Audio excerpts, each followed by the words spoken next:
And hello, do whatever. Rating with a party of 183. Do whatever. Hope you've been well. Yeah, I don't know. I'm really stoked. I'm really obviously we're gonna do a lot of improvement today. You can almost expect slip. Get down to the low 15s. I mean, Ouija could 14 any day. 1501 with a missed throw. Like, let's be real, that's pretty insane. Yeah. Ouija, obviously. I mean, like you said, Tag could get a 15. Cheese PB'd yesterday. Like, we're at that point where it's like this could go any way. So And I think the cheese PB yesterday is certainly one of the most impressive points because I think a lot of people going into this really expected Cheese to potentially even have trouble matching his PB just being a 120 star main. But he certainly has put the work in on these really optimal strats, and who knows how low he's going to push that time today. yeah, I can definitely see him pushing. I don't know. 1507 would be pretty tough, but he was ahead on his splits yesterday going into HMC. So I don't know. We could definitely see a pretty solid time. I mean, Cheese has the clutch gene. He's always been that way, and yeah, I'm not surprised to see that he PB'd yesterday. So I don't know. I'm very excited for the tag run today as well. Tag has shown us that he's well capable of playing with it. Just, I mean, playing 4 seconds with an PB is pretty insane on the first day, especially. So yeah, I don't know, pretty exciting. But we're in the mid 15s here with everybody. Twixter and Cheese tied essentially. So I don't. Who would have thought that we would have had two separate runs, I guess, that are at the same time. We have to differentiate with decimals. Like we didn't even really know how we were gonna do that at first. Like, do decimals even translate well on the layout? Like, how are we supposed to like differentiate this? So, pretty cool stuff. Really stoked to see everybody get started here. Looks like we have Ouija getting off to it. Um, so I've heard that. Sweegie Flixer and Slip will be on soon, and Tag, Trey, and Weege starting to warm up a little bit of practice. But yeah, hopefully we can get started here with some runs.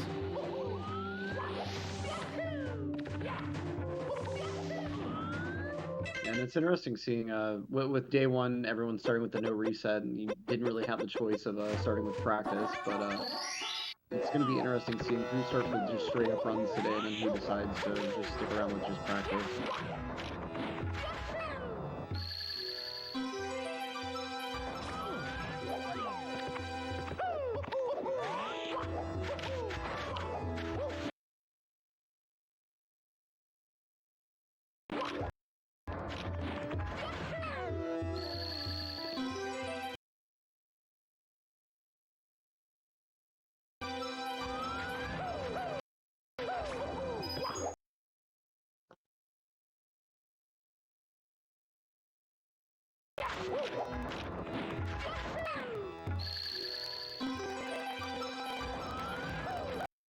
Yeah, and I was seeing on Twitter apparently Green Squeegee was having some kind of controller issues with the stick.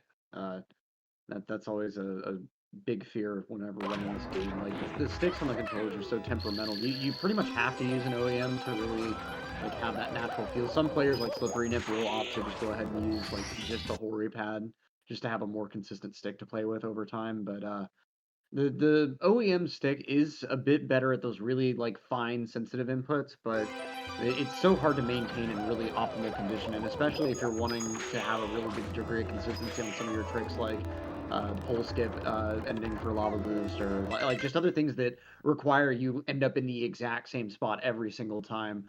The controller stick maintenance starts becoming like a really big part of like your gameplay repertoire. And it's weird how it starts making like maintaining your controller mirror like maintaining your instrument if you're a musician or some other hobby like that. Like it really does add that element where like you have to also outside of the game itself know how to like properly maintain an N64 controller if you want to get to like the upper echelon where you're able to pull out a 14.4x.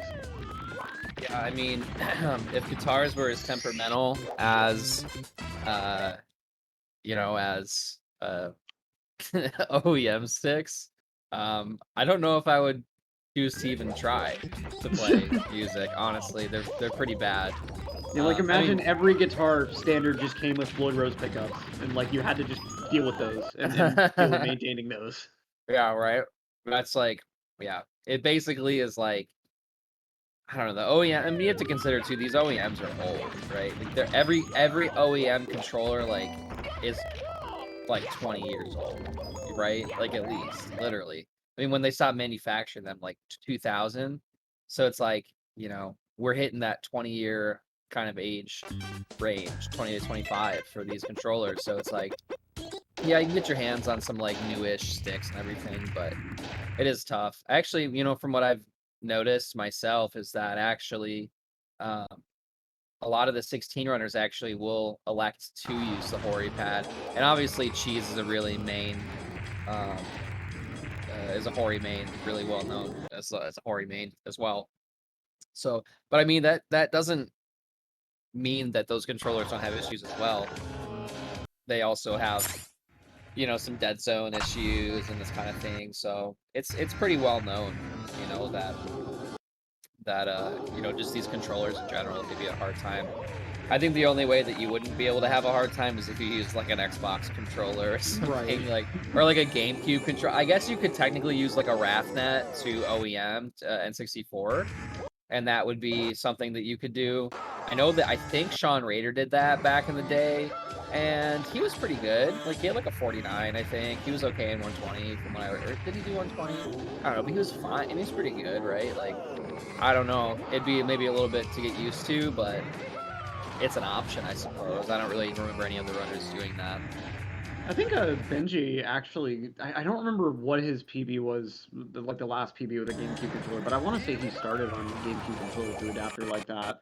It's Yeah. just like when you start doing that, you start running into the camera issues, like where you have to now use the C stick for all your camera inputs, and anything that requires like a C left and C down or a C right and C down or something, like it just gets a lot harder for no real reason. Like or like anything that requires you hit Mario Can and C down at the same time, like it just gets so much harder when one of those two buttons is now a stick.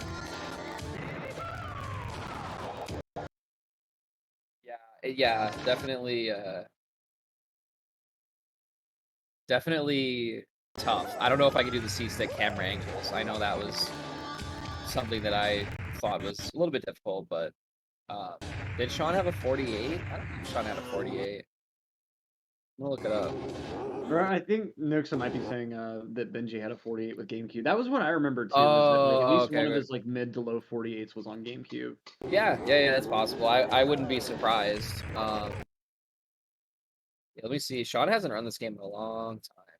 Oh yeah, he had a 149. He had a 16, 49, 34, and 70. Yeah, like you can get pretty good with that, like for sure. Is Ouija just is this game Stacker? Is that what this pretty much is? I don't even know, Like honestly. it's some kind of ROM hack, I guess. Which like shout out to EverDrives, but like Yeah. it's. I'm trying to understand what the point of the ingredients being different is. Well, I mean, you can't just have only one thing on a hamburger. Well, I mean, very true. Yeah, very true. You don't want you're not interested in a 16 patty, 3 pieces of cheese, bunch of tomatoes, and random amounts of lettuce on your burger. I don't know, man. Yeah, Kind of I weird. can't say I'm down for like the In-N-Out 40 by 40 special.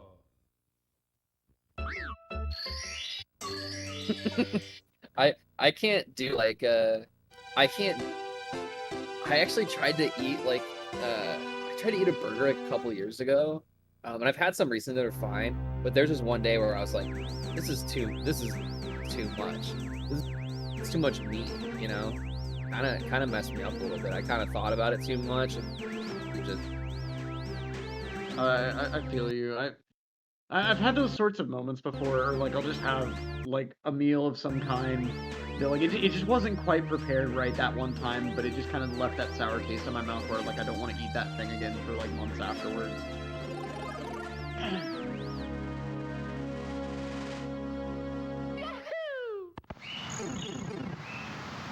For the longest time, I thought that I didn't like burgers at all because like my parents introduced me to burgers with the McDonald's cheeseburger. And then like years later, what I really ended up understanding was that I just don't like the pickles that McDonald's uses because they use disgusting bread and butter pickles. They're terrible pickles. You should only ever put dill pickles on a hamburger.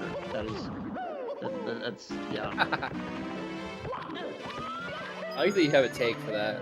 I don't even like pickles. So I have a take for everything. You talk to me long enough, like I overthink everything, so I have a take for literally everything.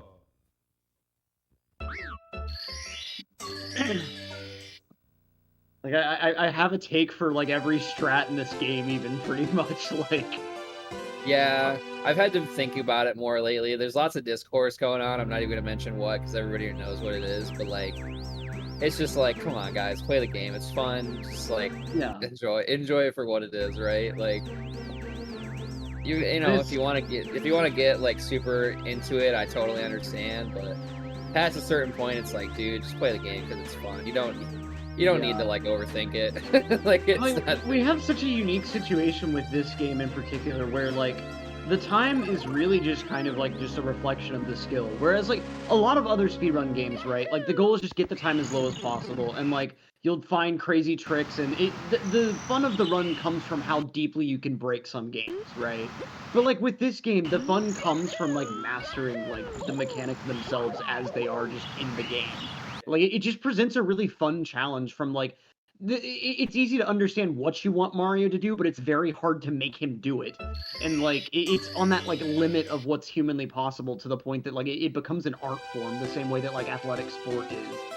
And so it's like when people say like, oh, just do the absolute fastest thing, that should be the overriding concern. Like the time is just the way we measure that objective skill. Like it's not, the time is not the end all be all thing, you know? And that's kind of the point that I think some people miss a lot of the time, is that like you're not just trying to lower the time just for lowering the time's sake. You're trying to lower the time because lowering the time meant that you improved at a really hard thing, you know?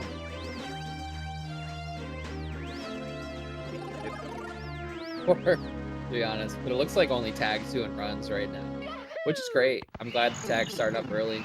I think at this point you're like guys, like you're at this event. Like, you got 3 days. We all know that, wow, tagged with an insane backup Lakitu. He lost like 4 seconds, but pretty cool.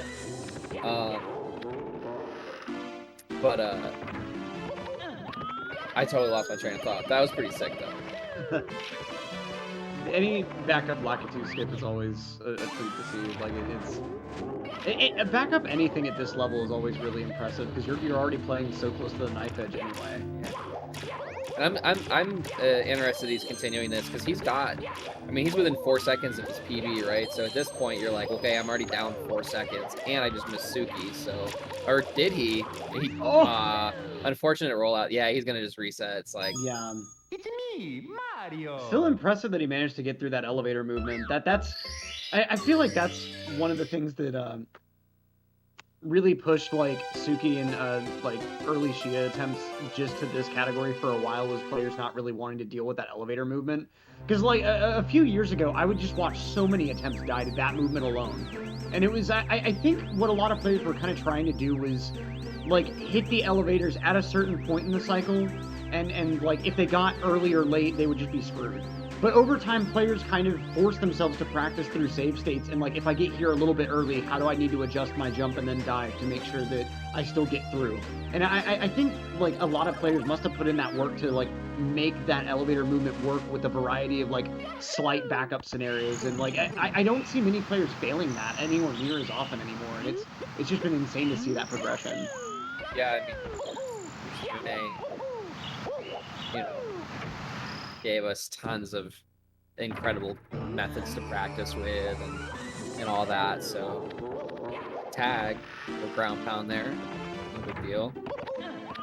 And these are the first couple of runs of the day. Like, they're expected to be a little bit rough. Like, you gotta warm up the hands. That's just something that you don't really think about, because it's like, you're like, oh, it's a video game, but it's like, dude, you just woke up. Right. You know what I mean? Or like, what, you know, you just got done eating or whatever. Like, you're not ready to like do all these, you know, fine kind of, you know, dexterous movements. So it's definitely something that you have to kind of warm up to a little bit at least. I find that just like I don't even really when I was playing this game, I didn't necessarily practice before I did well, sometimes I did practice, quote unquote, before I did runs, but like yeah, Tag not getting the dive roll out there, so I'm just gonna have to start another one. But yeah, that run did have like a 122 LBLJ, so opportunity to improve that. Yeah, exactly. I just find that you have to like get your hands loose and kind of ready to go. So it's like, you know, you practice a couple things that maybe you're not great at, but we all have those stars that we enjoy and that we find like, you know, to be better or worse for movement. So like, you know, I'd be like, you know, let's warm up with like a fire sea or something along those lines, you know, just something to like, I don't know, like I said, just warm up the hands, I guess. No, exactly, yeah, like Dark World, like any of the 100 coins. I love warming up with like TTC 100 or Wet Dry World 100. I make myself warm up with Lump's Fortress 100, but I always like get obsessive, and once I start warming up with that star, I can't stop until I get like a 57 or a 56 100 coin grab on the full cycle.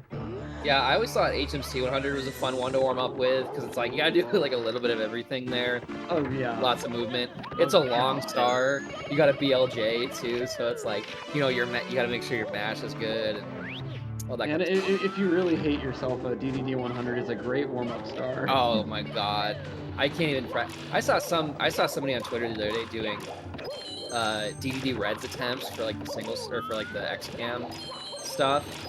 And I'm like, oh my god, there's so many things I would rather be doing than DD. Like good for that person, you know, like fantastic, like it's cool movement or whatever. But you got to spend like 40 seconds just swimming to the sub. It's like, that's like, I can't think of a more boring beginning for a star, you know? Yeah.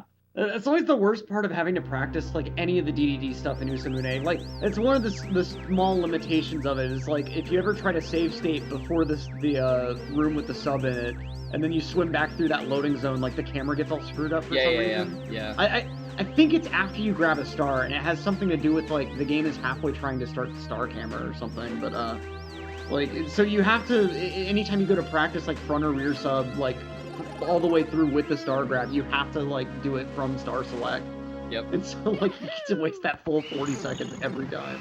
Yeah, it's the same thing with Wet Dry World, going into the town, yeah, which is so frustrating when you want to practice like Wet Dry World 100 if you're a 120 runner.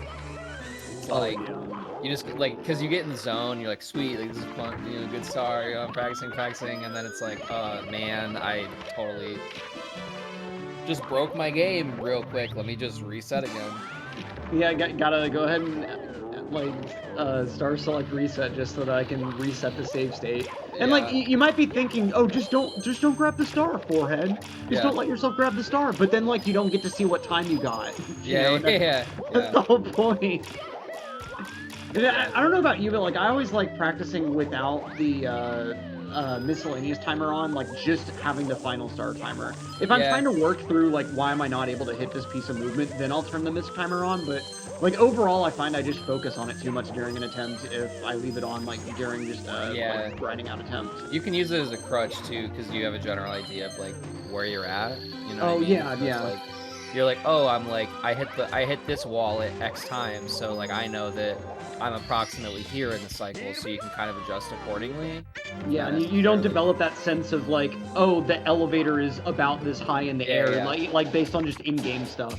Yep. Same with like BLJs. Whenever I would practice BLJs, I'd have to make myself turn the speed counter off. Otherwise, like, I wouldn't pay attention to how Mario moved up the staircase as far as like whether or not I got enough speed to bother maintaining air BLJs. Yeah. Just a lot of little like the resources are really great, but you also have to make yourself not over rely on them in the cases where like you have to be developing that kind of in-game sensibility stuff. Oh, Sweetie diving right into the I forgot. We're not doing I forgot to practice. Yeah. Yeah, I know. That's funny.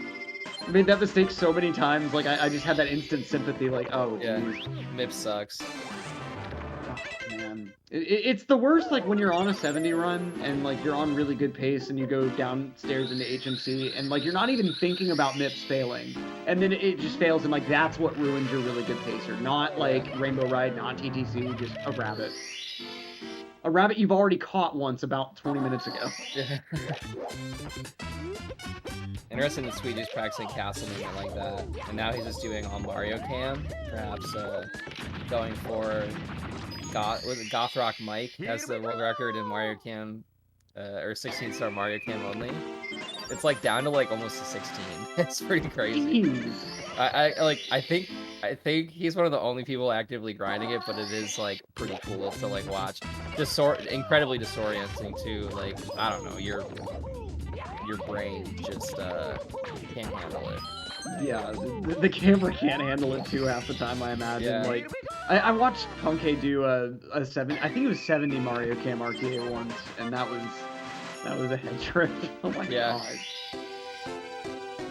Like, you might think like, oh, it's just the camera's more zoomed in, what's the big deal? But like, every camera angle uses some different camera than Mario Cam C-Up, because Mario Cam C-Up is useless. Like, it's only good like in a couple situations just for lining stuff up. That's it. Yeah. Yeah. I mean, Mario Cam C down is used quite frequently, as we see on Suiji's screen here. Fortunately, Tag had to reset there. Had a bit of an unfortunate, what's it called? Wild Blue. Man, it's been a while. These star names, I'll tell you. Oh yeah, it's a lot to keep. It's a lot to keep track of, especially because like you don't really do anything that's related to the star name to grab them. Like, fall onto the caged island. Oh, that's Owlus. Like, it has nothing to do with falling onto an island. Or like whirl from the freezing pond. Like, no, that's just the SL box star. What are you talking about? Right. Yeah. That's the one that I think I definitely quite often will forget about. Like, I feel like I've picked a lot of them up, but just through osmosis and just me being pedantic about everything. Like, then you have stuff like, you know, like box triple jump versus like Christmas Miracle. It's like, I don't know. I couldn't box triple jump. It's like, I actually don't even know. That was a Swimming Beast in the Cavern. Yeah. And the other one's Metalhead Mario Kaboom. Christmas Miracles. Yeah. And it's like that one, you don't even unlock the metal cap in those categories. Yeah, it's funny because you don't even unlock the metal cap, and you just for some reason are like thinking like, wow, what a way to tag there to save that Suki cycle. Just super insane. Just a really great awareness of where he's at. Well, it's actually gonna get Zaya, but very early Zaya, I should say. Yeah, really nice to see like with the rollout too, because like that's the main detriment to Shia cycle is just like not being able to like pick things up fast after you grab the red coin there. It's crazy for like being a halfway point in the cycle. It only saves 1 second compared to like the next full cycle Suki saving 4 seconds over a big cycle. Like 2 seconds a cycle or something approximately, I think. Yeah, but it's like the time save is like lopsided in that way, where like if you get Suki, it's like 3 seconds over what Shia saved you, and then like What did Bowser grab too? We're seeing some really nutty stuff being implemented in 16-star, which means it's only a matter of time before we start seeing that at 70. I haven't really been watching any 70 recently. I know that Armada's grinding for 47, but I just don't really, just the time he streams, I'm not really able to catch it and whatnot. But I'm sure we're gonna start seeing some high-level 70, you know, implemented this stuff. I wouldn't be surprised if Benji has already started to implement some of these as well, to be honest. Yeah, and I think like Do Whatever's 46 had Suki cycle in it. I know like Ouija's did, and like I remember with both of those, it was like you're going for Suki in 70-star. Like why? Why would you bother getting through all of lobby and then just throw your run on a Suki attempt? But like these players are just like I've practiced it a fair amount. Let's try it out at least, and then Like somehow they have consistency with it, and it's just It's crazy. insane to see. Especially after like the 16-star grind. Like I feel like grinding Yeah. for a 14 and 16-star is like the necessary prep work to be comfortable doing Suki in Oh, Dark yeah. World later on in the Absolutely. category. Absolutely. Completely agree. I mean, not even just Suki, but like these really tiny optimizations like the Bowser grabs, you know what I mean? Like things that are saving like a few frames here and there, maybe like 0.2 seconds, right? It's like these optimizations are just kind of insane. Yeah, and like it's not that hurtful whenever you kill a 16-star run to like messing up the 3/4 spin fire seed throw, let's say. Yeah. But it really hurts if you lose like a 70 run to that or like a 120 run to that. Oh yeah. You know, so like it's definitely, if you're gonna pick that sort of micro optimization stuff up, like this is the category to do it in for sure. Yeah, I'm the type of person that when I was running 120, I just refused to set a reset until I was either upstairs or my time just got, my sum of best was just like, the gap was just, you know, I couldn't possibly get the time that I was aiming for. Just because 120, it hurts so bad to reset. I was doing like literally 1 attempt a day. Like I would just be like, if I reset upstairs, if I have to or whatever, I'm just gonna call it. I don't know how these guys do it. It's a lot. Oh yeah, it really hurts when you have an attempt really late in the game, especially in the longer categories, and you end up having to reset, and it's all you can think about is like, oh, I have to play through Womps like 50 times again. Like, Yeah. All right, so a bit of a wonky Tama plus there for tag. The angle's a bit off. Not gonna lose too much time, but you know, gonna be probably plus like 2 seconds coming out of SSL. I'm assuming, so if everything else goes well, knock on wood. and he is comparing against his personal best now rather than the event PB, so you know, even if he is a little bit behind on these splits, that he could still be in store for an actual event PB. Now, does get flag eyeless, but has to kick up the slope a little bit. Not losing too much time on that, though. Yeah, I think, you know, if you're tagged right now, like, you're kind of just going for PB attempts in general. You know, like, you're just kind of, you know, at a point where, you know, you've played within 4 seconds, right? Like, of your PB, give or take. Yeah, so it's like, at this point, you kind of need to PB. Well, I mean, he literally does need to PB, or tie his PB in order to get second. And for first, I mean, you know, he's gonna have to get that 14, which we've seen is more than possible for him at this point in time. So, you know, he's playing really hot yesterday. Just got a run going. Just got a run going and everything. We're in basement, so I don't know. I think things are going to be starting to pick up for tag here. Just really excited, you know, and I'm like, I don't know, he's kind of seemed to come out of nowhere for me. I don't know if he used to play and come back or whatever, but he's been on a tear lately. I feel like, because he came out of nowhere kind of for me too, and I feel like it's just because there's so many 16-star talent runners, like just it's hard to keep up with everyone, you know. And even if you're just trying to watch people at the really, really top level, you've already got like a list of 5 or 10 people to watch, and so I feel like there are a lot of people who have sunk a lot of time in the game and really deserve a lot of recognition, but just kind of fall by the wayside just because like there's so many other people that are around that same kind of point. But I mean, tag is definitely like rising above the rest, like with that like having a 7th place run just set 5 days ago. Like that's, you know, certainly having him kind of demonstrate his talent above and beyond even other runners that have been at it for a while.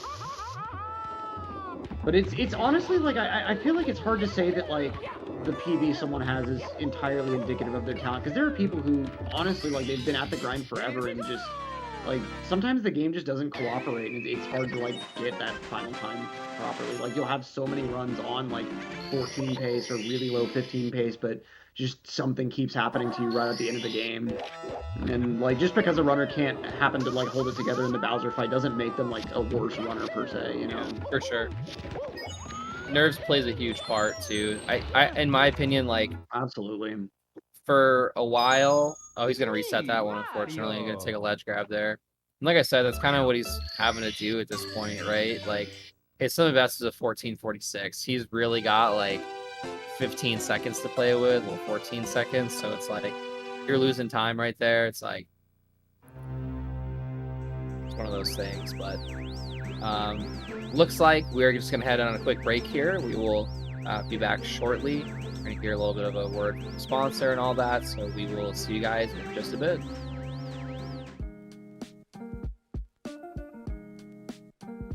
Urban arts helped prepare me for college by giving me a lot of experiences working both independently and collaboratively with other people to make really cool games, and taught me how to put my all into creative projects, and that helped me put together a very strong portfolio for college. The best part about being in the urban arts community is the people that you meet. A lot of the people here have the same interests as me, so in the future, making friends here will benefit me and them and everyone around, because we all benefit from each other by gaining skills that other people had that I may need. Urban arts helped me see myself differently by showing me that I can be a good leader. In the studio program, I was assigned the role as project manager, and fulfilling that role for the first time actually helped me realize that I have good leadership skills, and it really helped me to develop them.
All right, we've got Tag on another attempt now, trying to get through the Womps grind here.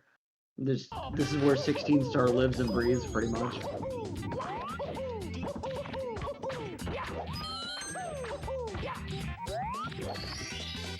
Here we go!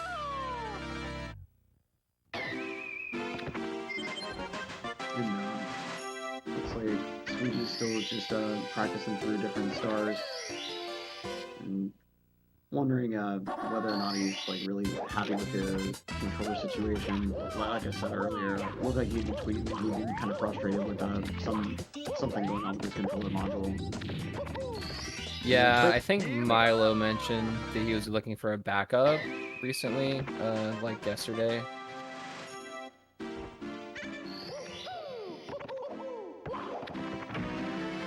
It looks like he's got decent consistency with Fly Guy, so I think that's like a temp counter that he's got up at the top left of the screen.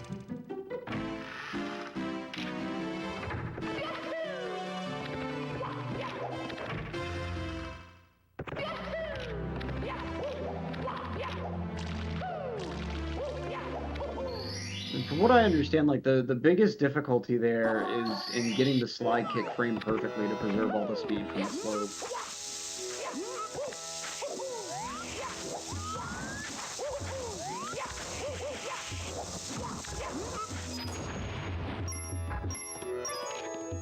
But just crazy consistency there. It's me, Might not be like Mario. framed perfectly, but from what I understand, it's a really narrow window to get that slide kick output.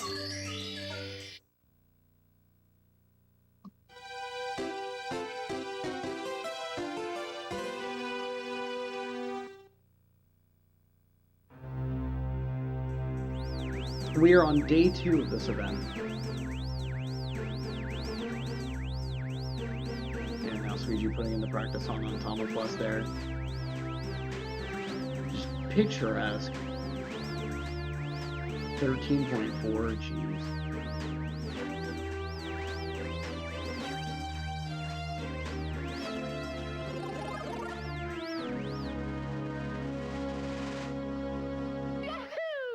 Like, he's making it look really easy, but it takes a lot of work to manage to get that angle towards the pyramid set exactly like that every single time off that quick of a regrab. Like he's really pushed that to like its absolute Me, most extreme. Mario.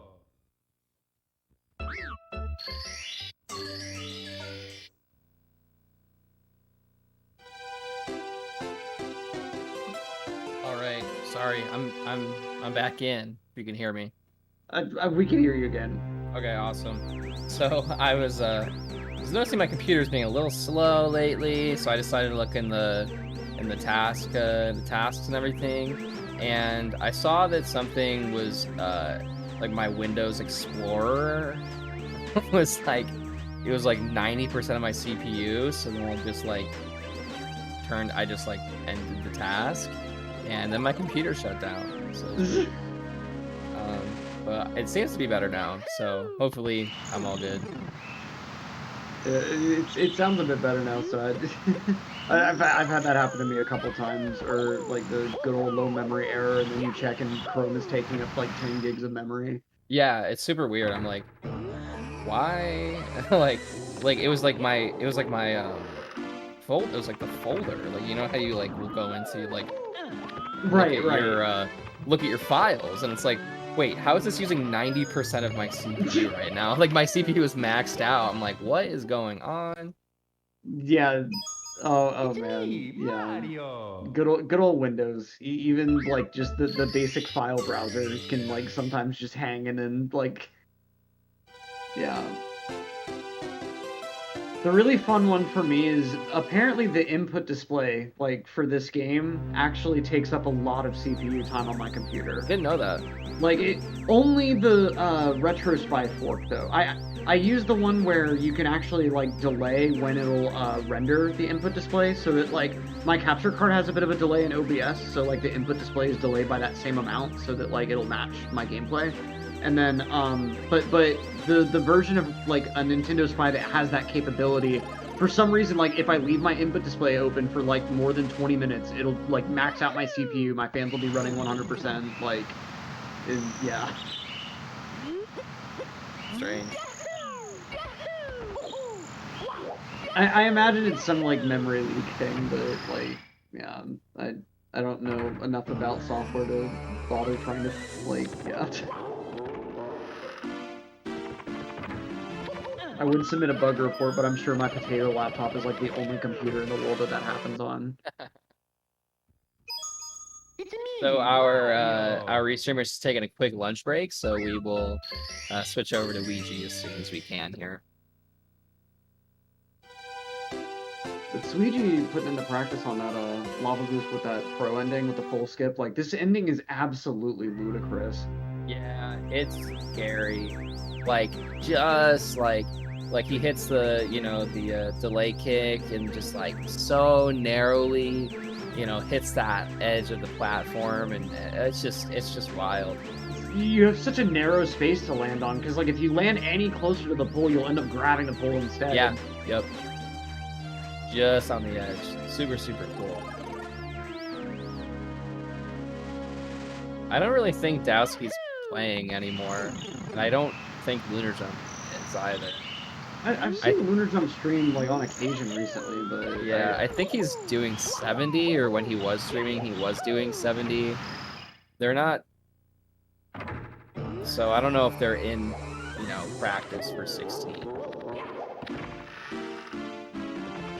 What does Lunar have, like a 15-15 or something? A 15-16? Something, yeah. It's a high, it's a 1x, I'm fairly certain. I can look it up. 15-12, people are saying. 15-12. Oh, okay, got it. Yep, he's, yeah, 15-12, 670. So, actually right behind Trey Bordeaux, interestingly enough, so not really sure how they decided who to select. Obviously, we wanted to keep it, you know, North America, just for travel purposes, making it a little bit easier. I mean, I can't imagine flying somebody out from Japan for a, you know, for a 3-day event. Yeah, that'd be like so much in logistics, just.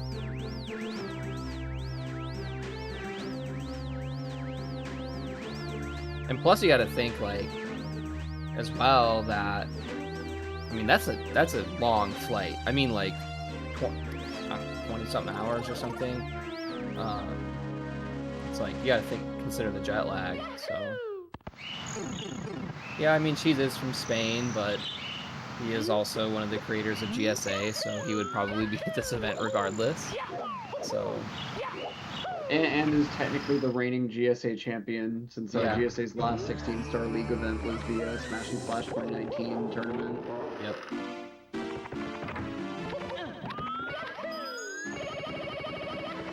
And Spain is, yes, much closer than Japan. Unfortunate for Tag there. I mean, you gotta consider too, right? Like, this is Cheese's full-time job. Something that he does very, very regularly. He streams for a living. He goes to events for a living. So, yeah, one of those things. I wonder how far Japan is in a flight. I think that's at least a 10-hour flight. Oh, at least. And that's one that, like, you want to make sure to do at least business class.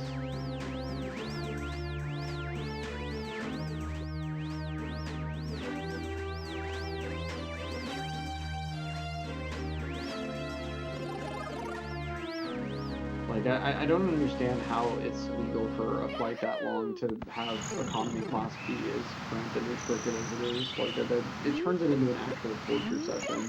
See, I'm looking at a minimum of 17 hours. So I think Spain is. I know for a fact Spain is a lot closer. I've flown to Spain before. Yeah, the quickest is 17 hours and 38 minutes, at least from where I am in New York. So. And I know that when I went to Spain, it was like 6 hours.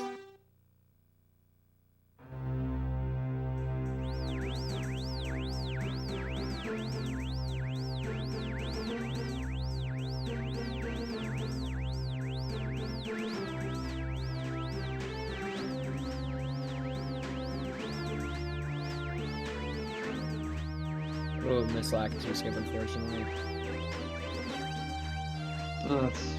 Yeah, it is tough. You know, like, gotta think about it. You know, we probably should have been commentating over all the intro. You know, like specifically what's going on. Yeah, and, you know, everyone needs to have the play-by-play of Lakitu flying under the bridge and you know, the Mario jumping out of the pipe, all the other stuff. Another Miss Lakitu skip. Tag Unfortunate. 609. So now the Lakitu's actually going in and out, panning a little bit. But now you're wondering who's actually controlling the camera because it's shut. It's a different Lakitu. It has to be. Right. Well, okay. When he talks to you, he says that he's from like Lakitu Bros or whatever. So like, so there's maybe it's a another company. camera operator. Yeah. Like this is his gaff. Yeah. Yes, and that's the actual Lakitu. Yeah. Exactly. Yeah. So where'd the other Lakitu go? He must be the one on the bridge, right? Or is that a completely separate Lakitu?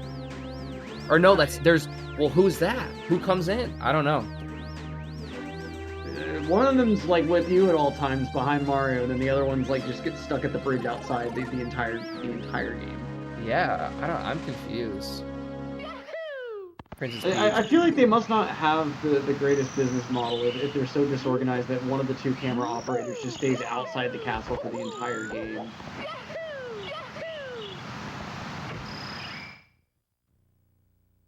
I think we need like a list of credits for which Lakitu is which. You know. Yeah, and they deserve credit at the end of the day, because I mean, look at how much work they put. Like, yes, the camera isn't perfect in this game, but you can tell the camera operators are trying really hard, and we're forcing them to do some pretty complex maneuvers. Like, they deserve at least credit and where's Mario coming from, I guess? Think about that. Like, there's just a random pipe in the ground. Like, where was he? Mario. I think that it wouldn't be family friendly if we explained that. So he might have been in Italy. I can see that. Well, isn't he from? No, he's from Brooklyn, man. Oh, that's right. I forget all the lore from the movie. The show is great. I do remember like his last name is also Mario. And then Luigi's name is Luigi Mario, apparently.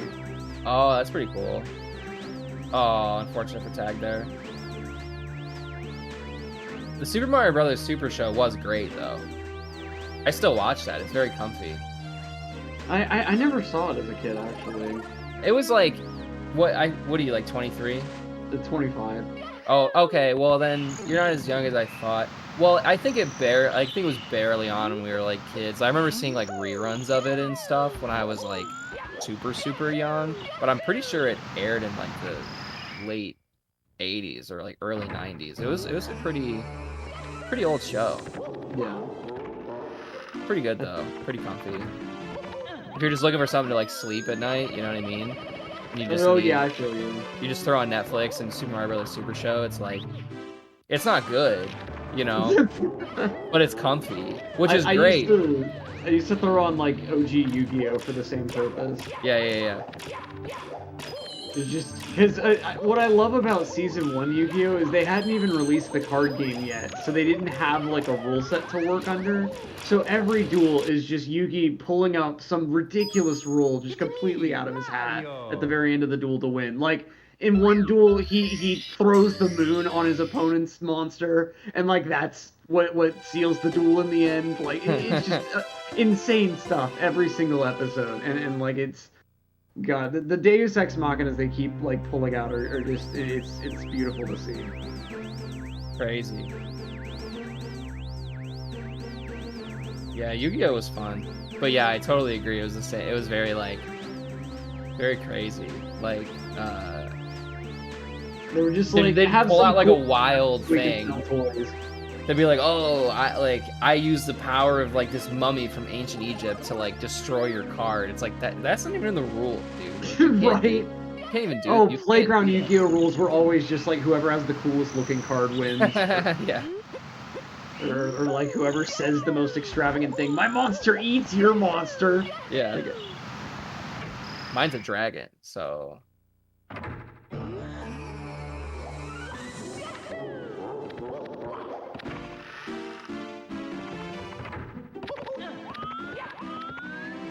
Tag having some issues with the dragon that is LBLJ. Me, Mario. And then Luigi's pulled out. Was that? I think that was either a really low 119 or that might have actually been a 118. I want to say like his goal there is like a 118.7 or something. Yeah, I'm not entirely sure. If we could get Ouija on the board, I don't know if the rebroadcaster is back yet, but getting Ouija on the great would be.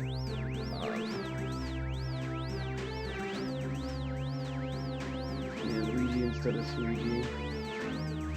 As long as I just still cannot get over the emergency exit strat that Luigi does here. Like, final time there you're seeing that he's getting is like an 11-13. He could be doing a far safer strat that will never fail. That would get him like an 11-4 instead. So it's like he's making this so much harder on himself for a third of a second there. But like that third of a second all over the place is what results in him getting 14 pacers. Like that's the level that you have to approach this game in order to get those really insane pacers. But like that's the sort of like risk reward conditions you're having to play under, is having to make things astronomically harder on yourself just to save like a third of a second. Yeah. I mean, Like, that's how it goes. 11:03, like jeez, those are sick times. Yeah, I mean, like, I was getting like 12.5s or something. like you did, like just that one. Cause see, think about it, right? You're doing a 120 run and you save a single second on every star from your previous PB, right? Like, Yeah. Congrats, you just PB'd by 2 minutes, literally. Exactly, Right? yeah. It's crazy. It's crazy to think about. And like I put a ton of time into like the normal strat that you would use for this star, like trying to copy like the movement that I would see on like the community best spreadsheet and stuff. And like my best time is like an 11:43, I think, or something. Yeah. The last time I checked, the sheet time was like an 11:4 flat or an 11:36, but like yeah, and that was after like just focusing on all the different parts of it. Like, okay, how much do I need to delay this kick to, like, you know, make sure I get the spacing right for the triple, like all the different stuff. And like my average attempt still gets like a 11.5, 11.6, kind of depends on like how in practice I am. You really don't notice like how much just a single second will pay off. Like I said, do it 120 times. Oh yeah. Congratulations, you just saved 2 minutes.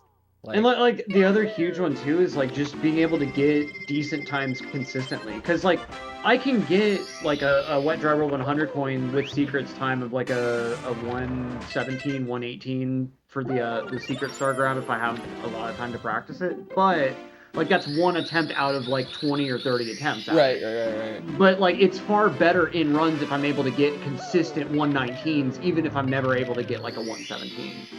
You know, if you can get like a 119 every time, well then, you know, congrats, your runs are pretty much always going to be at least 49 pace, at least on that star.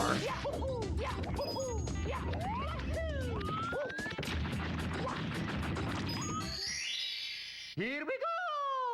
We got tagged with Cannonless now, finally getting some momentum going out of the lobby there. It sometimes is that struggle where like you have to reset a bunch of runs to Lackadaisical Skip and LBLJ over and over, but I'm glad to see like he was able to go ahead and pull through Dark World, and we got ourselves at least a Cannonless attempt through. I mean, a 247, it's like, come on. It's still a great run, you know? Great start, I mean. Oh, just barely too far to the right there.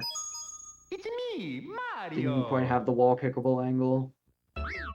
Yeah, Cheese will be back in a little bit, everybody. I noticed a couple people asking about it, but Cheese will be around. He's just doing cheese stuff.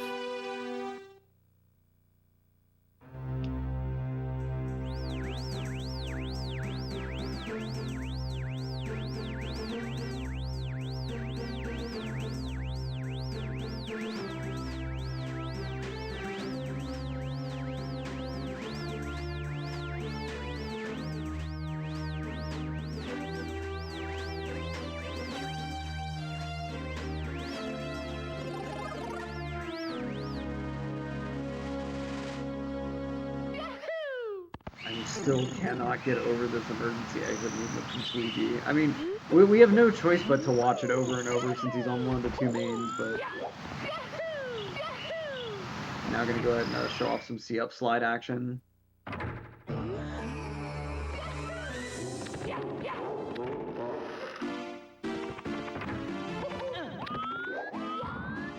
Tag getting the ground pound on the beginning of LBLJ, unfortunately.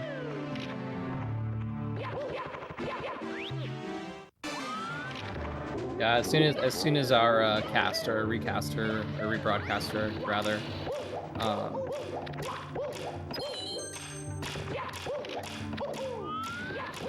gets back, we'll get Ouija on board here.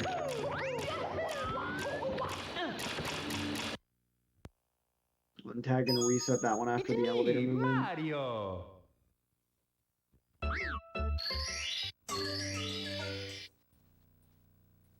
Oh, looks like GG is back. So yeah, if we could go ahead and get Ouija on the other screen where Ouija is currently, that would be excellent.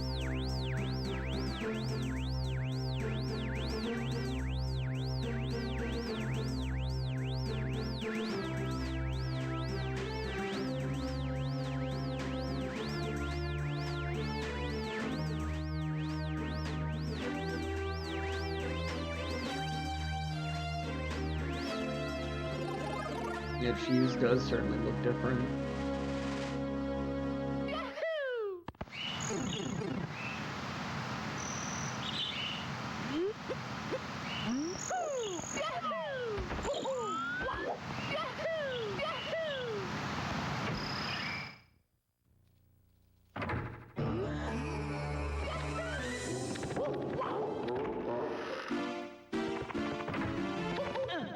Looks like Ouija's getting this attempted dark roll at least. And we get to see yet another just ludicrously optimized Womps.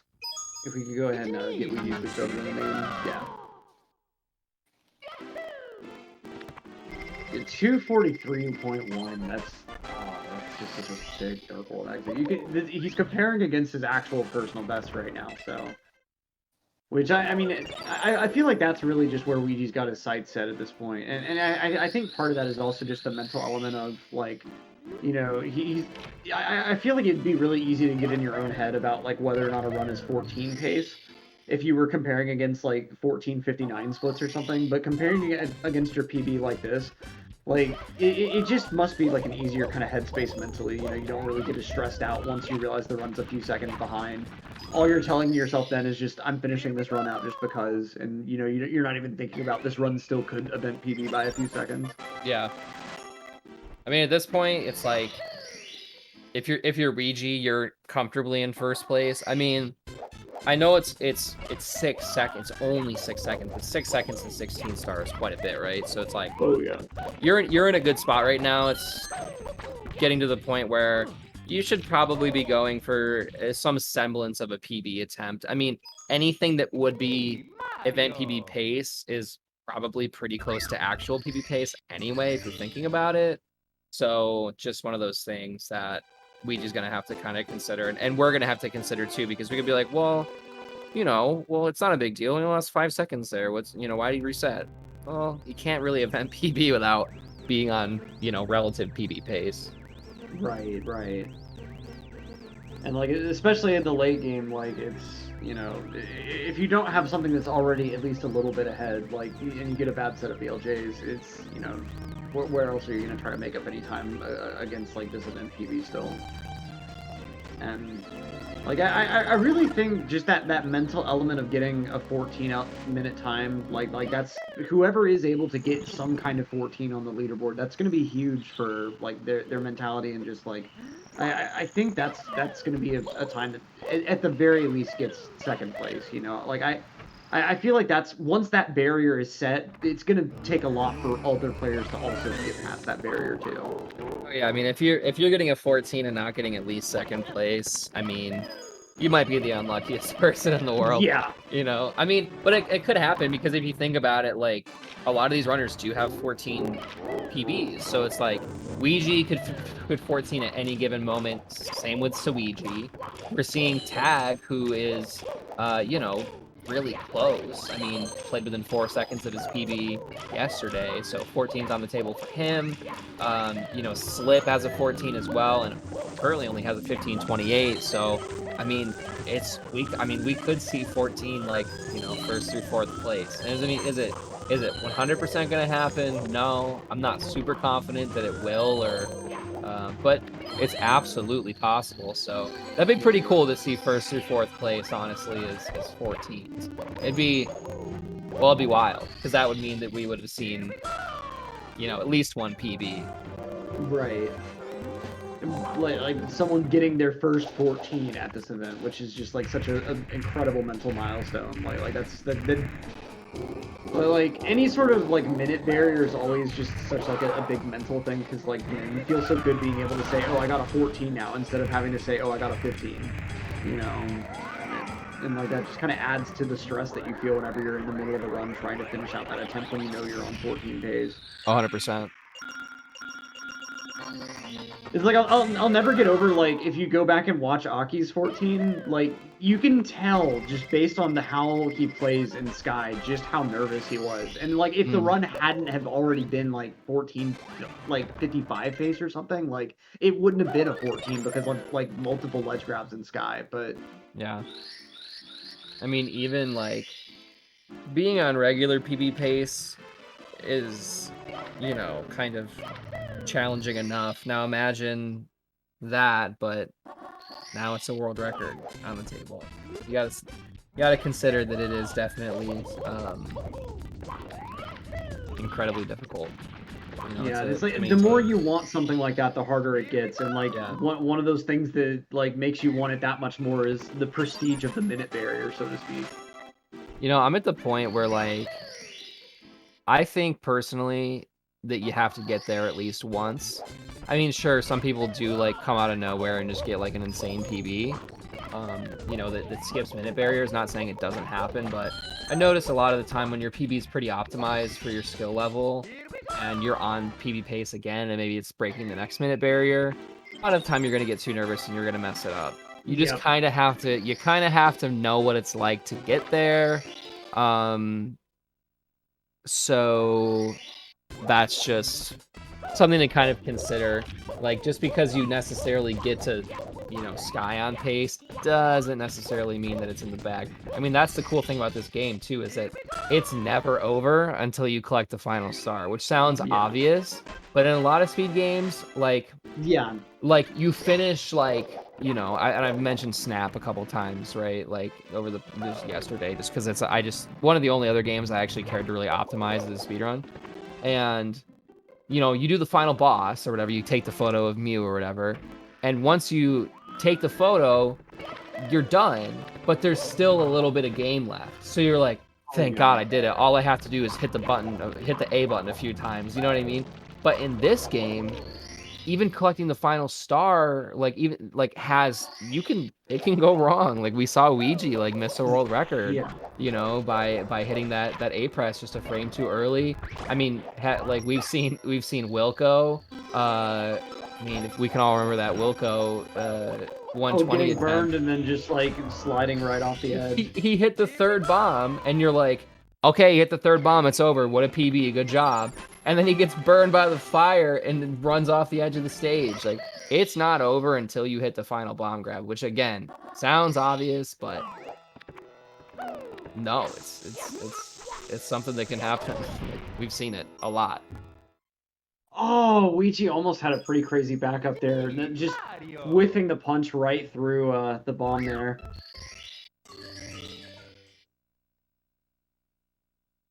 I don't know what the deal is with Mario's like hitbox with the punch, but like there's some like melee type jank going on there where it just sometimes you can just punch right past something that Mario's fist clearly should have connected. Yeah, 100%.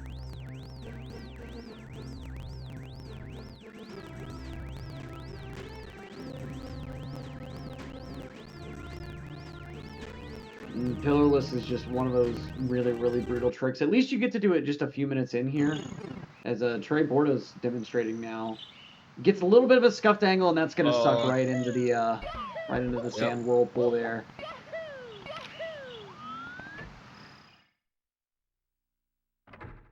And part of what makes Pillarless so brutal is like how restricted you are with the angle that you get, because like you obviously want to be facing towards the pyramid once you've got that like glitch bomb in your hands and you've got that backward speed, but you don't want to be facing too close to that fence, since if Mario like rubs by the fence, he'll try to ledge grab it and that'll make the bomb blow up and end the trick.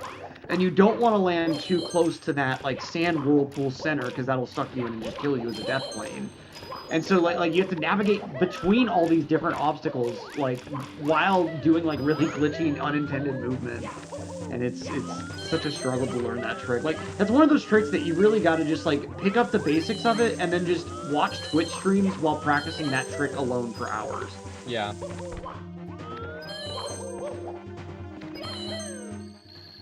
All right, we're going to take another quick break here. And we'll be back shortly, and we'll be able to watch, hopefully, what is a pretty solid slip run. Yeah, we'll see you guys in a second. Just got word we're actually going to hold off till the slip run finishes. So we will actually continue here. -3 on these splits in LLL with one more star to go. He's got the, oh, wow, that's a fairly uncommon mistake. He's gonna miss the ledge grab skip, and luckily just barely got that bully kick. You can see if he had missed that one kick, he would have gotten bopped a few times. But nicely done by Slip there. Decent backup. Really clean backup.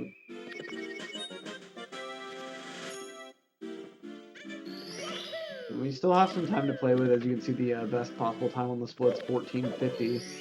So definitely some room between that event PB. Oh, he's got more than enough time to play with here, for sure. We'll go ahead and see how Hazy Maze goes. Oh, doesn't get the triple jump though. That, oh, Scuttlebug conspiring to go ahead and just completely kill that run. That's devastating. Yeah, that's just uncool, man. I think he might be continuing this one for practice, but that pretty much takes most of the PB chance out of the water, Yeah, unfortunately. Oh, now he gets the Tony Hawk Pro Skater grind. There's one thing after another there. Just like one frame too late with that triple jump off the box. And that's one of those situations where like the timing for your triple jump varies a little bit depending on whether Mario like lands on the box from the air or if he like kind of clips up onto the box from the ledge. Mm-hmm. And so like that was a case where like basically Slip used the landing from air timing in the situation where Mario actually clipped onto the ledge instead. So it's like had the movement been slightly different, the timing Slip used would have actually worked, and like the trick would have worked fine. But just that slight disconnect there. All right, now we're actually gonna go to our break here, and we will be back shortly. So everybody sit tight, and we'll see you in just a bit. Ladies and gentlemen.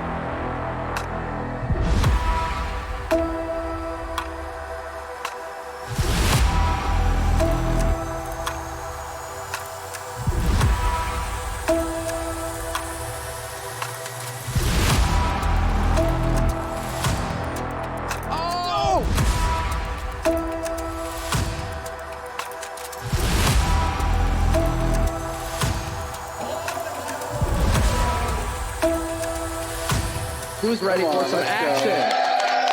There we go.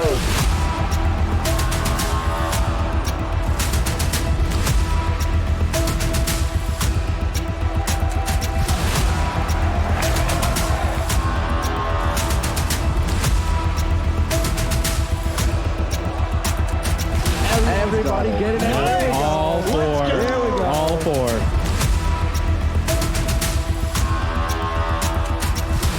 IBK, whole bunch of enemies, just like that, picking up another one.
All right, welcome back. Unfortunately, we just saw Flixer lose a run here.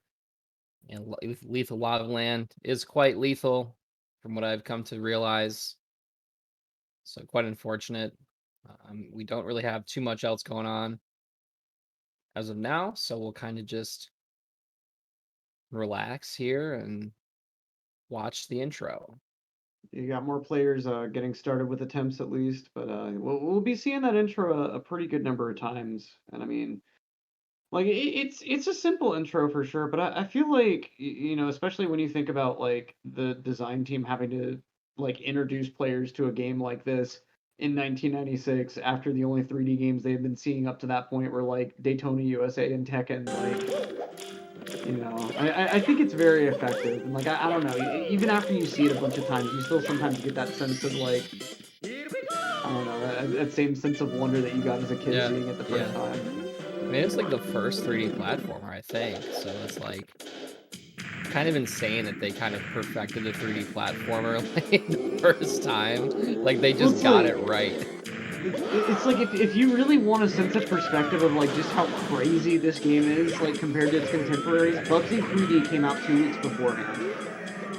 And like it's night and day seeing like how that game decided to try to approach 3D platforming. Like I really feel like a big part of what made this so good was, from what I understand, like months were spent with just Mario and Mips in a room where like players like the development team would like test out stuff like diving or punching and see like how it felt having Mario chase after this rabbit. And then like once you kind of had a movement system that felt good, then go ahead and start really committing to a lot of level design. Yeah.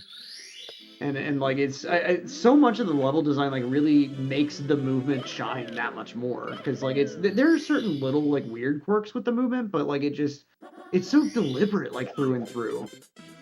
And like when you really start digging into like the really minute design elements, there's weird stuff that doesn't make sense from like a player friendliness standpoint. Like when Mario initiates a butt slide down a slope, he can't jump for 4 frames. Why would a development team design something like that if they were trying to make something that like had the player have the most freedom possible? Like instead they're trying to design something that feels intuitive and feels like something that like kind of prods your imagination in a way. Like or like another really good instance of that, like when you start playing this game, you'll realize really quickly that when you leave the ground, you can't change your angle in the air. Like it just can't happen. Anytime you jump, you're locked into that angle and you can strafe a bit, but you can't actually change your angle. And you might think for a moment that like that's just because this is a very old game, they didn't implement something like that. But if you go down a slide and like leave the ground texture, you'll notice that Mario turns slightly in the air after he like leaves the ground, as long as he's in the sliding animation. So like the decision to not let the player change their angle from a normal jump is actually a completely intentional one. Like they perfectly had the ability to let you change the angle in the air if you wanted to, but like thinking back to the fact that this is the first 3D game, they knew players were going to be used to like 2D games where you can strafe in the air but you can't change your angle, and so they just go, yeah, that's probably about how a 2D player would expect 3D games to work too. Like it's the more you dig into like little stuff like that, like it's this game is just so fascinating. Like geez, like so much of the stuff that people would identify as just being like stiff or rubbery or like whatever else, it's actually just kind of like it's a game designed to kind of bridge that gap between someone who's never played a 3D game before. Yeah, I think it just goes to show that how well designed this game was, considering we're still kind of learning and discovering new things with it over the course of, you know, 20 some odd years. So it's pretty cool. It's definitely, I don't know, it's pretty wild. I should say that we're still at this point discovering stuff and, you know, finding ways to better optimize the movement and everything, and just goes to show that, you know, this is a pretty good game. For sure. It goes to show, like, when you give a team the ability to, like, make a game that just feels good rather than, like, a game that'll sell well, like, that's... You get something that people are going to be motivated to still pick apart, like, 20 years later.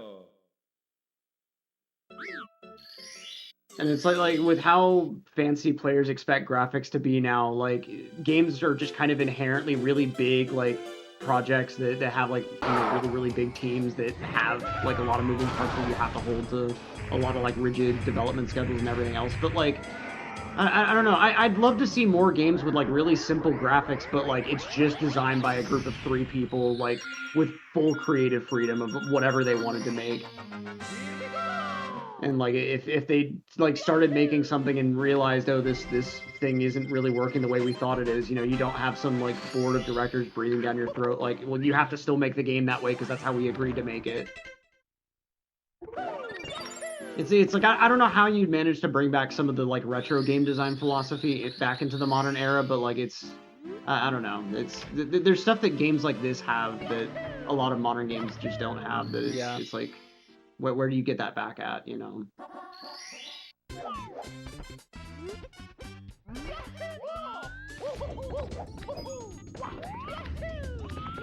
You know, people in chat pointing out like indie games are certainly the way there, but it's like you don't really see any indie games doing like Mario 64 like grandiose 3D platformer stuff. Like I mean, you do have like Hat in Time and stuff like that, and I mean, games like Hat in Time are.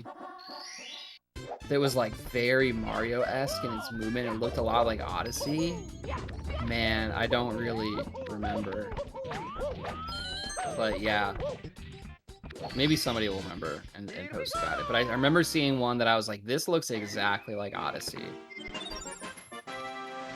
The only game I could think about that recently with was like Balan Wonderworld, but that had its own set of problems.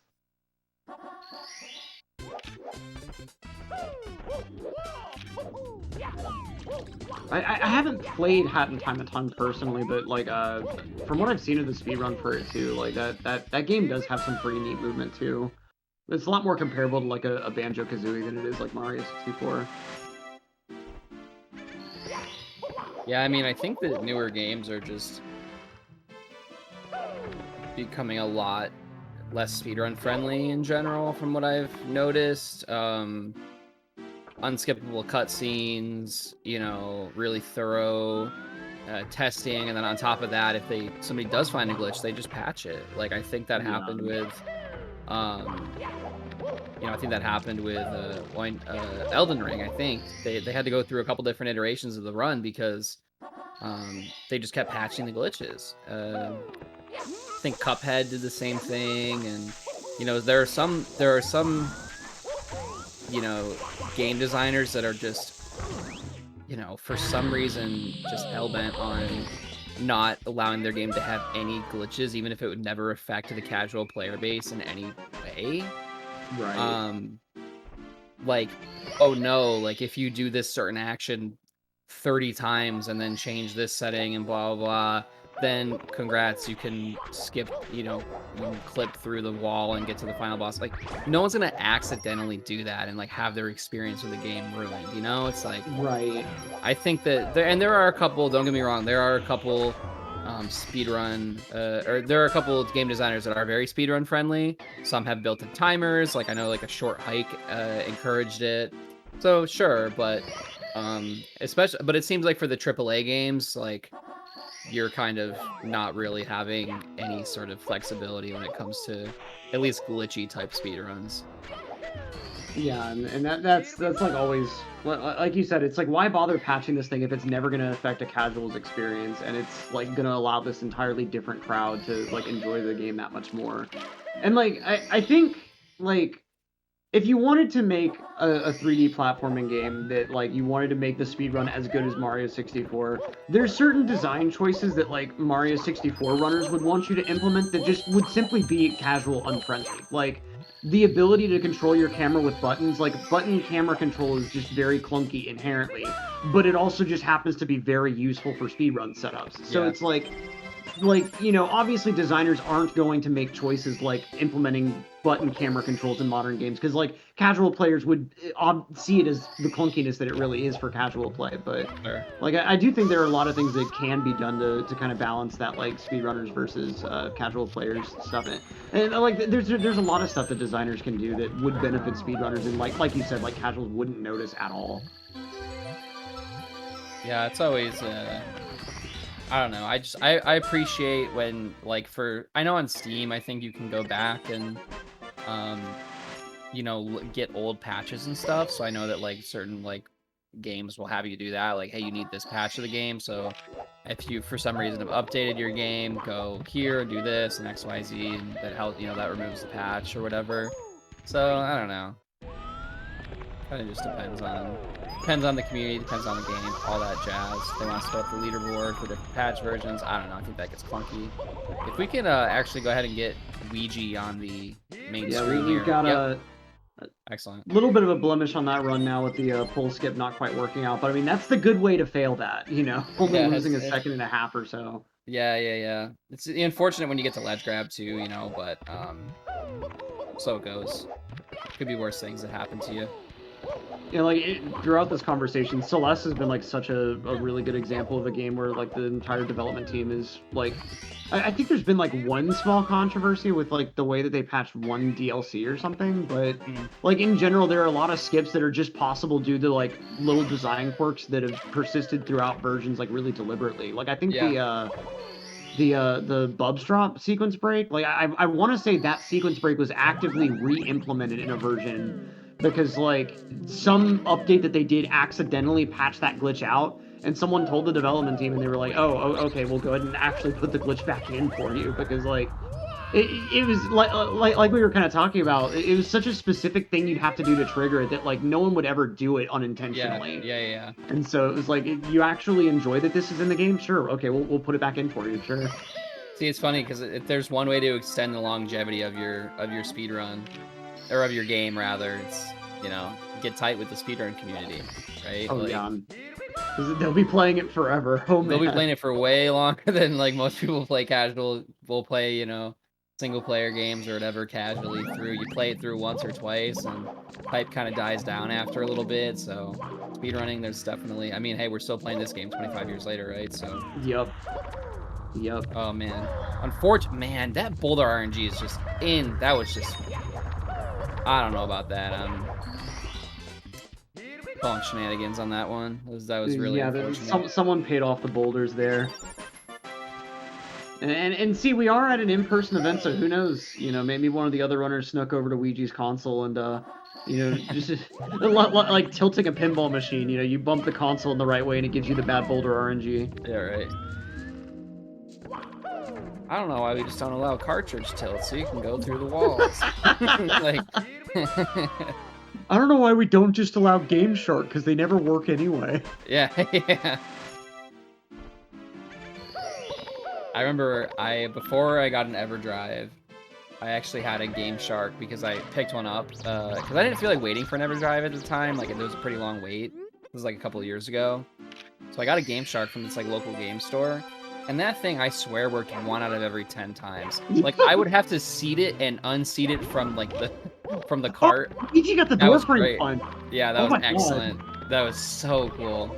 And completes it. All right, we got a beautiful stuff. Excellent. We'll see how DDD goes, but very good MIP split at least, and you know, 6 seconds behind personal best. But I mean, this is still a 10:07 HMC exit, and it's razor thin margins, but I think we could potentially still see a 14 with this. It just, even though that best possible time at the bottom says 14:44 still, that's with ludicrous ending. So yeah, for sure. And it's like, if anyone else's timer said something like that, I would really believe it. But it's like with Ouija's, with the BLJs that I'm sure are in that best possible time calculation, like, that's a very tall order. Oh, for sure. Yeah, you can never, like, it's kind of funny when people will talk about, you know, they'll see a run, like a 120 run with a BPT, you know, world record at like in Fire C, and it's like 10 seconds on the world record. It's like, yeah, it's like simply play perfectly the rest of the entire hardest speedrun in the world. Yeah, like, okay, if Ouija can pull this off, no way! Oh my god, jeez. Unbelievable. And the sideways cam too, like, what a save. Like, I seriously cannot even. That is unbelievable. And the one burn ending just as the cherry on top. Wow. I cannot believe that he saved that. Yeah, that it's so hard to save ultimate out of any sort of cycle fail like that, but that was just expert level. And of course with the half spin, just God.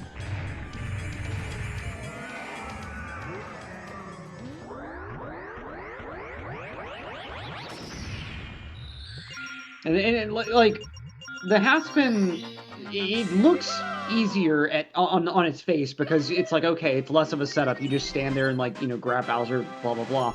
But it requires such fast spinning on the Hori stick to make sure that you actually have the momentum for him to hit the bomb.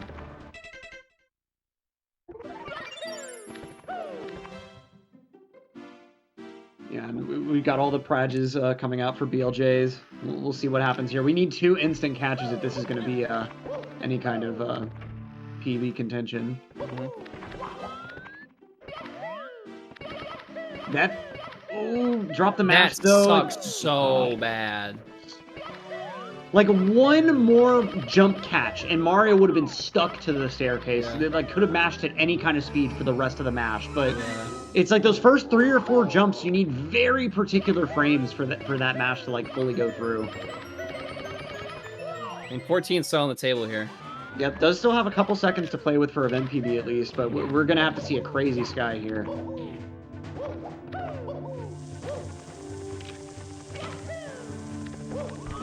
And we've got long jump without the ledge grab, so that's going to be a cycle faster than normal. Oh my goodness. So we do actually still have the 14 on the table, technically.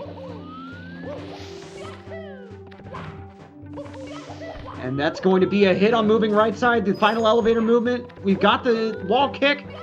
Here we go. Just needs the 3 throws to finish it out. Goomba trying to get in the way, but not quite letting it. Oh! A little bit low on the jump, but that's fine. Hey, at least he didn't Yeah, bomb. 14 on the table still. Entering the pipe at 418. Wow. I saw somebody ask how it was 14 possible, and this is how. This is how. That's one throw. Gonna have to do really fast respins. That's gonna hit. So it's gonna hit. It has to hit. It has to hit. Okay. One more. What a regrab. Jeez. That should hit too. That has to hit. Oh, man. Oh, that's going to be like... yeah. I don't think it's going to be a 14, but it's really close. It'll probably be a 15 flat. Yeah. Like it's an event PB, but let's see. 8, 9.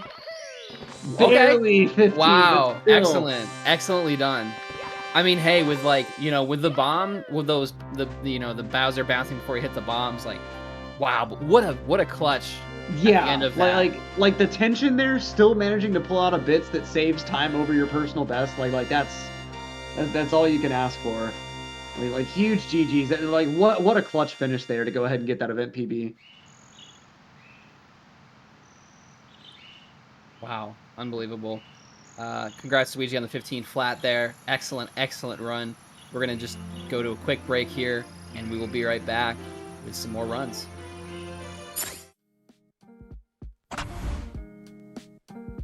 Urban arts helped prepare me for college by giving me a lot of experiences working both independently and collaboratively with other people to make really cool games, and taught me how to put my all into creative projects, and that helped me put together a very strong portfolio for college.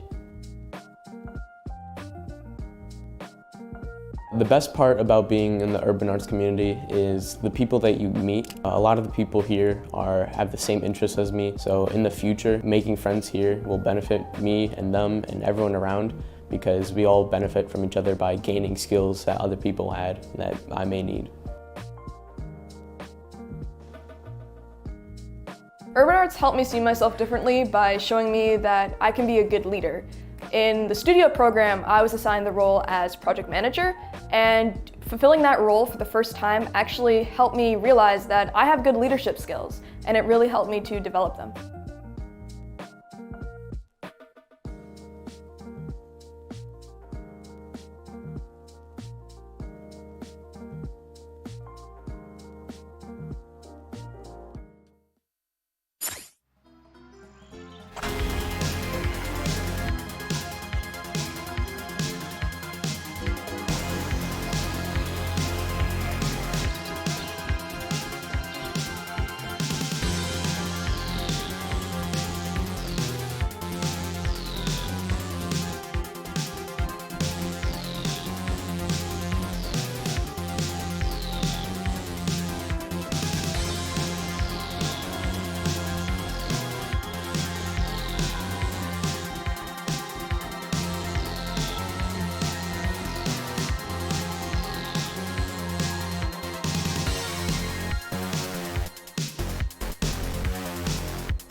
All right, everybody, welcome back. And here we are with another run into basement. Pretty exciting stuff here, as we just saw Ouija get a 15 flat. That 14 is coming at any moment. We all know it. And, but right now, where the focus is on Slippery Nip here, as he's an SSL, just hitting that fly guy movement pretty decently here. And he's running against a 15-28, so we do know that, you know, there's a lot of time saved to be had for Slip as we push forward here in this run. So hopefully we can see something come out of it. But we also have Tag in HMC, which I actually didn't notice for the time being. So perfect. Love this camera. It's looking great. So Tag, looking like he was going to go for the metal cap star there almost for a second. Yeah, that emergent, or not emergency, the swimming beast and the cavern triple, like it's sometimes you'll get kind of weird angles out of it.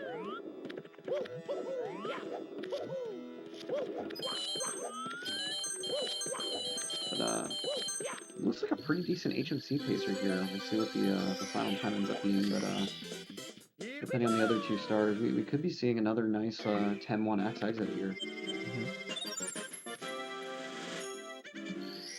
Slip just cruising on through LOL here. And we got Flixer getting started with attempts in the lobby. Oh, that was a 5th frame wall kick if I've ever seen one for Tag there. That was really close.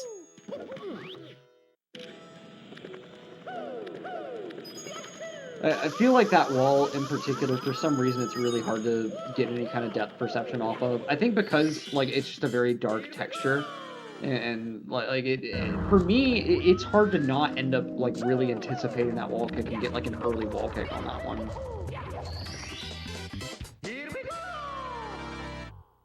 Right. And Tag getting a 10-11 HMC exit. And let's remember too, he's comparing against his PB here, so he's -1 on his PB. Slip is kind of struggling with the the side hop here, which we've seen him have some issues with throughout the event. Maybe something different about the setup or something along those lines, but Tag gets the punch grab. We'll see how the clip goes itself. Really, really clean there. Yeah. There was a lot of trust there. Like he just kind of stopped and like looked at the position for like a quarter of a second or something and just went ahead and went for it. Yeah, that was an excellent mid split for sure. So we'll see how the DDD goes. We'll see if he goes for the DDD clip here. Looks like he is not going to. So interesting to see that the Tag has not implemented that in PB pace runs. Maybe he just wants an event PB or something. I don't know. Like we were saying earlier, at this point, I think he's just got to go for a PB in general. Yeah, exactly.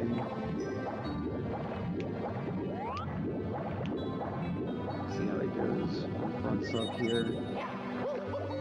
Really like no room to play things safe. Like just has to pretty much push through these endings.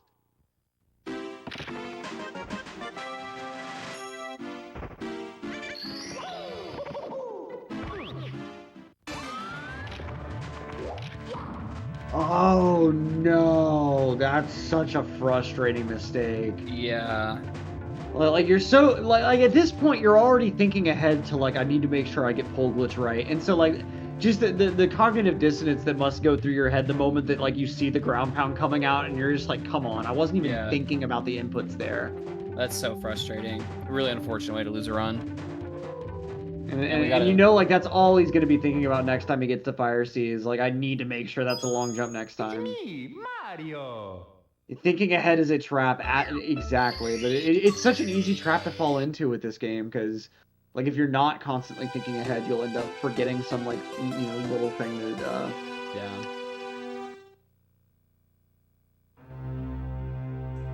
There's just so much mental stuff going on at all times with this game, but. And with any mistake like that, it's the hardest thing to do, but you really have to just make yourself just kind of forgive yourself for making the mistake and then just move on, forget all about it. Yeah, there's always the next run for sure.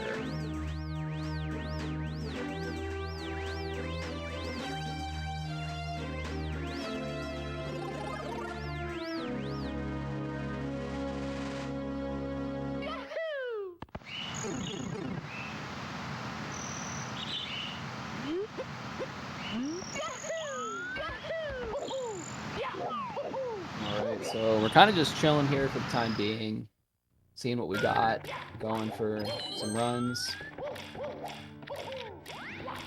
Flixer is the farthest ahead, but still not very far in the run.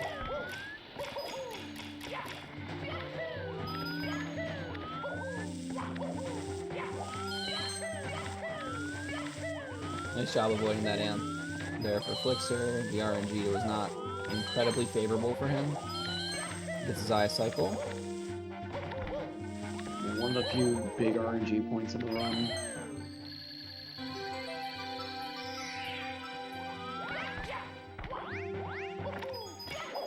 Well, like, at least in this category, you're not having to deal with 100 coin RNG, but you do still have those little things like the enemy placement RNG. And that's like another like little subtle design things. Like the developers could have just like, you know, said, okay, enemies always start at this point everywhere in the game, but instead they wanted things to feel, I guess, more organic or something. So most enemies will have like a home that they will spawn in, but like within that home area they can spawn anywhere. So like the Goombas at that like flat platform right after the rotating elevator in Dark World, like those 3 Goombas can spawn anywhere on that platform. And so you'll see runners complain about the Goomba RNG like whenever multiple Goombas are just right in your way. And the same thing with the amps. Like the amps can spawn at different points on like their like circumference that they spin around. And so like it's up to the player to kind of account for where exactly they happen to spawn on that attempt.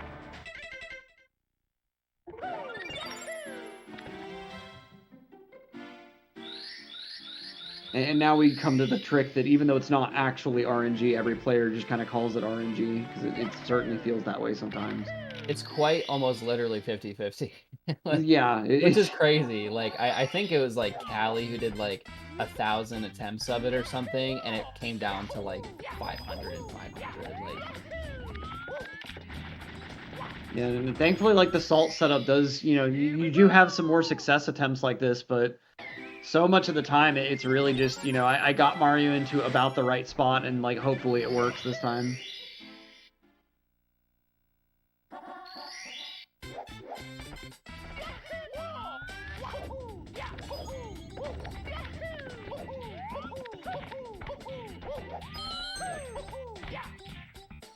And nice double jump outlaws from Flixer as well. Goes ahead and gets through the first little gauntlet there. And I'm sure Flixer's also going for a single jump Wild Blue now. I think that's pretty much the new meta. That's another one that's just like for the longest time no one did single jump Wild Blue because it was like, what's the point? Like you just got done doing double jump Atlas and like Salt Cannonless. Why would you ever introduce any inconsistency anywhere else in this stage? But people just do it now. Like I think it was like TJK or another community member like did like a really comprehensive tutorial on single jump Wild Blue, and I feel like that's kind of what inspired a lot of people to take a second look at it and go like, okay, you can actually make this pretty consistent.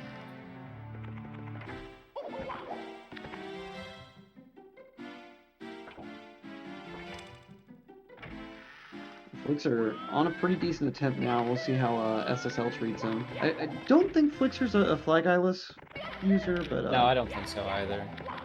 It's awkward phrasing there, but I mean that's the only real way that you can put it there. I think it's a little bit rude to say flag eyeless addict or a flag eyeless compulsor. I'm just so addicted to Flag Eyeless, man. I can't stop. I can't not go for it, even when I'm 4 seconds ahead. Honey, you're just addicted to Flag Eyeless. No, I can stop doing Flag Eyeless whenever I want. This is a Flag Eyeless intervention. You need to take the Flag Eye on good pace. I'm just too cracked.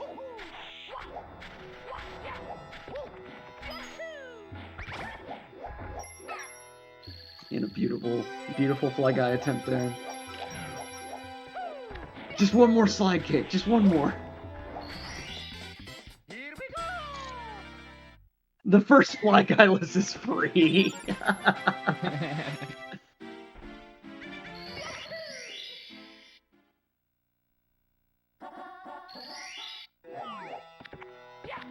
Okay, we got just the top of the pyramid star. You want to call this one a free star, but I've seen so many runs just like die to this, like the triple jump going bad or something else. And I feel like it's the same sort of thing. Like, you know, if if as a runner you've kind of been having a lot of trouble with plus or fly guyless, and then you're able to suddenly get through both of them, that kind of relieved feeling that washes over you makes you just not really focus as much as you need to on that last star. It's a great run for Flixer, though. Do keep in mind he is comparing against his PB, which is a 15:23, and he is 2 seconds ahead. So we're looking at a BPT of 15:07. So, you know, it's on the table for sure. He could definitely, well, obviously, bop cheese at this point. Actually, no, I'm sorry. His PB is lower than that. I think it's like a 12 or something. He's running against his event PB, I should have said. His actual PB is a 15:21. So, all things considered, 2 seconds within, you know, his PB for this event, really solid. Oh, absolutely. Oh, and that nice lag reduction cam on a side hop as well.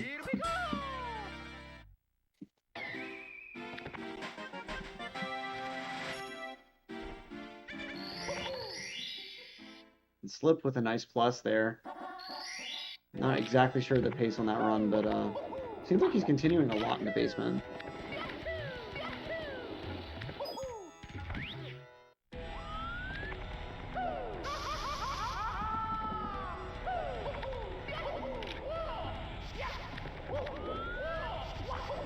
And Flixer opting for elevator tour there. Safe bet, to be honest with you, at this point. So much safer than lava boost, and like with a run like this, I certainly would just go ahead and keep you know, whatever's going to get you into the late game.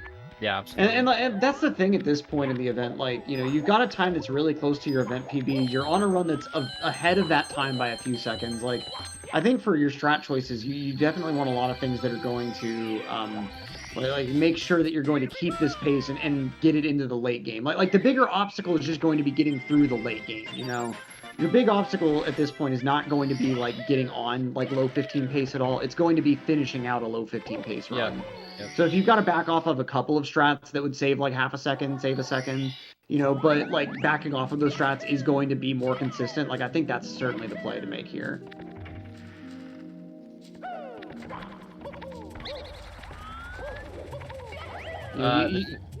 Sorry. The asterisk by Regi's PB is pending a retime to make sure that it's actually a 15. I would bet money that it is a 15 just by how I eyeballed it. And he also has to undergo a physical examination to make sure that he's actually human after that attempt.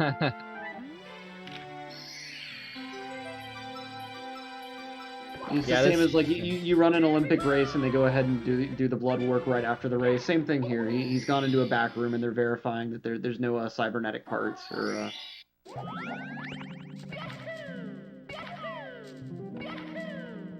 Flixer's still on a really nice attempt here. Yeah, this is great. Just has boulders remaining here, and saving boulders for last tells me I don't think he's going to be going for C up slide.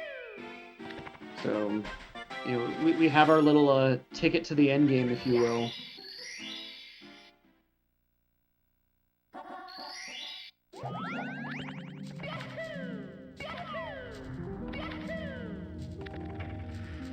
And like this is exactly the sort of position you want to be in on day 2. You know, you want to have a lot of pacers getting into the late game on like good enough pace to score yourself some points, get yourself higher up on the leaderboard.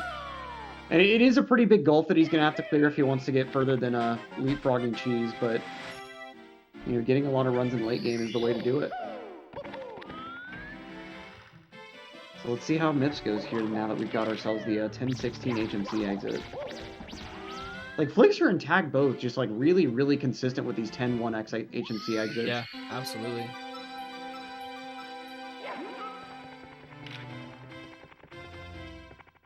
Flixer lining it up extra carefully on the wooden door clip, but things pulling off really nicely. Mm-hmm. And don't forget, too, before we kind of continue here, we are able to donate towards the charity that we're working with here that's helping us put on the event, Urban Arts. Of course, thanks to Gen Game and Twitch as well for what they're doing to help us kind of put this on. So if you feel so inclined and you'd like to make a donation, please do. And you can read a lot more about the charity at the link in chat, !UA, but they're a wonderful organization that serves underprivileged students in the New York area. And like the program that they offer, like training students to like design their own game and teaching them a lot of the fundamentals of game design, like a lot of the principles they learn carry over into like just general like any sort of like comp sci field stuff. And like sometimes the hardest part about getting kids involved and like interested in learning about a field like computer science is just like getting them motivated to start learning all the like little like fundamentals in the first place. But like this sort of game design project like lens of doing it is a really effective way of getting kids immersed and interested. Like it's a lot easier to get a kid interested in making their own game than it is to get a kid interested in learning about recursion, for instance. So Sure. So Flixer missed the pole glitch here. Zero Cycle still on the table. We'll see if he's able to maintain it, make it work. It's going to be really close, and I don't think he's going to get it. yeah, that bully really just messed things up. And like again, I don't think bullies have set spawn positions. They just like spawn within a home radius, and so like kind of same thing as Goombas. Like sometimes they'll just be right in your way, right where you need to be.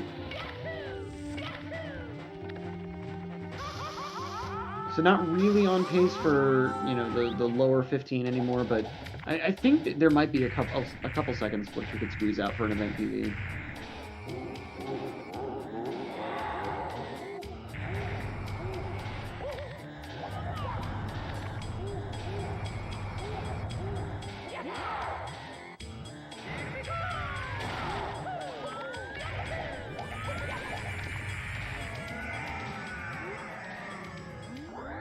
So it's an unfortunate time loss. Like I said, about 8 seconds. Yeah, like you were saying, I don't think... Yeah, PB's off the table. And it looks like the event PB might be off the table as well, unfortunately, for Flixer here. Yeah, best possible of 15-24. It looks like you might just go ahead and continue this one just for practice. Or, like, you know, a lot of the time, too, like, when you realize that, like, you've made a mistake like that, you're not really trying to look too closely at your splits after the stage is done, so you might not realize that, like, the event PB is slightly out of reach now. But we got a couple runners in chat saying that like there is an event PB still possible. Might just need like a gold on BLJs or bits or something. But Sure. like you always hate to assume a gold on like one of these last couple splits. And he had the instant catch, but just the mash didn't quite work out right afterwards. And yeah, that's gonna be a reset. Yep. It's me, I mean, the Mario. unfortunate thing is like, yeah, you just can never count on the gold. Yeah, exactly. Yeah, you watch this category long enough, like you get that beaten out of you. The oh, this can still PB. Like no, it can't. Like I only believe that a run can still PB once you hit the third Bowser throw and the timer's ahead. You know. Yeah, absolutely. Actually, we have, while we're kind of waiting here, we have a couple donations. I'm gonna try to sneak one in here if you don't mind. I don't know exactly where we left off last night. But from FJ Allness, we have $20. Thank you so much for donating. It says, Mr. Slip is my daddy. Powerful, mighty, and luscious. Looking forward to his performance over the next few days. Good luck to the runners. Hail the grind. Really appreciate that, FJ. Thank you for the $20. Excellent. All right, and Slip is +3 here. BPT of 15-17. So could put him ahead into 4th place, and we'll see what he's able to do with these BLJs. Unfortunately, missed the exit course there.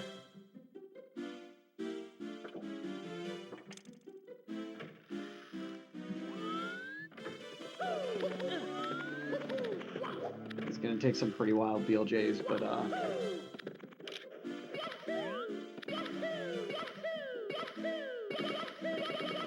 Okay, so he caught, but it's going to be a couple, through. So I don't know if necessarily he's able to do this right now. It's going to be, I mean, he has 15 seconds to, or 14 seconds to save, but I'm a little bit concerned here. That was a good catch. Does get an insta there, so okay. That's what was certainly needed if it is going to be kept alive. Now we'll see how Sky goes. Wide turn there, but might still be able to hit Metamo. Yeah, gonna be a little too late. Yeah. So that's 2 seconds. Oh, and then the neutral speed kick there. Yep, really unfortunate. You know, I feel like we've seen that mistake happen a couple times, and the speed kick over that gap is just... It's such a finicky input. So, like, for anyone who doesn't run this game, that doesn't understand what a speed kick is, to get a kick to come out when you're going fast enough to normally dive, you have to hold the stick not quite to the edge of the range, like not quite in the notch, but you also don't want to be in neutral either.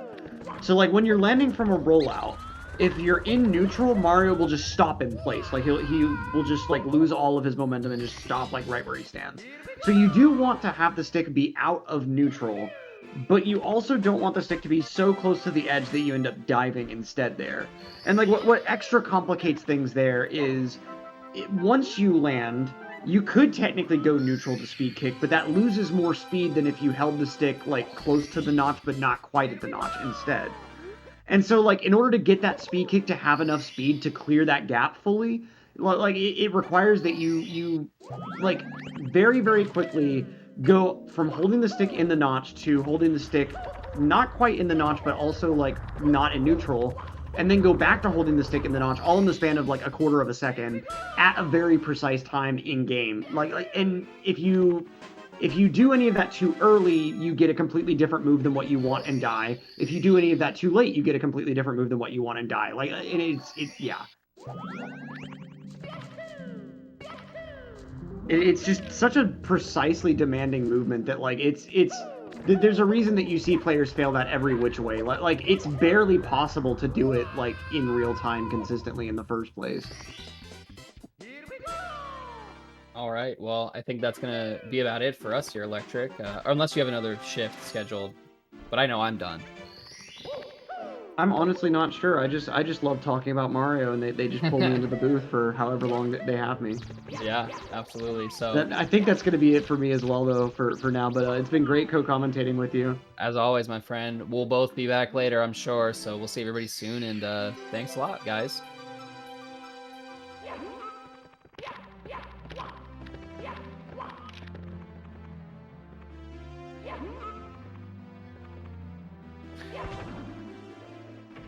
And with that, the switch is complete. Warning Track, do I have you in the booth with me here?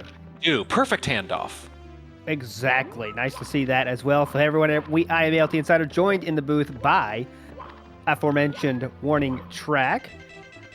And I think we got some donations to go through, Warning Track, so can you please get to that? Yeah, how about this? Do you want to alternate? I don't want to hog all these. There's been quite a few people. Yeah. Go ahead and hog. My reading is not up to par this early in the morning. Yeah, no, he's not functionally illiterate. Don't worry, we're not trying to hide that. Music Makes It, $20, says thank you for putting on this event for a great cause. It is a great cause. We'll talk more about that in just a second. Vanya 42nd, $40, very generous. Go Cheese Go. Most of these dono messages do seem to have a rooting interest, I've noticed. Yes. Illegally Sam, $20. Always enjoy a good Mario event. Thank you, sir. This is a good Mario event. Zoronity Plays. That sounds like a Twitch username to me there. That sounds like a streamer. $30. I am here to support and to see Mario bonk his head so many times that he is unable to walk in a straight line. Keep up the great work. That will pretty definitely happen. Salt and Ginger, $5, says Cat Jam. Sure, why not? And Hats, $20, says thanks for doing this. Well, you are very welcome, and thanks for watching, and thanks for donating. Thanks so much, everybody, for those donations. Salt and Ginger, of course, is a huge contributor to this game's speedrun. If anyone did not know out there, Salt Canalus is named because of Salt and Ginger. So there you go. And also, just a legend in the community for sure. Salt and Ginger, thanks for that $5. Thanks to everybody for their so far donations reaching $790.90. My mind quickly scanned for the next meme number, but I could not find one. I'm guessing it's going to be, what, $869.69? We could get that in the next hour. We're going to find out. Track, I know you're more optimistic than me, though. Do you think the chat has it in them today? They definitely have it in them. And are you telling me you're also innumerate, too? I mean, come on, man. We got to get you into one of these urban arts programs. They got to teach you some stuff, right? Yes, and especially they have the great quality of helping me. What's that word again? Matriculate, I believe? Matriculate, yeah. It doesn't sound like what it means at all. It sounds like 50 other things. There we go. So let's get back on the ranch here, though, and see what's going on in the world of Super Mario 64, which is the point we are here for. Trey Bordo on the main screen. Let's see what reason he might have for that. Best possible time, I'm seeing a 15:11, which would be good for him, as Trey Bordo is in 7th place right now, looking to get an event PB, so he is definitely on pace for that. Yeah, I mean, that would put him in 4th and certainly put him up there in the top tier. But, I mean, how crazy is it that he's in 7th with a 15:35? And it's day 2. Like, that's kind of nuts. I mean, you got to say, technically, yeah, he's in last place. But Trey Bordeaux in last place in anything means you've got a pretty good field. And that's before you even look at the times, which are just fantastic. I think we saw Ouija get a 15 flat not too long ago. That's the big event of the day for those who are joining late after yesterday. It makes sense. We were talking as yesterday was winding down about how there'll probably be a little less drama. It's almost like all the drama of a normal 2 to 3 days happened in just the first day, it seems like, because the runners started so strong, put up so many strong times. But, you know, still a little something in there, and just teasing us, Ouija is, with that possible 14x. We were talking about it all day yesterday, and he comes a second away. I'll tell you what, Trey Bordeaux is doing what he has to do so far to keep that improvement alive. And as I say that, he messes up running right side, moving right side, and has to go to the left side of shame. And now Mario dives to his Mario meltdown. So unfortunate there. We'll not see an event PB from Trey Bordeaux now without some serious pickup in his giddy up. But we're going to see if he can pull it off now. Going left side, frustration building. Not sure we're going to see it here. Yeah, never fails, does it? Never fails. Looking at a good time, and then, yep, there it is. That's oh, man. The hat comes off. We are hatless. Repeat, hatless. We are hatless and frustrated. Trey Bordeaux feeling it now. Had a chance to move up on that leaderboard, but it will not happen at the moment. But luckily for him, and lucky for you, Chad, we got a lot of time left in the day. We're going till, what is it, local time? We're going towards midnight, correct? Unless, of course, we reach the $2,000 goal, which will make us go till 1 a.m. Eastern Standard Time, right? Eastern Midnight time. Eastern, yeah. Yep. 9 p.m. where the runners are, which is Vegas. For those who don't know, by the way, and it'd actually be pretty easy to forget or not notice until you see that backdrop looks really similar. The hat comes off again. They are all in Vegas together, bunched together. And look at that. Not only does the hat come off, the man stands up. And you just got to walk away, clear your head. That's probably why the hat comes off. And just kind of step away, step back. That's just too many falls in too short a period of time. Very symbolic imaging here now on Trey Bordeaux's screen. The ominous Koopa watching as Trey Bordeaux has left. Maybe get into some trouble in Vegas as he needs a break for sure, as he is just trying to fight up that leaderboard, stuck in 7th for today and yesterday. I'll say this for Trey Bordeaux. He's in the best city in the world to unwind if he's frustrated. Definitely. Many places will do that for a fee, of course. Yes, so we're going to see what now. So just update everyone, maybe dropping in here. So far today, only thing we've seen movement-wise in the leaderboard is Ouija improving his own best time by a single second to get that 15. We are still away from the fame, the unicorn that is the 14. We'd love to see. 14 is an incredible time. And we're hoping to see one this weekend. Have not seen it yet, but as you see there on the leaderboard at the bottom of your screen, Ouija got us within 60 ticks on the clock. But not yet, but I'm feeling confident we might see it today. Yeah, well, I'll tell you what, 60 ticks. How about $50? Zero Mana says, let's go. All right, thanks so much, Zero Mana, helping us get to that goal of $2,000 so we can get a little bit extra Mario into your Saturday plans here. As we see Tag, story of Tag yesterday. Such a heater he was on. It's just run after run, getting deep. A few mistakes and bits. A few times in a row, he got the bits and then would make a mistake, but eventually he pulled it together to get what was then the top time of 15:07.8. But he was quickly bought by Ouija and then Suigi. Too many G's in this competition for sure, but they are all here and having fun. He had first place for I would say all of 45 minutes, and within an hour he'd gone all the way back down to 3rd. It was fast and furious there, and I think it happened around the 5 to 6 hour mark on the day, and that kind of fit what our speculation was earlier about that sweet spot, right, where you're not too tired yet, but you're also zoned in because you don't expect anyone to be great right off the bat either. We thought maybe a few hours in, kind of mid-time through that first, maybe second day, would be when you see some of the best times, and it certainly was. About 2/3 of the way through the day is when all those great times started really coming out. Mm-hmm. And let's see if he can get on the same kind of roll again. I wonder what's on that main screen here. Maybe the event seems to be on the main screen. Seems to be indicating that way. Huh. Wonder what's there. Love to see the whole venue. We need some field reporters over there to give us the full look at that venue. Because there is another event going on. As you can see, it's way more filled out in the back behind our runners than it was yesterday, with Double Down, a Smash event happening at the same location. Yes, indeed. And there, misses the star, misses the jump, shakes his head, restarts. I mean, that's what you're seeing. A lot of head shakes. A lot of head shakes. We were joking yesterday about how I think it was I think it was Trey Bordeaux who would nod every time he made a mistake. And the nods slowly turned to shakes, and the shakes turned into heads going down, and that eventually became remove the hat and walk away. So the body language has gotten, it's fair to say, progressively more negative as the mistakes have piled up. But again, we're being very harsh here. This is very tough competition, and 15:35 is nothing to sneeze at, even though technically it is last place right now. Oh, and yeah, he did not go to any gentlemen's establishments, any tables. He is back running, so Trey Bordeaux, nice to see that. He wants to keep his role going, maybe. Yeah, no bottle service for Trey Bordeaux just yet. I was thinking just the craps table, just go and throw some dice, come on back. I'm not sure he's 21 yet, so we shouldn't put too many ideas into his young mind, but... Yeah, no, I mean, they don't stand for that kind of thing, and what do you call it? Oh yeah, Sin City. No, I'm sure they're very careful about all that. For sure. And there we go, seeing Tag here. Tag with the most recent PB in this game. For sure, before the event, I should say. 5 days ago, he did get that 7th place time on the leaderboards. And so he's definitely coming in hottest here. He is. Sweegie, by the way, takes a death, restarts. We were talking about this a little bit yesterday, Sweegie with the practice, just hours and hours of practice, and we said, I wonder if, he's going to convert that into actual runs at the end of the day, or is he going to spend the whole first day practicing, the whole second day, the first few hours of every day, right? Like, what's the plan here? Because all we knew is that he was practicing for hours on the first day, and he did start doing actual runs near the end of the day yesterday, and that's when he got that 15:07. The practice really paid off, and you can see, I think at this point, he's back into runs, and he's got more than enough time to go back into practice mode if he wants. I think he's obviously got the results to back up his methods. He obviously knows what works for him. It obviously works very well for him, as well as it does for anybody, as you can see from the speedrun.com leaderboards. Yep. But he does seem to be doing full runs now. Yeah, call me crazy, but the most shocking thing on the leaderboards right now might be, I hesitate to say this, but Cheese being 4th is definitely probably the most shocking placement up there at the moment, since he is, again, the least... The least specified in this 16-star category. He does appear to be running, though, now, so that's nice to see.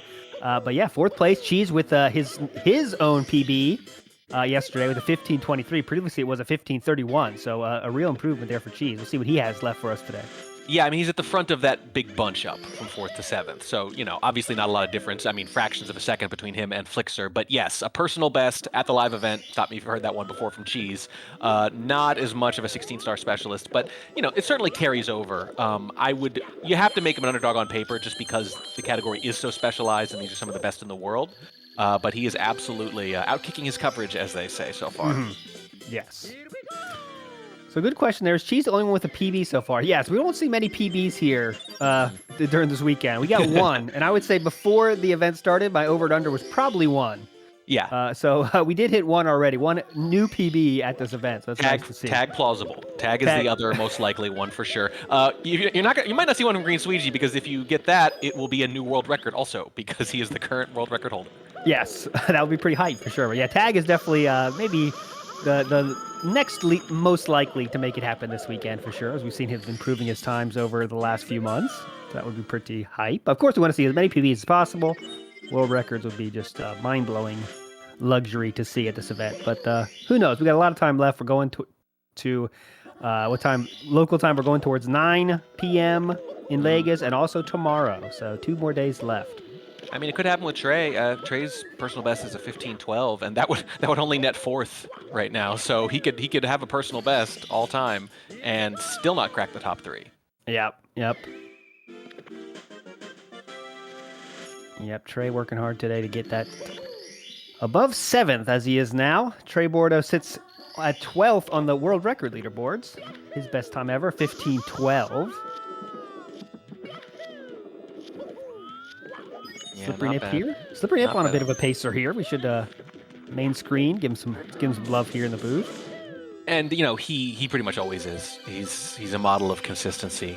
Nip second in the world too. What's interesting about that is that up until then, like the top 4 or 5, they all had their best times about half a year ago, and he's kind of the only recent entrant into that top 5. It's still a couple months ago, but in terms of how long this game's been speedrun, that's not very long. Tag, though, I keep saying this, I said this several times yesterday, and it bears repeating, entered the leaderboard 5 days ago. I mean, the top 10 rather. Yes. That is, he is so new to this scene at this level, and that's why he bears so much watching, because he's still on an upward trend. Triple botched up time for Nip. Never in doubt. EBM9 saying get attached. A little bit too early for that. We know better around these parts. Look at all the green, baby, and I'm not talking about Vegas either. Lots of green, lots of green. Oh, King Yeti, you must love the pain then. Main screen means attached for you. You must love to get hurt. I say after BLJ, then you can start getting the Velcro out, my friends. Not yet. We've got a lot of time left. Got the little profile cam from Slippery, a little different than some of the other runners, which go head on. Oh, Boulders are being very kind to him. They want to see this Slippery Nip get up there. He's being 6 is also another surprising stat note. Again, like you just said, second in the world in terms of personal best. So he's due to move up for sure. Here we go. This is looking very good for Nip right now. I'm just gonna say it. I don't care. I'll jinx it. Whatever. There's another run coming up right behind it. Okay. You are getting the adhesive out then, you say? Yeah. Oh, I love all these the methods being shared in the chat here. Gorilla Glue. Yeah. I'm a Velcro man. I mean, can you really get attached to someone with Slippery in their name though? Good point. I feel like this is the one player we can't get attached to. He's telling us. Don't try it. Oh, look at this HMC exit. Oh boy. Ooh, just over 10. You love to see it. Very hot right now. Heating up here in the booth and in Vegas. As the energy in the room here has also picked up since yesterday. Nips, will he be slippery or not? Look at that beautiful grab. The punch grab facing the door, just about perfect where you wanted to get it. The quickest way to get to that door is straight, of course, and he was just about straight. He is definitely in good position right now. Lots of work left to do, though. I mean, look, it's not a perfect clip, but it's pretty good. That Ooh, is little issue there. That was the opposite of perfect, but it did not too much time lost, half a second or so. Yeah, not too bad. Now the crowd forms, as we see behind Slippery, as we all can enjoy. No chip clip for the fans, not interested in showing you. Look how tight he made that turn around the swim. Yeah. Swim's looking good, though. I think he knows he doesn't need it to move up the leaderboard here. Like we learned yesterday, it's costly when you miss it, and when you get it, it saves a little bit of time, my friend. So Slippery Nip taking the smart route, I'd say, and we will see front sub, though, for sure. Look at his swims. It's a good enough run, and he has enough that even a modest improvement could jump him up several slots, so I get it. Front sub in the books. Now the temperature's rising in a big way. Got my second pair of shorts ready. We are preparing to get the adhesive ready because it's time to get attached now. As long as we can get through this, we're ready to roll. Let's see. What kind of play will we see from Nip? We've got every kind of metaphor you could want. We got temperature metaphors. We got adhesive metaphors. Oh no! Could have used a little adhesive there. Bounces off. There's no pole glitch attempt either. Nip kind of playing it a little safe now after that strong start. And I know that's interesting. It stands out because most of the runners here, oh boy. Yep, that's the meltdown there. Unfortunately, Wow. That's how fast it goes. I mean, that's kind of just like that. You never want to see them go, but that just shows how fast these things can go. And any mistake, you're always on the razor's edge with this run. 16 star is just like that. Unforgiving. And this one's over. He's going to keep going, though. He's going to keep finishing. I think that makes sense. But just it falls apart so quick. And it wasn't even this big dramatic thing, you know. Nope. He just missed the pipe. I see the question marks. He missed he's supposed to be going for a pipe there. It's called a pipe glitch. You go up the pipe and you're up to the second level faster. He just didn't make it happen. No, got to close it out. Got to get those reps at the end of these runs. You can't just restart, and never face the end game at all until it really, really matters. That's no way to do it.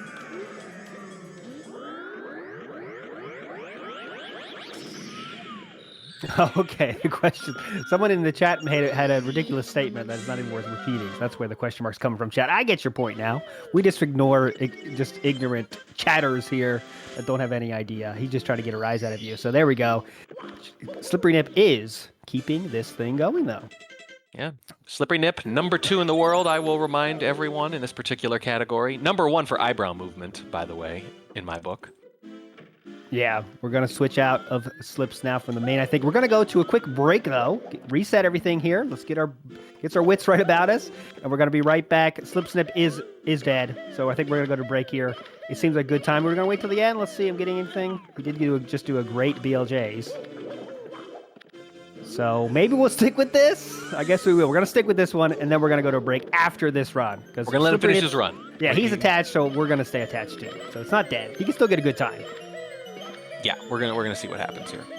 Event PB is definitely still on the cards here with a great BLJ, and that is what he needed to do to make it happen. So not every run has to be going for a 14 to keep going. Right, yes. Improving event PBs are worth following, so yeah.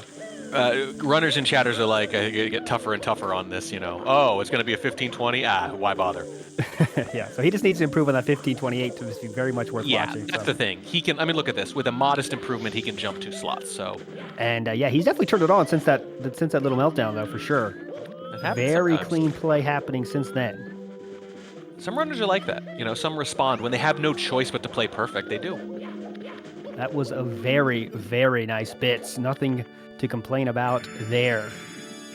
This is still looking like a pretty darn good time, even with those mistakes. Wow. Now already I'm thinking about what could have been. I know, right? Think about what could have been without that meltdown in the fire seat. But there we go. That's the first hit. 2 left. Gonna get a really nice time here. How quickly? Very nice. Just now you gotta wonder what could have been. But damn, this is definitely event PB. That's gonna miss. Oh! That's gonna miss. Just missed.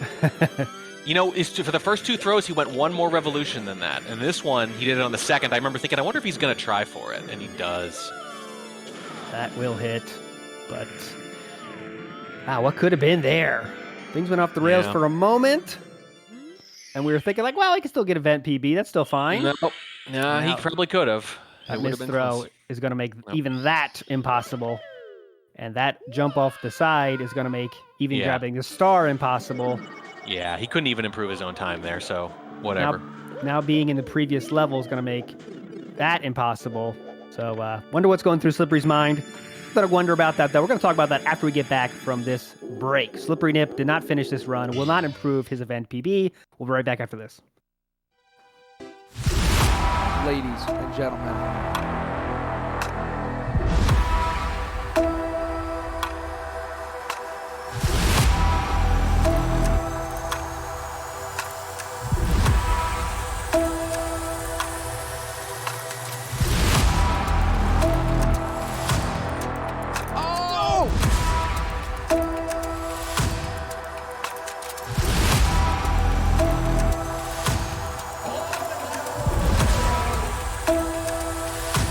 Who's ready for some action? There we go.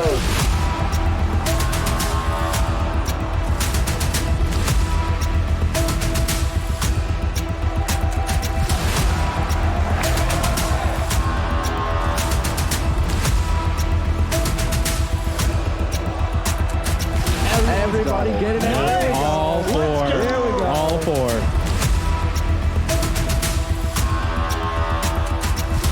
IBK, whole bunch of enemies, just like that, picking up another one.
ALT with warning track back at you with some are calling the Las Vegas 16. Still need to figure out exactly what we're going to call this thing, but we are here for a live time attack involving 7 incredible Super Mario 64 runners. A little bit of drama that just happened before the ad break.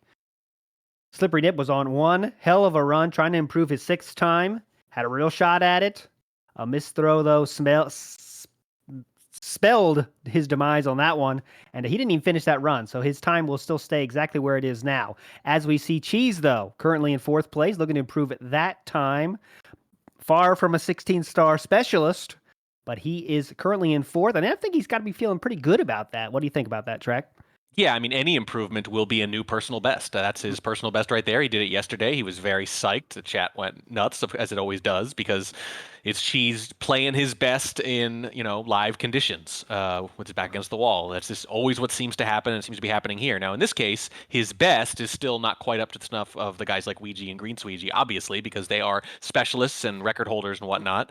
But to be able to kind of play at this level across a somewhat different discipline of Mario, at least, is quite impressive. I mean, you don't see this in a lot of sports. You don't see marathon runners are not sprinters, right? You never have someone who's one of the best at both. And if someone were even top 20 at both, it would be amazing. This isn't quite like that, but there's an element of that. For sure. And today's movement on the leaderboards has just been Ouija improving his time by a second. That happened a little bit earlier today, about an hour ago. And that is the only change to the leaderboards yet today. We're going to a 9 p.m. Vegas time tonight, so lots of time to make that happen. The star, actually, means the run is being retimed, so it means it could change. We got to do a lot of tests before we submit a run and say it is official. It's getting a full body scan. I thought it meant he just got a star. Yeah, how special it was. A star in this run. Star means read the footnotes, and the footnotes are we got to check Ouija for all kinds of stuff. You should see the battery of tests we do on every single runner after every single run to make sure it's a legal run. So we're doing that right now. Going to be updating you shortly on if that counts or not. Yeah, it's a good thing it isn't 120 star. We'd have to put 120 asterisk after every name, and that wouldn't really work. It would mess up our layout pretty bad. Definitely. And you say looking for good names better than Las Vegas. I'm going to pimp my suggestion from yesterday, the Lucky 7. Lucky 7 is good with 7 runners. It makes sense. Yeah. And that's my only standard for a good suggestion is it has to make some sense. Good lava boost from Tag. Very smooth looking over there. Also, yeah. So my jokes are confusing some. It just means that it's definitely going to count. There's no reason it won't count. It's just going to see exactly what time it was, right? 15:01, 14:59, huge difference. So we're just testing it. Look, in a lot of sports contexts, an asterisk means that this may or may not be valid, right? In this case, it means that the exact time may not be accurate up there, not that the run itself is in doubt. We know he got about a 15. We're pretty sure it cannot be a 14x at least, but we're not sure if it's, 1505, 1501 maybe. We know it's first place. We know it's first place by a fairly good margin, but we're not sure exactly how good it is. And when it's in first place and when you're right on the edge of 15 like that, we want to, be as precise as possible. Mm-hmm. Yep. So just got to make sure it is all on the up and up here. And assume 50% of what we say is probably trolling. So keep that in mind. And you'll know better that we're telling the truth. That comment was trolling too because it's way higher than 50%. Probably, yes, as we see Cheese here. Pretending it's only half the time. Navigating HMC That trolling. Here. It's Look at the future. I love to see the Glide, love to see the GTM slide, love to see Boulders playing nicely so far. Cheese is heating up a little bit. Got a little bit of some encouragement there on his right side. Yeah. What I like about Cheese too is he's capable of great focus, but he can turn his attention away from the game a lot during these little few seconds of downtime. The other runners you don't see do that very much. It's laser focus. Sometimes it looks like a still image rather than a webcam. And they'll react when there's a death or something. You'll maybe see them shift in their seat. But you can see Cheese in the 5 or 6 second gaps he has. He'll have conversations with people. He'll take off a jacket. He'll get a drink of water. He's obviously focused, but he can turn it off and on, it seems, very quickly. Yeah, that's for sure. A lot of different other people, like you say, like the person we just watched, Slippery Nip, who seems to be almost a statue in every single attempt, and he is at this event as well. just laser focused all the time, but Cheese is more of a chillaxing and Yeah. having fun. I mean, he's been playing a lot longer than most of these people. Not all of them, but most of them. He's been doing this for a long time relative to his age. Obviously started very young, and he's accomplished probably just about everything he set out to accomplish. And I got to imagine that probably allows you to feel a little more loose while you're actually doing this, and to just, through sheer repetition, turn it off and on as you need to. Look at him. He starts talking immediately when he gets a star. I mean, it's also being used to streaming, right? Is you get good at doing that kind of thing, interacting with chat, talking about what you're doing. I had this happen with a game I used to play called Spy Party, where I realized I would start talking with an opponent while I was playing, and I was much worse at first because I was doing two things at once. But then after a while, I got better at it, and I realized, oh, talking while playing a game, it's actually a separate skill from playing the game. Yeah. There we go. And nice grab from Cheese there. Still got a good time rolling here. How deep will this one go? Yeah, Cheese, now it's become a bit of a habit here at live events to just turn out great times. Oh, just as you say that, man, it really is remarkable, isn't it? That was a minor setback. It wasn't that here. bad. He's laughing it off a little bit, Yes. but he knows it's a good run. And let's see here. Cheese does not historically go for a chip clip, and he does not here either. Sorry to say, chat. I mean, it seems to be what chat cares about most right now is just chip clip. That and GTM slide. They love all the That's true. The swag. Well, I mean, they like the stuff that we would call a flex sometimes too, right? They like the small time saves that most runners don't necessarily need, but you can do it just to show you can do it and save that little bit of time. The really risky stuff, the world record pace stuff that you would have to do, to set a mark like that. They always want more. Hype. Suiji just got the long jump cannonless, which is pretty hype for sure. Green Suiji there. Top middle of your screen, the world record holder. Raking it out there. But Cheese is on the main screen here. Let's keep our focus on there for sure. Still got a lot of green on those splits. Yeah, I mean, we'll see what happens, but we're one mistake away, I think, from switching to Ouija too, because he's got MIPS at 10:30. Oh yes, okay. That's okay. A lot of things to keep in mind here. That was buttery smooth with the MIPS as well. Tough to know who to watch here. Too much action going on. You pay for the whole seat, but you only need the edge here today. Mm-hmm. And that's a ledge grab from Cheese. Unfortunate. Yeah, we've seen that from him a few times. I mean, there's just a bunch of great runs going on right now, and it makes you mad because there's other parts of this where 5 of the 7 runners are restarting at the same time, and you're like, well, nothing to talk about, nothing to look at just yet, but here we've got too many things. My eyes are darting around. Yeah, so you definitely want to keep your eyes, everybody, on Cheese and Ouija at the moment. Cheese is easy. He's on the main screen. Ouija at the bottom of the middle here on quite the pacer. They're going to stick with Cheese for now because he's also on a pace to improve his PB, PB, and actual PB. More asterisk questions from the chat. Yeah, we're testing Ouija to see if he's actually human. That's what we're doing right now. He's going through testing, and I see he is reset for some reason. Did not see why. Yeah, it's like Blade Runner. We're asking him questions about turtles. Don't worry. We're going to figure this out. Yeah, I mean, it's crazy, though, to think that Cheese could PB by like a good 15 seconds and still stay in 4th. Now, Tag has quite the heater. Okay, so keep your eyes on Cheese and Tag here.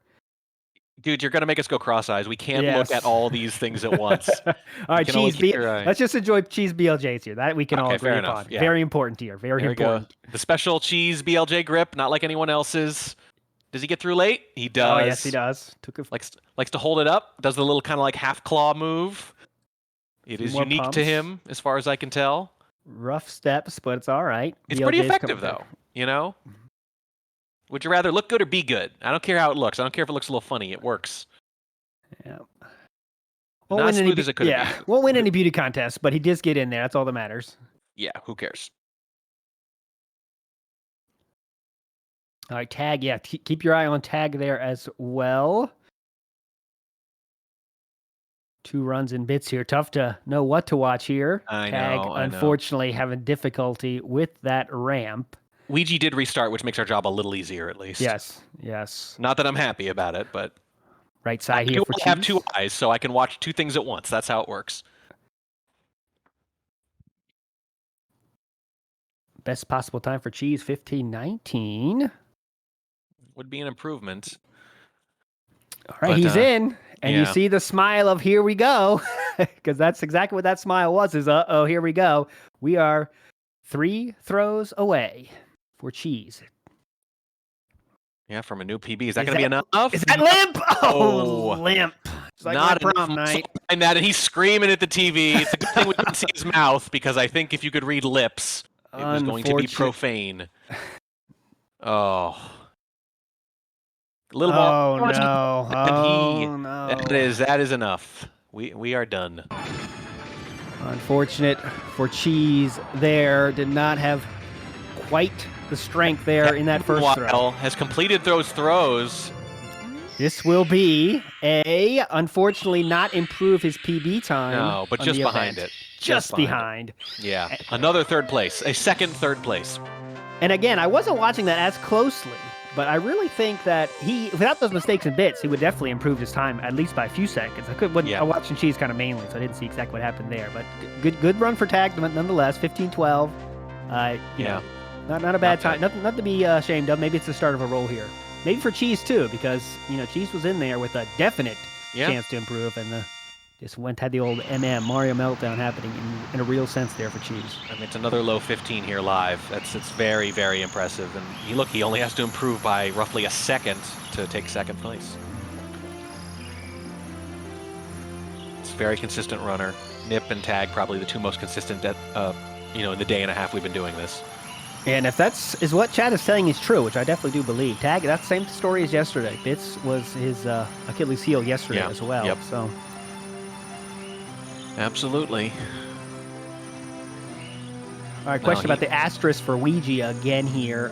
The reason for that is we are not quite sure if he is human or not, so he's off for some testing. We need an exclamation point asterisk. Yes, we do. To explain it. Yes. Quickly, please. Troll quick chat. Let's go.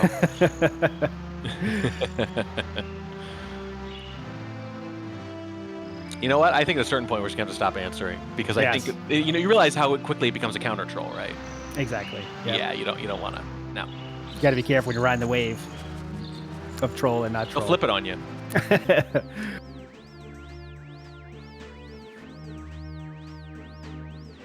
All right.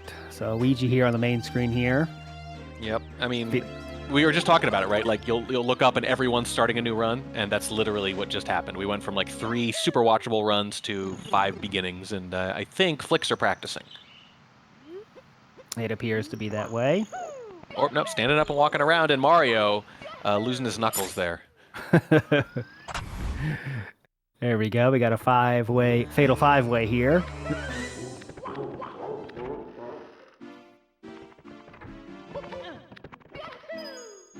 Not bad. There's Ouija with, I mean, I hate to say that's a little slower for him on the LBLJs. Usually they're immediate. I'm really nitpicking now, but... Oh yeah, for sure. Ouija is, if not the most consistent, one of the most consistent with that. Yeah, I mean, it's almost automatic. The LBLJs and the BLJs, again, he's like the only... Oh, wow. He just didn't like that jump. I think he maybe thought he was going to miss it. And impassive, like there it is. Like we talked about Cheese, reacting so much to what's happening on screen. And, Ouija reset. He resets so often, it's nothing. It's just, yeah, okay, whatever.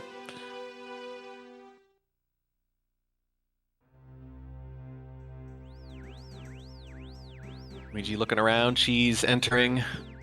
Everyone pretty early in the run here. Ouija the farthest along. 5 minutes here.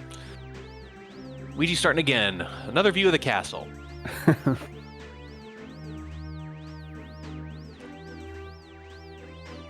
Yeah, I don't know. I don't know if I would go for this castle. Not in this real estate market.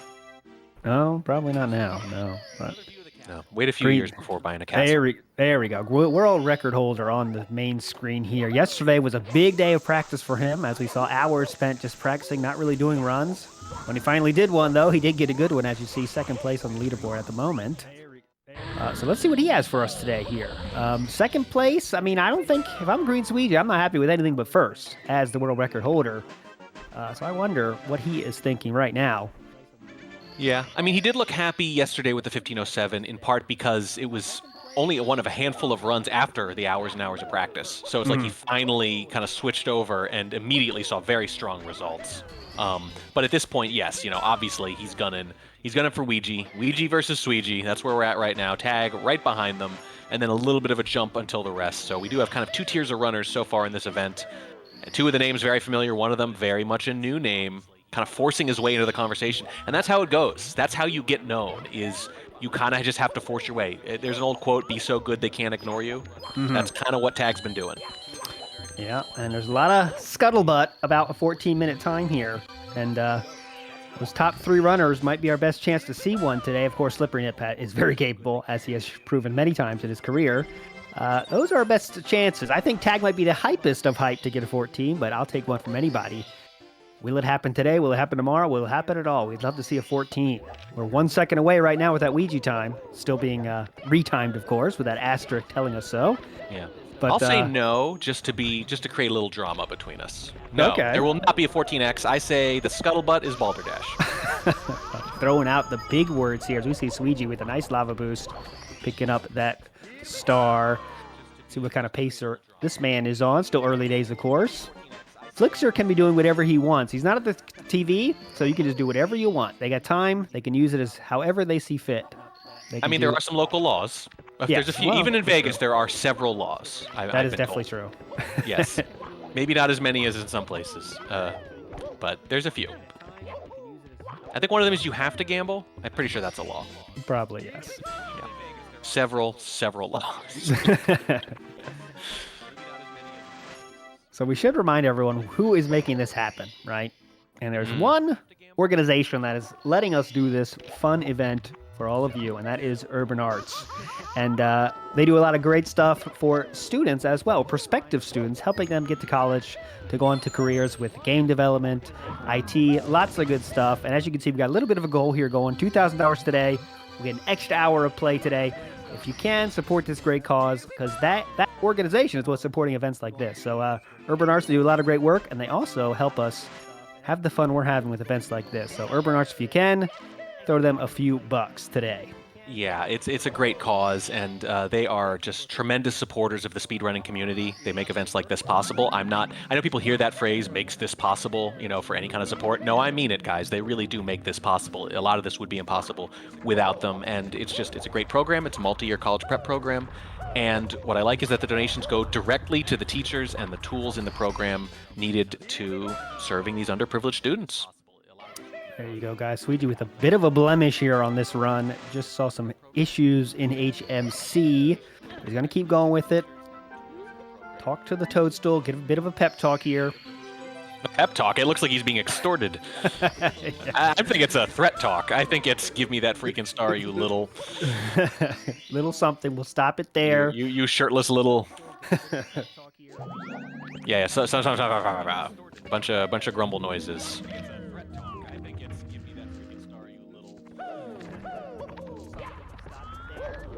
I mean, if I were going to make a video about that, I would have him approach Toad, and then there'd just be a long series of beeps, and then he'd give up the star. Yeah. Mario's a thug, man. For real. Definitely has taken a big chunk out of the wildlife, at least in the Mushroom Kingdom, for sure. Yeah, I mean, he just goes around jumping on people's heads and stuff, and I don't think he owns any of these stars. This is just theft. It's Grand Theft Star. We're just watching a thief in overalls. Boulders being very trolly for Green Sweegie there. It's always nice when they roll around along the right side there, let you just run a straight path to the star, but sometimes they do not play nicely, and that was one of those cases. So this is a 10:15 HMC exit for Sweegie. Pretty good. Pretty good. Not mind-blowing yet, but, because of the potential, because we know that he's more than good enough to be perfect from here on out, it's very intriguing. Mm-hmm. Yep, good grab there. Mips is a trick that's been around for more than a decade. And that was a pretty smooth one right there. Right, but it gets smoother and smoother. At first it's like, oh wow, I can get through the wall. And then it's like, oh, I can get through the wall in a second and a half. And then it's like, I can get through the wall as if there's no wall. Yeah. Right. Here we go. Here's chip clip for you, chat. Here we go. And he gets All it. right. There we go. You got what you wanted. I think it's Now we only can fair see. that you donate after a chip clip, right? Exactly. And I wonder if we'll go front or back sub here, right? That's the question. Yeah, what would you wonder? The chip clip back sub is still a combination I have not seen, but I do want to see it one day. Not yet. No, I've not seen that yet. I want to see a runner Someone who- ballsy enough. I was going to say someone who gets really ambitious and then in the 10 seconds immediately afterwards gets really conservative. Like, who is that person? One day we'll see the combination. It'll be magical. Yes, it'll be magical. But I mean, look, guys, I know some of you out there, you've got a lot of you are cheering for a particular runner. I mean, we're fans of the game in general, and maybe we've got our favorites, but you know, we're quote unquote professionals, so we're just cheering for hype and a good game up by all. But if you've got someone you're cheering for and you want to give them as much time, especially if maybe they don't have the number that you want, maybe they don't have a personal best, maybe they don't have an event best, you want to buy them a little more time, if we get to $2,000, there'll be an extra hour added to today's stream, and the same's going to go for tomorrow too, if we can do it then. So you actually have a chance to affect the outcome here and help one of your favorite runners. Extremely sterile fire sea we are seeing right now. Green Sweegie is picking it up right now when he needs it the most. Yeah, look at that big breath. Big exhale. Yep, big exhale here. You know what? That's one of the upsides of the masks, is you can tell for sure when they're breathing heavy. You can see it go in and out a little bit, but the whole body there, you could tell. Half spinning in. Okay, that's good. There we go. Get ready to get your adhesive ready, whatever your form of adhesive you have, because it's about time to get it out. We have 3 letters in our way, though. We got to do it twice. No. Oh, no. Oh, no. I would say cross yourselves like they're crossing their arms behind them right now. That's say your prayers. This is when you need it. All right, fams. This is what we need. Green Sweegie having a real shot here. It all starts focus on him. Look, we can't avoid the curse when it's this good. You know, you need to lean into it. We can't just, silently watch 2 minutes of this and not say anything about how well he's doing. There's no way around it. When you're on a good run like this, we're gonna have to talk about it. Here it comes. Wiped off the sweat from the hands, getting ready for the whoa! Speedy as can be here. Main screen just earned there with that one. Here we go. One more. I looked away for a second. I thought, and I looked back and he was through. Oh, and another one. Not perfect. Okay. Very good. Very good. Cannot complain there at all. No. All right, now he's into it. Bowser in the sky.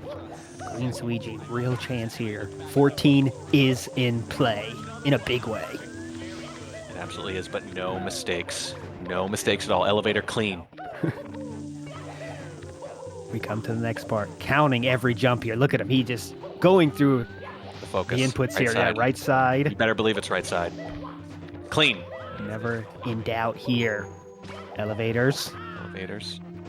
Goomba. Go. We're good. Goomba out to lunch. Not even on the job. Perfect. Now we're in. 3 throws away. It's just the throws, baby. 3 throws for glory. Throws. We've seen so many runs die to throws this weekend. I'm going to see it again. First throw. That's good. Inhale. That is down the middle of the I can't watch. There's a strike. Green Sweegie taking a moment to prepare. Second throw in. One throw left. Great re-grab. He's smiling. He's on the money. There it is. The crowd erupts behind him as we do have a new top time. How low will it be? We know it's a 14. What will the second 2 numbers be? That's what we're waiting for. Oh, God. We know it's a 5-something. Come on. Oh. 56, 14, 56, 14, slammed down at this event known as Double Down. Green Sweegie, the legend, the world record holder, first place in this event. Give it up. We've got a 14x. That would be on the leaderboard, by the way, about 4th or 5th ever. And it just happened live. He's showing you why he is the world record holder and now the event best holder as well. That is a 4-second jump on Ouija's flat 15. I know a lot of people mention a runner that's not here, Kano, right? His best time ever, we just saw Green Sweegie do at this live event, just to talk about the quality of run we just saw there. And it will take many moments to recompose ourselves here to, just to get back to, I can't even explain it. Track, please talk. Yeah, well, I mean, he did it with Kano-like throws, is what he did, basically. He just nailed it. Some quick grabs, mid-air grabs. Fantastic, fantastic. And you saw the emotion come out kind of all at once. We saw the deep breath and then basically nothing until the fist pump at the end. Yeah, and that was interesting. That was fun to watch. That was definitely fun to watch when between every throw, he had that little moment there. It was pretty exciting to watch there, and he made it happen with 3 beautiful, beautiful throws. I believe we are going to take a break here. After that, what a better moment. Let's all take a moment, calm down, recompose ourselves, and we got a lot more Mario left for you. Let's go. What a run from Green Suigi. See you at the other side of this. Ladies and gentlemen.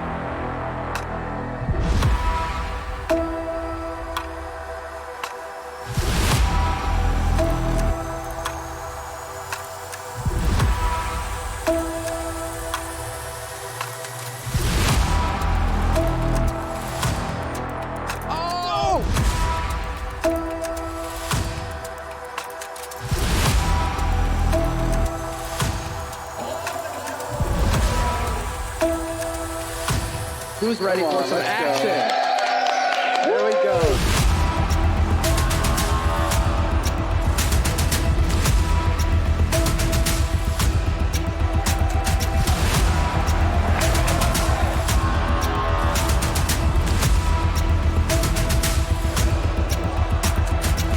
Everybody get it out. All 4. Here we go. All 4.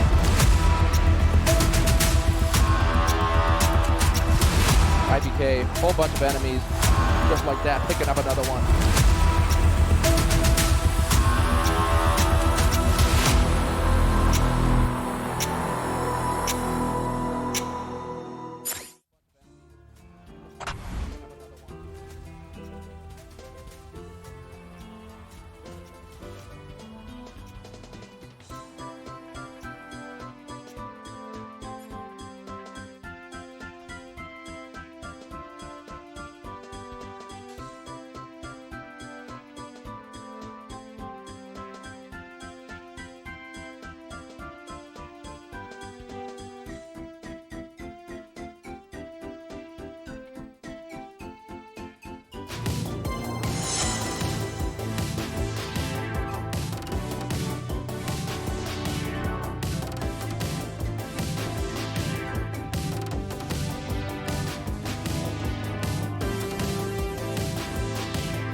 We are back here, ALT Insider with Warning Track. Still recomposing ourselves. I've changed my shorts. I've unattached myself from the run we just saw. The masterpiece we just saw from Green Suiji, putting up a 14:56 with an asterisk. Now he will have to go through a full battery of tests to make sure that time will stand. It's going to get retimed, but I guarantee it's around there. So Green Suiji is definitely in first place here. World record holder on speedrun.com and the first place at this event that's going to last for another 2 days. But how long this event lasts is definitely can be affected by the chat, right, Warning Track? Yeah, I mean, if we get to $2,000, they're going to extend the event today by an extra hour. So maybe if you want to give one of your favorite runners a little more time, especially if they're not doing as well, or if you think they're just starting to heat up around the end, maybe they're the kind of runner who does, give enough money to a great cause, by the way, which you should do anyway, and you also get to potentially affect the outcome of the event. Yes, for sure. And we do have some things that have affecting the event already are donations we have. So we got a donation from Pinball Derek, $50, saying, awesome event. Love supporting our future tech and game developers. Looking forward to seeing a sub 15 today. Hey. And Pinball Derek, I don't know if it's your birthday, but you just got a great present. It was a 1456, my friend. Another donation from Trash Brown 97, 1456 with the POG. So thanks so much for donations here. We're up to 905.46, looking to get to 2,000 before the end of the day at 9 p.m. Vegas time, midnight Eastern Standard Time. All right, Warning Track, refresh us. Who is playing? Who's doing what? Let us know. Well, first I want to just call out Trash Browns because they donated yesterday too. So super generous. Thank you so much. Fantastic. You mentioned getting unattached to that last run. I don't know. I think the whole point is when the run finishes the way you want, you stay attached, right? You get married to the run. Get it tattooed on my chest. That's right. Let's get a tattoo. Yes. 14. I'm drawing. I mean, I'm gonna put. It's this pen right now, and it's on my ankle. It just says 1, 4, 5, 6. It's in green ink, for Suiji, of course, and it's just a guide for the eventual tattoo artist. But there we go. Yeah, look, I mean, that's what we saw. We just saw the 14X we've been waiting for. It almost happened yesterday. It really almost happened earlier today with Ouija, and you can see now. Look at this. Look at the scores at the bottom in a live event. We're not halfway done either with this event. The worst score is 1535, and there's already a 14X. Just absolutely tremendous, ridiculous play. Yes, and as you can see, just like yesterday, remember yesterday, Tag had first place for a very short time, and then hour, Ouija, maybe. Yeah. And Ouija was like, all right, I got to get it right back, and he did. Ouija already right back on the grind here. I wonder if he's super inspired now to take back the first place time he just held, as he did yesterday. Yeah, he went from first to third in about an hour or two. He literally got up and walked away, as most runners do after a really great run. They kind of take a little time off. It's very common, kind of decompress. And when he came back, basically, he dropped 2 slots already. That's how ridiculously fierce and competitive this event has been. And we were talking yesterday and earlier today about how many 14s will we see, if any. So we did get 1. Now the question is, now I'm going to get greedy and say, how many will we see? Brad Shuby saying we're going to get 2 more 14s. That is very optimistic, Brad, but I'll take it. It's definitely hype, but definitely think another one is coming. Feels like it, right? We got enough time to see at least 1 more.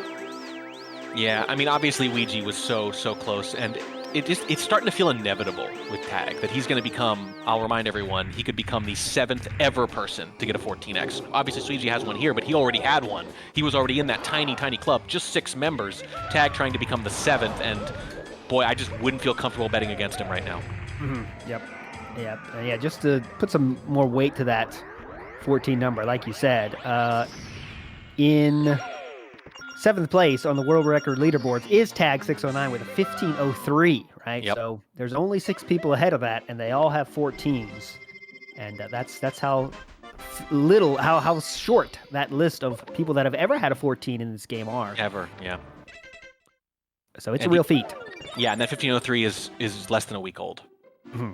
So he has really been coming up. He's really announced himself, this past week and at this event. He's definitely just a runner to keep an eye on. Yeah, Bullet Bill, good comment there. Someone said, I remember when people say, you'll never get a 15. That's how, in speedrunning, you never use the word never with any time, Like, oh, well, it'll never get below 2 hours. Oh, well, now it'll never get below an hour 55 minutes. And then it'll happen eventually. It's like Novocaine. It'll work eventually. Just give it time, my friend. And who knows where this game will end up. But yeah, I mean, 1448 is a time that not too long ago was like, that's impossible. You must be an alien. Yeah, I mean, it's not just speedrunning. There's an old quote that people saying something can't be done are almost always interrupted by someone doing it. There you go. Yep. So just if you can dream it, you can believe it. 14-3x. That's a tall order, but maybe a few decades. It'll never happen. I'm going to completely go back on everything I just said. There you go. The asterisks do mean that we are still retiming, and we're going to figure out the real time. Doesn't mean that the runs are going to go away. Doesn't mean they're not going to count. We're just seeing exactly what time it was. We're retimed that just in case, because the margins are pretty small. Yeah. Well, I mean, look at 3rd, 4th, and 5th on the leaderboard there. Those have fractions of a second because they were very close to some other time at the time. For example, Green Tweegie was in 3rd, so that's and he was within a second of tag. So they both had decimals there. Cheese and Flixer, obviously, you could see half second, same thing. We just leave them up for posterity there. We don't really need to time them that closely in other cases, but when we do, and certainly when it's a 14x and it's the first place time, that's going to be a little more provisional. We want to be as precise as possible for the times that figure to matter the most. Trey Board, I was definitely putting in the time today. Been 7th all day, most yesterday and all today.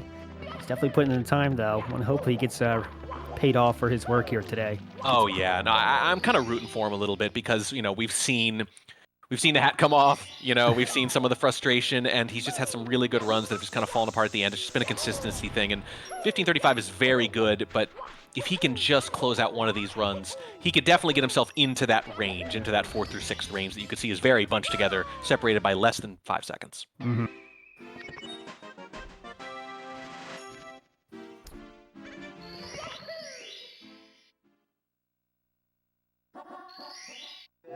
And, you know, it's hard to get excited about the first half of these Trey runs because a lot of them have been very good. That hasn't been the challenge. The challenge has been down the stretch.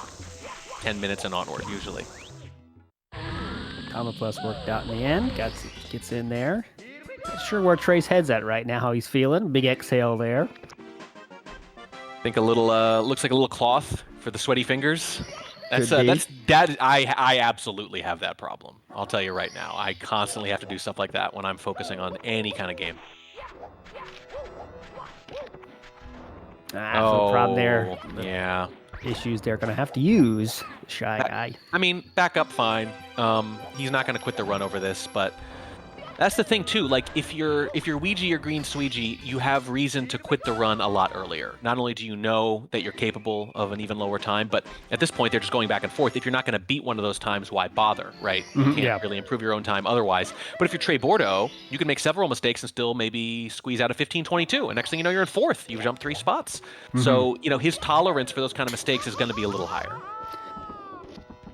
Yeah, Green Sweegie has put the flag down in the sand here with a 14:56. His play now, I mean, we're going to see a lot more. I assume we're going to see a lot more resets from him because if it's not looking almost perfect, there's no need to keep playing without other than just practice reasons, of course. But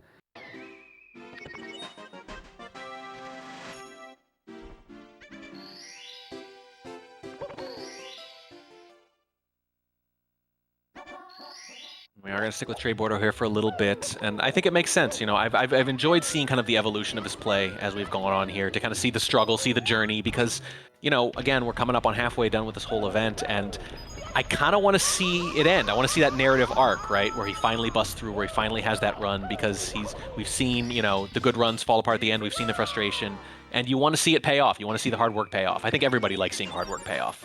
Definitely. And with that, me and Track are going to get out of the way for 2 other legendary commentators. Not saying we are, me and Track are, but the next people definitely are. And their names are West Dog and Electric. They're going to be right with you. Thanks so much for watching. We'll be back later today. Keep enjoying the Mario.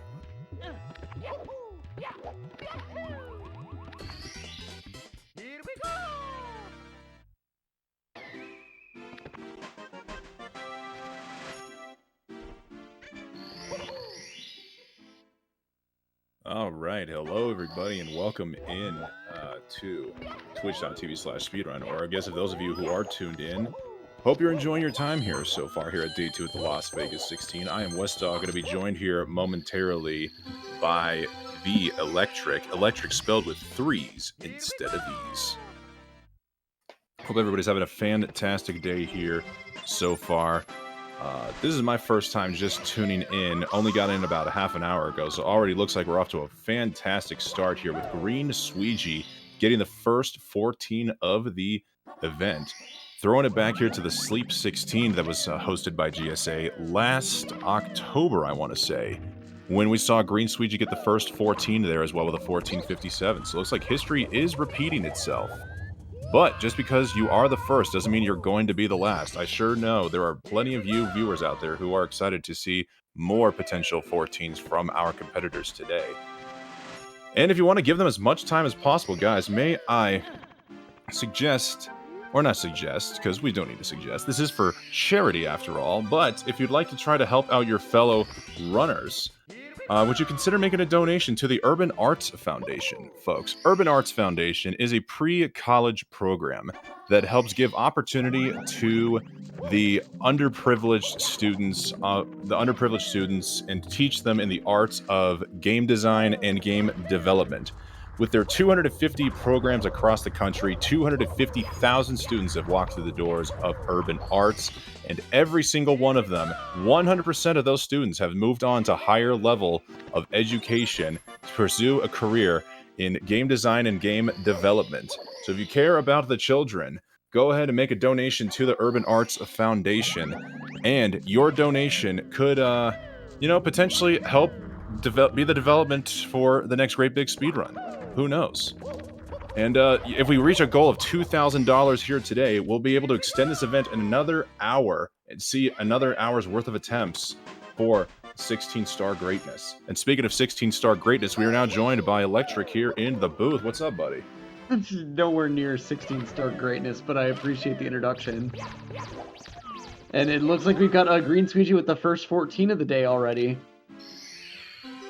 Absolutely, yeah. Just pulled that off about 20 minutes ago. Was able to clutch out the 3 throws and get the first 14. I guess with Squeegee now on the board with the 14 here, who do you expect to see with the next 14 based on what we've seen today and yesterday, Electric?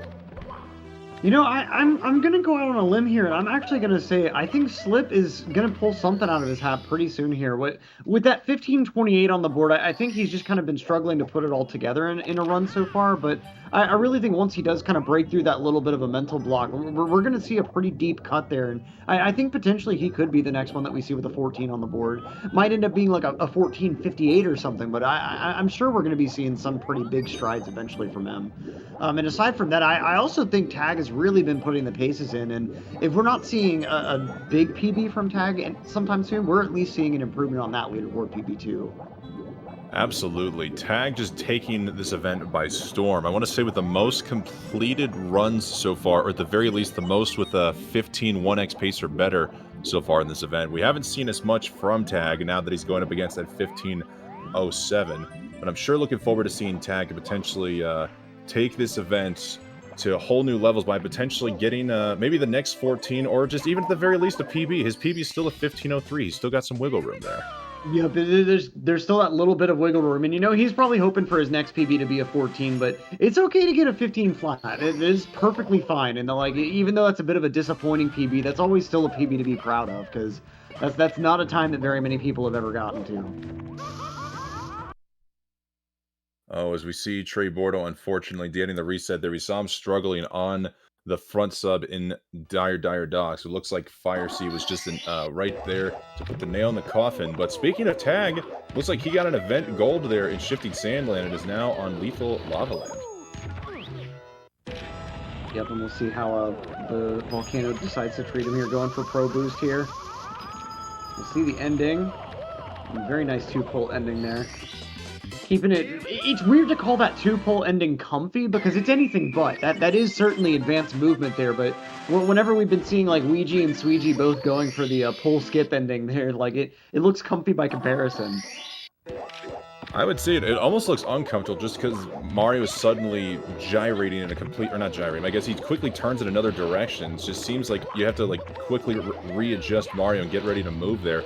I'm surprised more people aren't going for the 1-pull grab and then doing the wall kick approach to get onto the platform there. Is there any time difference between those strats as we see Tag take the unfortunate reset there with a second failed side hop? Yeah, unfortunately, side hop cannot be done with that first frame wall kick. And then as far as the time difference there, I'm honestly not sure. I think that the way that Tag did the 2 pulls there, I think was slightly faster because you instantly cancel the pulls with like the crouch right afterwards, if I understand that strat right. But like if you jump off the pull, you do have to wait out the whole pull grab animation. So I think it might be slightly slower to do it that way.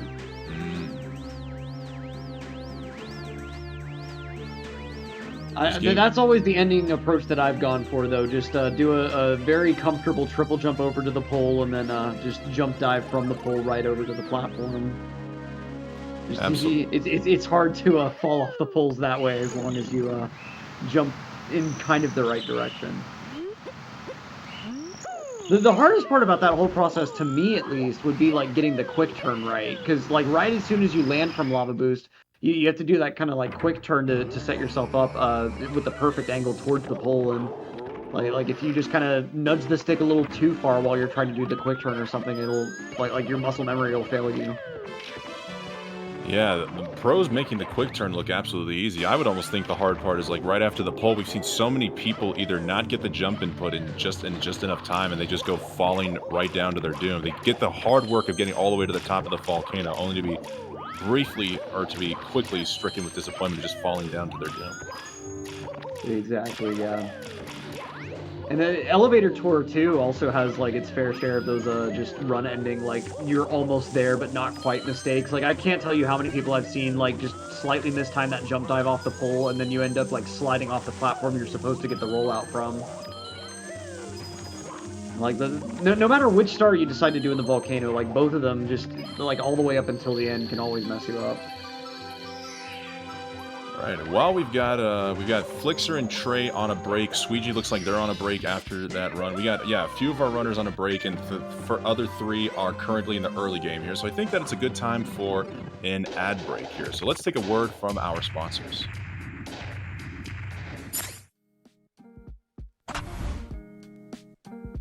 Urban arts helped prepare me for college by giving me a lot of experiences working both independently and collaboratively with other people to make really cool games, and taught me how to put my all into creative projects, and that helped me put together a very strong portfolio for college.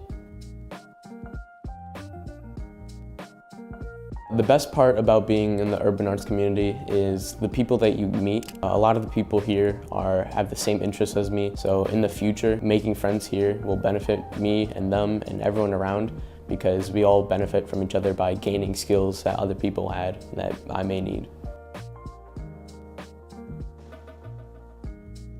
Urban arts helped me see myself differently by showing me that I can be a good leader. In the studio program, I was assigned the role as project manager, and fulfilling that role for the first time actually helped me realize that I have good leadership skills, and it really helped me to develop them.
And we're back, folks. We got Tag on a run in basement right now as Slip and Ouija starting their own attempts.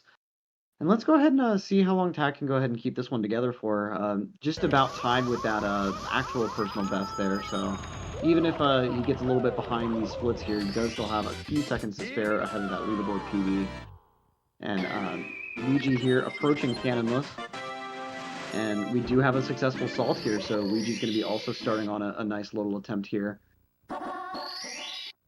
Just goes to show the consistency there of Tag. Like right before we went to commercial break there, we saw Tag in Lethal Lava Land, and just like that, he's already back in here and still pretty much on the same time. So there's to never even think a moment for looking away from your screen from Tag. As we see, Ouija, I'm surprised, is actually comparing against event PB instead of normal PB splits as we saw him do yesterday. I wonder if that's a mentality thing or just what's going on. It certainly could be, because earlier when he got that event PB, he was still comparing against actual PB, but I don't think there were... I think the BLJs were kind of sloppy in these splits, so that might be part of what's motivating him, is, you know, he's got a fair amount of time save on BLJs, and so, like, it is going to be, like, a decent comparison of, like, you know, as long as he's ahead going into BLJs, there's an even better shot than if he was comparing against, say, PB splits.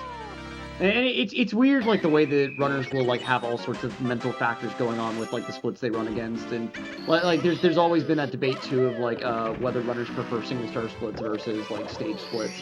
And so, you know, who knows what Ouija's motivation is with the mentality with these splits. It could just be a formality, you know. Like, he just kind of feels a bit better about, you know, having on the screen whether or not he's ahead of the run that matters, so to speak. But it also could just be like, you know, him trying to kind of trick himself into not realizing that a current attempt is as good as it really is, you know. Slick looking GTM slide there from Tag as we see him coming into Hazy Maze Cave. Unfortunately, it was a clean Lethal Lava Land until the very end there when he did not get the quick ground pound strat onto the big bully and almost felt his untimely doom on those collapsing steps, was able to save it, but now he's got a little more ground to make up here as we see a wonderfully clean Toad talk here. Not an advocate of Toad violence here in this commentary booth, at least from this commentator. See, I think sometimes Toad just needs to be roughed up a little bit to remind Mario of the stakes, you know? He needs to remember what's going to happen if he doesn't give Mario what he wants. Yeah, the unfortunate thing is that Nintendo 64 is unforgiving. You can either talk to him cleanly, or you just have to go and sock him directly in the face. There is no just simple grab by the jacks like, Toad, hurry up and just give it to me! Yeah, it's like counterintuitive kind of, right? Because, like, you want to just press B in front of him, but you know if you're running full speed at him, then, like, you're going to dive in front of him instead of actually talking to him. But then, right, like, you don't want to be in neutral, like, stopped when you try to press B and talk to him. Because, like, if you hold the stick slightly out of neutral and, like, have Mario, like, slowly walk towards him, then, like, he's more likely to talk to you than, like, if you're standing completely still. And so, like, it's just... It's so easy to end up accidentally doing the punch just because, like, you're not really thinking through the inputs, and, like, you have Mario stopped there whenever you press B, and just, yeah. It's a weird set of conditions where it's like you have to be slowly walking towards him, but, like, not walking too fast, and, yeah. Speaking of not slowly walking away, I couldn't find a good transition, but Mario not slowly walking away towards that early MIPS grab there, as we see an event gold here from Tag coming out of Hazy Maze Cave. Talk about making up some ground there as he gets the glitchy wall kick.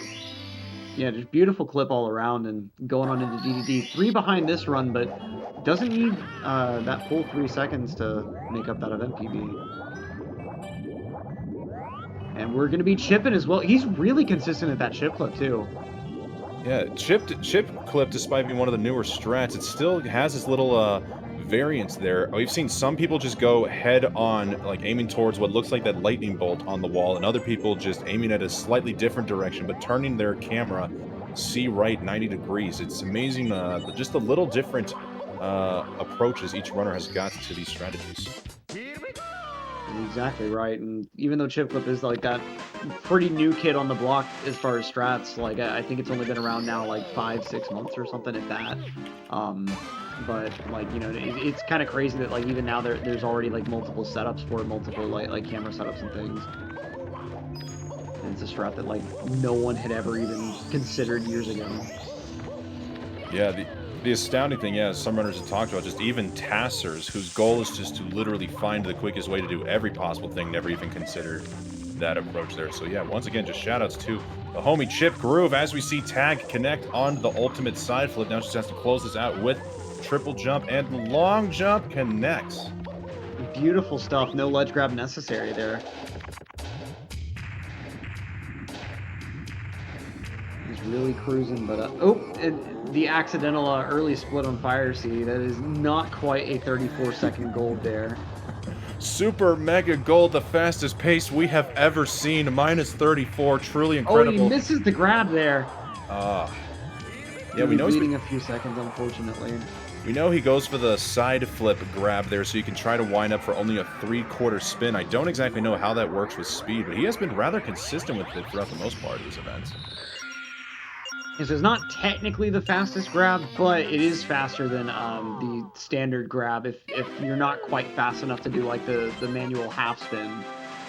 Like I've seen like Ouija do like the true half spin where like you just stand there and grab Bowser at like the halfway point, but you have to really like make your stick start smoking, like spinning the Hori stick that fast in order to like make that grab work. And Ouija getting the breakdance on the slide kick into HMC, that's got to be an infuriating mistake. I thought that was just some swag bonus points there.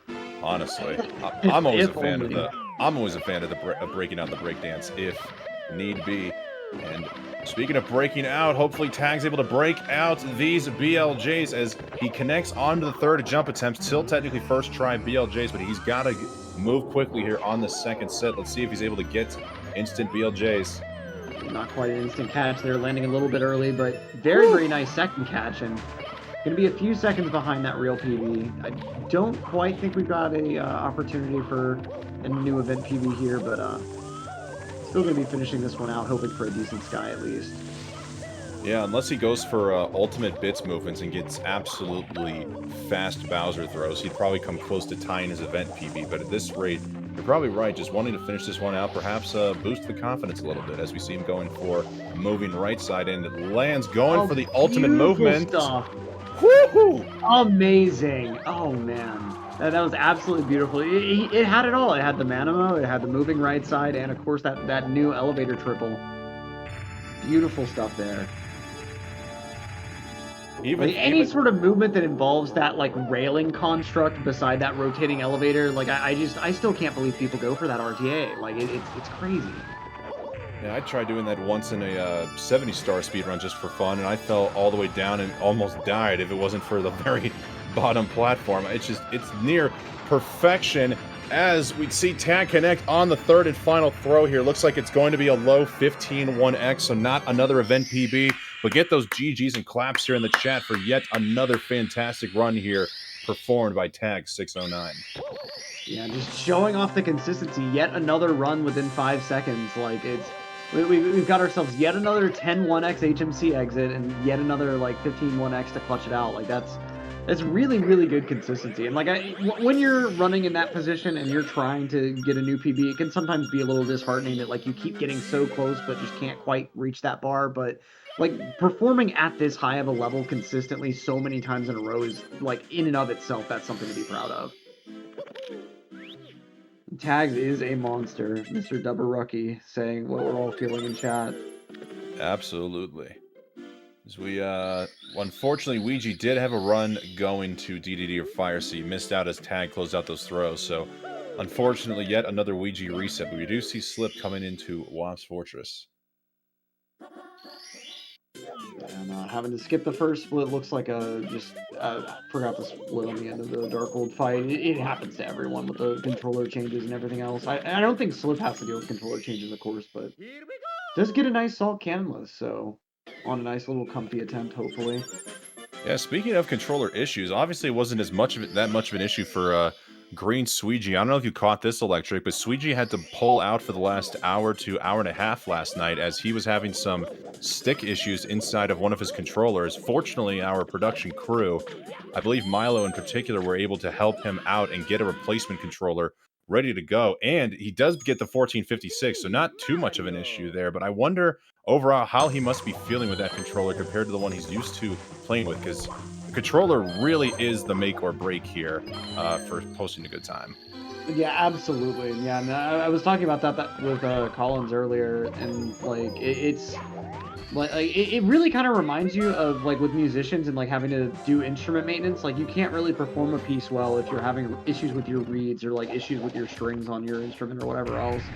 And so like, you know, when you're like a pro level musician, a big part of that is also just like in knowing how to properly maintain your instrument. And like it's weird how with this game at the top level you kind of see the same thing where like you not only have to know how to play the game well, you kind of have to know a little bit about N64 controllers and like how exactly that OEM stick works and how you'll need to repair modules.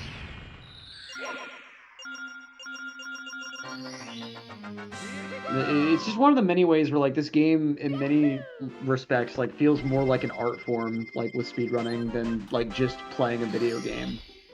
I mean, it really is, and you know, I'm just a simple man who runs on an emulator here, and I've always known about lag reduction on the console, but just the more you get to watch this game, the more you really come to respect just lag reduction in and of itself as an art form. Because there's a difference between making the man move and having to make the man move along with the camera crew, just getting the absolute perfect, just dare I say, like shots in order to make Mario in the ideal position. Exactly, yeah. And like every camera angle that you can choose, like there are oftentimes a few options for camera angles that will give you about the same number of lag frames in the end. But like choosing between like, you know, which one happens to benefit your strengths as a player, because sometimes like a given camera angle might be harder to set up because of the camera button timings, but it'll make your job easier on the stick. So if you're really good at timing those button presses really accurately, you know, go ahead and use that camera. Whereas like other players that are more comfortable with off angles on the stick, they may have a tolerance for cameras that are a bit easier to hit, but, you know, kind of give you a harder job of what you have to then do on the stick. And so like every player, like no two players are going to use exactly the same strats or exactly the same camera angles, even in a category this short. Like, and it's interesting how every player will kind of have their individual flavor of like, oh, I prefer to approach this strat this way, and so I'll use this camera to that end. And it's just like one of those ways that it's like when you first start watching this game, it's hard to notice little things like that, but like every player does have their personal style and like those very like minor elements like that. And just even the little strats too, because we see multiple runners going for either lava boost or just elevator, just even just the little differences like that. Just it's like it's kind of plays in part to that iceberg meme where every copy of Mario 64 is personalized. Well, every runner is personalized. Nobody is ever exactly the same. That's exactly right. And I wonder if Sweegee's going to be getting into runs here soon. Has Sweegee been doing attempts at some point today? Because I think I've just been seeing him practice. Yeah, he did get the 14. Oh, duh, of course. Of course, because I didn't see it. I just lack object permanence, I guess, or run permanence. But, I mean, it is Green Sweegee, after all, the world record holder with a 1448, so what really is a 1456 to him? It's basically nothing. We want to see a 14.4x at this point. Am I right? Am I right here? Come on, guys. But we are getting a good run here from Trey Bordeaux, now going for, I believe he got Tom Portalus. I'm not entirely sure. But it looks like he got it and has found his way into the pyramid. He's going to be continuing on with this basement attempt. There's always that little bit of a piqued interest anytime you see a 16-star runner in the basement. Would it be possible to get Trey Bordeaux here on the main screen since he does have runs going? We do love Green Sweegee practicing here, but unless we're seeing a 5-minute 16-star run here, completely obliterating everything we know about this game, we definitely would like to see our boy Trey Bordeaux here. Establishing the barriers of the category. Here we go. We got that Bordeaux pack in HD for you. Thank you, production team.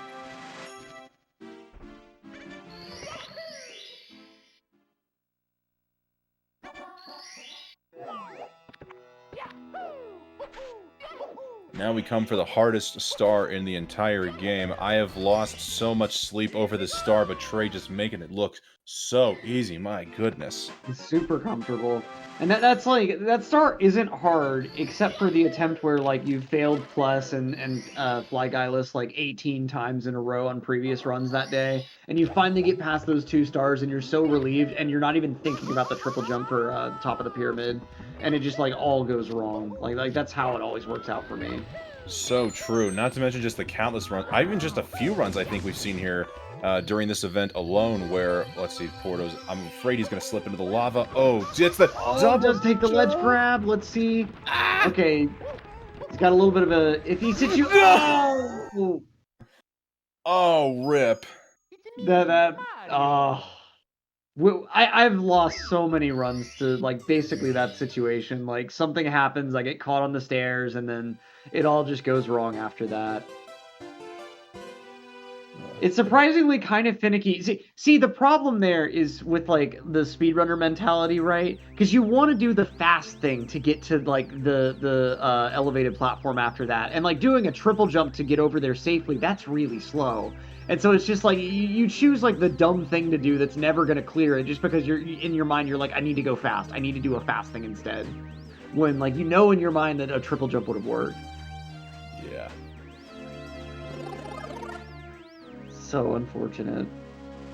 Yeah, I think.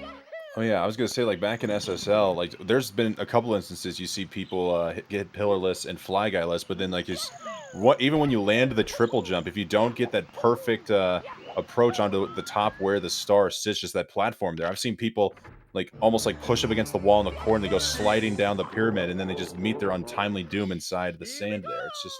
It's like you're saying, it's just you're so relieved, you're not even thinking, but the brain just turns off at the wrong possible time. Yep, exactly. Yeah, you're kind of thinking in your head, like, all right, star's over. I just kind of hold up to up left, and like I'll be done, and then just like you said. All right, so while we've got some runners here on in the early game and practicing, it looks like we'll be taking another moment for an ad break here. Here's a word from some of our sponsors. Ladies and gentlemen.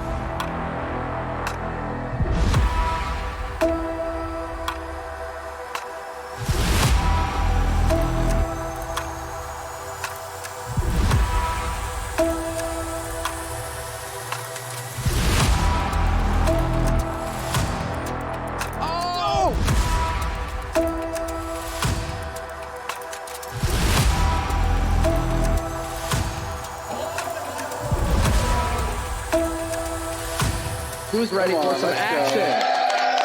There we go.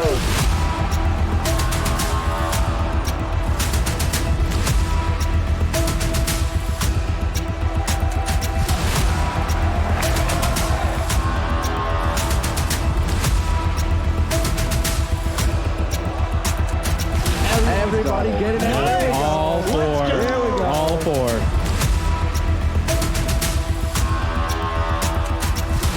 IBK, whole bunch of enemies, just like that, picking up another one.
right, and welcome back here, folks. West Dog and Electric here in the commentary booth for the Las Vegas 16 at Double Down, being hosted on twitch.tv/speedrun, the inaugural event of the Speedrun World Record Circuit, brought to you in part by the Urban Arts Foundation.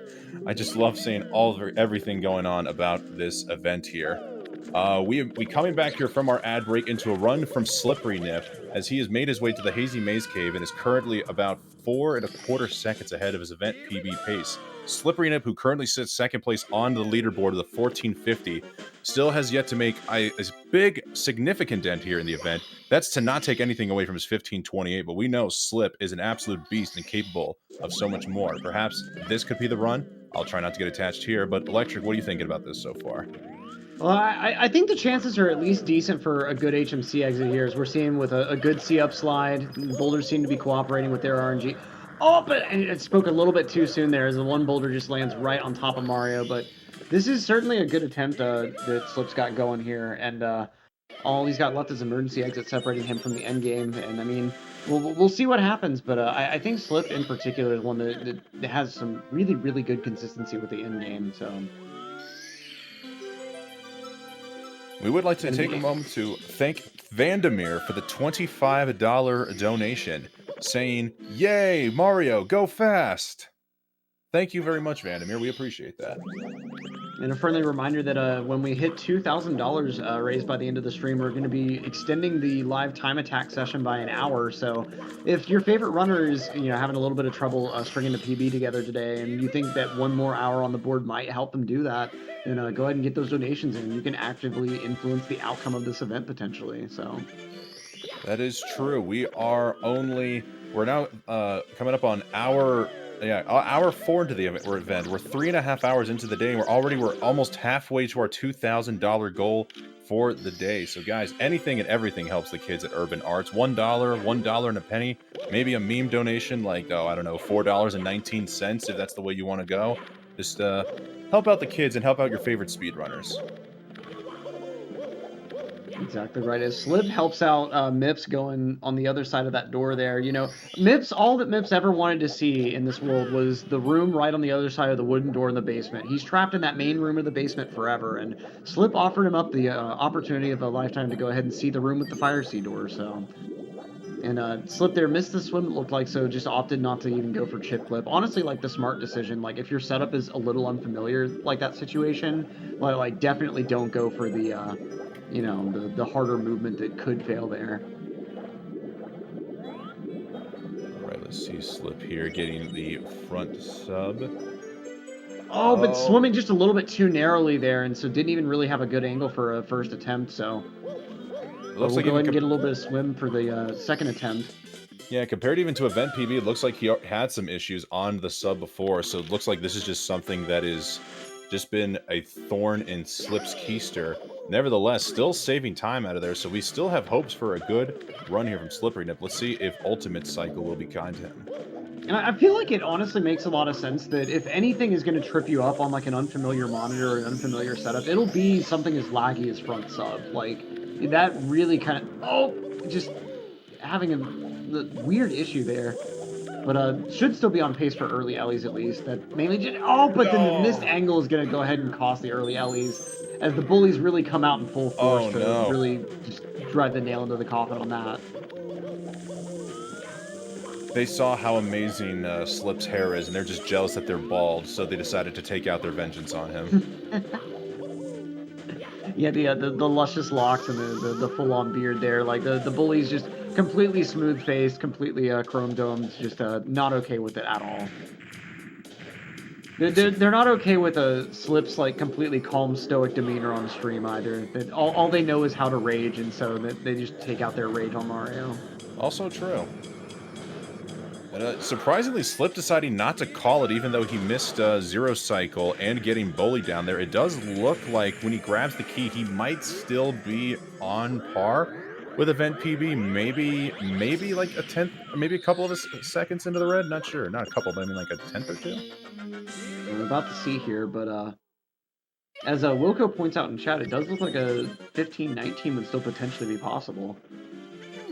According to Slip's Golds, it actually looks like a 15-15 would be possible, but that is probably with some pretty ludicrous BLJs. All right, well, Chad, you know what to do here. If you want to see Slip potentially move up the leaderboard here, even a 1x territory being possible, throw out those praises in the chat, I believe. Let's see if BLJs are willing to be nice to our boy Slip. Very clean setup on the rail, and does get the instant catch, but then overmash. Oh, man. If you mash a little bit too quickly, you can actually get the single jump to come out instead of a long jump there, and that's going to do it for that run, unfortunately. I've been playing this game on and off for 2 years, and I never knew that was the cause for the single jump. I just always thought it was like not hitting the step in the right position. So that's an overmashing error. Yeah, and that's partly why people will recommend that you don't just mash as fast as you can, because that's one of the like consequences. If you mash like just as fast as you can, that's like something that you're kind of opening the door for. It's best to have that like very rhythmic mash. There are a couple of tasters that have like I think made videos identifying like about the exact rhythm you would want, and like if you really want to invest the time to try to get it consistent, you do have to have like kind of an in-depth understanding of like the frame data, if you will. Yeah, for like what I end up doing for like the quick and dirty way to try to get it somewhat consistent is like you have that kind of rhythmic mash at first, and then like after you get 3 to 4 jumps, then you try to increase the speed a bit, but you never want to be exceeding like a 9 to 10 press per second speed. Okay, I have seen some of the bigger name streamers like Mizkif and Emaru when they were doing 16 star for a little bit. They'd have a metronome there in the background. I can't remember the pace they set it at, but I do know like they were able to find the right beat to do it to. So maybe that's the... Oh, I thought he was going to just get away with a Lakitu skip there on the bridge. Oh, the rollout not quite connecting there. Those backups like are always really interesting when people manage to like somehow do a dive Lakitu skip. Yeah, 450 was I think what I used back whenever I like tried to time it out with a metronome. It was 4 something, but 450 sounds right. There were a couple of I would try to find songs that had like percussion at about that pace, and so like that way I could just like kind of imagine that song whenever I was in the middle of a run. What kind of music would even have that kind of percussion? Are we talking industrial like heavy metal? I was gonna say like 450. I mean, at that point you're gonna break out like the double bass drums or something. Like, I want to say one of the songs I would use was, I know this is a family-friendly stream and these songs are anything, but I think Jesus Built My Hot Rod by Ministry was one of the songs that had, like, about the right pace. That has got to be one of the greatest named songs I've ever heard, as we see Ouija in the corner there actually getting a long jump cannonless. Oh, he's really pushing for the time then, because long jump cannonless is something you only do if you either just really don't want to leave any frames on the table, or you just hate the run that you're on and you want an excuse to reset. Yeah, we haven't seen any runners going for it consistently. It's not entirely RTA viable. You have to find that right position in order to get the long jump off. But Ouija, it may not be a 420 exit or sub 420 exit from Ouija. So maybe he's just already disgusted with the run and just needed to break out whatever he could. Probably, yeah. Because we saw a run where Ouija reset just to grabbing medium bomb. Didn't even attempt like throwing medium bomb and like just going for the top of the pyramid backup. And this was a run that was already like 4 seconds ahead or something. And so like the run was certainly not dead by just continuing on with just like a second try plus. But he just, as soon as he saw medium bomb, reset immediately. Like, wow. I half-jokingly say it all the time, but now it almost seems serious. Why would anybody ever want to get good at video games? Because if you're starting to reset runs over something as small as a medium bomb, no pun intended, it seems like it's just too much stress. Well, the satisfying feeling of like actually getting through like the full run on these incredible paces, like it really is like nothing else. It's the same sort of thing as like when you finally perform that piece of music at like exactly the way you wanted to, where every note fell exactly in the right place. Like there's something just intrinsically satisfying about doing something this difficult at this high of a level and succeeding at it. And it's hard to get that feeling from anything else. Speaking of Ouija, we still see him on his run here in the basement. If possible, we could Actually, we got Trey Bordo and Ouija both in the basement. I don't know who to focus on now. Ouija still Yeah, because on Slip par is with also on PB. like a, even though he's so early, like it's a 243 Darkhold exit, which is nothing to scoff at all. Absolutely not. I didn't. Oh my goodness! I didn't realize he's taken over 64,000 attempts. Assuming he's actually comparing off of splits that he's had from home. That is 64,000 attempts. I mean, you're using at least a minute each for even a failed Lakitu skip. So just imagine all the time that has gone into 16-star.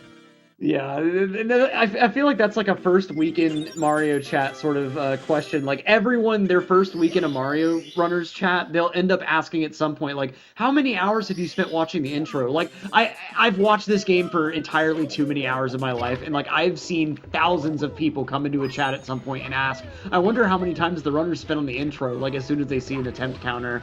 Like it's just really cool that like that's an inevitable question that everyone asks like as they start getting into watching this game. And like all those like little questions about like what strat do you think is the hardest? Like what star do you think you've put the most time into? Like it's funny that like everyone kind of goes through those same mental processes when they get into watching this game, and like those are all the same curiosities everyone has. It's really So cool to true. see. You're not bringing me back to my flashbacks of the first time I ever entered Simply in Cheese's chat asking those exact same questions. It's, Yep. wow. Like everyone's been there once, you know, and like I feel like some people will sometimes get kind of negative to those new chatters, but it's like we were all there once. We were all that new chatter at some point. I can remember myself being basically the BBH is boring, I'd rather play with the rubber band type chatter.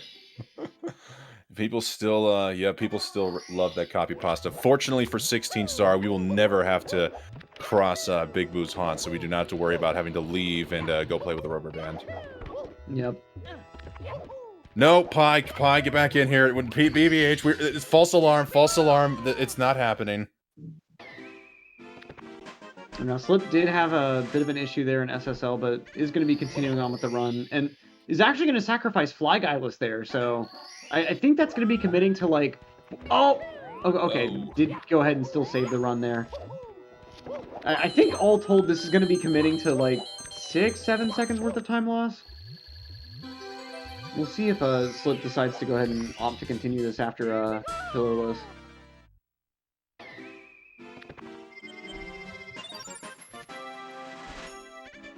Alright, we still got a run here, potentially from Trey Bordo, who's comparing against PB Split, so don't let the plus 11 fool you there. Just because it's plus 11 on personal best of 15-12 does not necessarily mean that this couldn't be an event PB here. We'll see how this one pulls out as Ouija is now, oh my god, plus 1 second out of Lethal Lava Land. How is he not reset yet? I'd be losing my absolute mind right now. Yeah, and running against Event PB no less, but this is still on pace for just a ludicrous HMC exit. And like, it's crazy that we're now talking about like people getting 9-minute HMC exits. Like, I remember a time period where like people were freaking out about Ouija managing to get like a 10-0x HMC exit in this category. It seemed like even look where we are now. It seemed like even last year, or just about like a year and a half ago, we were still throwing out all the likes and share and retweeting just whenever anybody got the low 10-0x paces, like 10-04 or 10-03. Then all of a sudden Ouija comes along and busts out a 9:59. It's just like, well, dang, this is insane. Yeah, like what are we even supposed to do against that? Jeez. Trey Bordo, unfortunately, not getting the friendly Boulder RNG, did recover from getting a mishap there on the GTM slide. Wasn't able to do a jump out of it. As we see Ouija get the triple jump, almost looked like the boulder wanted to go to the left there, but was just too amazed by Mario's movement and just got out of the way. It's just like, no, Mario, oh god, what did you just do? Get out of here. Yeah, and Ouija really having to kind of like play things a little bit shakily around the boulder RNG, but managing to pull out such a clean ending despite that. Like, oh, and Slip is going to go ahead and end up resetting there to taking a fall on the poles there. It's unfortunate wait for that run to end, but still, he's really starting to get some paces together. I mean, that 243 Darkhold exit and really maintaining that really nicely into the basement was pretty impressive. We did see some wide peepo happy splits there for a moment, but he is taking a moment to readjust, and that is why we're thankful we still have the intro. We're not skipping the intro. We have a little extra 53 to 54 seconds to be able to correct stuff like that. Yeah, I don't understand quite who wants this game to become like reset and just like go right into the next attempt immediately. Like we need that decompression time between attempts. Ouija, punching right. He's definitely going to need a little bit of decompression time after this attempt with a mistake that infuriating.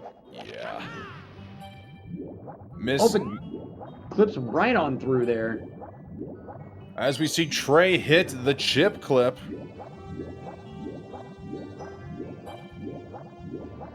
I'm sure we're about to be seeing Ouija go for the same. And there it is, yep.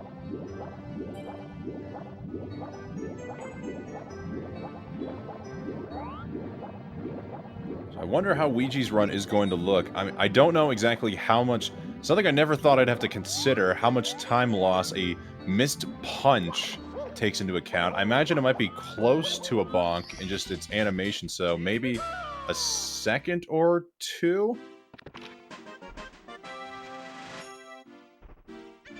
Looking like, yeah, about 3 seconds more or less. Three missed punches on Mips, 3 seconds lost, but no matter. Ouija still on a very solid pace as we see Trey heading on into Fire C. And you can tell by the best possible that there is certainly some room to make up between now and the end. So, Ouija pulling off a clean pull glitch, still on pace for ultimate so far. As Trey encounters one of the bullies, so that alone is going to cost him ultimate, but will be making Zero Cycle with a nice dive as Ouija not able to make ultimate himself. Oh, and then also takes an extra bonk and is just going to go... That... a 4-5X would have still been plenty... I would have at least taken that in the BLJs. Like, that is an intolerance for, like, imprecision there. Like, that is... Jeez. I find it amazing that he reset on that and not the failed Mips grab there. It's hard right. Like if you're gonna have that low of a tolerance for time loss, like I would have thought the Mips grab would have been the thing to make that non-salvageable in your eyes. But wow. All right. It looks like Trey Bordeaux will hope to see him close out this run in Fire C. Didn't lose time, but still a little bit in the red. Best possible time, 15:24. So if he gets great BLJs and bits movement, he might be able to move up in the leaderboard. At the very least, we'd like to see an event PB out of him. So guys, what do you think? Praise in the chat if you believe that Trey Bordeaux can clutch this one out for at least an event PB.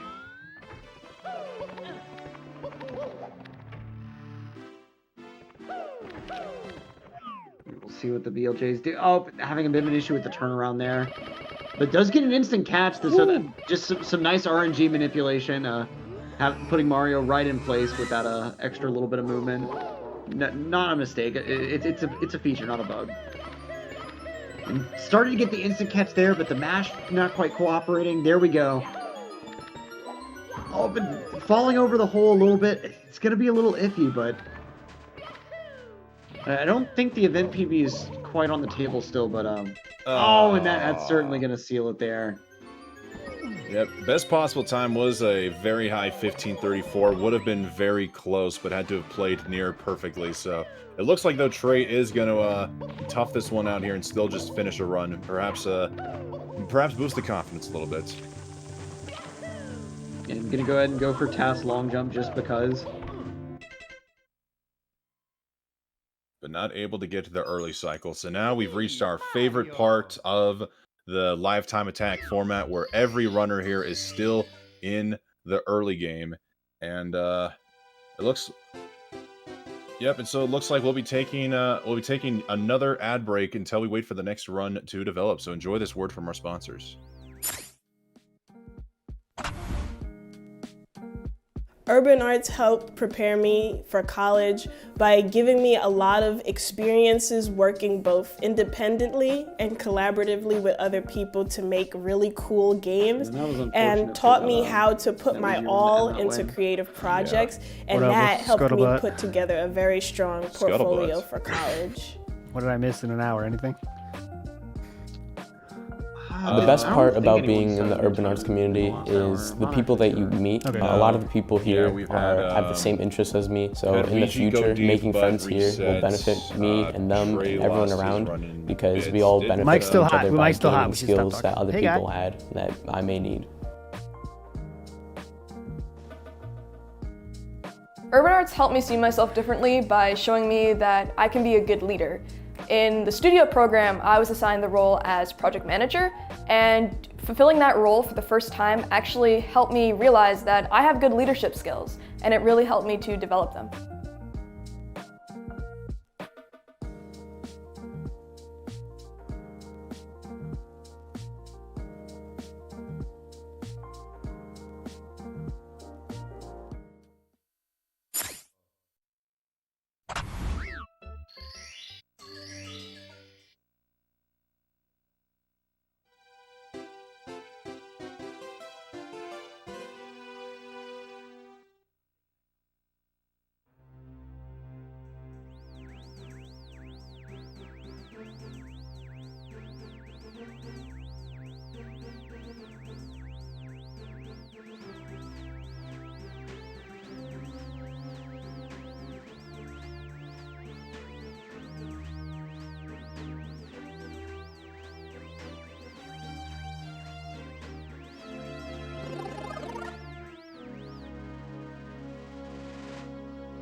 ALT Insider back in the booth with Westdog here for this Vegas 16 Super Mario 64. Seeing who can get the best time in the 16-star category over the next 2 days. Before we get back to the action, though, Westdog, I think we have an interesting dono to read. Please do the honors.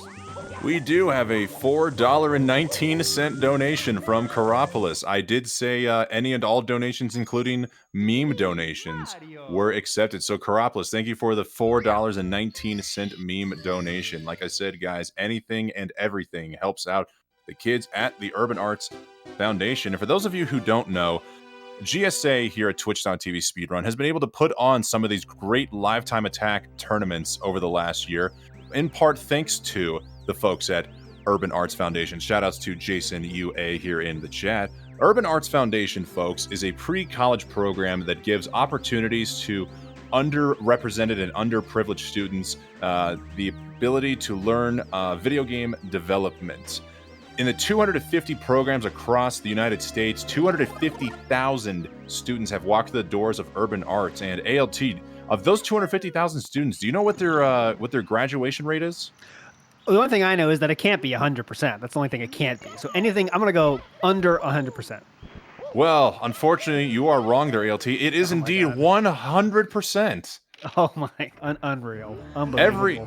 Every single student who's walked into the doors of Urban Arts Foundation has moved on to an opportunity in higher education for video game design and development. So guys, if you'd like to help out the Urban Arts Foundation, consider making a donation to the charity today. And also, as an added bonus, we have a $2,000 goal we are trying to reach. If we get to $2,000 by the end of our scheduled time, which is still about 5 hours from now, if I'm not mistaken, we'll extend this event yet another hour. So if some of you guys out there are trying to support some of your favorite runners competing in the event today, we can give them an extra hour worth of time in order to pull out the glorious run for PB greatness. I don't know. I was trying to act all mighty there.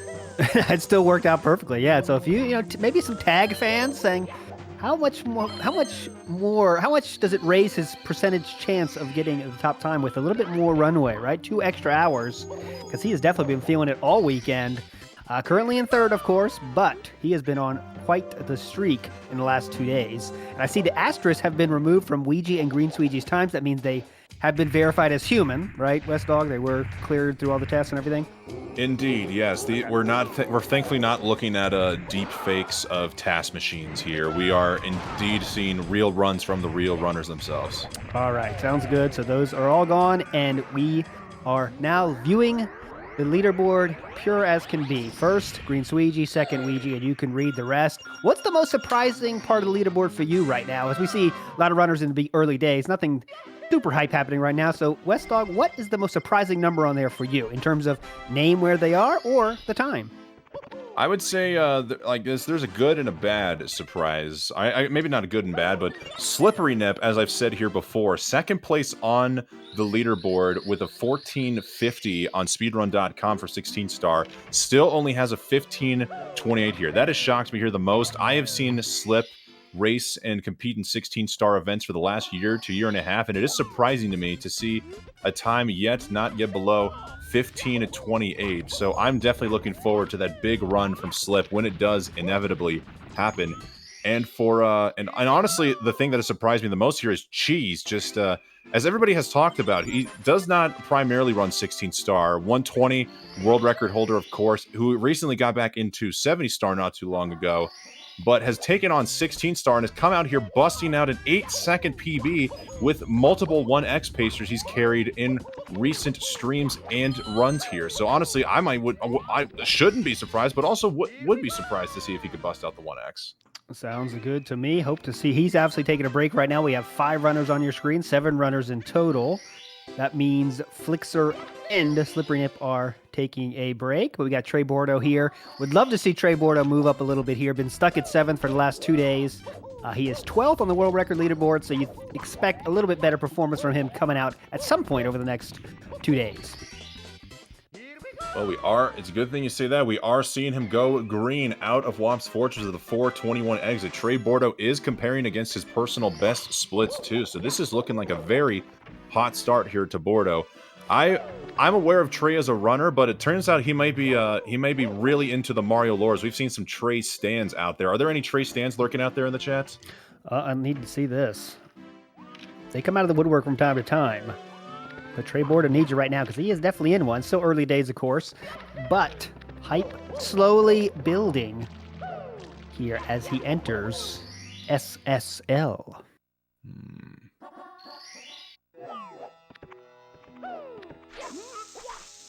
There we go. Bordeaux Nation rise up. There we go. He did miss that first time of plus. Going to go for the backup. Next time he does have to hit it, though. Looks like he will be going for the backup, hopefully. Ooh, just getting enough room to be able to knock Klepto, and takes out the Fly Guy on the way down. Love to see it.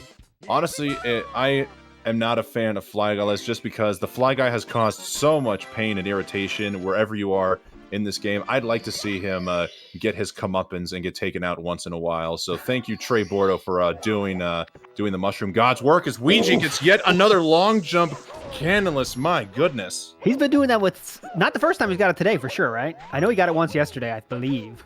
Yeah, that's just the second one I've seen him get here in the last, I'd say, half an hour to 40 minutes or so, as apparently he's getting a coaching session from somebody there? It looked like that. Big. That's a lot of scuttlebutt about that. Coaching. Should it be allowed? Should it not be allowed? I say all fair game, of course. But well, the mask is down. Can we get a lip reading? Oh, well, looks like, maybe he's taking a break. I don't know. Yeah, needs to take a break. I guess looks like he's stepping away for a little bit, which is his prerogative, of course. The time is yours to use as you wish. And Ouija not feeling it at the moment. But we say that, and sometimes he goes away for 2 minutes and comes right back. So we'll see. Keep your eye on that. Trey Bordeaux's still rocking and rolling. Unfortunately, we do see the color of crimson show up in those splits in the SSL split. Yeah, unfortunately, missing out on Pillarless that first go-around did not do him any favors, but he is still well beyond event personal best pace here. Best possible time still in the 14-minute range, so this is way too early to call. We're not even halfway there in terms of the star count, and already I'm kind of getting attached to Trey's run here. All right. Extremely attached. Your tag is going to be on the right side of the screen. Cheese at the bottom left here. Tag is actually not in the seat, though, but... As Cheese unfortunately got the save and quit right as we shift him into the main focus. Hate to see that. Honestly, I can't think of many more things more defeating in this game than a save and a quit, especially when you're deep into a run. Mm-hmm. Yes, that is. Just because you know it's your fault and it's a stupid mistake. Yes, it does hurt more than, like, let's say a movement mistake for sure. Trey Border going for lava boost. No issues there. And he's in. My cat wants to join the fun. If you can hear the meowing. I was just saying, it sounds like we got some cat hype going on. Yes, big Trey Bordeaux fan. Definitely a part of the Bordeaux clan there. There we go. For sure. But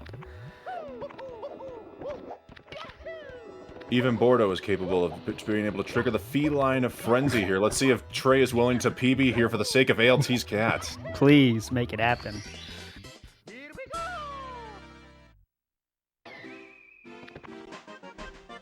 Good question. I kind of want to, want to, as Trey Bordeaux still in the middle, of course, we can cut this conversation off quickly if it gets a little even more hype. But why are we not doing 120 stars, West Dog? The game's not complete without 120 stars, right? Why are we only getting 16? West Dog, let us know.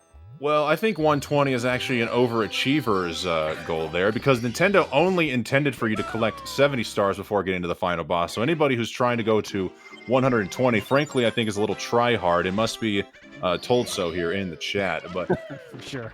More importantly here, we could talk about this in a realistic historical perspective or just other for fun perspective. So personally, I just think 16 stars is a fun category. It's kind of the window to a lot of people, the gateway to a lot of people speedrunning in this game. It's got a mixture of everything without getting into the upstairs, and it's just a fun category. It is definitely fun. Triple box jump. A little bit of issue there for Trey Border, hitting the invisible wall. Oh my goodness. Sliding down the toilet bowl, and he gets up quickly in frustration. Unfortunate. Kobe. Unfortunate there. Trey Bordeaux fans were breaking out the streamers, breaking out the fireworks. Unfortunately, they have to stay in their backpacks for now. Trey Bordeaux still waiting to rise up from that 7th place. Not going to happen this time. What's next on the docket? We see a pipe from Cheese. We see Peach from Tag. We see Peach all over the place. A lot of people just getting started here. We see a chair from Cheese. So, oh wait, the chair's become sentient. Oh my goodness. Cheese isn't on the screen and it's going. The chair has taken over. Oh my goodness. And of course, the chair can't handle Luck 2 Skip. And that's how we know it wasn't Cheese running it, because Cheese can handle that in his sleep. There we go, tagging Ouija here. Ouija, 2nd place. Yesterday was so fast to bop back 1st place when it was taken from him, from the man on the left of your screen, just an hour after Tag or so, set that 1st place yesterday. Ouija took it right back. Now, the mountain is higher than that, though. 1456, what a mountain you have to climb for Ouija, but if there's any man capable of doing it, it is definitely Ouija himself. Speaking of mountains to climb here, ALT, we still are trying to reach the peak of our mountain for a $2,000 goal here for the Urban Arts Foundation. And we're getting one step closer here with a $100 donation from Anonymous, whose message to us is love the speedrunners, love the commentators, love the cause. Keep going, guys. Wow, thanks so much for that donation. That is really going to help us get closer. Now we're past the halfway point to our goal of 2,000 as Tag gets the booty burn and he gets falling into the abyss. Unfortunately, they are Tag not getting much momentum here these days. Ouija as well. Ouija's such a quick resetter here. Now, when he knows he's going against a 1456, that is going to be amplified many times over. Right, West Dog? Absolutely. I mean, put that in perspective. His best time of all time, Ouija, is a 1453. That's a 3-second difference there, and that's tight. That's going to be really tight. It's going to have to take Ouija putting it all together. He's definitely capable of doing it, but he knows it's quite the hill to climb. I think we all know Ouija is capable of. I was fortunate enough during the Sleep 16 Invitational last fall, I believe, commentating with Padronis. Ouija was on world record pace for, at the time, the then first ever 14.4x was 14:47 pace. Just on the very final throw in Bowser in the Sky, went wide left and missed. And I think it's still probably the only run I know to this date that was a sub 15 with a missed Bowser throw. So we absolutely know what Ouija is fully capable of here. It would not surprise me in the least bit if we see a 14 out of him before the end of this event, as it looks like we've now got a pseudo race between Ouija and Taggers. They're basically in sync on the timers. Oh, love to see this. Let's see how synced up is this Ouija got the instant turn on the BLJ there, was almost looking for a very quick entry, just got into the key door, unfortunately. Yeah, that race ends quickly, but Tag is still fighting through. And just a reminder to the folks at home, this is a runner known by Tag609. There is another popular Mario 64 speedrunner out there known as Tago, and some of you may be seeing the 6 as a G. I know I've surely have had my moments of incomprehension as well, but just a reminder, this is Tag609, not Tago. Tago was unfortunately not able to make it out for this event, but shout outs to our boy Tago. Hopefully Tag can continue on with the greatness of the Tag legacy. Anyone that is holding Tago win tickets at the Vegas Sportsbook can just rip those up right now. Tago unfortunately is not with us today, but Tag 609 is. So if you're holding a Tag 609 winning ticket, keep holding on to that. We're going to see what happens in 2 days. Honestly, chances are looking pretty good. We have seen Tag be one of, if not the most consistent runners here at this event, getting a lot of runs going deep into the basement on 15-1x or better paces. Yes, and I think that's for sure. Like the story so far, right, is I think Tag is showing that he belongs to be here without a doubt, and he's going to keep moving up that leaderboard in the world record leaderboards, and maybe this one, we don't know, but he's definitely got some room to. He's showing us he has the drive to improve, so that's going to be pretty fun to watch over the next coming months and next 2 days in particular. All right, as we see Trey and Tag both now heading into Womp's Fortress. Let's see if Trey, he's going to settle for just your standard Salt Candleless attempt, not able to connect, but still going to continue this run out, going for the Wild Blue backup. I might be getting the times wrong here. Somebody in chat who is much smarter than I could correct me on this, but even with the a failed Salt Cannonless attempt, if you're able to get it on the second try, you still save, I believe, a second or two over just a standard texture setup plus Wild Blue. Mm-hmm. Well, yeah, chat's going to have to let us know on that. Do not want to say anything incorrect there. Let's see if he gets, but it all doesn't matter if he doesn't get this, but he does get it. Run continues. Trey Border fans very excited. So very early days here in these runs, and everybody's run is very early days here. We're going to see that a lot more as the weekend goes on, as people are just trying to get better and better runs. Going to get more and more resets, obviously. As we see Trey Borda, we probably shouldn't be smack talking him. He did let us know in the chat it loses 3 seconds, so he's listening to our commentary as he's going through the run, giving us the nod. Oh boy, Trey Bordeaux is the greatest speedrunner of all time. I know he's just absolutely throwing for content here. He's just going to give us all an absolute show. We will never forget. Trey, thumbs up if you think we're in for a fantastic PB here. Oh yeah, that's what I like to see. Trey Bordeaux has become the commentator's favorite for sure, and we know he's listening. I get nervous though when I know he's listening. So Trey, I'm gonna probably forget you're listening, but I know you are. We're hoping you have a good run here. We're not gonna try to jinx it here, unfortunately. Yeah, absolutely. Trey feeling it for sure though. Definitely a crowd favorite. Commentator's favorite, clearly. This is something I have been wondering now that I know that Trey is listening. Whenever he gets a moment of the action, he's wearing a hat with a blue logo. I thought that was for NordVPN or Disneyland. I'm not sure there. Maybe he can let us know what's on there. I think my money's on Disney, but I wouldn't put it up. Thumbs down. Ouch. Thumbs down. Not sure what that was in reference to, but Tago here nonetheless trying to get this bomb up this pyramid to get in there. And he does pull it off. I think when he failed the pillarless attempt on the first go-around, he was probably going for the klepto backup, but muscle memory got him to go for the pyramid star, so losing a little bit of time there, but is able to get a medium bomb potential backup. Oh my god, he still got in? What? I've never seen that far down the pyramid work, but he made it work. Actually incredible. His tag looks like he missed out on the opportunity for Fly Guy, so he's going for the side pillar backup and is just gonna bop the bird's booty right there and get the star.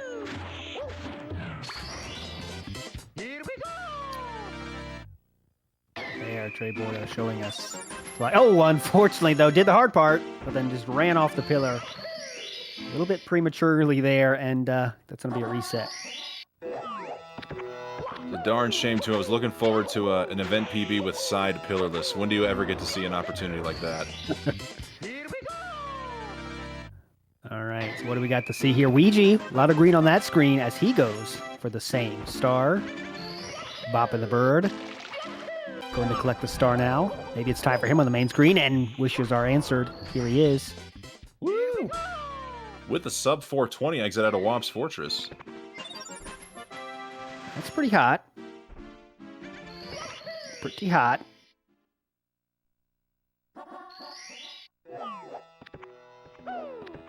And Tag is still there in Lethal Lava Land, so he's still got a run going deep. But of course, I said it yesterday, and I'll probably keep saying it here. Anytime we see Ouija in the green at all, you know it's a spicy one here.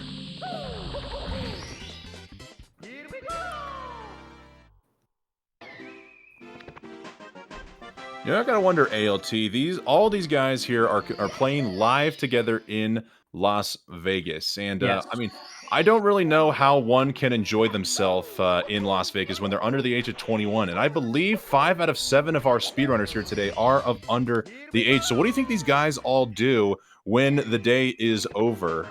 You think...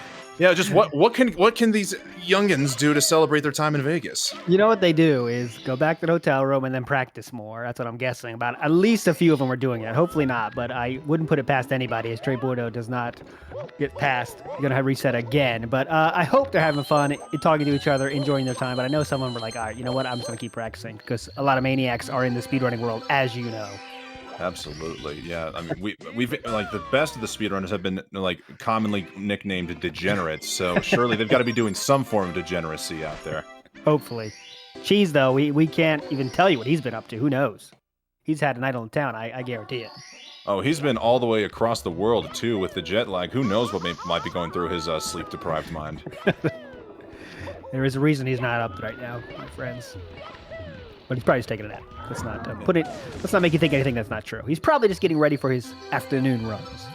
Yeah, I can't remember who said it earlier, but maybe, as we saw earlier, the chair failing Lakitu skip on Cheese's stream. Maybe he's just working out on a chair-assisted speedrun here, the CAS speedrun. So I'd be happy to see more of that, but I'm sure there's probably not enough time in the day here today to make something worth watching. Probably not. Let's keep our focus on Ouija, though, as we are just talking about all kinds of nonsense here in the booth. Ouija is uninterested in our nonsense and is now doing Lava Boost, showing us true skill there. With a nice Lava Boost, the green numbers continue on those splits.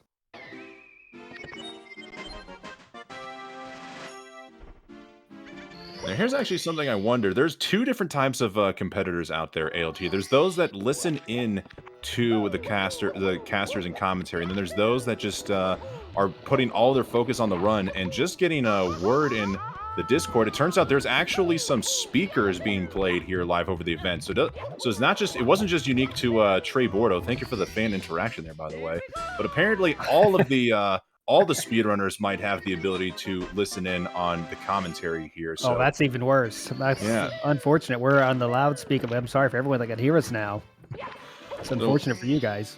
What do you think being able to hear back just all the runs going on might put on a runner's mentality? I wouldn't like it. I'm going to be honest. I wouldn't like it. Like if I'm Trey Bordeaux and I know he's listening, I wouldn't be wanting to hear like, oh, wow, Ouija's on another great run, personally. I'd be like, all right, just give me my headphones. I'm getting in my world, and I'm going to shock the world here. But I don't need to hear about Ouija doing a nice run on the other side of the screen, which he definitely is doing right now, as HMC is still looking pretty sweet and flawless. But of course, this is Trey Bordeaux we're talking about here. He is Bordeaux the Gordo because he is just gonna drop a fat PB on here. Am I right, folks? A lot of people want to see it. Hopefully those who understand Spanish know where I was going with that. Oh, okay. Language joke. Yes. West Dog is pulling out all the stops here for everybody. And we're going to keep it going here as Urban Arts is helping us. Keep going with this. We're going to stay with you through this Ouija run for sure. Before we take our next break, GTM slide coming in hot for Ouija's side, and the Boulders playing nicely. And looking like, yeah, with a 9:37 fade out, we did see a run. I can't remember if I was with you when this happened, ALT, but Ouija did get a good run going through Hazy Maze Cave, but unfortunately forgot to talk to the Toad. Oh, that was not with me. I did not see that, but that does happen sometimes. It's always unfortunate. Yeah, so now I'm just on the lookout for a double take now for a lot of these runners, because who knew that even after all this time, you just don't even want to bother wasting any time talking to the little toadstool there. So I'm just hoping to make sure every runner is capable of doing that. And Ouija is now out of Hazy Maze Cave with a 10:04, still green on his event PB. Gotta catch the rabbit here. He's been look at that. Oh no, misses the punch. Unfortunately, that's a reset. And so, I don't think he's made that mistake yet this weekend, and he rarely does, but that's what can happen. When you're going for that punch grab, it's definitely harder than the slide grab, and you can see what can happen when you miss it. It goes right on by you. Yeah, now that we've come to our favorite section here of the competition, when all of our runners here on the early game, it looks like this might be a good time for a word from our sponsors. You don't want to miss more of this. Stay tuned.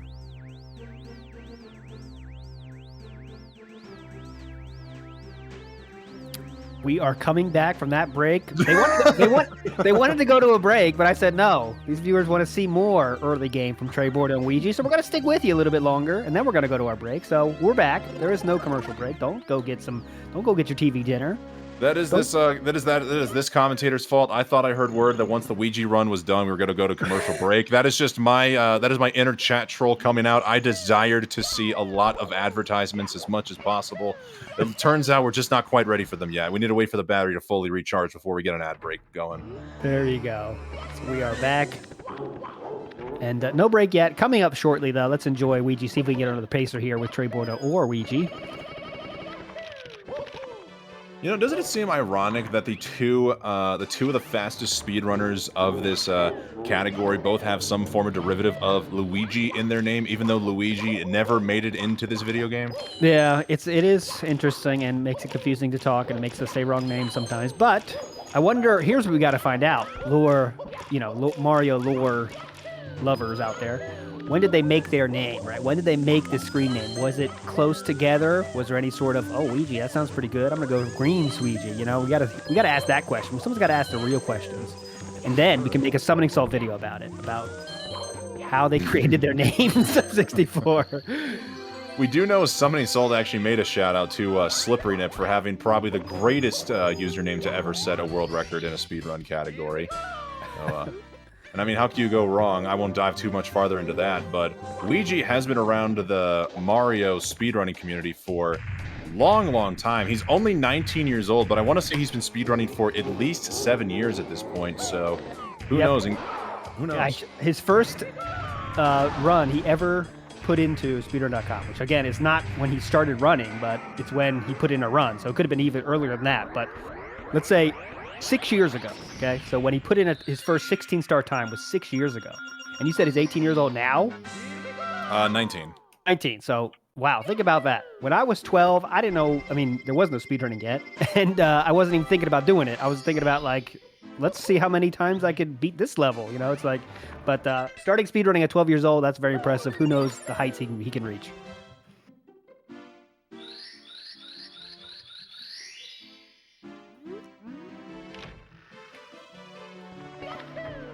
It looks like we did have a lore here, some lore in the chat, as whichever mirror said Sweegie had multiple names, but always went back to Green Sweegie. I know he's had the name Green Sweegie for at least the last 5 years, and I didn't even realize Green Sweegie has been around for the last 5 years. He really emerged onto the scene at Aaron Truitt's the Mushroom Cup, I believe, or at least in Ozzy Adams' tournament about November of 2020 when he got his first 17 and 16 stars. So just to see the emergence of someone so quickly here from 17 to world record in such a short time span. Yeah, definitely. Yeah, I'm looking at his numbers here on speedrun.com, and yeah, his first run was just 2 years ago. First run he ever submitted was only 2 years ago. So look at the improvement. 2 years taking it to get the world record. I mean, that's pretty impressive for sure. Dang. We see Ouija here. Did a reset. Trey Boyder now, only one with a real shot. Hero tag still going as well.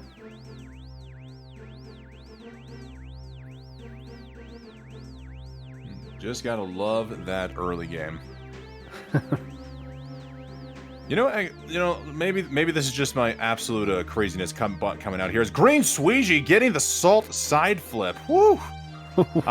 I don't know if you've seen that, ALT. That's one of the newer strats for world record speedrun attempts here. Not the most consistent. You need to get the absolute pixel perfect wall kick in order to get up to there with that side flip. And Sweegie's just making it look so casual. Still green for his already event best time here. My goodness. Yeah, I think he's the only one that's doing this weekend that I've seen, even attempting it. And he's not attempting it every attempt either. He's just kind of okay, I'll go for it. Maybe it's a feeling thing. I don't know. But yeah, that's awesome to see.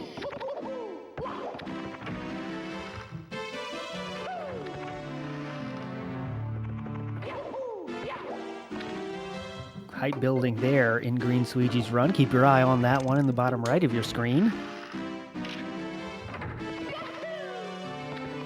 Trey Bordeaux here has all of the chat support here. Really want to get a good run out of him, get out of that 7th place position. Been working on that for the last 2 days. Absolutely. And just amazing itself that in a 16-star competition, a 15:35 is definitely nothing to scoff at here. I think I said this yesterday. I'd be willing to sacrifice as many as 4 toes for a time that good. And Trey Bordeaux just pull it out, and consider that's last place. Just goes to show you the level of competition we are seeing from our speedrunners here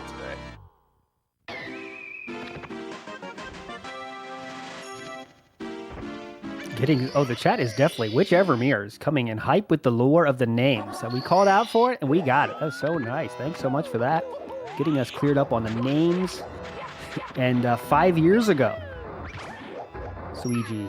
Oh, yeah, wow. That's awesome. Thanks so much for that. Honestly, cool to just see the boys supporting one another here. Whichever mirror, I'm sure Sweegie loves hearing your name here in the chat. And speaking of Sweegie, I didn't realize in their 1456 they only got a 245 Dark World exit. They were -3.5, and it's over. Missed Canonless there, and said obviously with a time like 1456, we're at that point now. Missed Canonless, yeah, you could do the backup, but yeah, probably not going to be 1456, so I'm just going to reset. And Electric talked about this here in the last hour. You get through Fly Guyless, you get through Pillarless, and everything is looking fantastic in Shifting Sandland, but we just saw a tag there miss the triple jump and slide back down the dune, costing him a couple of seconds there. You just have to wait a little bit longer to turn the brain off. You think even something as simple as a triple jump could be easy, but this game is just absolutely brutal at every and any mistake. Yep.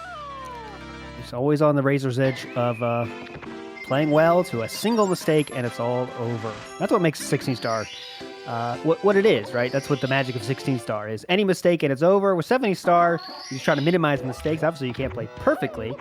small mistakes are kind of okay, right? You try to get making mistakes as small as possible, and recovering is a big part in those longer runs, right, from your small mistakes. And the 16 star, it's not quite the same, right? Any kind of meaningful mistake, and it's just all over.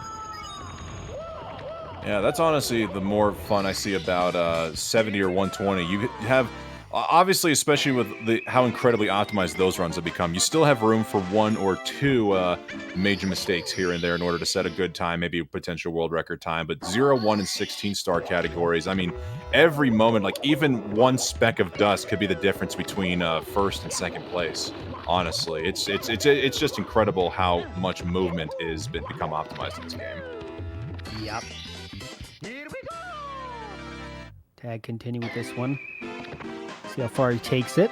A lot of red on both of the splits now on the top screen, but doesn't mean you have to reset every run. You know, you want to get some reps in, even if you might not have a chance to improve your time.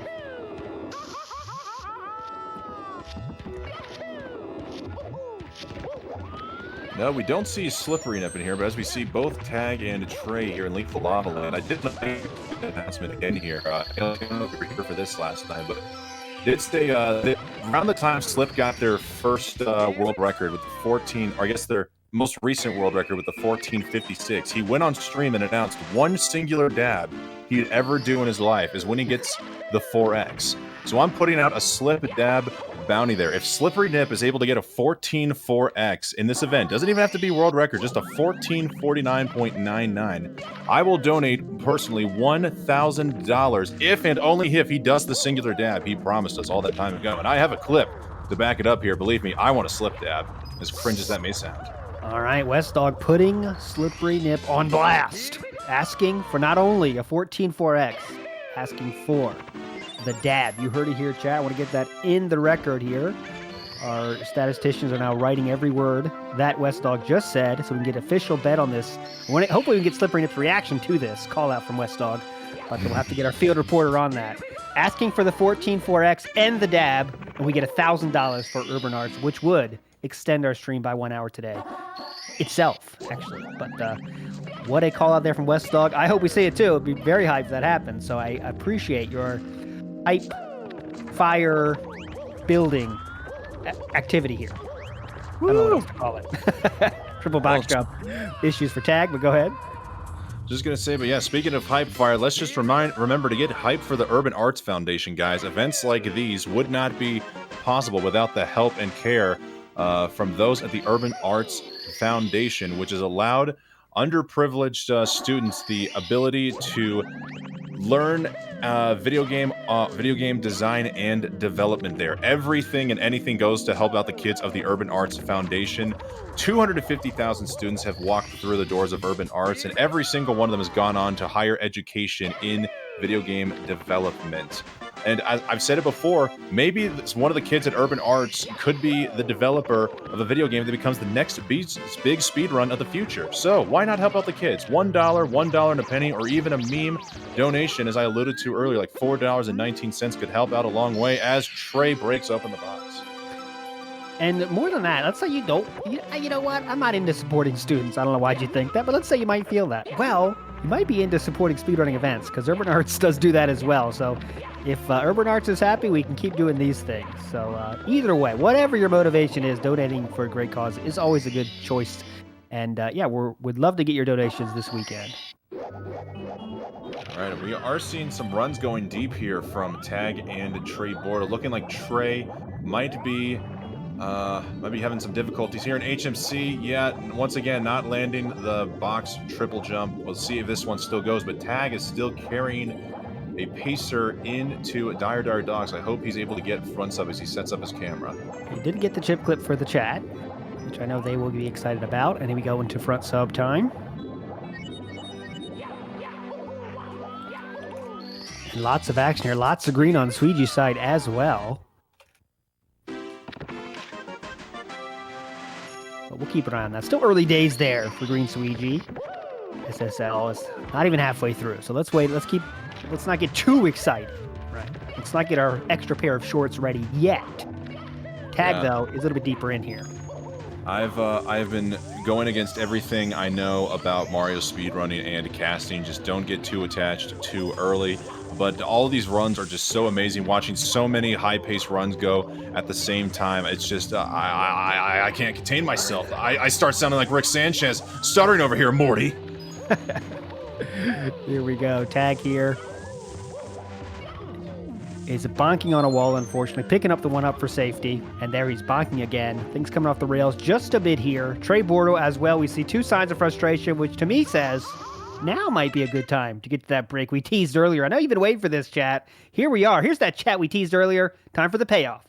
Ad break. See you at the other side.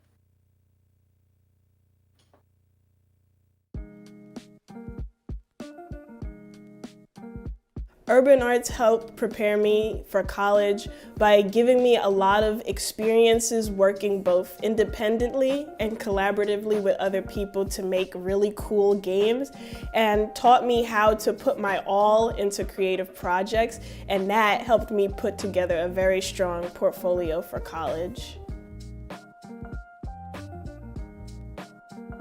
The best part about being in the urban arts community is the people that you meet. A lot of the people here have the same interests as me, so in the future, making friends here will benefit me and them and everyone around, because we all benefit from each other by gaining skills that other people had that I may need. Urban arts helped me see myself differently by showing me that I can be a good leader. In the studio program, I was assigned the role as project manager, and fulfilling that role for the first time actually helped me realize that I have good leadership skills, and it really helped me to develop them.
We are live back at you here, ALT Insider with West Dog here. Green Sweegie is still in the middle of that very run here as he does pick up front sub. He does pick up chip clip for you fans. How are we looking here, West Dog? What are our realistic chances for improving this time? We are looking really good right now. Best possible time of 14:37 going into Bowser in the Fire Sea here. I am not too familiar with Sweegie's world record splits, but we saw reports in the chat that a 10.7 that he got out of HMC is on par with his world record. And something I just got to remember here, ALT, we are apparently on the loudspeakers here, so I'm going to try to keep the hype to as a good level. We want to make sure everybody is hyped for a world record, but don't want to psych out the runners. Potentially, a Sweegie lands a beautiful ultimate cycle. I will not be as kind. My job is to deliver the hype. I shall deliver the hype. I hope everyone there understands that as we in the pipe. Oh, baby. 412 flat here. One throw needed on this part. Very clean. Break out your adhesive fluids, adhesive materials, whatever you have. I'm attached. Are you? My God, adhesive fluids? I have a lot of stuff to attach myself to runs in this booth here. West Dog, are you attached fully now? I'm not going to fully attach myself until the backwards long jump segments there, ALT. Many players at many a skill level know all too well how unkind BLJs are, and just because this run is looking absolutely hot right now, not just because it's in a fire sea, but just because of these splits, we don't want to attach ourselves until we get past the BLJ. So guys, you know what time it is.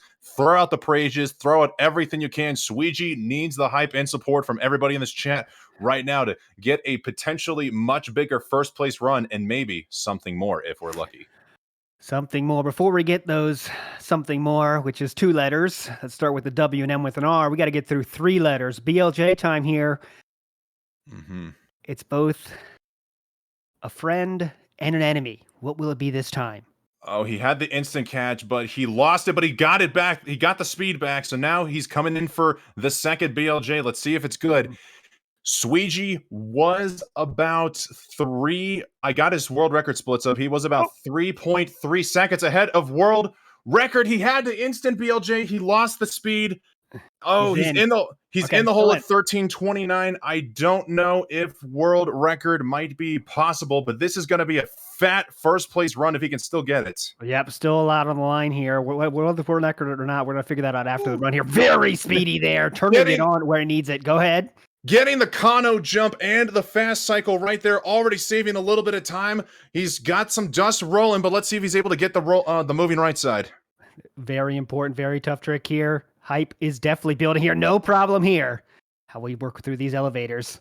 He's got it. All right. Looks fine, Goomba. Being a bro. Staying out of the way mostly. Here we go. In the pipe. Right. What are our chances, West Dog? What are our chances? World record is dead. Unfortunately, I don't think it is possible to get world record, but this could be a 14:49, maybe a 14:50. This would be an absolute exclamation point if Sweegie's able to close out this run. Let's see how throws go. That's 1. There it is again.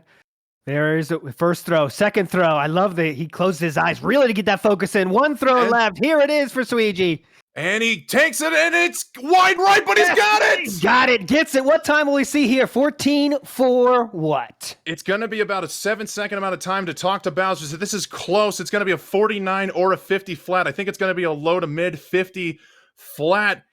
It is a 14:50.79 as Sweegie is pogging his brains out right now live on stream. What a run. Let's just get you up historically what that means. That is the 3rd best time. Well, that would be 3rd place on the world record leaderboards right there. You saw that live. 14:50, setting his flag at such a peak. I'm not sure how the rest of the runners here will deal with this. What a run show there from Green Sweegie. What a player. What a runner. What a moment that was. Oh my goodness. You're right there. He's only 1/10 of a second away from Slip's second best time at 14:50.69. So Green Sweegie just casually dropping the 3rd fastest 16-star run of all time live in front of a huge audience at both Double Down and twitch.tv/speedrun. Green Sweegie, you absolute monster. GG's, well done. Wow. And you wonder, how close was it? What a time that was. 14:50. Let's just say that's an incredible time. And then, of course, my greedy mind starts thinking about how close are we? How close is he from cleaning up that run just a little bit more? Looking at that looking at that run, I don't know where the time went wrong in SSL or LLL, but literally, if he just got an earlier catch on either one of those BLJs before going into bits, that was probably the difference maker in world record right there. So 1450 Wild Pog, just BLJs once again being a kind of a little pain. We couldn't get the world record Poggy moment because of backwards long jumps. Yeah, that's just true. BLJs, sometimes they can help a mediocre run, but when you're going for record runs, they need to be perfect too, and that's the hard part, is making them be perfect when you need them to be. And unfortunately I say, but still, incredible time. First place, it's going to be tough to catch that. Ouija on the grind, though, already. He knows what he has to do now. Put up a time that's better than he's ever done before. That's the task now that Ouija is left with. That, now just bringing this into full perspective, I said that was an exclamation point on first place, but I think that's got to be at least 3 exclamation points there. To think about this, folks, in order to beat Sweegie, assuming Sweegie doesn't come back and bop his own time, you now have to get a 14.4x just to come first place in this event. Something that only Green Sweegie himself has ever been capable, or rather I say has been successfully, oh my god, the words, has ever successfully completed. We now have to see literally the best of the best from the best in order to get that best time. Yes, that's what it's going to take now for Ouija. So what was already a tall task has become now a Herculean task. And we'd love to see it happen here, of course. Gotta know where's the mental side of things now, though, for these runners that they see now. First place, 1450. Again, only one person in Vegas right now, in the world right now, has a time that could even tie that. And his name rhymes with Bippery Mip. He's not even playing right now. He's the only person that has got a 1450 before. Yeah, I'm trying to build this up. I'm not trying to remove any hype. I'm trying to build up this amazing run we just saw. Unfortunately, Dippery Tip not here with us, but we are looking forward. I did say this is probably one of the biggest things I'm still looking forward to in this event is to for him to come back and hopefully surprise us all and just get a fat event PB, potentially OX, maybe even 14 territory if we're lucky. Yes. And how hype would that be, right? We need the tall mountains to have great, awesome moments of overcoming this great task. And now it is here. We have a 1450. If you want to get first place, you got to get better than that. So that will be pretty tough. Slip is apparently warm. Daft Math is our unofficial field reporter. Slip is warming up. Just getting that out there. He's warming up. Well, if we're looking for tall mountains to conquer, we might be in the wrong category here, as we see tall mountains in 70 and 120 stars. So hopefully we're going to not be dealing with any of that nonsense, but we still have our mountain of a donation goal here of $2,000 to reach. Folks, if we reach our goal of $2,000 before the end of regulation, which is in another 4.5 hours, I believe, give or take, maybe about 5 hours, we'll be extending this event for yet another hour. Which means if you are trying to get some of your favorite speedrunners that one little extra bit of opportunity to compete, get the mojo going, and get that fat PB they so well deserve at this event, make a donation today to the Urban Arts Foundation, much like, and I don't know how true this is, Ouija's mom, who came in with a $5 donation saying, "Son, it's past midnight. Stop playing video games or I pull the plug." Which I know that can't be Ouija's mom because we have seen Ouija play many a times past midnight there, so nice job, Troll. Nice attempt, Troll. You never know, but yes, I think you're right. It's probably not Ouija's real mom. We'd love to see her, though, too, or repeated fake moms. We accept all donations here for this great cause. As we see our screen now is split into 3 legends. Cheese back on the grind here. Trey Borda has been on the grind for a few hours now, and Ouija is as well.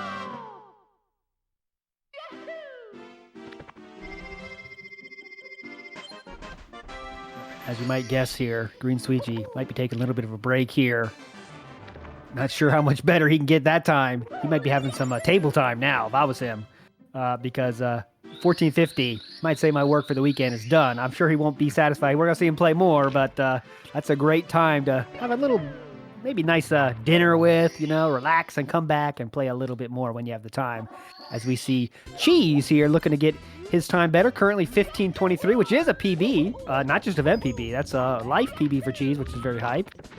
Mm-hmm. Just goes to show the GOAT does not stop goating. He still has potentially more room for PBs, as we've seen him carry some 1x pacers in this event and in recent streams leading up to this event. So I've still got money on Cheese to potentially drop one more sick personal best before this event is over. All right. And now that brings our 14 count to 2. We were talking yesterday about how many 14s will we see. Over-under was set on 1, I believe. Need to check the Vegas books on that, but I think it was set on 1. We've already gotten 2, so if you bet the over, you get the money. But go ahead, West Dog. Are we talking about unique 14s or 14s overall? 14s overall. Okay, because it was just unique. We're still sitting at just 1 with Green Squeegee, but let's say the odds here are looking ridiculous. I'm willing to increase the over/under to 4.5 before the end of the event here. 4.5 means for you. Okay, yeah. So I think we could do both. Actually, both is a good bet. Actually, how many people will get 14s, and how many 14s we see in total? Those are both good bets. So let's get your over/under on that, West Dog, for both. I want to hear from you. What's your over/under on both and runners? Over/under on runners getting 14, I would say is 2.5. So if you bet the under, you think it's going to be 2 or just Squeegee at this point. Or if it's over, then you think there's going to be 3 or more that get the 14. In terms of 14s that we see, over/under would be 4.5. So do you think there's going to be 4 or less, or 5 or more? We go for the half because this is Las Vegas after all. We want to make this as realistic to a sports book as possible for an over/under. For sure. And these are very serious bets you should be placing now. Call your bookie now. Extremely serious. Very real. Make sure to contact your bookie as ! Donate in the chat. Yes, exactly. That's where you put your. That's just a joke, by the way. So there we go. Ouija with the reset. Cheese starting out, and Trey Bordeaux now is our farthest along on the screen. A little bit of green action happening over there as he gets top left billing here. Popping the bird. Trouble with the corner of the pyramid, unfortunately, though, but it's going to get there anyway in the end. I'm trying to quickly dive back into the history books here when we commentated the Sleep 16 for GSA to see how that all turned out. So Squeegee was the first person to get a 14 in there as well. I want to say, didn't he get another lower 14? And we thought we were going to be in a similar position where it looked like he might as well just be done for the weekend. I believe that. I think you're right about that. I will have to check during the break. I'm going to check on that, get the record books out, and go to the encyclopedia here and see exactly what happened on that event. But I think you're right on that we were in that same situation. It's not a surprise here for us that Green Squeegee has the top time and is dropping 14s.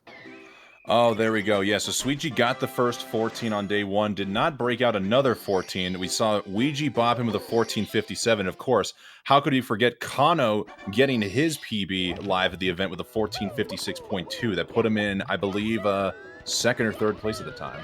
Yes, and that is still his best time, actually, which was a very dramatic moment. Definitely there on YouTube if you want to go check it out after the event, of course. Trey Bordeaux lava boosting up, and he's missing it. And that will be not death yet. Got those coins back up, and he's getting up on the elevator.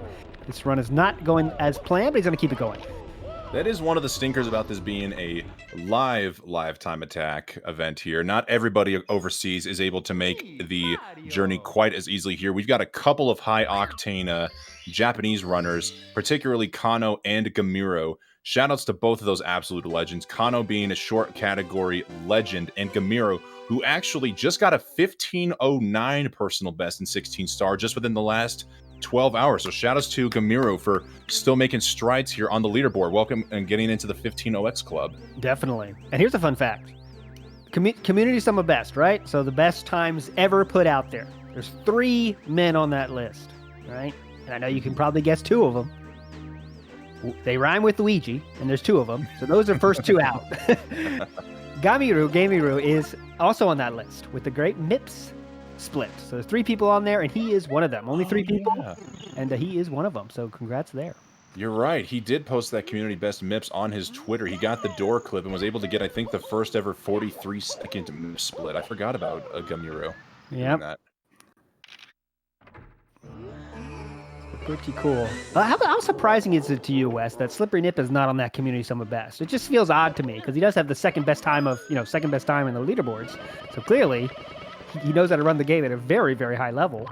but he's not of any of this community some of best. Is that just a statistical oddity, or there's more to it, you think? I think there's a little more to it. I don't exactly know what, like, the best way to describe such an oddity there, but I know even just, like, going to the 70-star category, up until recently, Benji64, who was the, who is, number 3 on the speedrun.com leaderboards with a 4707, didn't have any community best splits for the longest time, and yet how could you not post a community best and still be the number 3 runner in the entire world? So we know it is possible out there. They're obviously getting the fast times, just not the fastest, but in the end, it doesn't necessarily matter about getting the fastest in one time. It's just a matter about putting it all together and creating something absolutely beautiful. Yeah, of course, yeah. No one really works to get on the community sum of best. You just care about your total number at the end. But it's always nice to check it out. It's an interesting document. If you want to search for that on Google, you could definitely find it out there. It's cool to look at all the different people that have times up there, and some people you might not expect on different categories. So yeah, definitely worth a check out if you have the time. As we see Trey Bordeaux again in the early days here, and Ouija in early days as well. Everybody just getting started, except for Slippery Nip, who seems to be deep in the practice. Slip definitely warming up that grip, for sure. I don't know, I wanted to go for a rhyme there. I think it worked. It looks like we are getting a run from Cheese here, who's still comparing against his personal best splits. Still on a decent pacer. I can't see the splits. Okay, he is +5 out of Womp's Fortress, but I mean, a 431 exit is still nothing to discount, disregard. No. Disassociate with. There we go. Dismember. Oh my. Discombobulate. I'm just saying goodness. words. I'm just saying words. Oh my goodness. the more dis you heard, the more I just go. Ugh. There we go.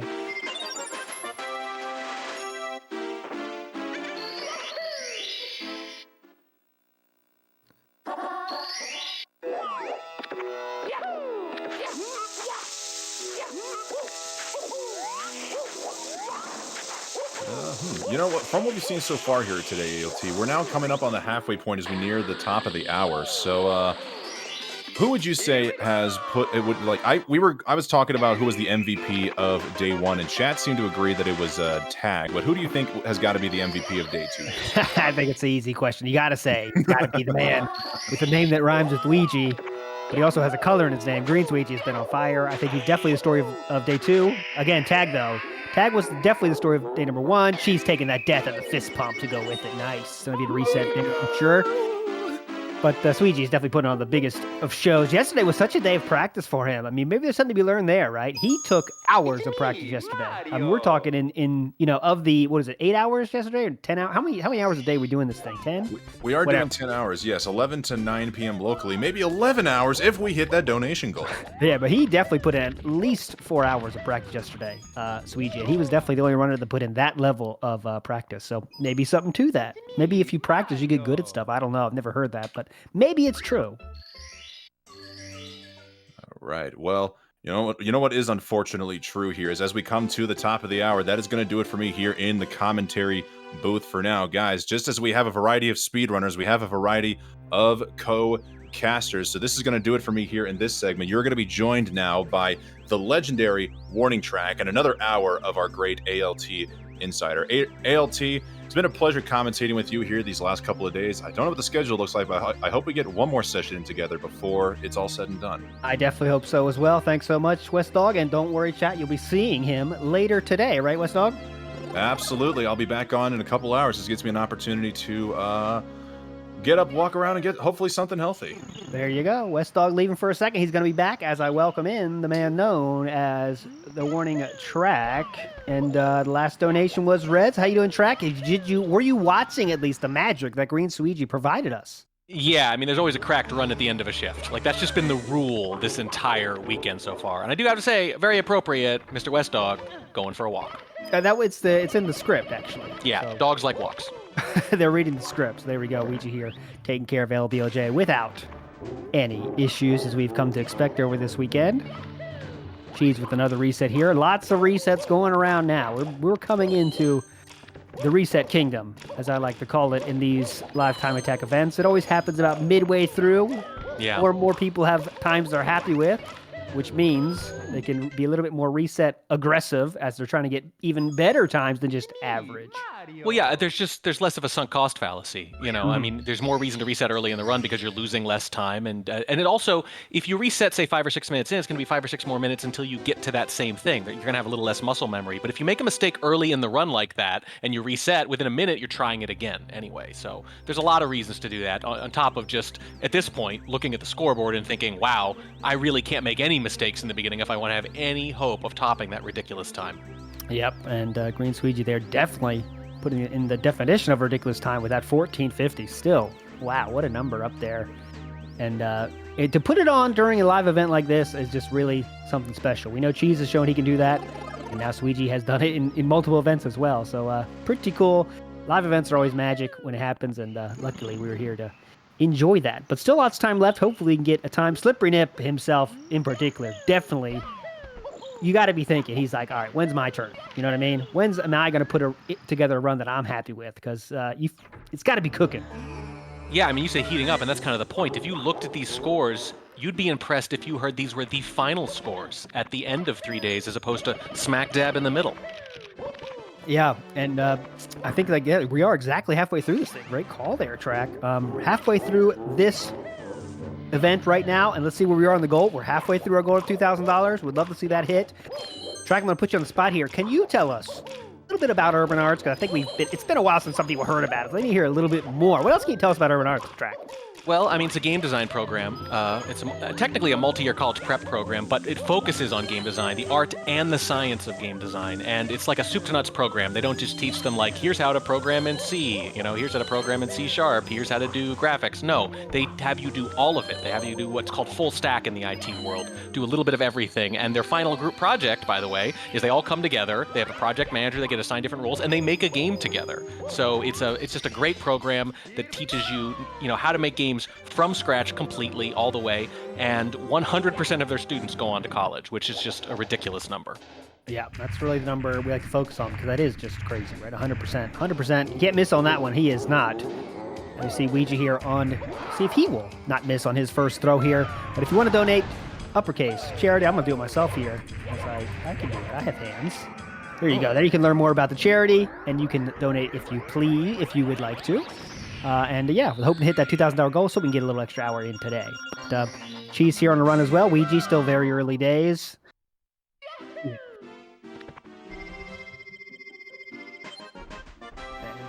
we're going to see what's happening here. Cheese on a nice speed here shown on this first level. Don't want to get too excited. That's the thing about these events. When you see runners do over and over and over again, you just can't get too excited in the early days. That's what I'm avoiding as he does get amped there. Yeah, well, we're amped, but in a different sense. And boy, did you call it. Boy, did you call it. There he goes, down in the dark world. You can tell him, he looks to the sky, utters some, let's say, choice 4-letter words, but then he smiles right afterwards. He's been in a pretty good mood this whole time, and it makes sense because when you set your personal best on, like, the first day, at that point, the event is kind of a success, regardless. So I think he's playing with house money, to use a perfect Vegas analogy, and all he can do is, get an even better result. But he's got to be happy with a 15:23, even if he doesn't improve on it over the next day and a half. Yeah, you got wonder what, like, a lot of people have a lot of pressure on him, right? Well, I want to get improved. Like, I bet Slippery Nip is feeling pressure right now, right? Like, I know I'm better than this time I have right now. I want to make it happen. But Cheese, he's done better than he's ever done already. So he's got to be feeling less pressure than someone like Slippery Nip for sure. We'll see if that is to his advantage or not, because we know he does play the best when he has the pressure on, as he did in the last event that GSA put on. But we're going to stick with this Ouija run all the way through before we get to our next ad break here. So Ouija is the determiner of when this next ad break is going to happen. Well, if that's the case, we might get it pretty soon, because Ouija's runs are infamously short most of the time. Definitely. One of the easiest stars picked up there, no problem, though. Wild Blue taking care of business. Acting as the backup there if you do miss Canalus. Very convenient placement there. With Ouija, that's pretty hypothetical, though. Definitely. Backup for Canonless. What's that? Yeah. Who needs that?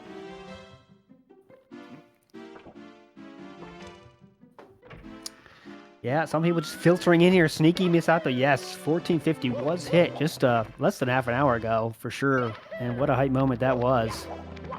Yeah, my favorite thing about some of these cracked runs we've seen over the last day is watching people who've stepped away from the stream for a while, and then they come back and see them, and they just, I know they're VOD scrubbing minutes after that, like, I gotta see this. I gotta see how it went down. Very low on that Shy Guy, but he did get it. Fly Guy, very low on that, but he did pick it up. Just got it. Yeah, there's a lot of different guys in this game. Some fly, some are shy. You can be forgiven. They wear a mask. Yeah, there's a lot. First scene in Super Mario 2. There's a whole long story you can get into there. We're not going to get into nonsense. No lore here. No character lore is going to be happening on my watch. You guys were making up lore earlier, from what I heard. Yeah, we just made up a lot of stuff. Me and Wes always do that. Yeah. Yeah, I was going to say, you tell people afterwards. You're like, hey, half of that was true. Yep. As Ouija takes care of Tama Pless. And he is on a bit of a roll here, but still so early. But let's just watch with relaxed breath here. Relaxed breath. I like that. Not baited. Right. No. Just normal breath. Breathe even. What's the opposite of baited? Definitely is relaxed. I'm pretty sure. Yeah, those are antonyms. Nobody Google that. Don't worry about it. Yeah, it's fine. please don't. It's fine. Oh, there's Cheese with the death. Look to the side. Casually scratch the head. What? Blackjack table's open at 6. Oh, I was like looking off to the side, like anything to do over there? Slot machine? I mean, it is kind of a like, no, I wasn't playing Mario just now. I was just looking around. Blackjack table's opened at 7. All right. Yeah. But we'll see. Cheese is now playing with house money for sure, as he has already hit a PB in this event. Yes. Yeah. I mean, he might have gotten his hype moment out of the way early. I would not count him out. I wouldn't be surprised if we get another one. But, I mean, this is already a pretty good result for Cheese, even if nothing else changes. And it's a great result for Sweegie. My God. My God. Yep. Yeah, those are the two numbers that are surprising. All right, Sweegie and Ouija, we knew. Before this event started, we knew they'd be fighting there for the first and second spot. The smart money had to be on them. It had to be, right? Yeah. Obviously, any of these runners are capable of anything, but, you know, if you were a betting man, Vegas, you would definitely bet on Ouija and Sweegie. Yes, but Cheese being 4th now, that's a bit of a surprise, too. And Slippery Net being 6th, another surprise. As Ouija just keeps the train rolling here. That's all you got to do is keep it on the tracks, and that train is being driven with precision right now. Yeah, it's interesting because you look at the first day or so of this event, and it's a lot of tag and a lot of Ouija, right? No big surprise there. And it was just a lot of practice for Green Sweegie, just practice and practice. At one point, you know, you look down at the timer and you see like 48 minutes, and I'm like, okay, he's practicing, and he left his splits on. That's funny. And I used that to kind of track how long he'd been practicing. And then at one point, I swapped out roles with someone else, and I came back an hour later, and he was still doing it. And I realized he must have been practicing for at least 3 hours straight. And I thought, this is very interesting. He's dedicating the majority of his first day to this practice. Mm-hmm. And you see what it got him. Is that when he started doing runs, one of his first runs was a 15:07. It's like, wow, that paid off immediately. And now it really pays off. So, you know, it might not be the most exciting thing. Maybe it's a little more boring. You know, when you're doing sports, like actual sports practice, the least fun thing to do is just drills, where you do the same thing over and over again 100 times, 200 times. But it is the most effective thing. And that kind of rote practice is probably really boring for some of these guys. But for Green Sweegie, you can see he's determined that it is the best way for him to get his best time. And it works. It works for him, at least. And that's something that's definitely different than most people, right? In these events, they practice a little bit, but it's not the hours that Green Sweegie did yesterday, for sure. And Ouija, though, is on a very, very nice pacer here. Looking pretty good here for Ouija. We've seen he's been in this position a few times, though. Let's not kid ourselves here. We've been here a few times, but definitely we are on a trail that could lead us to a very hype run here. Let's stay tuned. Very nicely picking up the star from the Toadmeister, and he's in. Yeah, several things have to happen for us to get really excited, but several of them have. There's a few more, you know, let's put it that way. Nothing has ruled this out yet, and that's kind of how you have to look at these runs. A little unnecessary ground pound from Trey Bordeaux just before the star, going to cost him about a second. And boy, Trey Bordeaux has got the whole, like, sum of best thing going, where if you take his best segment everywhere, he's right there with these guys. He just has not been able to string them together into one run. Mm-hmm. There's always been one mistake, and fortunately that kind of Gets him out of the running to be anything but 7th at the moment, though. But Trey Bordeaux, I know the Bordeaux clan is in the chat. They are feeling it here for sure. Slippery Nip here seems to be on a bit of a grind himself now, which is such his style, right? If anyone that watched his stream knows, Slippery Nip just settles in and he goes to work. And it seems that he is going to work now. And we'll see if that provides any fruit for us in the future as Ouija's green continues here. Now it is time to perhaps break out your Velcro, your glue. We've heard many different types of adhesive today. There's the grab we looked for last run. The punch grab is in. Slippery Bunny is in hand. Time to get through this door. I'm looking at those splits and I'm thinking he should call himself Green Ouija. He should take after his rival there. Oh, that MIPS. I mean, look, that wasn't bad. For most runners, that'd be, hey, good, it worked. But for Ouija, that was actually a lot slower than normal. As the second clip shows you, that's what it's usually like. All right, still looking fine. Chat, you know he's going to go for it. This is just for you. And here it is. It's called Chip Clip. Are we going to see it? And we do. Yeah. Through like butter. Lester had a little bit of trouble with resetting the swim. This time, no issues at all. I don't know. I don't put butter on my chips, personally. But has he missed Chip once, though? I don't think he knows how to miss it, actually. That's the thing. And I mean, I haven't seen him fail it yet, and he goes for it basically every time, too. Unfortunately, does not. I don't see the combo of Chip Clip back sub yet. One day I'm going to see that, but not today. Ouija not interested. Wants to keep these greens going. Look at this time he is putting up here. Very nice. Hype is certainly building here. A bit of momentum happening for this whole event, actually, now. With quick succession here. Hype runs are coming left and right. Just a lot of work left to do, though. There we go. Pole glitch. Perfect. Pretty much as always. I mean, it doesn't even register anymore. I don't worry about him. I worry about him in these open areas. Not this one in particular. He's great here, but I worry about the general platforming because that's the stuff where he just like throws himself across the platforms. Aggressively, yeah, very aggressive play. Right, he always tries to take the fastest route, and that is usually where these runs go. But like the little tech, the little glitches, it feels like it's automatic. Slippery Nips had a good run going. Unfortunately, did die there in Lethal Lava Land, as we can now focus 100% on Ouija. As I'm seeing a star. Next slide, please. Thank you. I'm seeing a little bit of a connectivity issue here. Bear with us. It's going to pop up all of a sudden. We had this happen the other day, and we were just wondering, when it pops back up, what's the time going to be? Will anything have messed up? Right, so has not thrown yet. Next slide, please. He's preparing his throw. Not now. Don't do this to us now. Would you say this breath is not relaxed? Would you say this is switched? Has our breath switched over? I'm definitely okay. Koopa has officially been defeated here, so we can get past that. No clue about time though. Looking fine. Next slide, please. Yeah. Okay. Hit the button. Going to the going up. Now it's time. 3 letters. Yeah. You know what they are. You know what to do. If there's any man that doesn't better than anyone else in this world, it's Ouija, it's Green Ouija. They are legends at this. Let's see if he can make it happen when he needs it. And that's right now. They're the 2 best in the world, and at this in particular, and it's not a coincidence, therefore, that they're considered 2 of the best runners. That's how it works. That's the corollary. Trey Bordeaux providing us with a clear shot of us not moving Mario. Ouija, unfortunately, we are in prediction zone.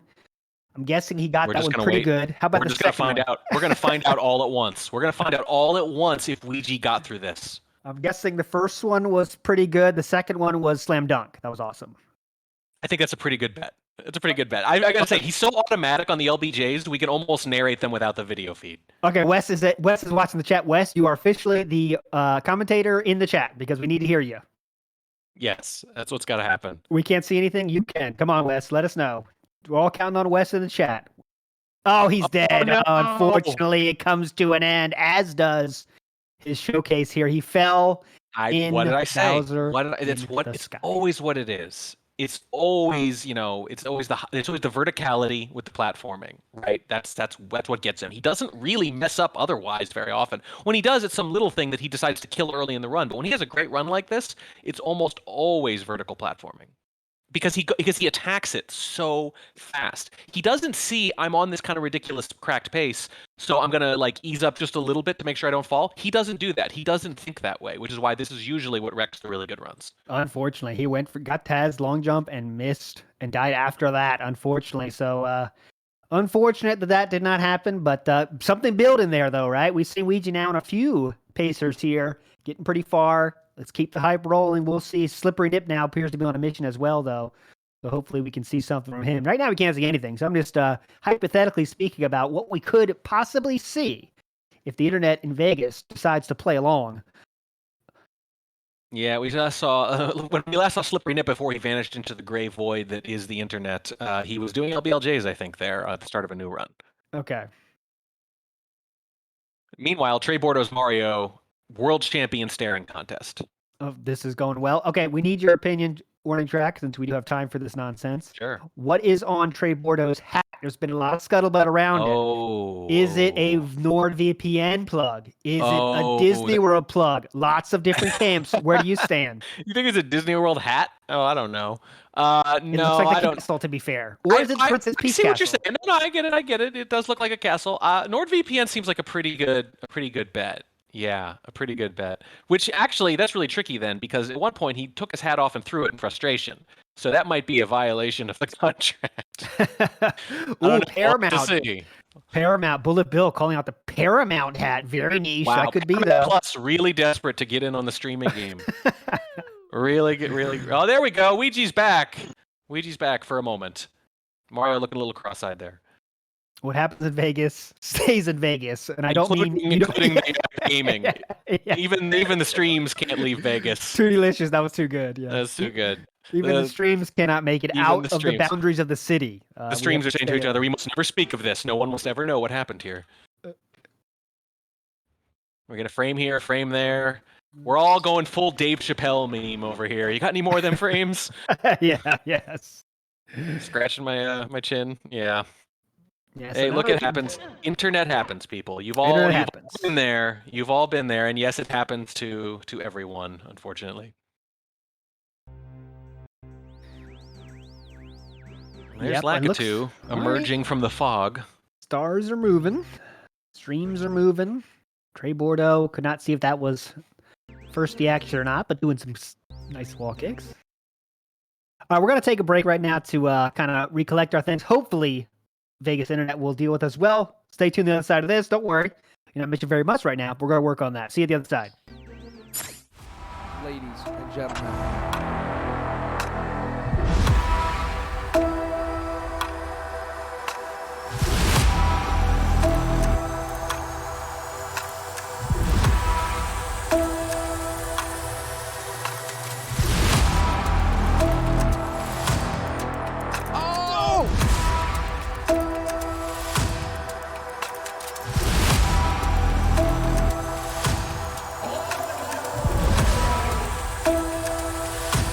Who's ready for some action? There we go.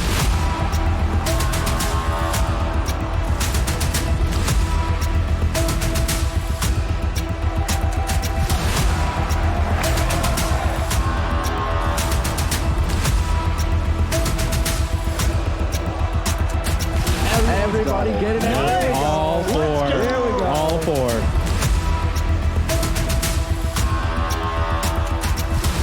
IBK, whole bunch of enemies, just like that, picking up another one.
ALT Insider here with Warning Track. We are back, and the advertisement luckily has loaned us some of its frames.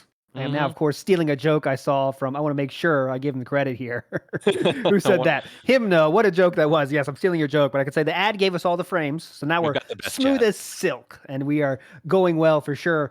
Just a reminder, folks, we're here for Urban Arts, and they do a lot of great stuff helping children or students that wouldn't get to college otherwise get into college and do great things in the gaming world, in the IT world, lots of different things. That's why we're here.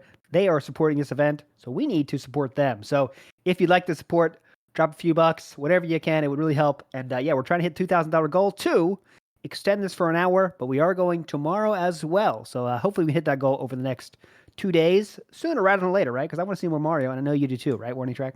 I do. And the line that really resonated with me about Urban Arts is when they said, we believe that the quality of a child's education shouldn't depend on which neighborhood they're born in. And sometimes they say which zip code they're born into, right?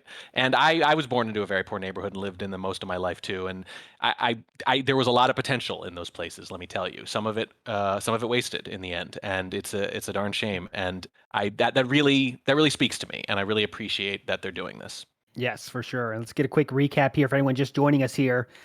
This is a live time attack event. We are trying to get the best time we can over the 3 days. This is day number 2. We're just about in the middle of day number 2, actually. And as you see, the leaderboard there is on the lower half of your screen. Today's action, though, has involved Ouija improving his time by a single second to get to that 15-minute mark. Green Suigi, though, has dropped 2 yesterday he dropped the legendary run. Today, he's dropped just an incredible 14:50, just unfathomable time. Less than an hour ago, maybe a little bit more than an hour ago, but what a run that has been, and that is where we stand. The other third, fourth, fifth, sixth, seventh, been pretty much locked in there for the day. Green Suigi and Ouija doing the only minor movement here. But to be fair, that is expected. They are 2 of the best. But Slippery fans are getting a little bit worried here, but he seems to have turned into a machine with the attempts now, so we might be seeing something cooking in his kitchen. Yeah, and hey, be thankful, by the way. The frames could have gotten dropped during the Green Suigi run. That didn't happen. Could have been a lot worse. And don't worry, we did drop a lot of frames, but we've picked most of them up. And as a consolation for those drop frames, we're going to give you a little race here, impromptu race. Ouija versus Trey Bordeaux. Who do you got, chat? I want to hear it. I know Trey Bordeaux's got a lot of fans in chat. Can they give him the power to take down the Ouija-nator? We're going to find out right now. Starts with Lock 2 Skip. I mean, so here's the funny thing. You could say, what if Ouija's ahead of his pace because he's Ouija or whatever, but then he resets anyway. You know, I mean, wouldn't that be the perfect resolution to this race? Exactly. Yeah. Here we go. Who gets in the door first? Ouija in there, just a split second ahead of Trey Bordeaux here. LBLJ time. Ouija, some of the best in the biz. Yep. Trey Bordeaux trying to do his best. He walks out of the castle. Does not want any part of that race. Says, see ya later. And it's over. Race thrown. Ouija is the champion of that round. Might we see another round? We're going to find out. But Ouija's going to keep running this for the fans. Well, that was quick.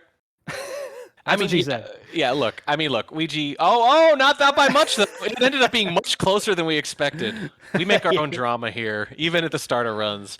I am really rooting for Trey Bordeaux, though. I really am, because you have to root for someone who puts up a sick 15:35 and is still in last. Like, woo, that's a rough bit of competition to be up against. But he's shown so much potential. He's shown so much height in individual segments, and he's just got to stitch them together, man. He's just got to stitch them together. There's so much talent there. And I also have a soft spot for anyone who kind of shows that emotion, you know, like I said, shakes their head, nods their head, takes their hat off, walks around, all that stuff. Like, you feel for him, right, when you see that, because you're like, this is a real person here, really struggling on a big stage, you know, in an unfamiliar place even now, too, you know, in Las Vegas. So it's you want to see that hard work rewarded. So I'm absolutely pulling for Trey Bordeaux here. He's been on a mission here today. Yeah, definitely. The Ouija's 1450 happened just about an hour ago now. A second race is coming at us now. Trey Bordeaux getting a bit of a handicap this time. We're going to see how long this lasts. Trey Bordeaux making LBLJ work this time. Nope. Enters into a different picture. That'd be fun to see, but we don't get to see that one on this route here. No. If you see a penguin, something has gone horribly wrong. Yes. In this event, if you see a penguin, you're on the wrong stream, my friends. But try a new path, maybe. Yeah, good point. Maybe try a new path. Just for reference here, West Dog dropping in this. From the last event, we have the times there. So the finishing events, I'm not going to read them all, but the last 16-star event we did that was just like this, mirrored the format. Ouija, his best time was a 14:57:59. Okay, so Just he has some room for improvement there. If you go by his last event's performance, Sweegie himself only had a 14:59 at that event. That's the event that Kano, of course, won with his best ever 14:56. Yeah. Slippery Nip at that event was 15:08, finished in 4th. And yeah, that's the end of the runners that are at this event. So Slippery Nip has some time to gain for sure, you'd think. We know he's capable of it. Going to see it put together here, but he definitely appears to be grinding his way to a better time now. Look at all that green right now.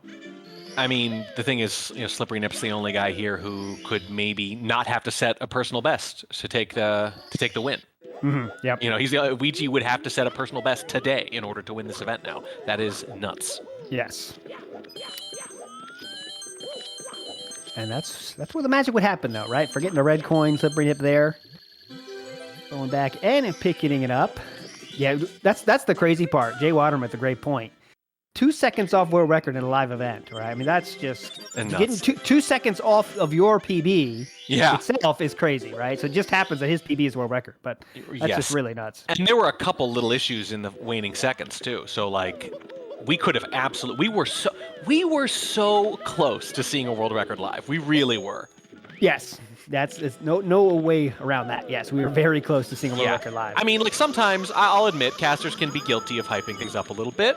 Fair enough. I'll admit to that. I'll cop to that. And, hey, if only X, Y, Z, and A, and B, and C had happened, we could have seen, a little bit of that. But no, literally, just a couple small changes at the end of the run, and we would have seen a world record. I am not hyping it up. I am not exaggerating. It really, really almost happened. And that is true. Flixer fans here get a bit of action here. Flixer is now entering the arena. Hasn't been here much today, if at all, I don't think. But he's here now, currently sitting in 5th with a 15:23. Yeah, taking a little time off, and we thought that might happen after the first day. We thought it might happen in the first day a little bit too, and I can see it. Look, if you're tired, you're tired. Sometimes it's just like, I'm not going to do any good grinding this if it feels like too much of a grind right now. And you have to sometimes you have to walk away. I mean, I'm sure we've all done that with, some kind of work project, right? You're just working on something, and then you do that thing where you stare at the screen for 20 straight seconds without doing anything, and you're like, you know what? Maybe I should just step away. I'm not doing any good. It's not really work just to be sitting in front of the computer, and it's not really progress, even in this event, to just be grinding out runs when you're starting to make mistakes that you don't normally make. At that point, you're not actually being productive by just grinding those out necessarily, and you just need to come back fresh. And with 30 hours allotted at the start of this, you can absolutely manage your time that way and take hours and hours off. Cheese did, and still set a personal best. And now I think we've seen it happen with Flixer here a little bit too. And each runner's different. Some benefit from doing it hours and hours in a row. Others benefit from getting that time off and coming back fresh. And clearly he's decided this is the way to go for him. And who am I to say otherwise? Yeah, and we should say Flixer's run there, 15:23, is a great run for him. Yeah. He's 18th on the leaderboards and world record with a 15:21. So for him, that's, again, just like we said, Green Sweegie set a time, 2 seconds off his PB. Flixer did that too. Yeah. That's definitely worth noting that. A live time so close to your PB is really awesome. So nice stuff there from Flixer. Get some practice in at the moment. Slippery Nips, all greens turn to green with a little bit of Christmas. With a little bit of Christmas added. But a little bit of Christmas added. Trey Bardo, meanwhile, takes a Death in Dark World, and you saw like a fist went up and came down on the table. It was just, there's some genuine frustration there at this point. He's having a lot of trouble doing the things that he knows he can do. And that, I wonder if that factors into what I was just saying, though, about making small mistakes that you don't normally make, right? It could just be a fatigue thing. You've been going a lot. 10 hours yesterday, 5 today. It adds up. It adds up. And that's without, again, the travel stuff, any possible jet lag, whatever, Mm-hmm. So, he might need a break. He might need a break. I don't know. That's worth saying for sure. If whoever the coach of Trey Bordeaux is at the moment, it might be worth thinking about a little bit of a break. Message to the coaching staff. I'm not sure how extensive his entourage is, but it might be worth thinking about a break. Yeah, NordVPN, come get your boy. No, not really. He's still showing some really great high level stuff, right? And it's just, we've been saying it all day and all yesterday. It's just about the consistency. He's still pulling off great tricks. He's still looking really good in individual segments. It's just not happening for more than a few minutes in a row usually. And that's the difference. So he's more than capable of it, but it's just tossing it out there. It's possible that he needs a break. Great grab there from Slippery Nip, punch grab. Time to get this rabbit through this door.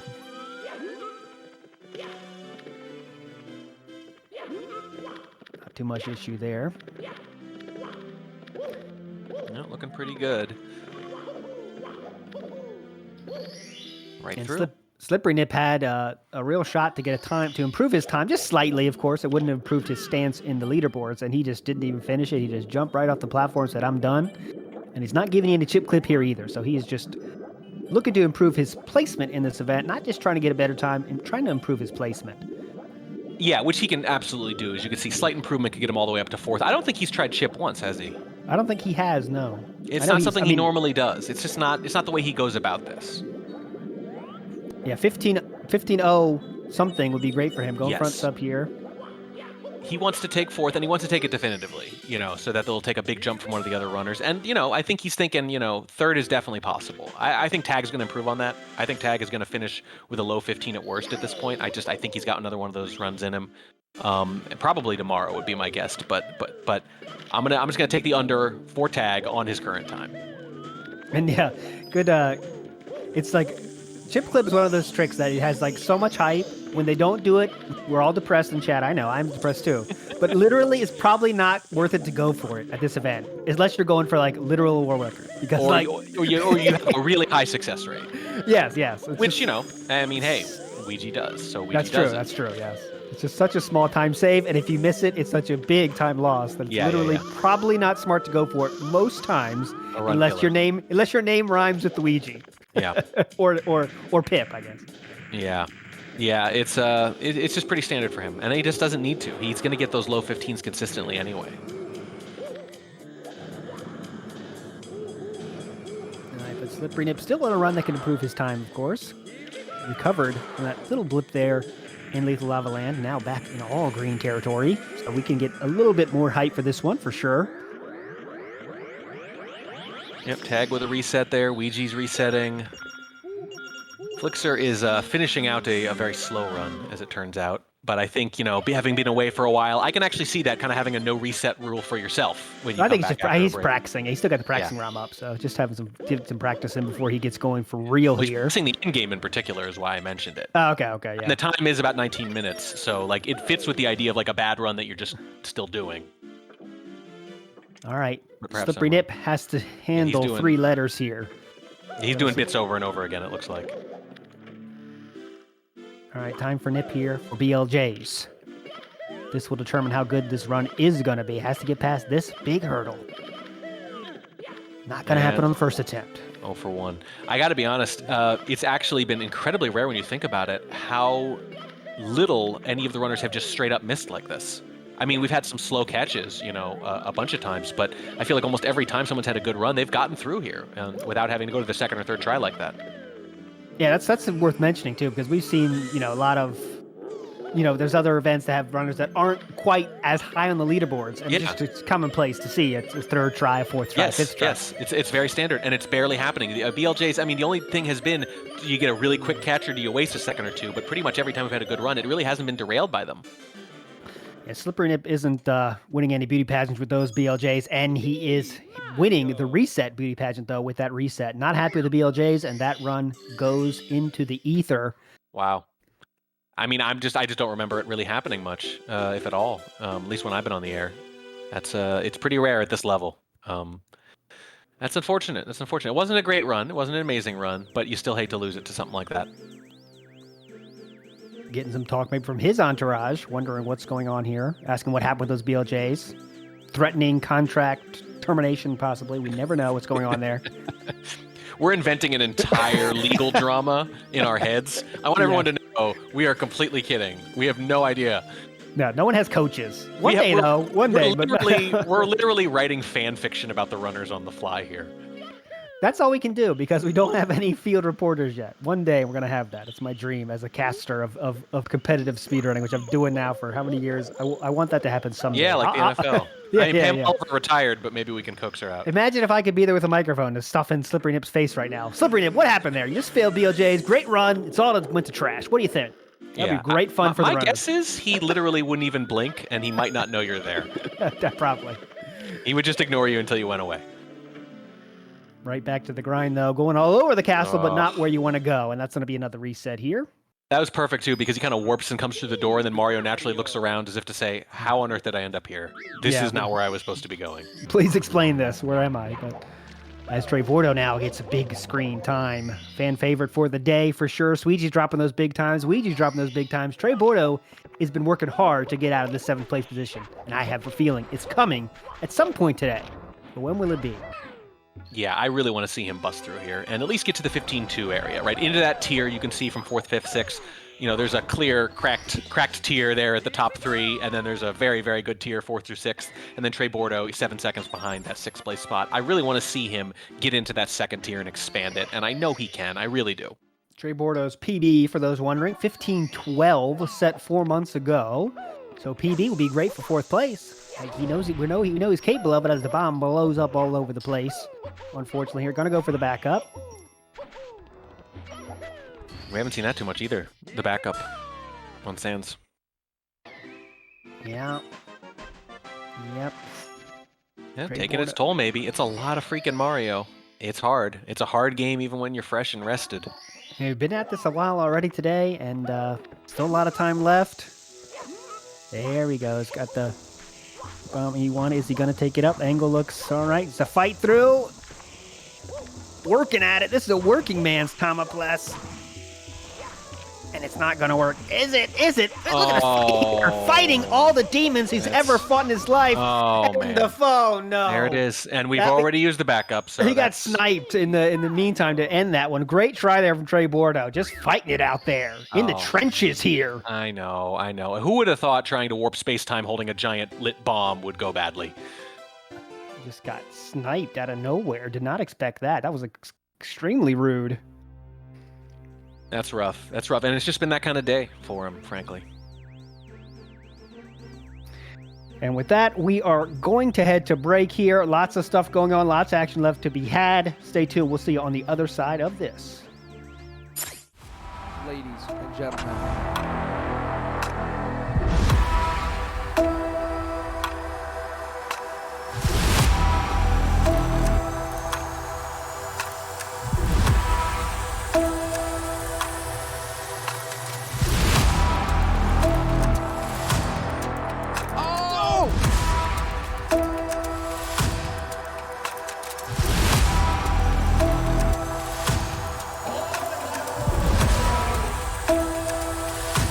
Who's ready for some action?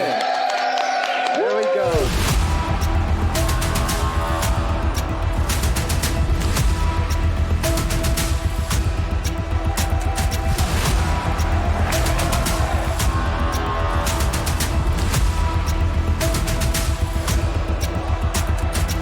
Everybody get it out. All four. Here we go. All four.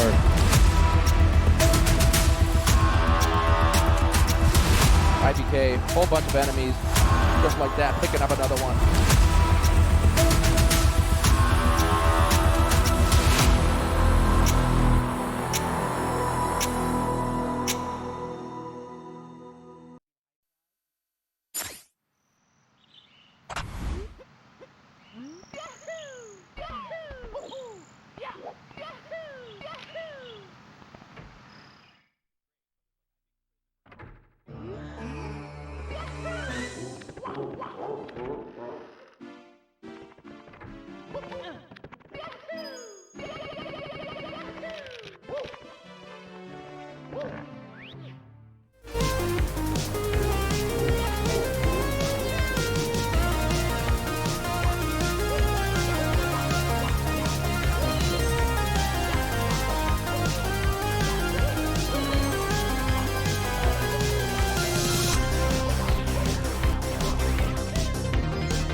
ALT Insider here with Warning Track. Back at you here for the...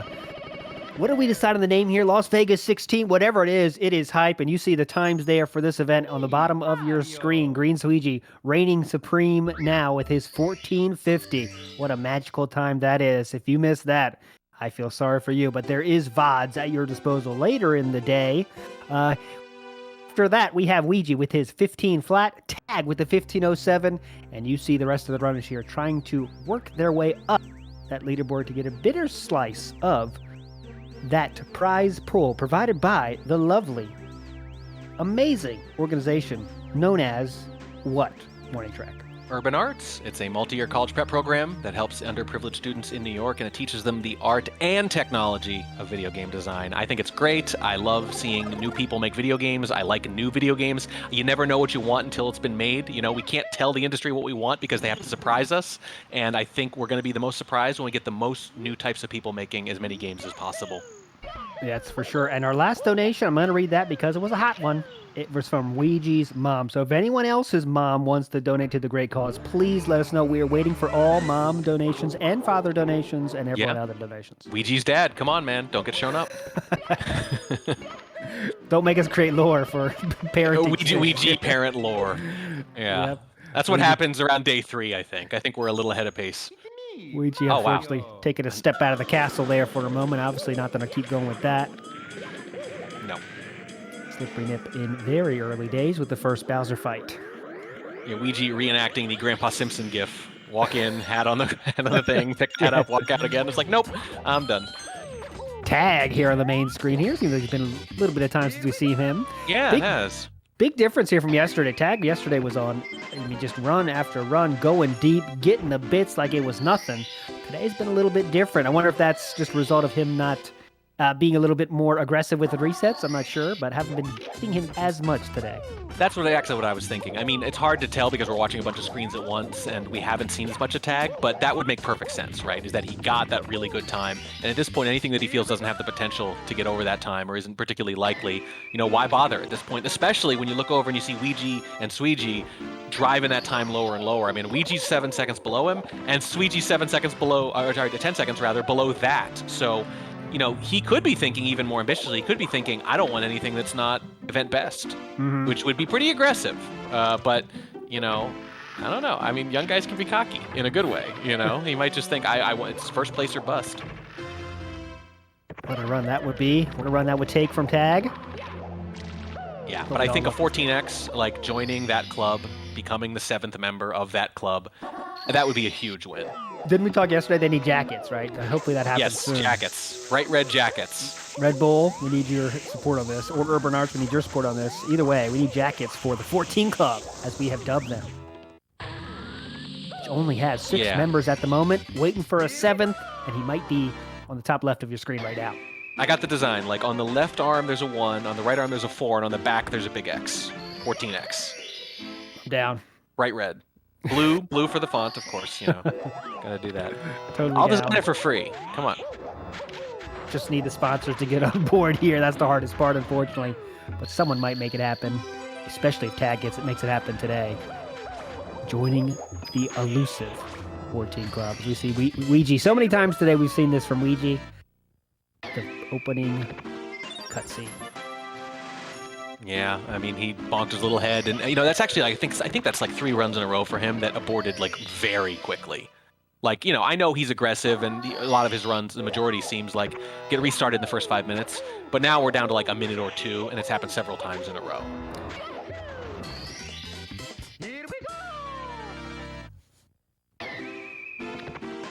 And maybe again, same thing, fatigue, maybe. Could be random noise, could be nothing. Don't want to read too much into it, but you see some simple mistakes early on in a run several times in a row from such a good runner, and you think, yeah, maybe that's it for now. Slippery Nip did have a great run going. Unfortunately, it died to the murderer of a lot of great runs, BLJs. They are ruthless. It's an absolute serial killer when it comes to 16-star speedruns. Definitely. And let's see Nip here. A bit of a streak going here. Popping the bird. And Slippery Nip is not going for Fly Guyless. No, and there's the thing. That doesn't go for chip, doesn't go for fly guyless. Those little things that save a fraction of a second, but they tend to ruin your run. He's more interested in having a pretty good run going as often as possible. For sure. And we know he's capable of it. I mean, that's still, for me, yes, I think that's the biggest surprise right now. It's clearly a choice, right? Yeah. Where he's sitting is that biggest surprise for me. Sitting in 6th right now. Again, he is 2nd place in the world with his time of 14:50, right? So his best time that he's ever done through all those runs, 64,000 runs, my friends, he has done of this game. His best time would be tied for 1st right now. So that's the bar where we've set. That's the bar that Green Sweetie has set. For every bit in the system. My God, like that's insane. But like that just shows you that's the way he's doing this. It's a war of attrition for him. He's thinking a lot of random things change every run. I just want to give myself as many opportunities as possible, and eventually one of them's going to break through. And he's 2nd in the world, so I guess it works. I mean, like that's what I keep saying about like practice for one player, consistency for another. The main thing is to know what works for you, and Slippery Nip has correctly determined that this is what works for him. Yeah, he just gets in the mode and he just goes at it, right? He just gets in that mode and goes run after run after run, and he seems to be in that groove right now. I don't want to, say something that's not happening, because it's definitely happening. He's in the groove. Let's see if it turns into a much improved run. A lot of time left, though, just about halfway through this run here for Slippery Nip as he enters Lava Boost. Let's see how he pulls this one off. Never in doubt on that side of things. Getting through those poles pretty smoothly, and there is the star as a reward. I mean, I mentioned earlier that I think Tag is gonna lower that time. I don't know about a 14x, but if it feels possible, but I don't think 15:07. I don't think he's gonna stay there. I don't think Nip's gonna stay here either. I think it's gonna be at least lower than Cheese's, like at least a 15:1 something. Probably lower than that. I think he's gonna probably get close to where Tag is now at some point. I mean, it's just this is the way it works. He's only used about half of his time here. At a certain point, it breaks through. Everyone else, I'm not really sure, to be perfectly honest with you. I know there's a lot of speculation here, but just those two stand out to me right now as their times still being significantly higher than what I think they should be capable of in the next day and a half. Yeah, so in Slippery Nip, at the last event that was just had the same format as it, the Sleep 16, he did have a 15:08, so that would be right in line with what you predict, but we're going to see. Got to make it happen. Lots of numbers can be on sheets, lots of predictions can happen, but all that matters is what this man does. Slippery Nip himself taking care of the bully. Yeah. And jumping his way to the star. Oh, look downward. Look at Ouija and Sweegie. Okay. Here we go.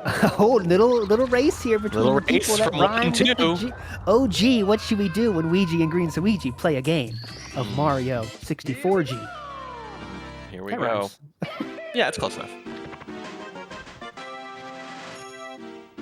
LBLJ time. My eyes are on the bottom as well. No disrespect to Slippery Nip here, but I do want to see this race here happen. And Sweetie. And there it is. It's over. Back to Nip. It's you know what? I mean, we're really tempting it, aren't we?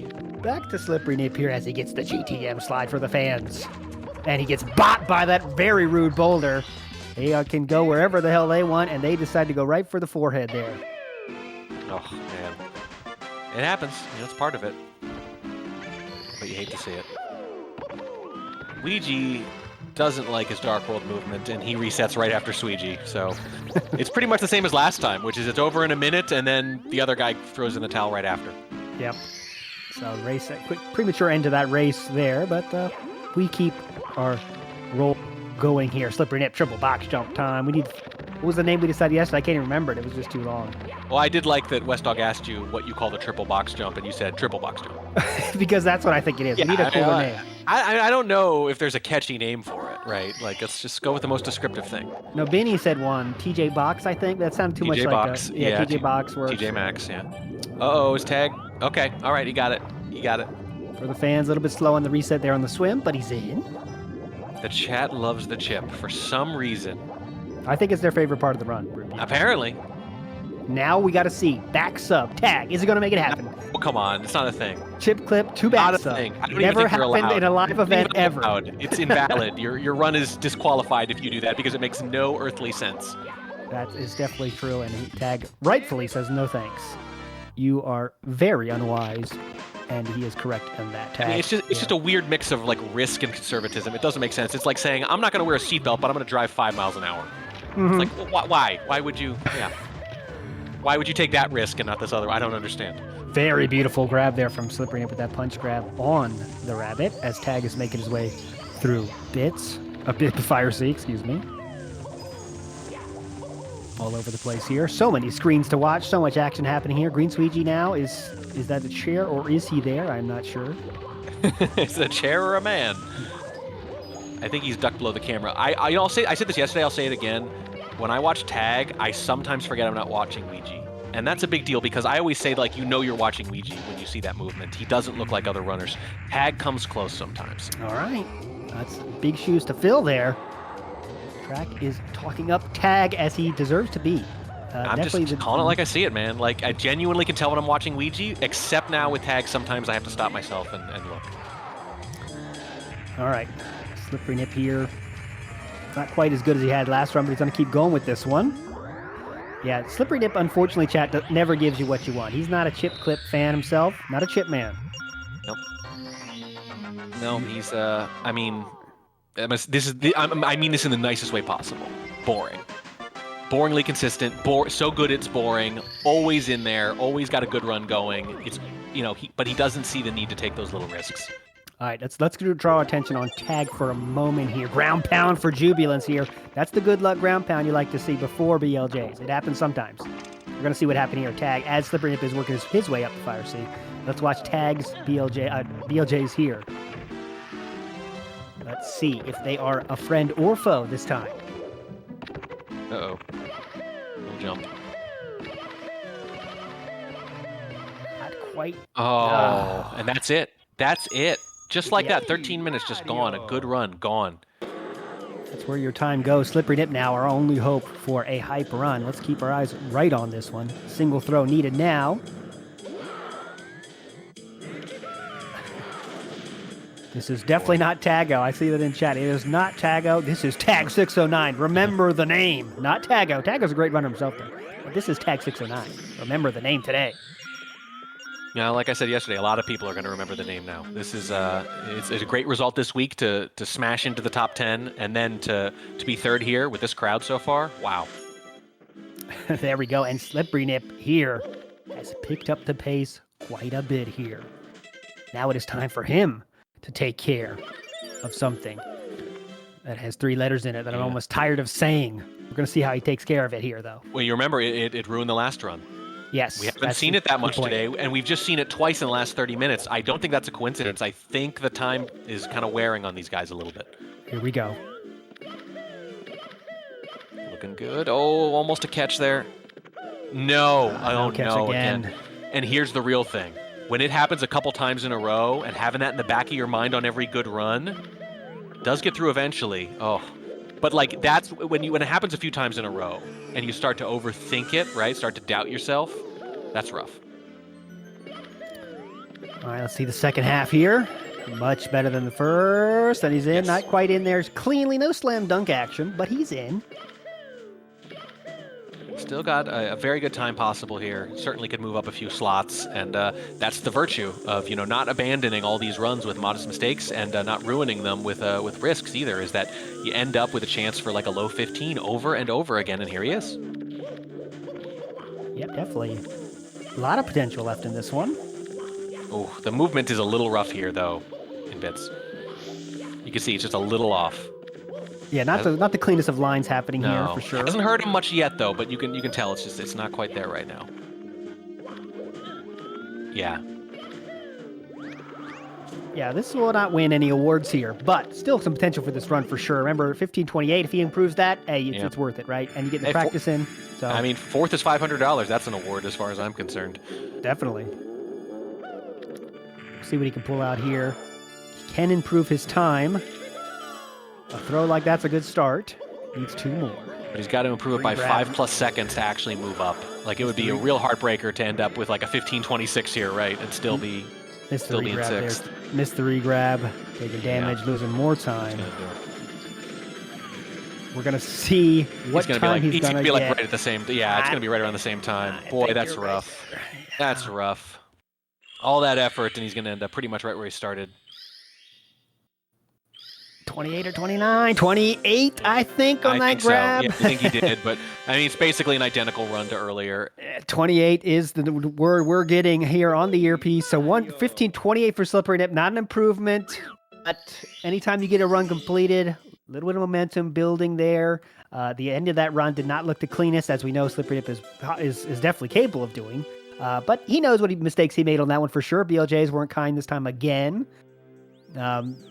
Bits movement, not the best he's ever done. But there we go. Slippery Nip, it tied his time, stays in 6th place, but I don't think that's going to stay the case for 2 more days, my friend. So with that, we're going to take a quick ad break. I believe you are done warning track, so see you later today. We'll see you on the other side of this.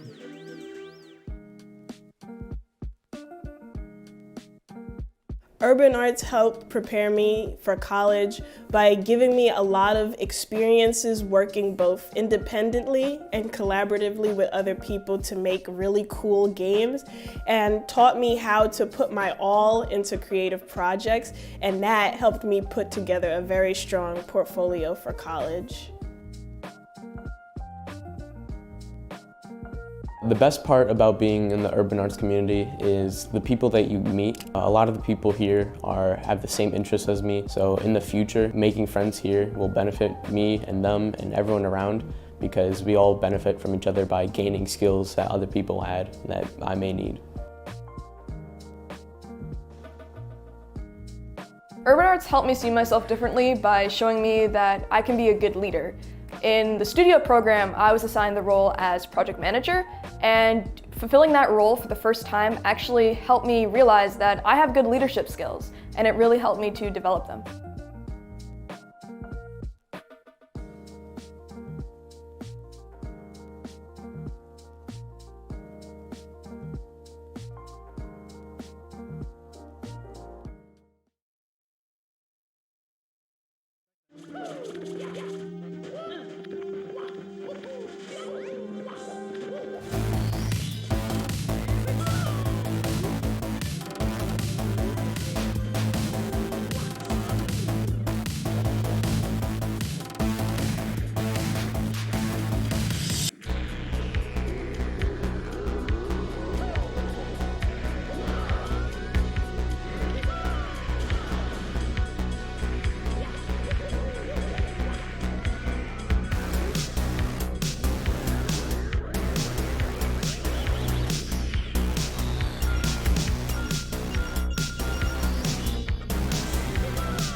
ALT Insider here for the Las Vegas Super Mario 64 16-star LTA, brought to you by Urban Arts. I am joined in the booth by legendary commentator himself, Collins. And Collins, you weren't here to see the magic, but I'm sure you were watching it somewhere out there in the universe. What are your thoughts on a 1450? Did you think that was possible?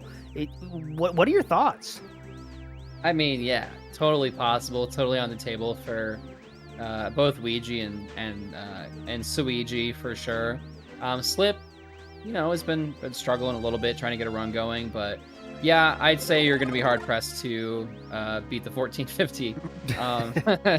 I mean, Ouija could totally do it. Like, don't get me wrong, I think that it's absolutely possible.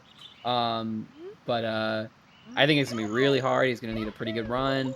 I think Suigi, if he wanted to just take a little rest for the next couple hours, I honestly think he could take the night off. If I were him, I'd probably go to the buffet at the casinos, just chill for a little bit, hang out in the hotel. I don't know. I think with the 1450, you're big chilling. I think, 1450, you get room service. Yeah. You're having a few bottle services. You're having some fun out there in Vegas. Green Tweety, though, back on the grind, at least for the moment, as we have Trey Bordeaux on our screen, who has been on the biggest grind, I'd say, today. Just nonstop runs, trying to improve that time, currently 7th. He has definitely become a little bit of a people's favorite here, as he is just on the grind here, 100%, trying to move up there from 7th as he bonks into that side wall. Yeah, unfortunate there for Trey. Yeah, everyone's smoking on that Bordeaux pack just a little bit. For sure. He's always been, he's always been the people's favorite. His renown is only growing here with this event, though, for sure. His work ethic is on display here. Yeah, definitely. He's killing it for sure. Definitely slept on. I think that as time kind of continues, we'll see a lot more out of him for sure. I mean, he's relatively new as well, to really put into perspective. He was good for a while, but he recently reached this new kind of echelon of gameplay as of not a super long time ago, which is really cool to see him up here. I mean, if you had told me that Trey would be at this event a year and a half ago, I would have been sick, but whoa, really. But yeah, no, he's been doing great. 15-12 is a great, he's got a great, and the thing is too, he's got a great sum of best, right? Yep. He's got a low 14, 30, maybe 3x sum of best or something along those lines, which to be honest is really solid. So you see that he has the movement, he has the speed, but we just got to put together the consistency for that run. Yeah, just to put that in perspective, I mean, a year ago, a little bit more over the year ago, he submitted a time to speedrun.com, 17 minutes, 40 seconds. Look how far he's improved in 12 months. I mean, that's really crazy improvement. And the closer you get to those 15s, the harder it is to improve at all, right? And real good job for Trey Bordeaux here, really coming on strong. People just filtering in here, learning, seeing that. I imagine all the people turning on the stream saying, 1450, what? Did that happen? Yes, it did happen. And what a moment it was. Green Suigi turning on for the 1450. Now, Ouija has his work cut out for him for sure, but we know he is very capable of making it happen. Slippery Dip as well. As you said earlier, Collins, as well, Slippery Dip, you can't think he's happy with that 6th place, right? Oh, absolutely not. And it's one of those things where we don't know exactly what's going on with Slip. It could be the setup that's giving him trouble. It could be, just frustration and wanting to get that run. But I think what I expect is that if Slip does break this, this kind of a little bit of a slow streak almost, if you want to put it like that, mini slump, mini slump. You're definitely gonna see him start to once that the gates open, you know what I mean? The flood will come for sure. So, and we have to consider too, all these guys are in a brand new environment. They are, doing runs in a, possibly a different time zone in a, with a new setup that's not their own. So, I mean, all things considered, I think everyone's doing really well, honestly, very well. I mean, a 1528 is so incredible, right? Yes, so, we're just gonna see. And the thing is too, is Slip, I think, well, at least for me, he streams a little bit later in the evening. I think he's Pacific time. So it's maybe not exactly the time frame he's used to really. Yeah. It's A lot of different variables there, and I want to interrupt you here because Green Sweegie is, again, dare I say, on a hell of a run here. Pacer here, still early days here, still not even halfway through. But let's enjoy Sweegie, who appears to be at the top of his hours right now. It is a sight to behold. Let's just enjoy it. Yeah, we're hoping for any improvement of his time to happen maybe tomorrow, because we don't want him to drop some world record here, so then tomorrow casters are really struggling for storylines here. But Green Sweegie has no care about casters. He just cares about the $2,000 that could be in his hand and maybe a improved WR, as he already is the WR holder here. And the green numbers just keep cascading down those splits. Yeah, this is a pretty insane run. A 606 is SSL exit is nuts. Yeah, the laughable. That got the laugh from Collins, a man that has seen thousands of these runs. That got the laugh. When you hear the laugh, when you hear the laugh, you know it's good, right? So, yeah. Pretty incredible stuff. Putting on a show here. And again, yesterday, the only person that took more than 3 hours of practice, for sure. Yesterday was just basically all practice for him until the last few hours. Then he put up that nice time. I think it was something like a 15:07 or something. But that's multiple seconds slower than he is now. Yeah, he's just kind of built different. I think it's the only way to really put it. Just, you know, at the 16-star, it's hard not to you're always on the edge of your seat, right? It could fall off the trail at any moment. When someone's on the hype run like this, let's just try to enjoy it. Enjoy how the movement, all the tricks he does, he just is on another plane right now. Look, it gets even better. Unbelievable. HMC time here. Yeah, we'll see what he's able to do, but almost -5. Oh my god, that movement is so clean. It's so crazy. I don't think people understand like how difficult, just insane. I mean, we're gonna see this HMC exit where things are really at, but sub 9 sub 10 HMC exit more than on the plate at this point. Yeah, he combines the skill with the no fear attitude that it takes to do some of these stars, that how he does them. And it is a sight to behold. HMC time. HMC continues here. And there it is. GTM slide coming out. Rocks, will you be a bro? Yes, it appears they will. So clean. It's crazy to me how consistent this kid is. Like, I mean, to go from a 14, you got a 1450. He played within 2 seconds of his PB, getting literally the second best time in the world ever. Not like, the second, because it's like, you could tie. Oh, that's a little bit. Not too much. Not too much of a time lost. Okay, just shake it off. That was a good shake off, yeah. I mean, he got the second best time ever. Okay, with a 10 flat HMC exit, like, come on. Yeah, even with that, being the piece of the frame of mind to say, okay, messed it up. I'm still gonna go with it. Quick backup. Not a lot of time lost. Let's just keep the train rolling. Nips now. He's so because I can't explain it. Like that movement right there, it might not seem like a lot, but you can bonk on any of those walls, like any of those corners. And the fact that he's so far ahead of Mips at that point is just silly. Yeah, it's not chasing Mips anymore. It's waiting for Mips to be here. Unfortunately, the second door causing a bit of issues here. We've seen that a lot lately, and I feel like I typically don't see that in first attempts, or excuse me, in PB attempts, like with a lot of these guys. It's for you, chat. And there it is. Excellent. Beautiful. It's pretty wild, what we're seeing. But yeah, like I said, I've noticed a lot of people messing up that 30-star door clip, and I don't really know what it could be. Yeah, a bit of a theme today for sure. And yeah, chat, don't lose your hype. I mean, those small mistakes are mistakes for sure, but everything's in play right now. So let's just enjoy it as we see front sub looking like it's meant to be climbed, which it is definitely not. quite literally like the slipperiest slope in the in the game. You can't save that one. It's front sub is different. It's very hard. Yes. All right, so we'll see how this looks here. Obviously going for the pole glitch.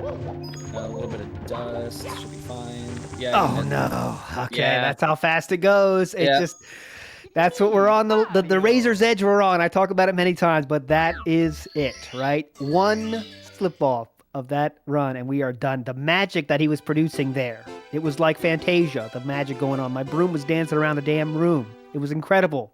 And then it's gone in the blink of an eyeball. All right? That's what it takes to get the best. And if you want this stuff to continue, we have to support our... What are we going to say? Collins, I don't want to interrupt you. Go ahead. Just saying tag missed the punch grab. Really unfortunate. Maybe we can get cheese on the main screen here. Okay, might be worth it here. Slippery nip on. Okay, it's definitely a provable time. A time that will improve his current time, I should say. 15:02 BPT.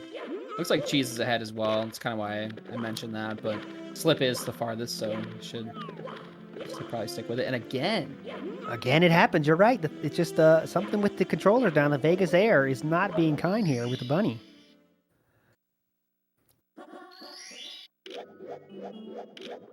And don't wait for it, chat. He's not going to give it to you. He is going to give it to you. This is for you, chat. And it happens. Something he has not done consistently for the last 4 or 5 times I've watched him. He just does not do it. Today, he grants it to you. Enjoy it.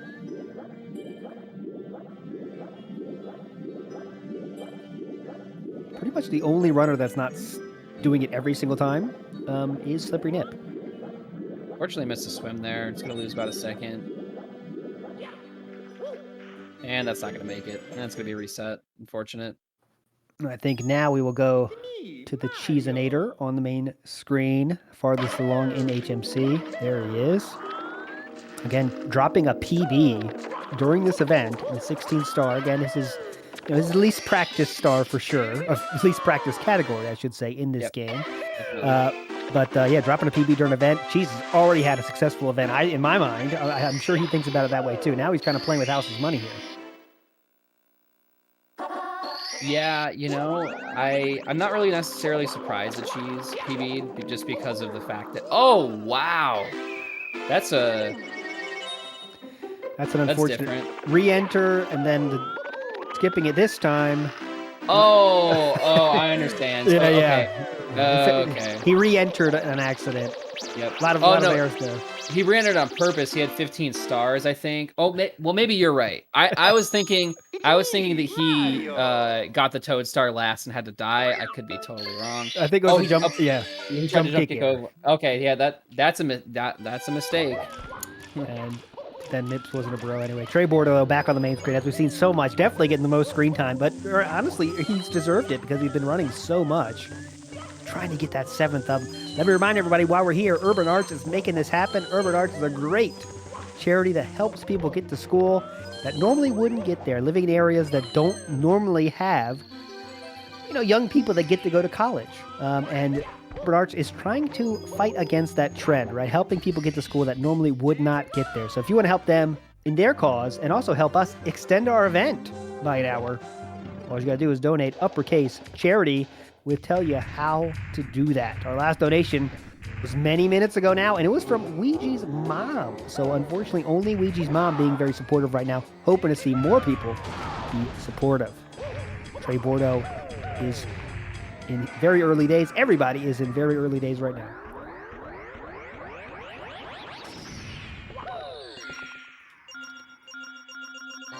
Speaking of the donation, do recall that if we had our goal of $2,000 today, we actually will be able to extend the stream by an hour. So we're a little over halfway there. So if you guys are interested in seeing another hour of these guys go at it and try to get some records, please feel free to donate. Much appreciated. For sure. And yes, the questions keep pouring in. Sweegie, the 1450, it is not a lie. It's not like some kind of clickbait we just put up there to get people to watch. He got that at this event, my friends. It literally happened. 1450 live. Again, good for second or third, depending on exactly the time, for the world record leaderboards. That would be a second or third time there. Just incredible to see this live. And yeah, we got more time to make even more magic happen, Trey Bordeaux. Happy with the cannon list there.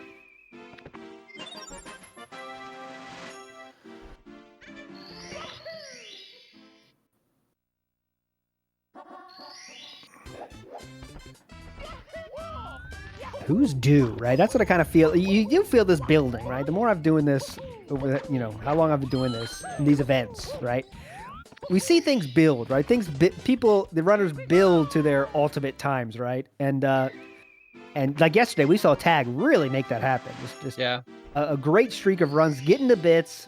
Something would go wrong and it would happen. Then he finally put it all together, and there it is. Now I'm hoping Trey Bordeaux can make that storyline happen today here. He's definitely been on the grind in a real way, so I'm just hoping he can put it all together here. There's always been one big mistake to kind of, as it is. There's just this game, as you know, Collins, is just a minefield of things waiting to take your run down, and you just got to dodge them. And it's easier said than done for sure. Trey Bordeaux's had a little bit of difficulty so far, but good vibes in chat for Trey to make it happen soon.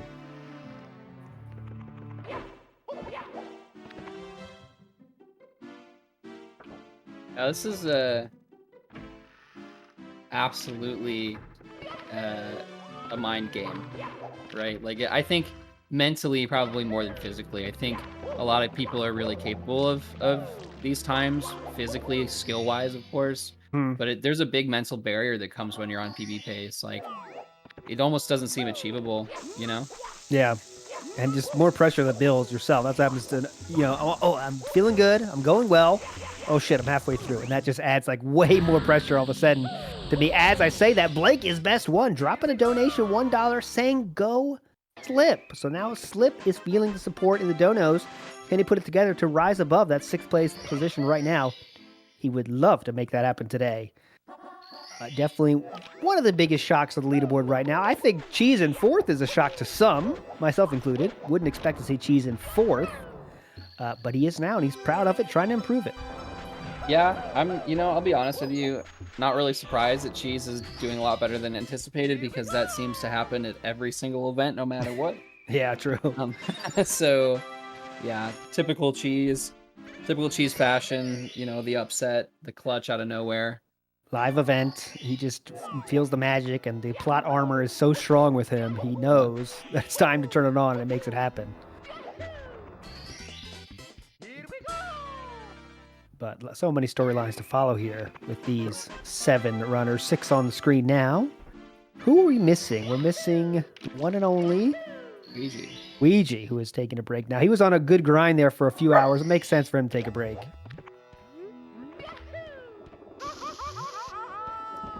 Yeah, Ouija's play style is just difficult, just very difficult. He's got a.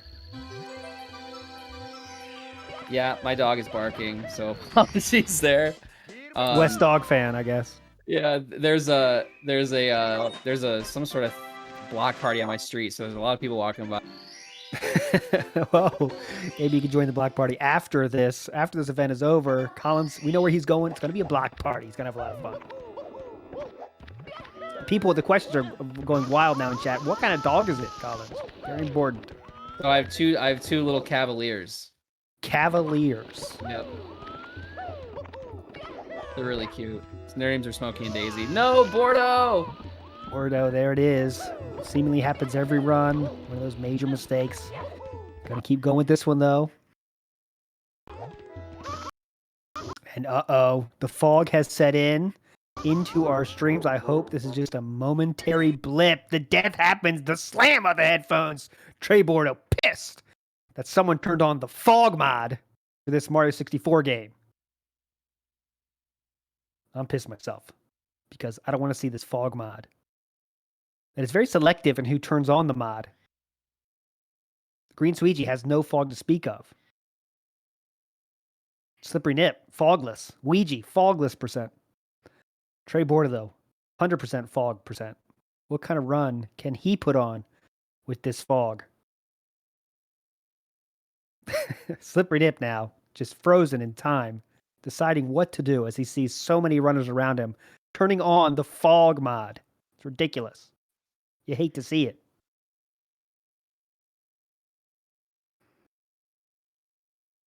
Collins, do you keep playing with this fog mod on? Have you ever played with the fog mod? Well, I've lost Collins. Oh, here he is. Okay. I'm chilling. I no, can't say I have. Most I don't- haven't. It doesn't really seem that fun. No, it doesn't seem fun at all. You can't see what you're doing, but sometimes it comes back and you kind of the fog leaves the screen. You can play again. That's the best part of the fog mod. We're fighting through it here. Hope you guys are fighting through that wherever you are. And yeah, we're doing an event, Super Mario 64. Trying to get the best time we can over this weekend. And so, who knows what's happening? Trey Porter could be on quite the pacer right now. I think he just reset though, so probably not happening. But we can predict what's happening though. Collins, what do you think's happening? You know, if I had to take a guess, knowing 16 star, Trey is probably reset. Probably. You could. Oh, here, that's a good chance. You could live event. Collins is gonna get out of the booth. We're gonna let him out of the booth here. He's gonna go down to the block party, live stream it. Yeah. The fog's gone. He'll come back. Yeah. A lot of splicing happening right now too. I see that. Yeah, definitely a lot of splicing. A lot of turbo controllers being plugged in right now. I can't believe it.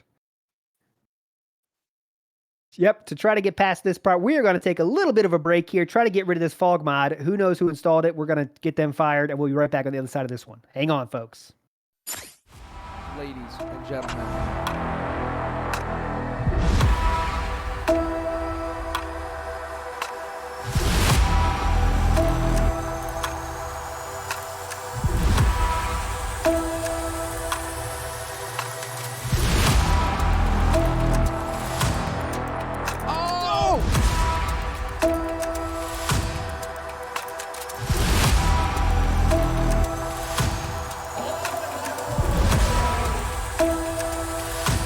Who's ready for some action?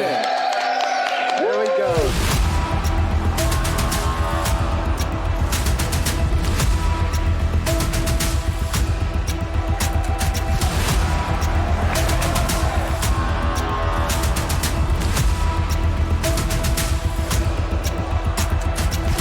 Everybody get it out. All four. There we go. All four.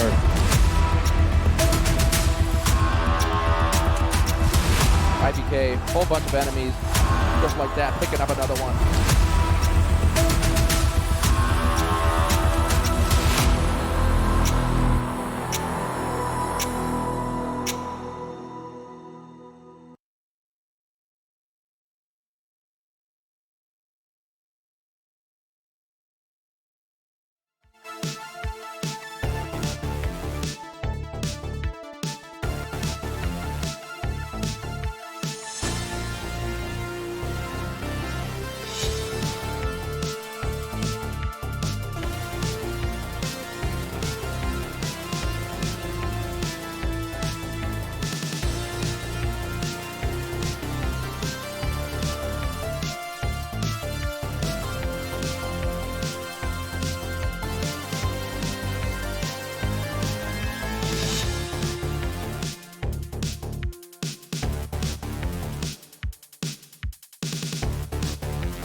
ALT Insider here, back at you in the booth with the legendary Collins here. Let's get a quick reset on what is going on. Collins, I'm going to task you with the job of telling me who is farthest along in their run. Is it Trey Bordeaux again?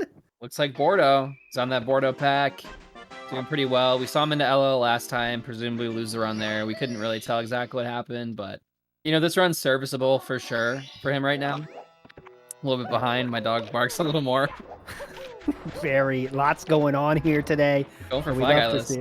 And he does make it happen. Trey Bordeaux needs to get on one here, though. Been at this point for a while here. Just gets about midway through, and then a big mistake happens, and it's done for Trey. So he needs to get out of that 7th place.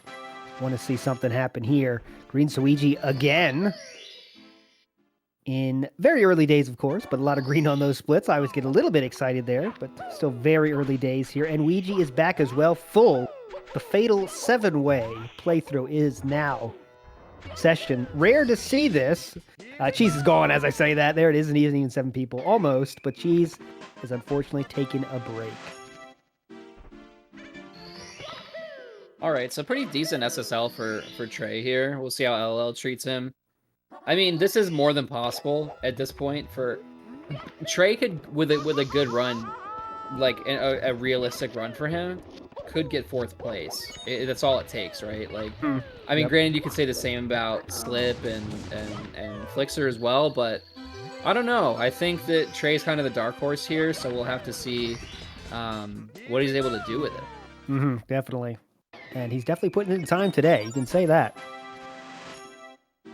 For sure. And yeah, Cheese is gone. Remember, the runners can do whatever they want with their time. And if they want to take a break, extended break, take a nap, whatever they want to do, it's all up to them. Yep. If they want to be maniacs like Trey and just play all day trying to get a better time, that's what they can do as well. And he is doing that. Trey Bordeaux is a maniac. Lava Boost time. Right, nicely done. We'll see if the ending works. Oh, so he's going for the slightly more simplistic ending, but still very difficult. So nicely done by Trey there. And you know, I find it interesting too. Trey mentioned that on Twitter today that he was only going to be doing practice, and I'm looking at it thinking like, no way you've practiced for the whole time. Like you're gonna be doing runs, and I'm glad he is. Honestly, in my honest opinion at this point in time, you're at this event, like. Practice is going to have minimal return, right? Like minimal return on investment. Like you've already practiced thousands of hours. You're at the event. You know you're capable of getting a time that's serviceable. Just do it. Just do runs. You know, push through the tough part. It's very mentally taxing, but hey, like money's on the line. Do what you got to do and just get the time. Yeah, Trey Bordeaux is definitely maybe lying to himself there when he made that tweet, because he has done the opposite of practice, just been run after run. Very different than Green Suiji. Yesterday, Green Suiji did do a lot of practice. I'm guessing getting used to the setup maybe? Yeah. I'm not sure. You know, what else can you do? Yep. He's played the game how long as he has. Maybe he was just getting used to that setup. Very different than what's in your gaming room, for sure, back at home, in your comfy bedrooms. But he's back at it now. This event is going until tomorrow night at, let's see, midnight Eastern time. Unless, of course, we hit our goal of $2,000 for Urban Arts. That will extend it to past midnight. 1 a.m. Eastern Standard Time will be there if we hit the goal, of course.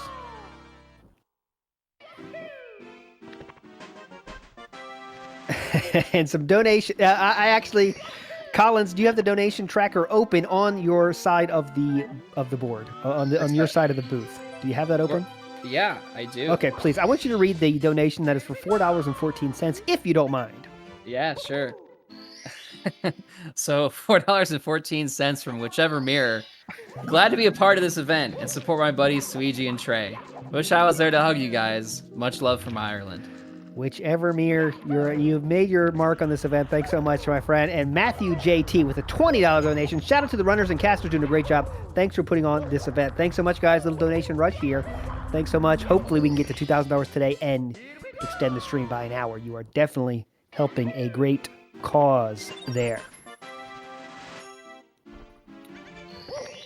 All right, good question. World record in 16 star. I'm going to ask you, Collins, without looking it up, what's the world record in 16 star? 1448 by Green Suiji. There Only almost broken today, or could have potentially been had those BLJs not gone the way they had. But I mean, for Suiji to be -10 going into BLJs is just ridiculous. Like, just like that's just the run. That's the God run, you know. So hopefully we see another one. Hopefully we don't see more of this fog. It seems to be appearing. The mod has come back. It's become sentient now. Sometimes Trey Boy doesn't have to grab the rabbit. Not sure if he makes it happen. Here we go. Nice punch grab there. Not exactly straight on the doors you would like to be, but still very fine just to grab it. Some people are frozen. Fog mods being turned on in some systems, some not. Yeah, interesting. We have the world record holder of all, I should say, how should I say this? All major categories. Do you think that's offensive, that line, Collins? All major categories of Super Mario 64, we have the world record holder in the house. Is that fine, or is that even causing an issue if I say major category? I don't want to disrespect 0 star and 1 star. You could say main. Well, are 0 and 1 still in the main? They're still in the main leaderboard category, right? Yeah. Is that bad? Yeah. I consider them major. Oh, look, the chat is going. Chat is turning on me. The pitchforks are coming for me. I consider. Okay, what's a better word for it then, chat? Tell me. The non-meme. Yeah, there we go. Collins, that's even more brutal. Collins bringing the heat. He said non-meme. I said major. You answer, chat. You let us know what's better than that. As Trey Border here, going for a front sub. And last run died there, so this one does not. Ooh, Evan K. Nice. The 3 most played categories. That's a nice way to say it. Yeah. That could work. Honestly, let's see. 1 star is 350 submissions. How many does 120 have? A lot more, 500.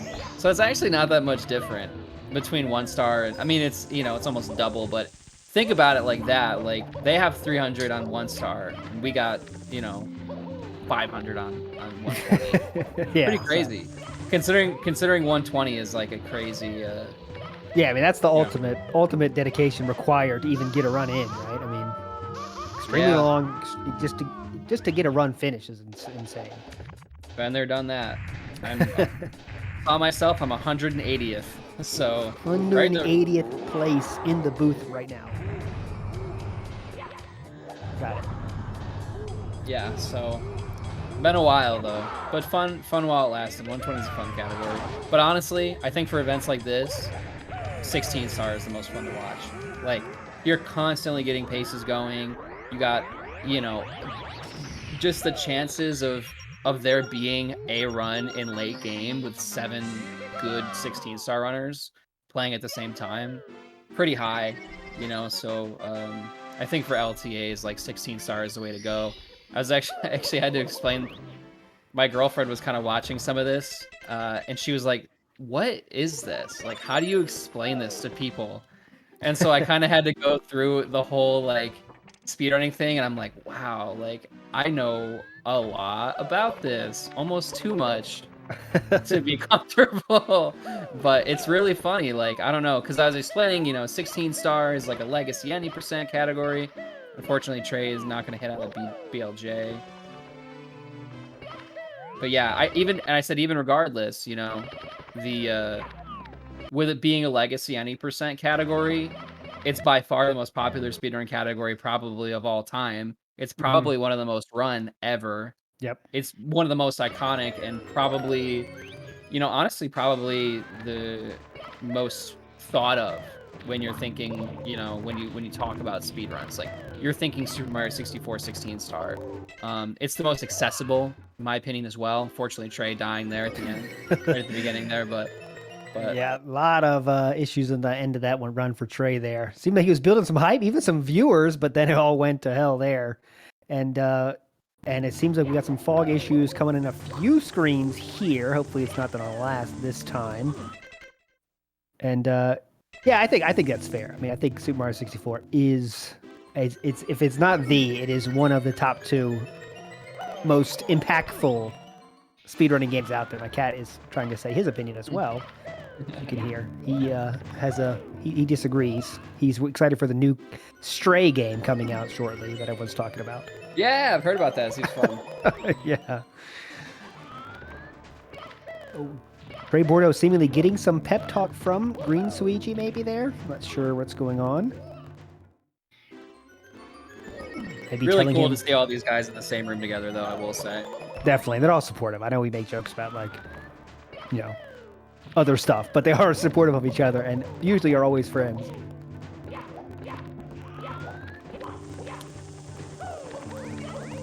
Very different day for tag here on the top right.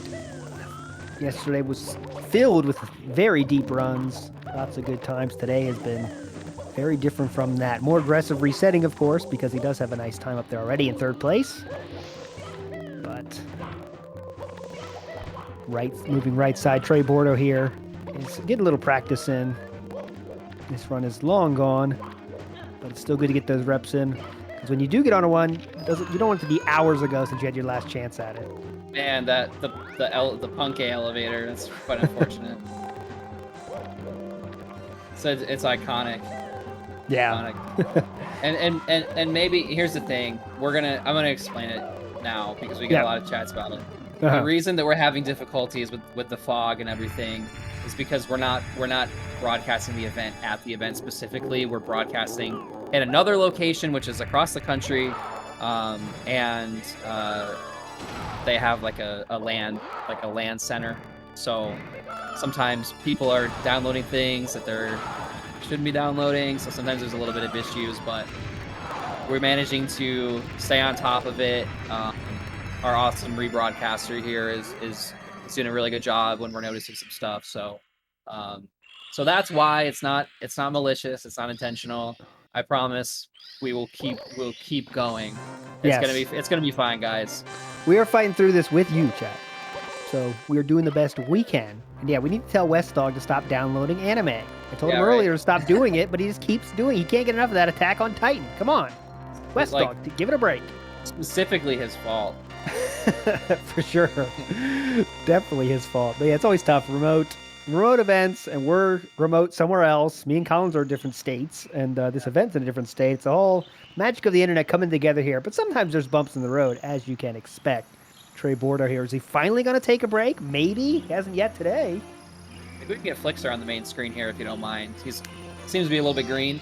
Yes, I'll definitely take it. Oh, yes, I'd love to see that. Flixer has not had much screen time at all. He did have a real late start to the day. Man. Oh, no. As we say that was definitely a Collins curse there. Yeah, I'm used to it. I'm used to it. Yeah, Flixer started late today, just getting in. Just didn't start runs till 5 p.m. Eastern time or so. And he is now joined the fray, currently sitting in 5th place. That was unfortunate. Flixer's time in the sun went very fast. If I had to, I would probably hate me if I was a runner, to be honest, with the amount of curses I've given out. And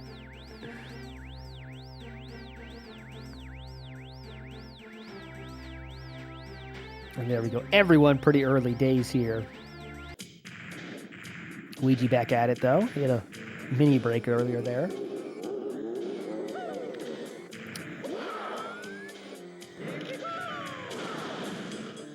So fun watching these guys like kind of hype each other up and stuff too. Seeing Suigi and Tag kind of talking to each other.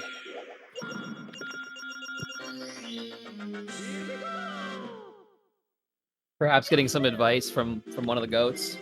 Could be.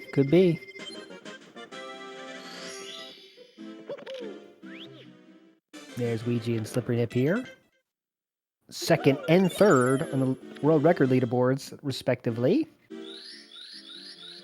Ouija, of course, is the world record holder of 70 star, which is a whole different can of worms.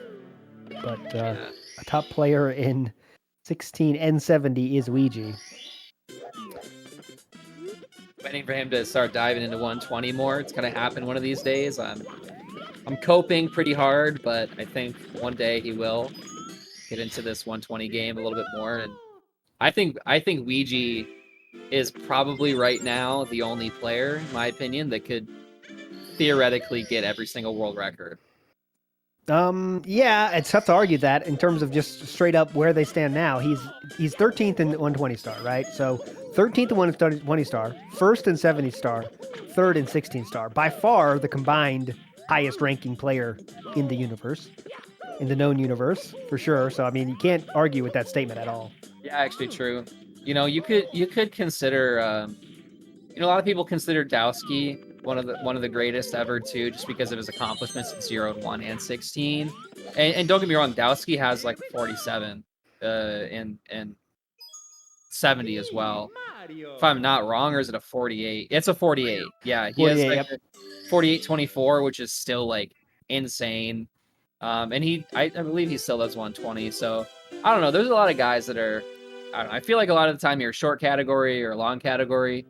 But some guys like Ouija just kind of ascend past that, and it's pretty cool to see. Yep. I wonder what, Slippery Nip is one of these players interesting to watch. Like, what's their end game for 16 star? They've been at the 16 star game for a long time, right? And like, I know they had a world record before. Obviously, they don't now. So what a time is there? What time it is in their mind is like, all right, you know what? Okay, I'm gonna try 70 star, or are they not interested? I have no idea. I've never asked them, but I think Slippery Nip had mentioned, and the one who would know this the most probably is GTM, which he's probably watching right now. Yeah. So correct me if I'm wrong, but I believe there was a point where he said he wanted to. I think when he said he got the record, he was going to go to 70, but then he actually wanted to lower the record because he wasn't really happy with it, which is just such a classic speedrunner thing. Yeah. And I've heard that he wants a 4x or something before he moves to 70. Okay. So I mean, I'm not really sure. I mean, could be practicing in the background. I don't really know. I know Speed. So okay, so he wants sub 1445. Which, oh my god. Okay, that's easy. Well, that's easy. So yeah, so he'll be doing 70 pretty soon. Yeah. 1445 would better than the 3 seconds better than the world record, right, as it stands now. So just so you know how crazy that is. It's not impossible, but that's pretty crazy. I mean, his depending on what his sum of best is, you're playing within 10 or 15 seconds of it. So just wild.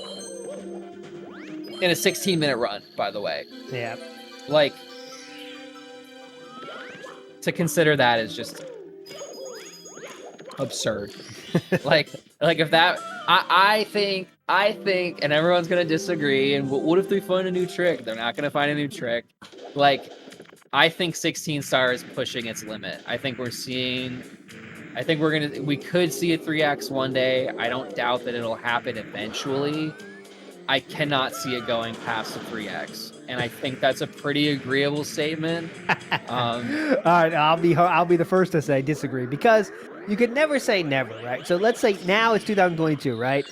The world record has improved. Oh crap! I got to get that Twitter post up about it I had. It's improved, I think, a minute or so every year. It improves, a little bit, every year, So. But we don't even know what 50 years is going to look like, right? 50 years from now, we're finding most of the tricks, right? There's not a lot of big time saves to be found, I don't believe, but there's still more there to be found, right? So, nobody chip clip, that's still found. How about new stuff is being found and it still will be found? Never is a long time, basically what I'm saying. To sum it up.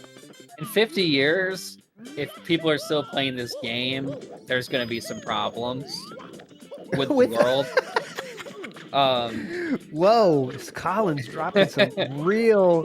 Why? I hope. I don't want to live in a world where this is still not being played, Collins. How about that? So here's the thing. It could happen, and here's why. It could go lower, and here's why. It probably will go lower. And if people are still playing this game, here's why it'll be lower. Because there will be no more N64 consoles that work, and because there will be no more controllers that work. So we're gonna be playing VC, and we're gonna save 15 seconds. Yeah, but don't even worry about that. There'll be the community will have to come together, have a vote. There'll be 18,000 paste bins about why we shouldn't this new very accessible system that runs exactly the same as Nintendo 64. But eventually everyone will be like, all right, yeah, that's fine. VC, let's just go with it. You know what I mean? So like, all right, we're on VC. That's just a fact. I mean, at one point, 64s are going to be like $1 billion. But Yeah, many years away from that. I think we're gonna see before the console goes. We're gonna see the controllers not being viable, really, or you won't be unless you have a method, a successful method of managing to successfully mass produce steel sticks, which I don't think is going to happen anytime soon. If you talk to anybody who's tried to make steel sticks, I've tried to make steel sticks. It's really hard, like really hard, not very profitable, and takes a really long time. Yeah. So yeah. Yeah, I just think never's a long time. I think 3D printers and stuff. Who knows? Let's just who knows what's going to happen in the future. It's going to be fun. If there's any game that lasts the test of time in speedrunning, it's this one for sure. So we'll see. As Tago is frozen there in mid-star grab. Yeah, that's a good point. Beat F100. What a statement that is. I'm going to read it out for you, not taking any credit. Just be happy living in the golden age of Super Mario 64 speedrunning, y'all. All right? So let's take that to heart here. Did I say Tago again? I could repeatedly saying Tago. Tag 609 is not Tago. It is a different human being, also on the world record leaderboards. A pretty respective place as well. In 32nd, yes, Tago. He just got a gold. He just got a Womps gold, which is pretty crazy. Could have tied it. I'm not really super certain, but nevertheless, really solid. Looks like Tag's some best is a 14:45, which, I mean, to play within 18 seconds here, some of best is pretty wild to think about. And the fact that he's capable of a 14 at this point, and I could be wrong. These might not be his actual splits. Somebody will absolutely correct me if I'm mistaken, but it's really impressive. Really, really impressive.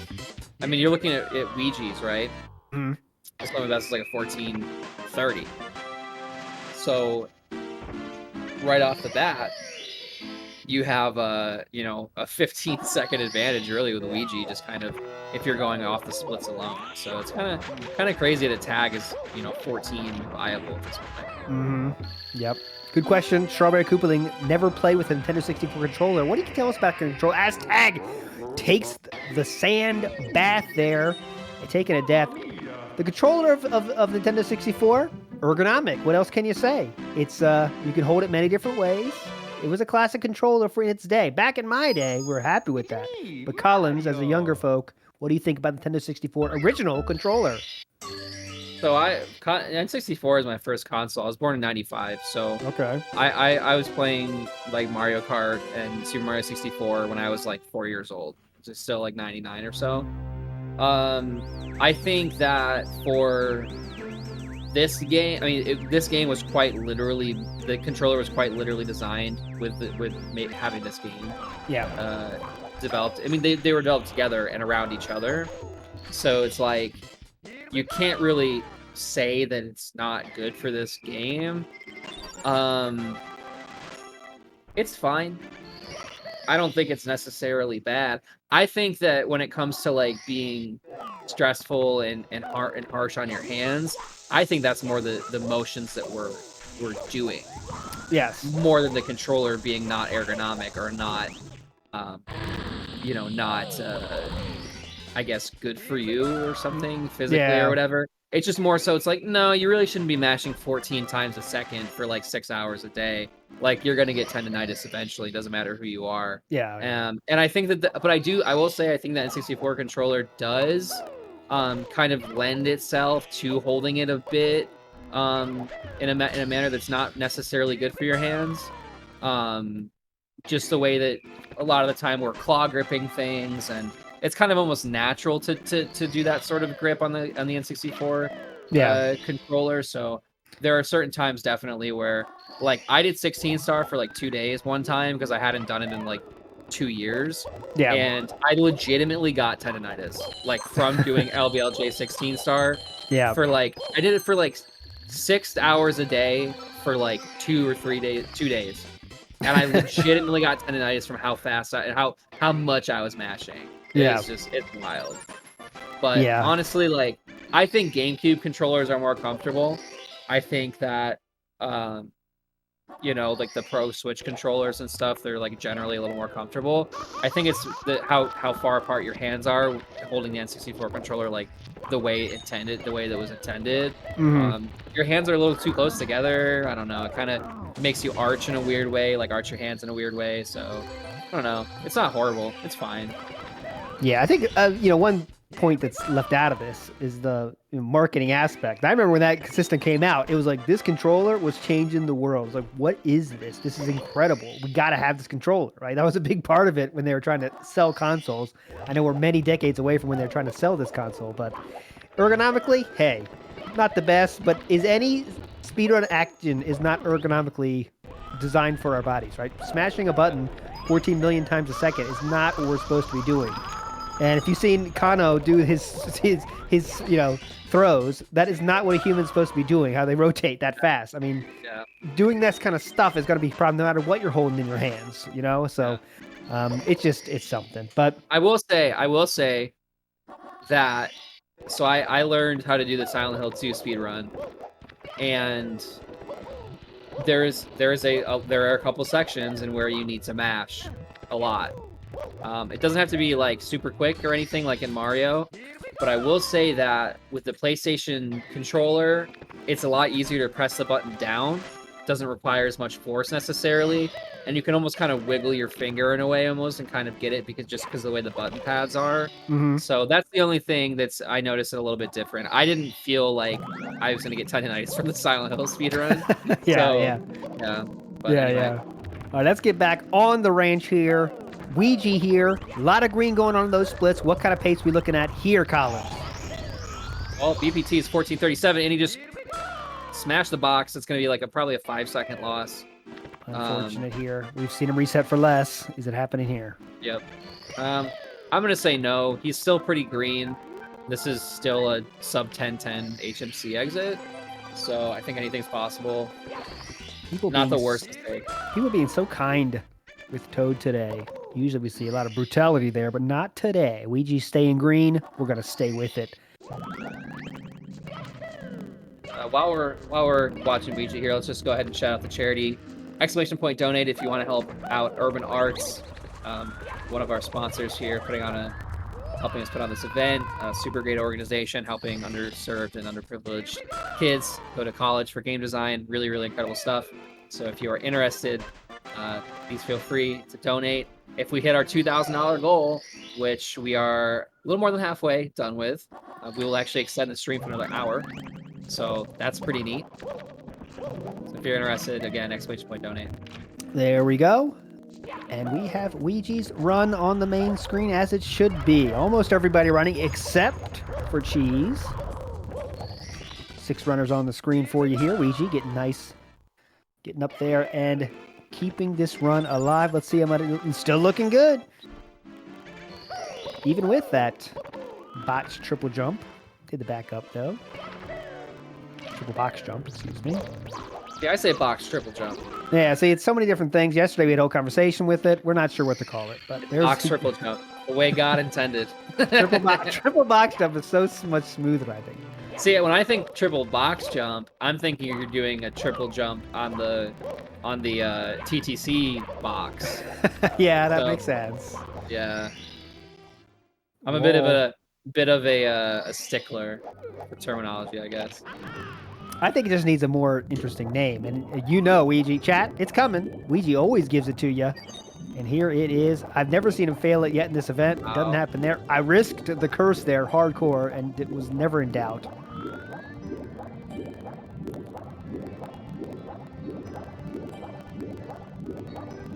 And we waiting to see the chip clip back sub combo. Never seen it yet in my lifetime. Hoping to see it once during this event. Hasn't happened yet though, Collins, but hopefully one day. And he does the lag reduction, but unfortunately, yeah, he's gonna go ahead and reset that one.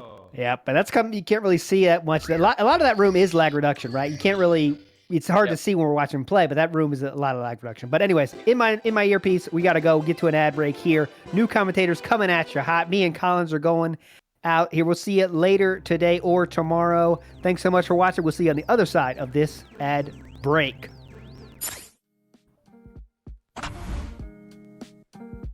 Urban arts helped prepare me for college by giving me a lot of experiences working both independently and collaboratively with other people to make really cool games, and taught me how to put my all into creative projects, and that helped me put together a very strong portfolio for college. The best part about being in the urban arts community is the people that you meet. A lot of the people here have the same interests as me, so in the future, making friends here will benefit me and them and everyone around, because we all benefit from each other by gaining skills that other people had that I may need. Urban arts helped me see myself differently by showing me that I can be a good leader. In the studio program, I was assigned the role as project manager, and fulfilling that role for the first time actually helped me realize that I have good leadership skills, and it really helped me to develop them.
Hello and Urban welcome Arts back. helped prepare I am me Morning for Track. college. This is West Dog. We're here with 7 of the best Super Mario 64 runners in the world. They are in Vegas, actually, live, running around here, trying to beat this time from Green Squeegee. 1450 is still the mark. Ouija's still at 15 flat. My God, West Dog, do you think anyone can beat that? It's gonna be really hard. For the last time we saw a 16-star lifetime attack event like this, the best time I ever saw was a 1456. So 1450, third best run, tied for second best run in the world essentially here. We literally will need to see the God world record run for this to get beaten. Otherwise, Sweegie has pretty much, I wouldn't say sealed this up, but let's just say the window's closing. Yeah, it's not sealed, but it's closing. There's just a crack left open. It's going to take something ridiculous. Like, so, if Sweegie doesn't win with that time, the moment that creates that situation will be replayed for years. This would be an all-time speedrun moment, if it happens. But the nice thing is, there's a lot of other things here, other than just who wins and by exactly how much. Can Ouija crack 15, which he's been so close to doing this whole time? Can Cheese lower his personal best again? Can Tag become the 7th ever person to get a 14x? You know, can Trey Bordeaux finally put that run together that he's been trying to this whole time? And this last one's a question, but it's not really a question because I think the answer is definitely yes. Can Slippery Nip get a low 15 eventually? I'm going to say yeah to that one. Not even low 15. I'm willing to go for the 14 territory. Ooh. And I've said this before. I'll say it again right now. Guys, there was a moment when Slip, shortly after he got his world record of 1456, he said, "One singular dab I will ever do when I get the 4X." I have the clip saved for evidence, so I'm hoping that is still true. And I'm saying this, if Slip finds a way to post a 14 4X here at this event and does his singular dab that he so promised us, I'm going to donate $1,000 to the Urban Arts Foundation. Oh my God. My God. I've got a lot of personal bias riding on Slippery Nip right here. Not just for the big PB, but for that 14 4X, because I want my dang dab.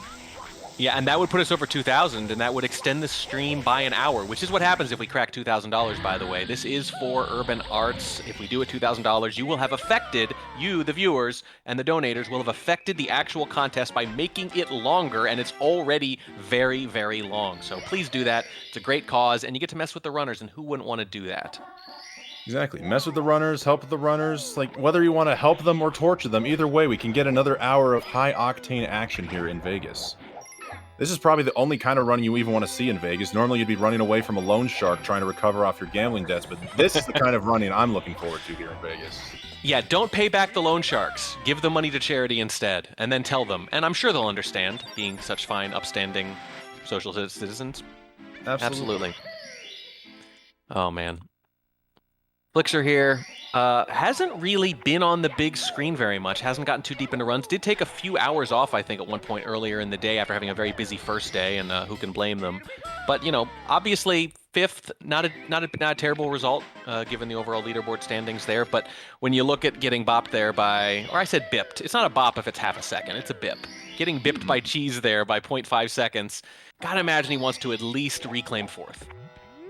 Yeah, Flixer, actually, funnily enough, Markinator99, when we commed last night, brought up when he hosted a 16-star lifetime attack tournament, there were 2 instances where Cheese and Flixer faced one another, and they were within a second of each other in those 2 instances as well. So there just seems to be some sort of weird synchronicity going on between Cheese and Flixer, yet another instance of history repeating itself. So it would be nice to see either Flixer get that 1523 improvement, or you know what, even a PB. He's got a 1521, she's a 1523. Why not just get a PB from either one of these guys? And Flixer seems to be on the right track here with a event gold out of SSL, looking hot here in Lethal Lava Land. Looking really good. And yeah, I love that. Cheese and Flixer in that kind of quantum superposition in orbit around each other. Very, very cool. You love when those little kind of natural friendly rivalries evolve from the event results. Yeah, it's good to see Flixer back in this. He was, again, a force the first day and started, I think that 1523 came pretty early too, and it looked very promising, but he's still there now. So it would be really nice to see him kind of bang out something just a little bit lower here in the last few hours of day 2. Oh, we're getting some donos in here too. Do you want to take these ones? Absolutely. We've got a $40 donation here from I love Atar. Iluvatar. Please tell me how you... Iluvatar. It is Iluvatar, yeah. Iluvatar. There we go. And they're saying, thanks, Warning, for getting my name reference. Okay, so Warning, you want to take that? What is Iluvatar? Exactly? Yeah, they donated yesterday. Iluvatar, Eru Iluvatar, is the name of the god figure in Lord of the Rings. There's a book called The Silmarillion that's all the kind of backstory of the entire world and the history that Tolkien created, and there's literally a creation story in there, and Eru Iluvatar is the god of that world. Beautiful. I thought I knew enough Lord of the Rings, but apparently so much lore yet to be... There's always more. Nobody knows it all. And there is one more donation coming in from Night Swim Radio, who donated $100, saying, "Let's go!" I appreciate that you did it. It wasn't written with the accent, but we read it in the accent for you. So you can make us do the kind of Mario, borderline offensive accent, frankly. Probably would not survive in the modern age, but we can't give it up now. Well, I mean, I am rocking the mustache. We can't see because we aren't on cam here in the commentary booth, but I'm probably the closest to Mario we've got in here. So I feel like if anyone's got to try the accent, it must be the mustachioed commentator. Oh, yeah. Yeah, you can take my Let's Go when you pry it from my cold, dead hands. I grew up with it. I will never let it go. I will never let it go.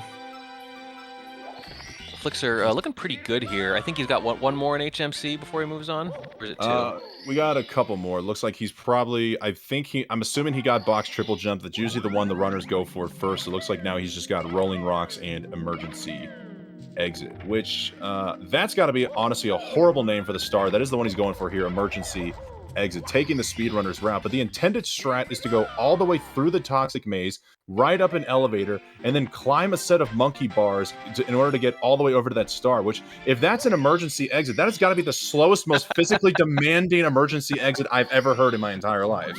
Yeah, it's an emergency exit in the sense that I would only go that way if it were an absolute emergency and I had no other choice. That's, it's more of an obstacle course than an emergency exit.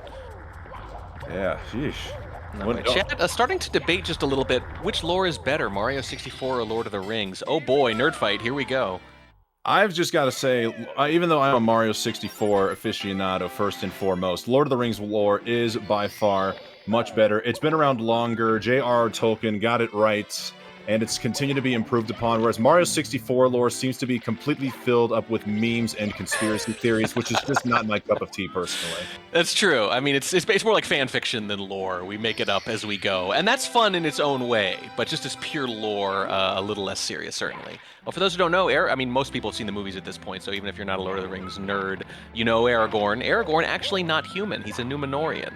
They live longer than humans. I think twice as long, something like that. Not as long as elves, though. All right, I'm done nerding out for a little while. I honestly didn't even know that. I just assumed he was a human king. I knew Legolas and the elves lived for hundreds of years. I didn't realize Aragorn also had the extended lifespan. Yeah, I think he's like half Numenorian or something. They had like an Atlantis-style city back in the day that I think sunk, but I'm sure a greater Tolkien scholar than me will correct my my little mistakes here and there. Something like that. All right, well, it's no mistake here. We got Flixer still on a pacer. It looks like he lost a few seconds there with the bunny, but it's still green here in Dire Dogs. I'm still surprised, honestly. The only top runner we've seen going for the back sub method. This is generally what you see taking the safer strat, as we actually have seen quite a few runs here being demolished by front sub. I don't know if it's because Flixer doesn't feel comfortable with front sub or just has never done it before. Regardless, no time lost. Still green heading on into Fire Sea. Yeah, I mean, it's mostly been front sub when we've watched today, and that's what you'd expect from, top runners. Whereas, when you get a mix, when you get people who are more in the top, say, 20 and 30, as opposed to top 10, top 20, you get more of a mix, right, of the front sub, back sub. Right, we've got, Flixer not quite getting the jump dive there. I don't know if ultimate is possible, but he should still be able to hit zero cycle here with a well-timed triple jump. Beautiful. Yeah, he could still take over fourth, which is, you got to imagine that's why he's continuing runs like this. You want to say that everyone's the ultimate competitor, everyone's first place or nothing. Oh no, the burn! We have not seen many runs lost there.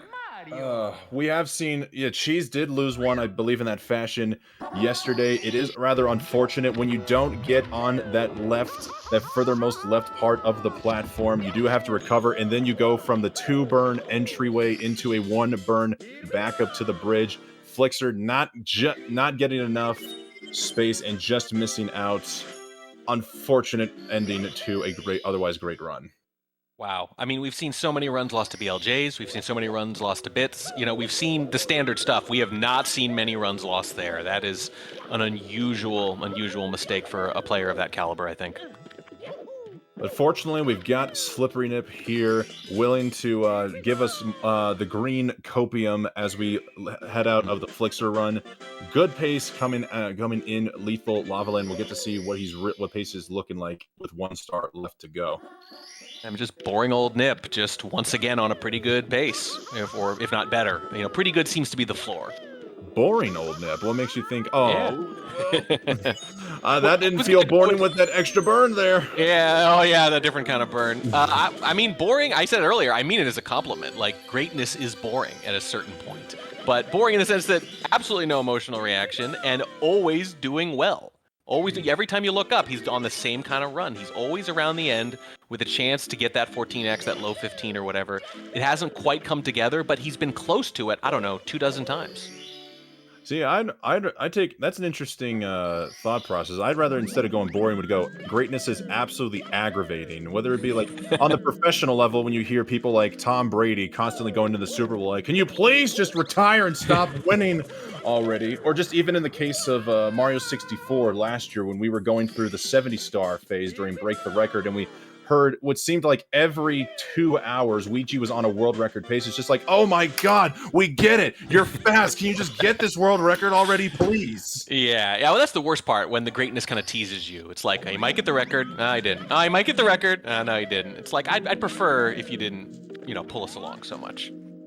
Yeah, no teasing, please. We only just want to see exceptionalism, as we see the GTM slide here from Slip. I feel like he doesn't normally do those little fraction of a second savers, but that's one exception. But he doesn't chip clip, for example, or I don't think he's done it at all in this event. If he has, I haven't seen it at least. Doesn't tend to do those little crowd pleasers, those little flex moves, as I like to call them, sort of the kind of things you do on a world record pace. Again, he doesn't seem like that's his thing. It's not his jam. Ouija, I'm going to do the fastest thing possible, and it means a lot more resets. And Nip is like, no, that doesn't save enough time, and it's too risky. And I'm just going to be there at the end again at roughly, just behind that world record pace over and over and over again. I think this could be a circumstantial thing. Since Nip is still in 6th place on the leaderboard with that 15:28, he's just looking to get the time lower. Next PB calling us right now, assuming Cheese and Flixer don't improve on their 15:23s, next event PB from Slip is going to rocket him into 4th place. So he just wants to do anything and everything he can. So if that means taking a safer strat, by all means, go for it. But I think we have seen a couple of chip clips from here so far today, but this is not looking good as he's having to... Oh my goodness. Nice save at the end, at least. It looks like that was going to completely fall apart, but we haven't abandoned the run yet. Yeah, I mean, it'd be interesting to see if, maybe he doesn't do chip for a day and a half, and then as, we get a little closer here. Now we're in the back half of the whole event. Maybe get a little more aggressive about some of the advanced maneuvers. Yeah, you know what? Because considering he lost the early MIPS grab and had to go for the stylish backup, I'm now thinking he has no choice but to go for chip clip here. Guys, get your Doritos chips and bat chest warmed up in the chat. I'm calling this one right now. Yeah, that would make sense, right? It's very circumstantial. He strikes me as a very strategic guy. Come on, Slip. You're making me look bad. No. I mean, it was a decent prediction, especially if, as they were saying, maybe it happened last run. It'd be kind of interesting to see him ramp things up risk-wise as we get deeper into the event. As long as his time is something he's not satisfied with. And I can't imagine he is satisfied with it. Yeah. Yeah, looking at this event PB splits, it's nothing to frown about by far. Let's just hope he gets front sub. Beautiful. Looks like most of the time save will be coming in the BLJs and bid segment. Just hoping we can get there. So let's praise for a good fire seat. Yeah, well, he had, I think, consecutive BLJ Oh, did he just save it? He saved and quit. Oh, no. That is the worst possible place to do it.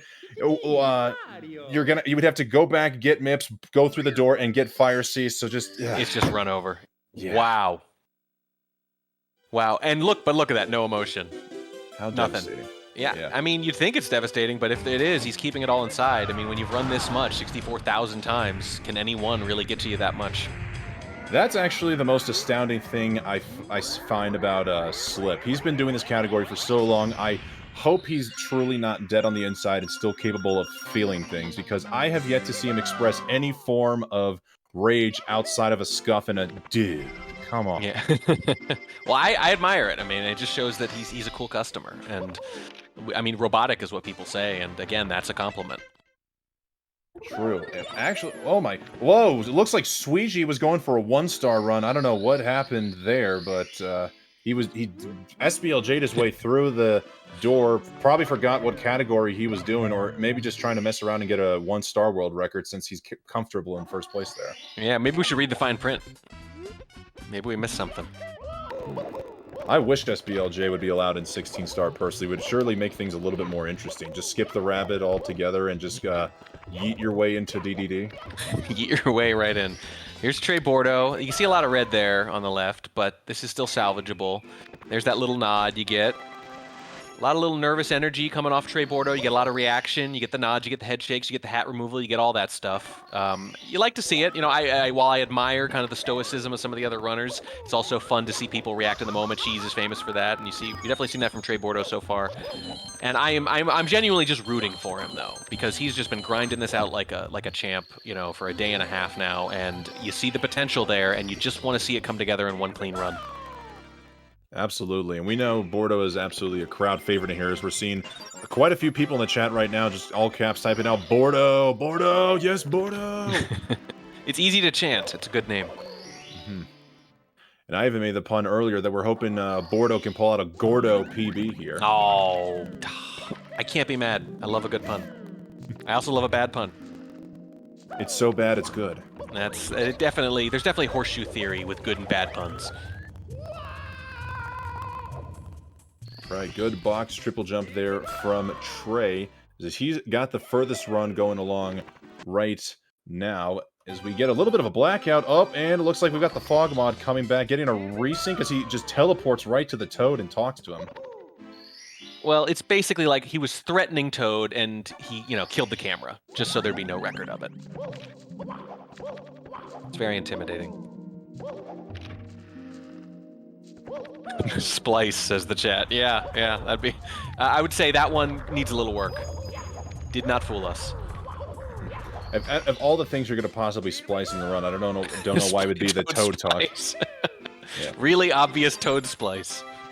You know, maybe perhaps we've seen a whole bunch of cleaned Toad talks. Maybe Bordeaux was guilty of the first ever act of Toad aggression and just couldn't stand to let the viewers know how much of a monster he really is. I don't know. I think we need an investigation into this. Maybe we can get Carl to do a video on it. Mm-hmm. Hang on, I got it. Hello, you absolute legends. Splice at a live event. That would actually be one for the... Yeah. One for the history books. That sounds so hard that I think it should be allowed if you can pull it off. Ooh, Trey, one little button push away from the save and quit there. Pretty close, but able to recover it.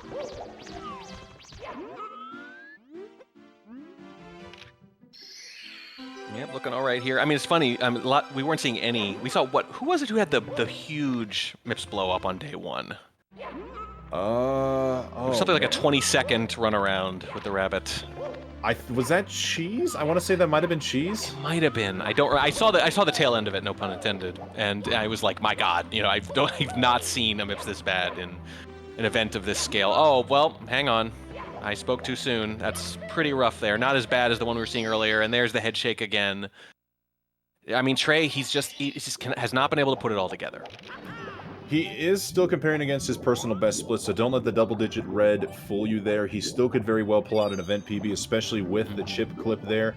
Something that was interesting, I don't know if you caught this warning track, but I can't describe this perfectly, but when he tried to do the glitch wall kick with MIPS on the door there, rather than going through the wall, he was able to get MIPS to stay attached to his body. It's the same property you might see with a penguin glitch, or how even the bob arms work. Maybe someone in chat could enlighten us more about how he was able to get MIPS to stay more attached to a Mario than a fan to a world record speedrun.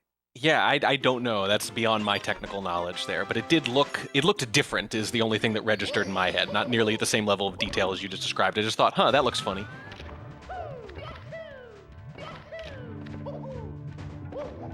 Hands-free glitch. Thank you very much, Zine.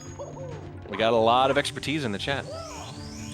Guys, shoutouts to Zine64, who I believe will be... Zine, correct me if I'm wrong, are you participating in a Break the Record Live at Amsterdam this next weekend, or are you there as a spectator to cheer on your boys, D and Benji? Meanwhile, we're waiting for that answer. We got a donation from Strawberry. Fun to say. $15. Go, Ouija, go, Ouija hypees. Yes. Yes, Ouija indeed. Second place, 15 flat, trying to catch Sweegie. We got a lot of fans here in the chat, of course. Yeah, shoutouts to Strawberry. Seen them around the Slip and the Ouija chat quite often. Perhaps a world record speedrunner themselves in Hollow Knight incoming. So thank you, Strawberry, for the $15. Not bad, not bad. We are over 1,200 total. Let's go, over 1,200, guys. We're trying to reach that goal of $2,000. If we reach the goal of $2,000 for Urban Arts Foundation, we're going to be able to extend this event an extra hour today. So if you're trying to help your favorite speedrunner, or perhaps torture your least favorite speedrunner into helping them get a PB, or to just perhaps ask them, why am I still doing this? Then all you need to do is click on the link at !donate or !charity in the chat and donate to the Urban Arts Foundation. Anywhere from $1 to $1 million if we got any Oilers in the chats. Anything and everything helps out the kids for the Urban Arts Foundation. And yeah, if you donate that much, I mean, we'll read whatever you want us to. I don't care how humiliating it is. We'll do it for the Urban Arts. Even if it's outside of TOS? I'll get banned for $1 million to charity. Yeah, I can always register another account. It's fine. I'm willing to do that too. Yeah, that's fair. I don't know if I'll be able to show up in the booth again, because we might not be able to show up in the booth because we got distinguishable voices. We're going to have to do voice mods for the rest of our lives. I need to sound more generic. I'm working on it. Oh, look at that. Nice quick catch from Trey Bordeaux. Oh, boy. All right, so he's plus 19 coming into Bowser in the Sky on his personal best split. So this could still actually be an event PB here. Best possible time, 15:22. So if all goes well here in bits for Trey Bordeaux, please, I hope I don't curse anything here. He could potentially bop Cheese or Flixer for 4th or 5th place. Here we go, right side. I'm rooting for him. I want to see this. It's been a day and a half of struggle for Bordeaux here. So many highs, but the lows have been even lower, and just kind of canceling out all that good work he's been doing at various segments. Always 1 or 2 significant mistakes has killed the run. Nothing here, though. A little bonk there, but we'll take it. And now we're just 3 throws away from finally putting that good run together. All right, it does not look like the 4th or 5th place bop is possible, but a slip bop and an event PB is still very much possible. Chat, you know what to do. Get those numbers out and throw out the Bordeaux if you're a supporter. That's one. That's the first number that matters. There we go. Oh no! So close. I thought when he let it go, I thought he had it. It was that close. That normally when they miss, you know right away. But that one I thought he had. Oh no! It's looking like, yeah, that missed throw. That's going to cost event PB there, unfortunately, here for Bordeaux. Oh. And he gets spiked, and Bowser throws his little tantrum, and we do too. And that might be one more miss, just for good measure. And the head goes down, and it's just been that kind of weekend so far for Trey Bordeaux. So close.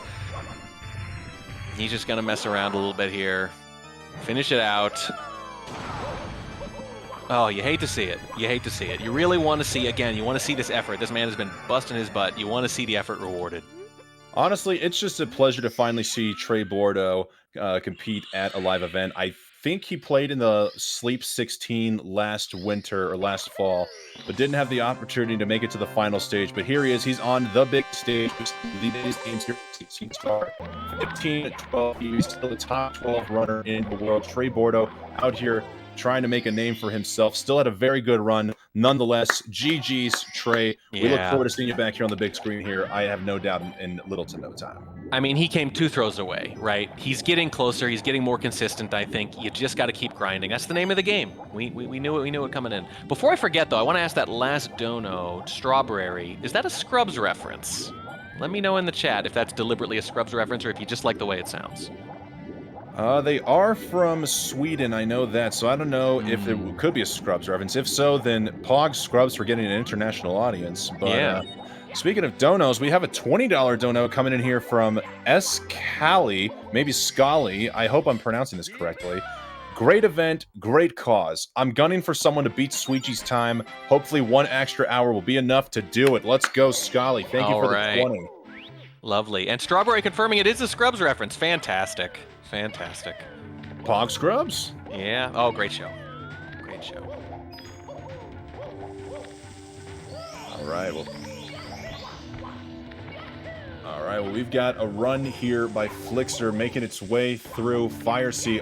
All green splits here so far. Looks like he will be missing out on Ultimate Cycle, but once again should be able to make Zero Cycle with a triple jump. Let's see if he's able to redeem himself on the far left side. Literally 1 run ago, we saw him end his run here, but he's got all health, so he should be able to take the 2 burn approach. Oh, he's actually going to go... He wanted to go for the 1 burn approach onto the edge of the funnel, but had to readjust himself and make the on-the-fly save. That was very scary. I was like, wait a second, what is he thinking about doing here? A little aggressive, but thinks better of it just in time and doesn't cost himself much. All right, yes. And Flixer not only trying to look for the breaking of 4th place, but potentially a PB. Oh, a little bit of a limp throw there, but at least Bowser did not go off the stage. If there's any place you do not want to miss a Bowser throw, of course, besides in Sky, it's in Fire Sea, because not only does Bowser take so long to jump back on the stage, but the stage is, of course, revolving. You have to wait an extra 8 seconds for it to normalize. So, fortunately, we'd rather take a limp throw than no throw at all. Looks like this is going to be close for Flixer. He's going to have to play this one near perfectly in order to get out of 5th. Yeah, that's going to be pretty rough. But again, it only has to be slightly better. You can see Cheese just edging him out there by literally a ½ second on the retime. We're down to the decimals down there, for crying out loud. So he's going to need a really good finish here. Really can't make any mistakes at all. Otherwise, there's really no point in continuing except for the practice itself. It's interesting to just have that kind of clarity, though, right? Usually there's a lot of decision-making.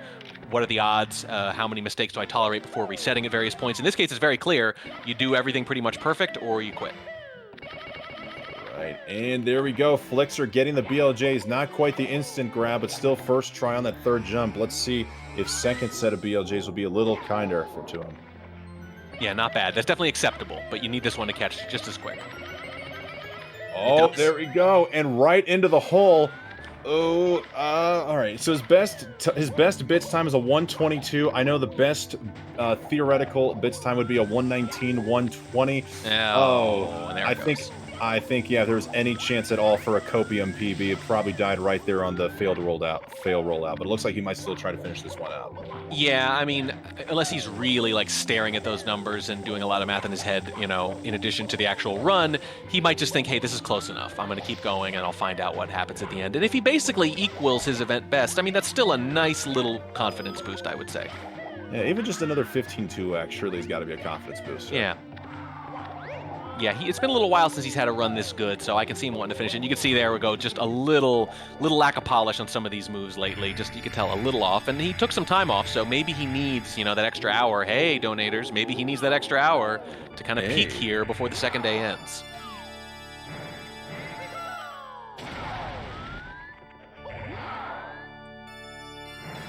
Right, he's got 1 throw down, 2 throws down. Let's see if he lands 3 for 3 here. A little slow to the start, but a quick release. 3 for 3 throws. Let's go, Flixer. Right.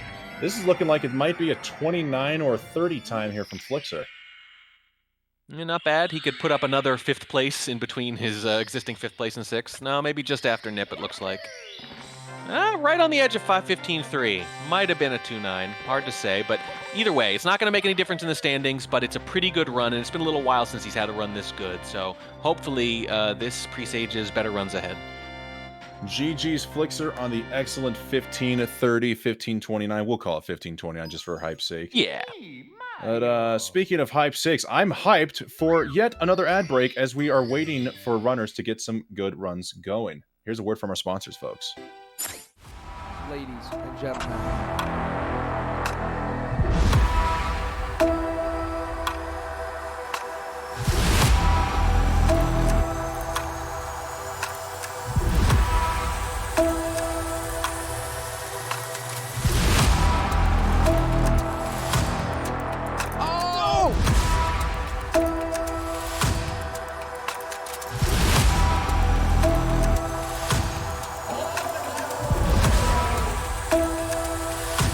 Who's ready for some action? There we go.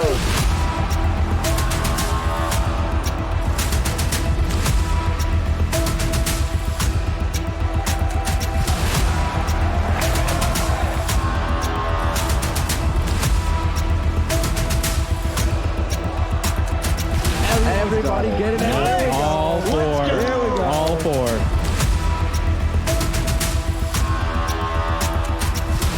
IBK, whole bunch of enemies, just like that, picking up another one.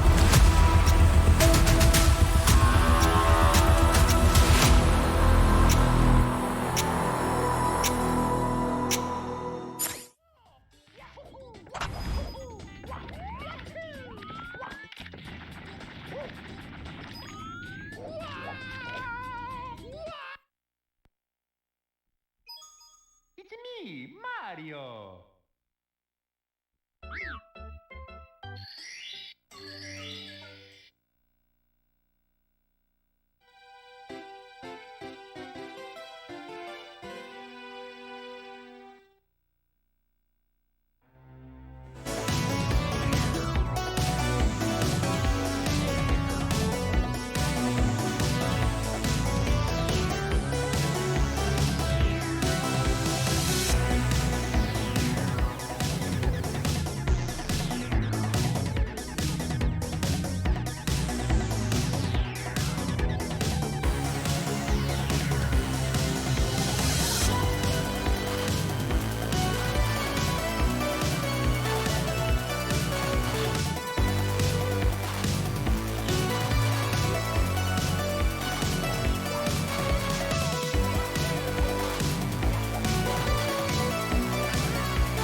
gentlemen.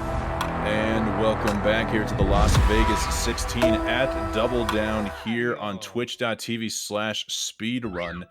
West Dog and Warning Track here in the booth as we come into the final 2.5 hours of day 2 here in the tournament. Still so many hype runs left to go and so many hype moments we've already seen so far throughout the day. Warning Track, what would you say has been some of your favorite moments of the day so far? Oh boy, I mean, Cheese setting the personal best is just fun, is the word I want to use. Maybe not the most hype moment, but it was one of the funnest moments because there was this look on his face like, can you believe this? You know, just the big old 1,000-watt grin that Cheese has got. We've all seen that smile. When he's set a lot of his big marks, it's been more like a, you know, shirt-ripping kind of bravado thing, as Slippery Nip misses Saltless, I believe. And that's fun. I love that. But in this case, because it's live and because this isn't really his category in the same way, it was a little less like fist pump, and it was a little more just like smiling and having fun and enjoying it, and just clearly really pleased to know that he was going to have a good event already on the first day, having gotten a personal best live. I certainly enjoyed that, but I mean, look, you don't have to overthink it, right? The hypest moment is the first place run. It's Green Sweegie, and it's not just because it's the first place run. It's because it was by 10 freaking seconds, and it was so close to a world record, and he was a couple small errors at the very end away from setting a world record live. I'm not going to overthink my answer. I'm not going to get cute. That was the hypest moment. Yeah, literally just an instant BLJ catch away from world record there. Everything, like as I said, just even one speck of dust is the difference between world record and a casual 1450. Yeah, a casual 1450. A sentence that should not exist, by the way. Casual 1450. I mean, look, he edges Ouija. That's pretty hype too, but to just destroy the field right here, I mean, a lot of time left. But at the moment, if this is how it finishes, a 10-second gap, I mean, that's crazy. 1450 is great. These are fantastic times across the board. But if Trey Bordeaux swoops in with like a personal best or something at the end of this, or even jumps up like 20 seconds, that's going to be pretty hype too, because it's not just about, you know, the best possible run. It's about the best relative to what you've done before. It's about your own personal progression, right? The narrative of each player and their progression as a player. So I think we could have a new most hype moment if Trey Bordeaux really does finally put one of those runs together. I really hope to see it. I know the most hype moment will come if Slip is able to acknowledge and potentially conquer the bounty I've set up there. Even if it's just a 1449.96, we can get the $1,000 dab bounty. Yeah, the dab would immediately be the hypest moment. There's no doubt about it. Some people may think it's cringe because, I don't know, just internet reasons, but it's all in the good name of charity, folks. Yeah, you can't be cringy when it's for a good cause, I'm afraid to say. And speaking of, it is the Urban Arts. That's who's making this all possible. And I mentioned this before, it bears repeating again. I don't mean makes it all possible like they help support things. I mean literally makes this stuff possible. A lot of these events would not happen straight up if not for Urban Arts. And, you know, like everyone, I've got regrets, but one thing I've never regretted in my entire life is giving to a good cause. I've never thought, boy, I wish I had that money back later. I've always done it and felt good that I've done it. You do good, you feel good. Trust me, if you're on the fence about it, you should do it. You're going to be glad you did. Yeah, Urban Arts Foundation does help out the underprivileged students in the United States, able to get an opportunity to learn more about video game development and video game design. Guys, I've said it before, you support the Urban Arts today. They could be the designers and developers of the next big speedrun of tomorrow. So why not? Even if you just got $1 hanging around, just if you found a couple of quarters lying around on the ground and you just feel like you have no use for them, why not just donate them to Urban Arts? Anything and everything helps out the kids. And it looks like we've got Tag on par with his PB splits right now as he finds his way here into Dire Dogs. Let's hope front sub works. I missed if he got chip clip or not, but I was getting too passionate about Urban Arts there. Yeah. I mean, look, I want to see new, different, surprising games, and the way you get that is by having all sorts of... Oh, no. I will finish that thought in just a second. As Tag misses front sub, and you can see him breathe in deeply in frustration. Oh.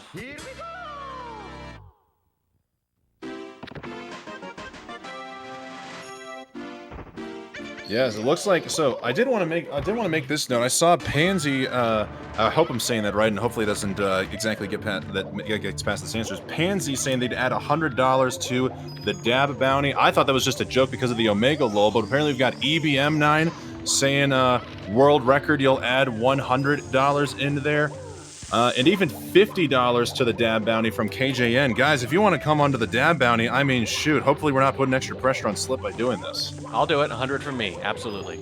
Oh my goodness, we've even got warning track in here. It looks like we've now got a potential dab bounty up to, I guess the dab bounty is up to $12.50. It looks like EBM just will add $100 if we get a world record. So maybe we can get a 2-for-1 here. Ooh, yeah. With a world record dab. And so what, this was a 14-4, right? That's what we're looking for. Yeah, Slip just said 4x. He didn't say world record, just simply said one singular dab he'll do once he gets the 4x. Okay. All right. Yeah. I will gladly do that. And he's only half a second away. I believe his personal best... No, wait, my bad. Like 0.7 of a second away. His personal best is a 1450.69. Yeah, so it'll be a personal best. It'll be, I mean, talk about a hype moment there. Personal best from Nip, who's already second in the world, and get the dab, which will turn into a GIF immediately. No one will even have to clip it. It'll just happen as if sentient. And then all that money to charity? Oh, yeah. right, we got Tag right now. He's up +7 out of fire. See the front sub being costly to this run, but he's still going to try to finish this one out. His personal best is only 4 seconds off of his event PB, so we're just looking for some really good BLJs on the stairs here to see if we can potentially clutch out the event PB. Let's hope this one helps him out here. Boy, I sure hope so. I mean, again, Tag started so strong, and I've just gone on record. Oh, does not get the BLJ. That's brutal. I've gone on record as saying I think he's going to go lower here. I don't think he's going to stop at 1507, and I really, really want to see him join that sub-15 club. Yeah, even the acclaimed speedrunner D Whatever made a bold declaration on social media that Tag will be the next person to join the 14 club, and it will be live at this event, so we definitely don't want to let D down. I think he definitely will be the next person. Whether or not the event is really the only, like, it's the only kind of gutsy thing about the prediction, I think. I think otherwise it's pretty clear that he's going to at some point. He's obviously not going to happen this time. A lot of mistakes with the BLJs there, and a little bonk too. He's going to finish this run out anyway, it looks like, but it will not be this run. He's got a couple more hours today and one more day tomorrow, and it might come down to the wire. It wouldn't surprise me. Good set of second BLJs here. Looks like he might just be wanting to close this one out just for the sake of closing a run out. Yeah, just close it out. And like I say every time, like, just practice. Practice at the stuff you're not getting to practice at. You know, when you're not closing runs out, it means you're not doing the throws at the end. It means you're not doing sky. You're not doing any of this stuff. And, oh, there's a fall. And you don't want the first time you've done these in a few hours to be during a good run where you have to do them perfectly. You want it to all feel familiar. You know, you want that muscle memory. You want it to feel routine. And that means occasionally closing out a run that's not going to get you anything. Not to mention the nerves and the increased heart rate, probably well into the triple digits by that point. You get on the best pace of your life into the Bowser in the Sky stage. Oh, yeah. Yeah. Oh, I mean, everyone knows that the heart rate goes up. I don't know if you've ever done this, but I've occasionally streamed with the heart rate monitor on, and it's a little scary to see how high the numbers can get. Yeah, I don't have a heart rate monitor, but I do wear a Fitbit that monitors that for me, and just even, this is going to sound absolutely punitive compared to these guys, but just getting my first ever 17-minute time at 16 star, when I realized that was possible at Bowser in the Sky, I looked down and I was in the 1-teens there, and I was just like, I'm so nervous. Why am I so nervous? Yeah, why am I so nervous? Well, that's kind of goes back to what I said about Trey Bordeaux, the hypest moment, and like personal progression. That's kind of what I love about speedrunning, is it's not just, well, do you have the world record? It's like, no. Do you have your best? That's why I like the emphasis on PBs. I like the kind of personal nature of that. That's about each player's progression and improvement themselves. They're trying to beat themselves more than they're trying to beat other people, and that's what makes speedrunning special. We see Tag here closing out Bowser throws. I hope not to detract Tag fans away here, but we do have Flixer on a pacer. Oh my god, Caster's Curse. Never mind. I say that and he loses the run in the volcano. Never mind. Let's continue watching these amazing Bowser throws. Sure. There's another one. That one's going to hit. I mean, it's not actually that remarkable statistically when the casters say something about a run and then, you know, in 20 or 30 seconds something goes wrong. That's not that weird. But when it happens mid-word, that's pretty wild. That's when you start to wonder if it's a real thing. I'd like to think it's not a real thing, either that or we just have the greatest ability of timing whatsoever, in which case, why can't our timing be used for better things in this world than cursed runs? Yeah, basically, we're like the world's worst superheroes. We have this incredible power, and it's all it does is ruin speedrunning specifically. It's like really bad. They're not going to invite us into the Justice League. Rip. Yeah. I should have said Avengers, right? Yeah, nobody wants to hear about DC. I was going to say Avengers may be the mainstream way to go, but I think, Justice League sounds funnier. It sounds funnier, but you know what? Honestly, I think Justice League, at least the core of Justice League, could probably take out the Avengers. No cap there. And I'm a Marvel fan. Wow, okay. All right. Well, I mean, you're really just thinking Superman can do it. I would say, well, Superman, Batman, Wonder Woman, The Flash, the fastest man alive. I mean, who do the Avengers got? A roided out superhero, a teenager that likes to be a bug whenever they want. You're trying to start trouble here. You're trying to get a fight going in the chat, aren't you? Maybe. I mean, we do need a little bit of some juicy content. Yeah, that's true. Well, how about this? So they got, what if you give Marvel half Numenorian Aragorn leading the way? Does that change your calculation at all? Can we do the mashup? I mean, if he's blessed with elven armor and anything, and in the ring of power, then perhaps. Yeah. Oh, he would never. He would. How dare you?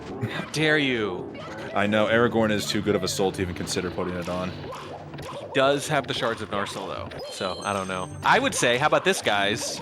Donate to tell us whether or not you like DC more or Marvel more. Let's get a little fight going.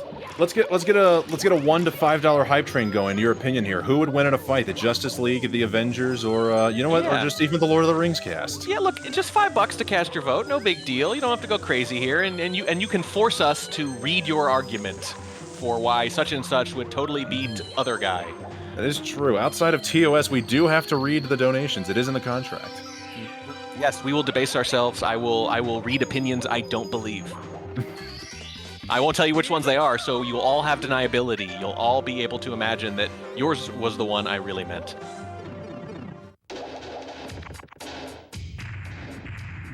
All right, but while we are waiting for that next big run to get going here, as we see Tag about to take on Bowser in the Dark World, I remember Collins I think in the last hour or a couple of hours ago, he was mentioning how 16 star is probably pushing its limits, and we're not going to see any more 10-second barriers being crossed. I hope I'm not abusing my VIP power here, but if anybody's willing to take about 40, 35 seconds of their life to watch what I like to call the Gamiro cycle here, I've talked about them here in the stream before. Gamiro is a high-level 16-star speedrunner, just got the 1509 within the last day, putting themselves, I believe, farther up in the top 10. This is some absolutely crazy Fire Sea movement, and I think if we're going to be pushing for the next big world record, this movement is going to be the next leaps and bounds necessary to make that happen. If it's a 1509, I think they stay at 9. They don't quite bop GTM, but they definitely get very, very close. So that's a new personal best from Gamiro today. Yes. Their last market looks like was 6 months ago. So that's wow. All right, keeping at it. The grind is real. Grind is absolutely real. The Mao is life. Yeah, it is. Some people like to think that Shrek is love and Shrek is life. I believe they need to become acquainted with our Italian plumber friend here. I'd say pipe is life, but I don't think anyone here plays Fallout 76. I don't think anyone plays Fallout 76 here, unfortunately. Unfortunately, there's not even enough pipes to even make that claim true here for Mario 64. We only got like a handful of pipes, if even that. Yeah, you know, it's funny. Pipes, such a huge part of the early Mario games, and I feel like starting around Mario 64, didn't utilize them as much. He comes out at one at the beginning of this, which I think there was some lore talk about that earlier. Was he just hanging out underground before the game starts? I guess so. He just kind of sprouts out, but there's not as much pipe work after that.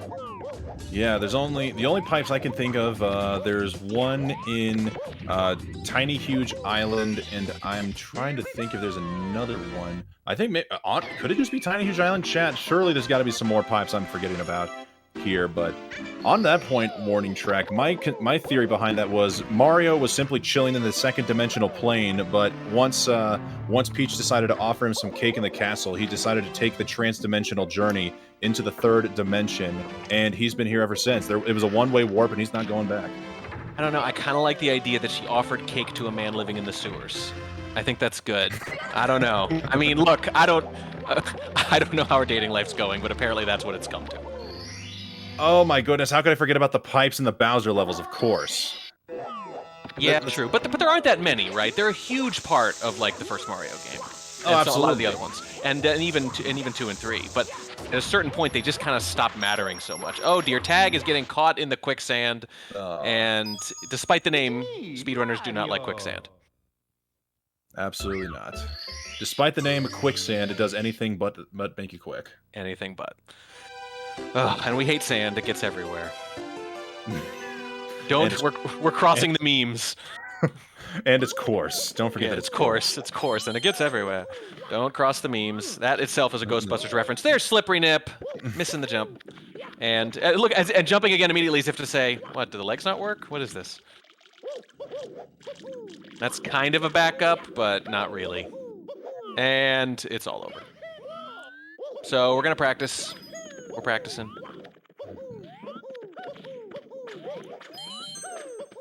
Yeah, if only we were allowed Usamune ROM to be used in the speedruns. Once we complete a star, we could just reload, get a star, then reload, get another star. I mean, shoot, world record would probably be knocked down by minutes at this point. Yeah, wouldn't be all that hype, but it'd be still pretty cool, especially if you stitch it together at the end. So we're watching Nip practice. I think we're probably going to switch to another runner here pretty soon, although as you can see, they're all in the first couple of minutes of the run, too. When in doubt, when there's no one deep into a run, just watch Ouija, is kind of my rule. Absolutely. Just like watching the movement. Hey, what do you know? Asking ye shall receive. Hey. Production team is all over it. I mean, and especially right here, like the free open movement is the most fun part of Ouija's game, bar none. I can't imagine how much time Ouija between all categories has spent just in the lobby and Bowser in the Dark World alone, because I don't remember if I think I said this yesterday, but even in the 120 star category where Ouija only has a 139.42, I believe, which is just outside the top 10, he has the community best splits to the first 26 stars of the 120 star run just because the man is a lobby god. Yeah, that's ridiculous. I just love watching. I love watching his movement. It's funny because he's simultaneously the best on it, but as I was saying earlier to I think ALT, that's where he loses most of his best runs too, because he refuses to take his foot off the gas when he's got a good run going. A lot of other runners will maybe slow down just a little bit, give up a second here or there to make sure they don't fall, but he goes all or nothing on those highly vertical levels where one fall kills the run, because he always wants to do it the fastest way, and it kills a lot of great runs. All right, but you know what doesn't kill a good speed run are some donations we've got here from a couple of members here in the chat. We've got Anonymous with a $3.33 donation saying, "Let's really bring out the donations. The cast of My Little Pony would beat both." I am unfortunately not an aficionado of the My Little Pony lore, so I don't know what powers they could possess, but if they were able to take down two, not just one, but two clans of superheroes, that would be interesting. Any pony lovers out there can confirm or deny this bold claim. And yeah, we've got Twilight Sparkle for the Justice League. Make it happen. I didn't say that. You didn't hear that. And we've got a $1 donation here from Night Swim Radio. Gimli versus Thor versus Wonder Woman sounds like a much-needed crossover. I think I'd have to go with Gimli. Ooh, wow. What are your thoughts on that? What are your thoughts on that track? Well, Gimli himself has said that dwarves are very good sprinters and dangerous over short distances, so I think for 16 star they'd be perfect at least. Interesting. Yeah. Gimli, son of Glowin, by the way. This is back. See, in Lord of the Rings, everyone talks like that. You know, you say the name of your father when you say your own name. That is true. I am Wes, son of Dog. Son of Dog. Your dad's name is Dog? Amazing. Yes. That is why the name is Wes Dog, after all. I am son of Dog. Elves run 120 star, says Badronis, who we know very well. Hello, Badronis. Of course they run 120 star. They've got all the time in the world. Badronis. Yeah, we're getting the West Dog backstory. I like it. We're looking forward to seeing Badronis here in the commentary booth here tomorrow. Looking forward to it. Badronis, he, probably the rarest of commentators out there. Not only an S-tiered commentator, but also a S-tiered speedrunner. I believe just getting a 48 PB, a lower 48 PB in the 70-star category. So Pog you, Badronis. GG's. Wow. Yeah, I mean, very few people are both, right? Usually they're a lot better at one or the other. And Badronis, I think, is going to kick things off with Electric the first 2 hours tomorrow. That's going to be at 11 a.m. Pacific, so you're not going to want to miss it. Absolutely not. Day 3, not just the legendary pairing of Electric and Badronis, but day 3, just it's the final day, just that's when the clutch genes are going to be activated from everybody. I'm going to be stepping out in just a second here, and you're going to be joined by Collins, the very chill, very vibe Collins. Always a pleasure.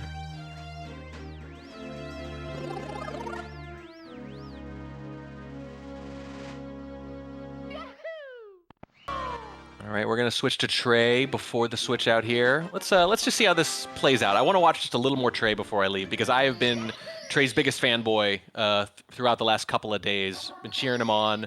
Want to see him start to put a good run together. Obviously, it could take another 10 minutes. We'll see, but hopefully it takes another 10 minutes. It means it hasn't been reset. We might have to do some reverse psychology here. And you know what? I mean, Trey Bordo is obviously clearly washed up here. I don't understand how he even got invited to an event like this. Surely we got him on the big screen now. He's going to fail. He's going to falter. I mean, why are we even... He's given us the nod of approval. He knows this is just setting himself up for another failure here. No way. And I mean, no way this is going to PB whatsoever. Look at those reds. Why even bother? Reset. Run is done. I'm done at least. Have a good night, everybody. Enjoy Collins and Westog. Right, Collins, what's up, dude? Hey, what's up, man? How's it going? It's been going good. Actually, I've got to ask, Collins, your username is officially Collins_VG, and it looks like one of the sponsors of this event is VG. Do you have anything to do with setting up this event? Well, I wasn't gonna tell anybody, but I'm an eccentric billionaire, and I actually just sponsor lots of Twitch events. So yeah, that's me. Oh my goodness, Collins coming out of the dark, letting us know he's the mysterious oiler behind so many events. Pog you, Collins. Yeah, you guys are welcome. Yeah, we're just coming in here to the closing hours of day 2. Collins, you've been around the commentary booth, probably watching throughout the day. What have been some of your more exciting moments throughout the day so far? I think we have to talk about the SWRC 1450. I mean, incredible run to take first place, and it's going to be really hard to beat. Ouija obviously getting the 15 flat, but we haven't seen much change, between 4th and 7th today. So, very curious to see how tomorrow is going to turn out. We only do have another hour or two, possibly, depending on whether or not we get to $2,000. But, yeah, I guess I'm kind of surprised that we haven't seen a leaderboard change between 4th and 7th. I'll be honest. Yeah, Ouija the only one to really make a dent on the leaderboard there. Ouija only PBing by 1 second earlier today. Ouija, of course, getting the 1456, then the 1450, and everybody else has just remained dormant throughout the rest of the day. So perhaps this is just the chill day. Perhaps work out any forms of nerves or de-rust there. We'll have to wait and see if we could perhaps get one banger before the end of the day today. Yeah, absolutely. I'm just I think we've seen some excellent runs today. I think that everyone's been doing really well, just considering the circumstances of the event. New setups, different environments, different time zones, possibly. So I think it's all that being said, that these guys are doing really well for sure. I think we can still see Slip pull out a low 15. I think it's definitely possible. Just a matter of time, I suppose. Just a matter of putting his nose to the grindstone. And I still wait, lost my train of thought. I saw Ouija was green on world record pace, and then suddenly just lost to Fly Guy list. Now I don't know what I was gonna say anymore. Fortunately, far too common. Fly Guy list is just such a tough trick, and you could go both. Like, think about it here. You're Ouija. You're just going for record attempts now. Like, you're going for PB/world record attempts. He's 2 seconds off his PB, right? So it's like he needs to accept. He needs to just take every run that he can as far as he can. But once he loses that, couple seconds that puts him over that record pace, he's got to reset, unfortunately. So that could be frustrating for him, but it could also be a little bit relieving at the same time. Like, unless somebody literally either gets 1 second above my world record, ties it, or beats it, I'm okay here. So to get within 2 seconds of the record, I don't know. If we were to see a 1448 or a 1449, I'd be a little surprised, not gonna lie, but anything's possible, yes. But I think Ouija's kind of just chilling here. I'm honestly surprised he's still doing runs. That to me feels like it means that he's feeling really confident in his gameplay right now. That he feels like he can bust out another great time. Oh, absolutely. And we've seen several runs, just including that last one before Fly Guy lists, on world record pace, very green going into the basement. So he's more than capable of being a bust out that next high caliber run, perhaps next world record. And I do recall what I was going to say. The astounding thing here, especially for Green Ouija, I hope we get to see him in the chat potentially, or even on comms for a quick interview. At the end of day 1 yesterday, he had to bail out of the last hour to hour and a half because he was having some major control issues. I believe there was some problems going on with his stick. And of course, anybody who speedruns this game at a high level knows a good controller could be a major difference maker in how well your runs go. So I was worried that potentially if he wasn't able to get a good controller, that might knock him out of competition, because he was only at a 1507 at the time. But it looks like, thankfully, with Milo and the production team on hand, they were able to help resolve any controller disputes. And I mean, just look at that, come out here and get the first and only 2 14s we've seen of the day so far. You know, I think I saw him kind of mention it here or there, but luckily enough, the controller that they replaced him had a really solid stick, so definitely makes a huge difference. So glad that he got something decent.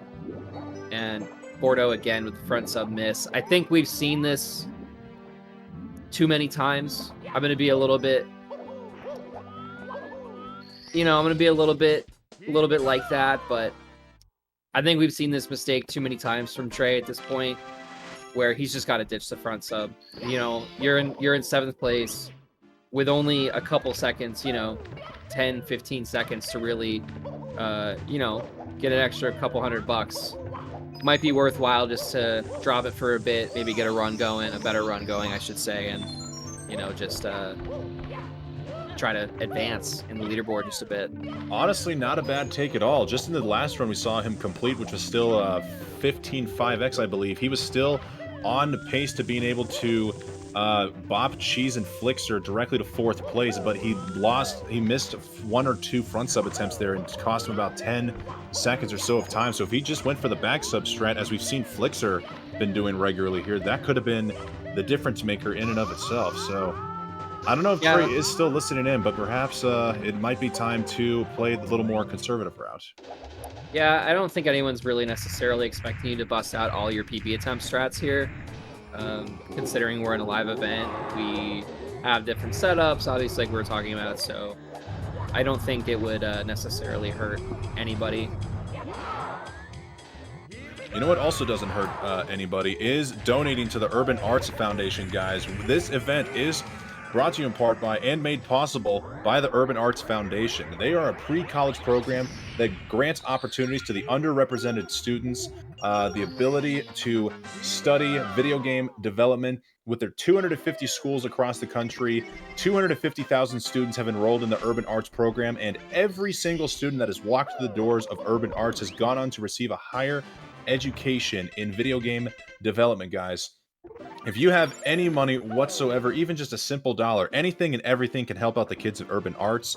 And more importantly, we are trying to reach a $2,000 fundraising goal. If we get to the $2,000 fundraising goal by the end of regulation, which I believe is coming up in a couple of hours here, we'll be able to extend the event today by 1 whole hour, which could be good for your favorite speedrunner here. Like as we've been talking about Trey Bordeaux here, he just hasn't been able to get the run going, but who knows? If he's perhaps given that extra hour after regulation, that could be the time for him to shine and show his stuff and get a fat event PB, maybe even the Rommel.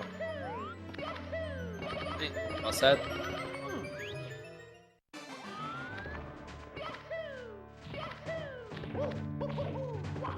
Looks like he's just going to be closing this one out here for practice. Collins, I forgot to ask a warning track about this earlier when we saw Bordeaux in here. He gets a nice Kano jump there. I'm just calling it a Kano jump. I guess some people call it the cast jump. But what do you think about runners who decided to finish runs just for the sake of finishing runs, even when it's well beyond personal, like well past being personal bestable? Well, I think it's 16 star, right? So your likelihood of getting another run going is fairly high. It doesn't take as long as, say, like 70 or 120. So I don't necessarily think that it's a bad thing. I think maybe finishing the run and just kind of getting that like kind of mental. That was really weird. That was a weird bonk. I can't believe it go pipe. But I just think that getting that. I think that getting, kind of that catharsis, that relief, and just finishing a run and being like, okay, I can do it. It's just a matter of me putting it together. And you got to think too. We have an entire day. These guys can do runs for 10 hours if they want tomorrow. I don't think time is necessarily a limiting factor right now. I mean, if it were now, tomorrow, I'd say yeah, you should probably just reset this one. But we have so much time. So true. But as it looks like Trey's run is coming to a close here. I believe we might be going into an ad break here. I can't remember if production wanted us to go into an ad break after the Trey Bordeaux run. All right, we will be going into a brief ad break here. So guys, here's a word from our sponsors. Ladies and gentlemen. We have the date on donuts, by the way.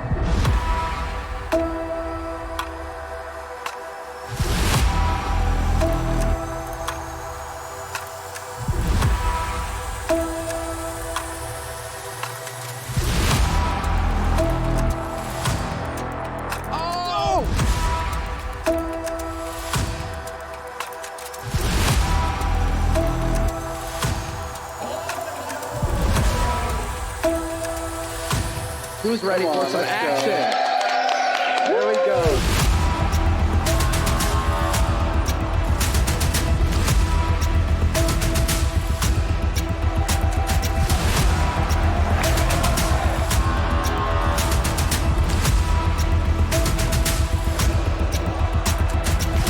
Everybody get it out. All four. There we go. All four.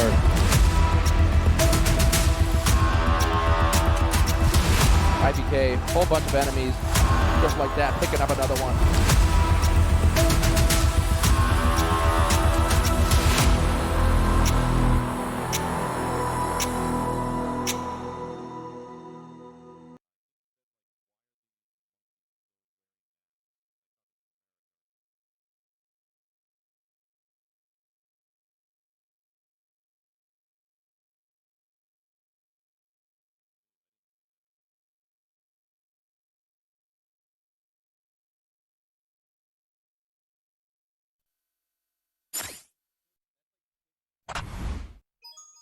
It's me, Mario.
All right, everybody, here we go. We're back. Back in the action here. As Ouija gets a Bowser dance. And possibly you can hear a siren behind me. Somebody messed themselves up with a firework outside my house. Such a classic. Tales old as time, if you will. But that's how it goes, I suppose. Not a fan of background siren noise, but I am always a fan of background puppy noise, as we heard from Collins earlier in the commentator booth. Yeah, oh yeah. They've been a little rowdy tonight. Lots of other dogs walking by.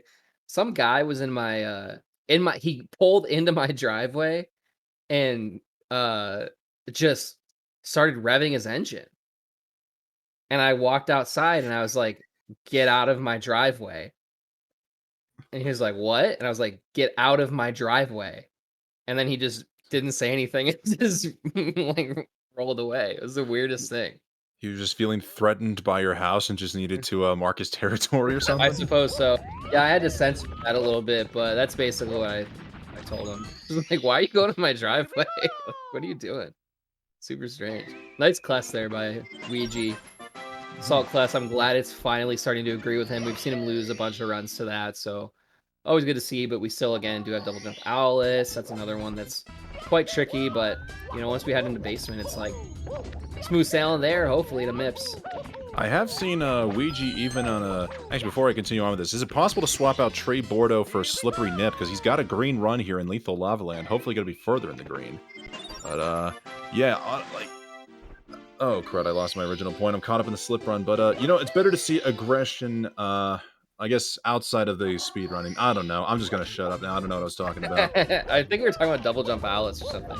There we go. Which Ouija got. Oh, thank you. Yes. We have seen Ouija bust out the long jump canonless strat from time to time here. Oh, cool. So, yeah, so I don't know what was going on in his head there, if he just wanted to bust out all the high-octane strats, or if he just wasn't feeling good about Salt Class and just thought, you know what harm could one little long jump do?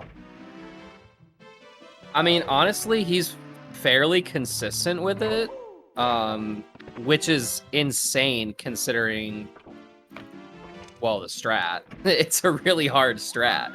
So, but for some reason still seems more consistent than OG. I was really surprised back in the day no one thought of a faster way to do it. Not even like, I'm not even talking about Salt Class, but just like no one thought of the long jump, like just kind of YOLO it, but I guess that's what OG was. I don't know, still seems to be the least consistent, surprisingly enough. It did almost seem like that was the barrier breaker for the first ever 14. It was Aki on their 1459. They did it with OG OG Canonless, so maybe people thought that's what was needed. Pretty cool, honestly, like that Ouija or that Aki was going with that, but just not necessary at all at the time, especially at the time of the 1459. Now you could almost justify, not even really, just with the time that it saves over Salt is really not worth it in my opinion. But for a 1459, yeah, OG not necessary. Nice Tama there for Ouija. Should grab this starting problem. It looks like Slip's on a bit of a run here, too. Unfortunately, a little bit in the negative as we are in HMC here. This is going to be the last star that he goes for. Yeah, fortunately, this is comparing just against the event PB splits. I believe he's still got a good chunk of save in Dire Dogs, and his event PB, he did miss front sub, and I think even lost... I want to say 10 to 15 seconds in the final split between BLJs and Bits. So hopefully we could be, you know, I'm just going to throw some praises in the chat here. I don't even care about chip clip. I'm just hoping Slip is able to land a successful front sub, because that has been that's been kind of a small dose of kryptonite here today. See, I'm not necessarily a fan of, you know, going for front sub in this scenario. Like, I was just talking about it on my last shift in regards to Trey Bordeaux, you know, where we've seen so many issues with it, and it's like, you're at a point now where it's probably worth it just to get a run going, at least into Fire C. Maybe play it a little bit more safe if it's giving you, you know, this trick is giving you so many troubles, and you have to consider too, like, again, different setup, so that could be affecting the front sub as well, especially at such a laggy stage. You know, input delay is just kind of confusing, but I guess it doesn't matter because they've got it, no problem. Very nice. Just like that, saving 9 seconds. But yeah, you're absolutely right, though. When just trying to get your way up the leaderboard, honestly, may not be the worst idea to go conservatively. But just like that, Slip landing the front step has now built a good cushion of time here as he makes his way here into Fire Sea. Let's see if Ultimate Cycle is in the cards for him as he gets a nice looking pole glitch. As Ouija is also going for Pro Lava Boost on the left side of the screen. Can't forget about Ouija's. Oh, no! Why? Why, man? Come on! That was devastating. I look over there for 3 seconds and that happens. Come on. Oh, wait, he saved that? I can't believe Slippery Nip saved that. Whew. That was crazy, man. And he's gonna go for the one burn strat here too, but it's not gonna work. Yeah, that one burn, suicide strat. Honestly, it is just not. It is so scary. I can't think of a scarier strat. Is there even any significant time save between one burn funnel jump dive compared to just the 2 burn entry? I mean, there's a time save. That's the answer. That's the speedrunner answer. My actual answer is, is it really worth it? That's just what I have to say about it. You know what I mean? Like, you know, you'll get. I remember learning a game from my friend Quo recently on GDQ. He was teaching me this game and everything, and I was like, well, you know, should I do this strat? Does it save, you know, should I do this strat? He's like, does it save time? I'm like, well, yeah. I'm like, but how much time does it save? He said, it doesn't matter, it saves time. So that kind of changed that's like the real genuine speedrunner answer. If you're super crazy, you know, Great doesn't answer. matter. It saves time. Doesn't matter how much. And speaking of saving time, we are looking at 14 seconds of time save here in the final split. We're just looking for some clean BLJs here from Slip as he gets the instant catch. Yeah. He might have enough speed. No, okay, he got it. He didn't lose. Luckily, he did not lose the speed at the door. That's probably the most devastating.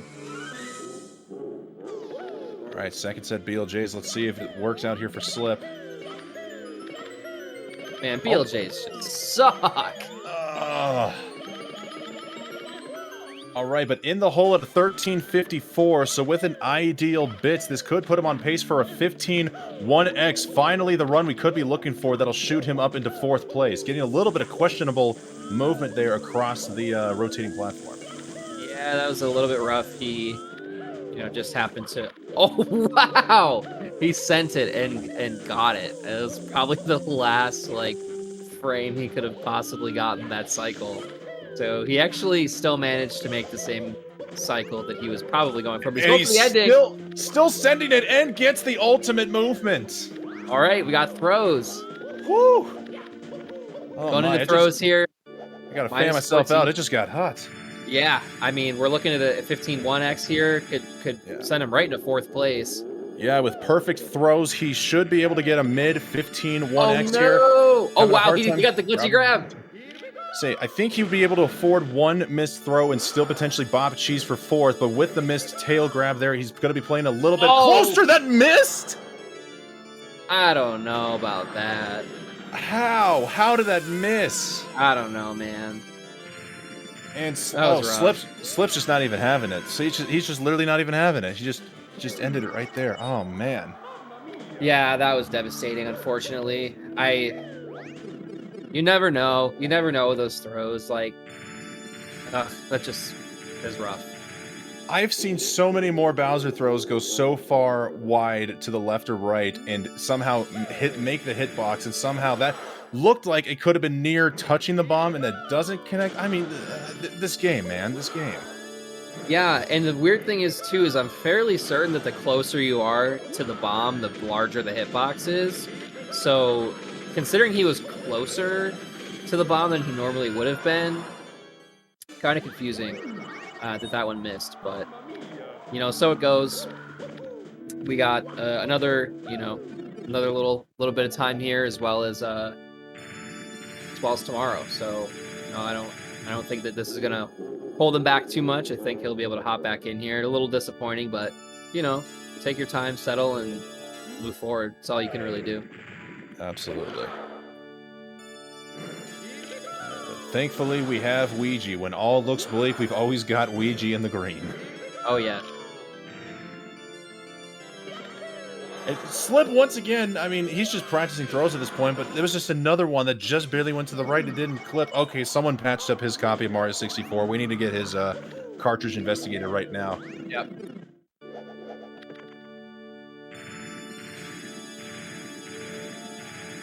Luigi with another nice salt class. Looking good. Oh, Collins, I actually wanted to tell you. I said this in my earlier segment here with Warning Track, but I heard you talking about in the booth earlier how 16-star it could be pushing its limits here, and there might not be a chance that we could be breaking the 3x barrier in terms of PBs or world records. Are you familiar with Gamiro's Fire C world record? Did he do the Fire C BLJ? He did do the Fire C BLJ. Yeah. Like, obviously, that's nothing new, but it seemed like just the way he was doing it with also when going into the pole glitch, you do the wall kick off of the platform there to then get, like, an even faster than ultimate cycle. I don't know how RTA viable it was, just considering we saw a couple posts from it. It looked like it wouldn't be too difficult, but if we're going to be breaking any further boundaries in 16-star, I think that might be the next step to do it. Yeah, I mean, that's kind of where we're looking, is really what I can think of in terms of time save. I wouldn't necessarily count on it, but if there's a category to do it in, I would say it's probably 16 or 1 star, you know, at this point. Yeah, maybe have Kano or Dowski take a try at it in 0 and 1 star before we integrate it to 16. Yeah, I mean, not a ton to lose. I mean, 0 star I wouldn't go for just because DDD skip is so horrible, but 1 star, you know, possible, I suppose. I mean, if we're going to improve anywhere, it's the Bowser stages, you know, because we have we actually did have somebody RTA complete the Dark World. Unfortunate there for Luigi. Gonna be the end of that one. Yeah, we did have somebody complete the Bowser, the Dark World BLJ. So I mean, maybe like a 1 star like thing, or maybe 0 star. Oh, off of the carousel there. Yeah. I mean. But I honestly, I think it's generally pretty agreeable. I don't think we're going to see too much more time saved. I mean, community sum of best right now is like 1428. You know, Suigi is at a 1430 sum of best. So, I mean, to ask someone to play within 9 seconds of their sum of best in a 14, almost 15-minute speed run, it's just insane. I mean, could it happen? Sure, anything can happen. Do I think that once we hit 3x, it's going to go any lower? No, I think 3x is the final minute barrier. And I know everyone says, it's such a classic. Well, you never know. Look what happened to OOT. We're not OOT. We've learned that with all the with all the intro skip discourse recently. We do not play it like OOT. They have their thing, but I cannot see any other. Even if by some crazy chance Ace were discovered in this game, right? We're not implementing it in runs, and if we are, it's a completely separate category. There's no way the community at large is gonna want to ruin this game with like a wrong warp to the end of the credits. You know what I'm saying? It's not gonna happen. Yeah, I say it's just. Besides, the good thing about this game is like I don't know where Ace would even be handy besides maybe a 0 star run, and even then, where's the fun in that? Yeah, like it's not going to be a 16 star run certainly. Like, you know what I'm saying? Like based on the actual rules that are 16 star as of now, it's not going to go lower than 3x.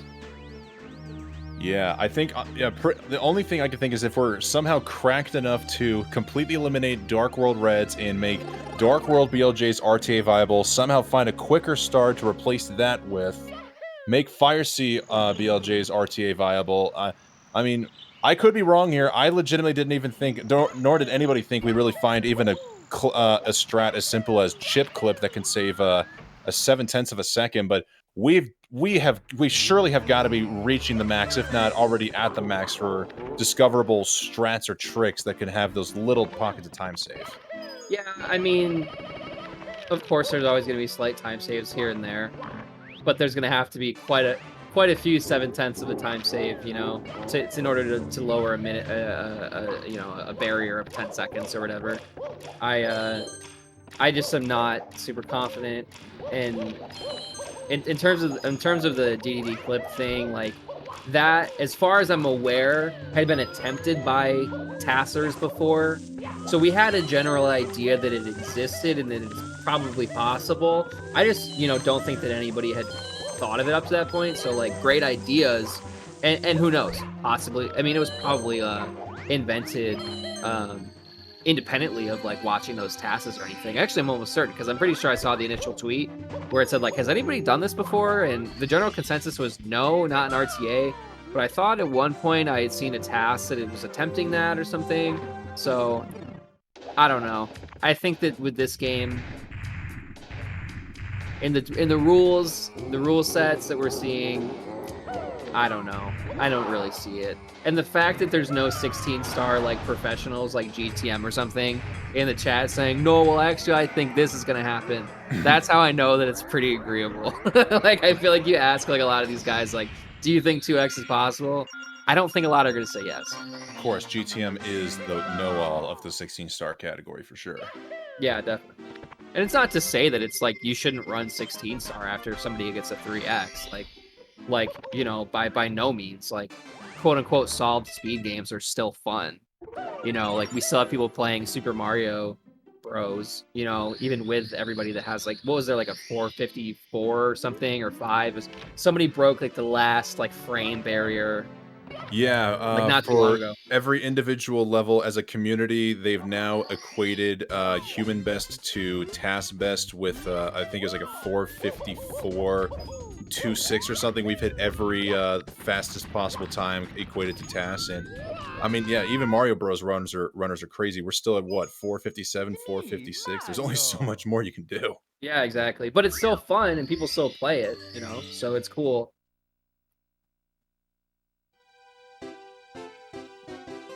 Groove, I love where your head is at there, but I don't think we're ever going to even remotely think about putting a considerable amount of effort into one-key speed runs. That is just straight up ludicrous. Yeah, there's the one thing that's like, where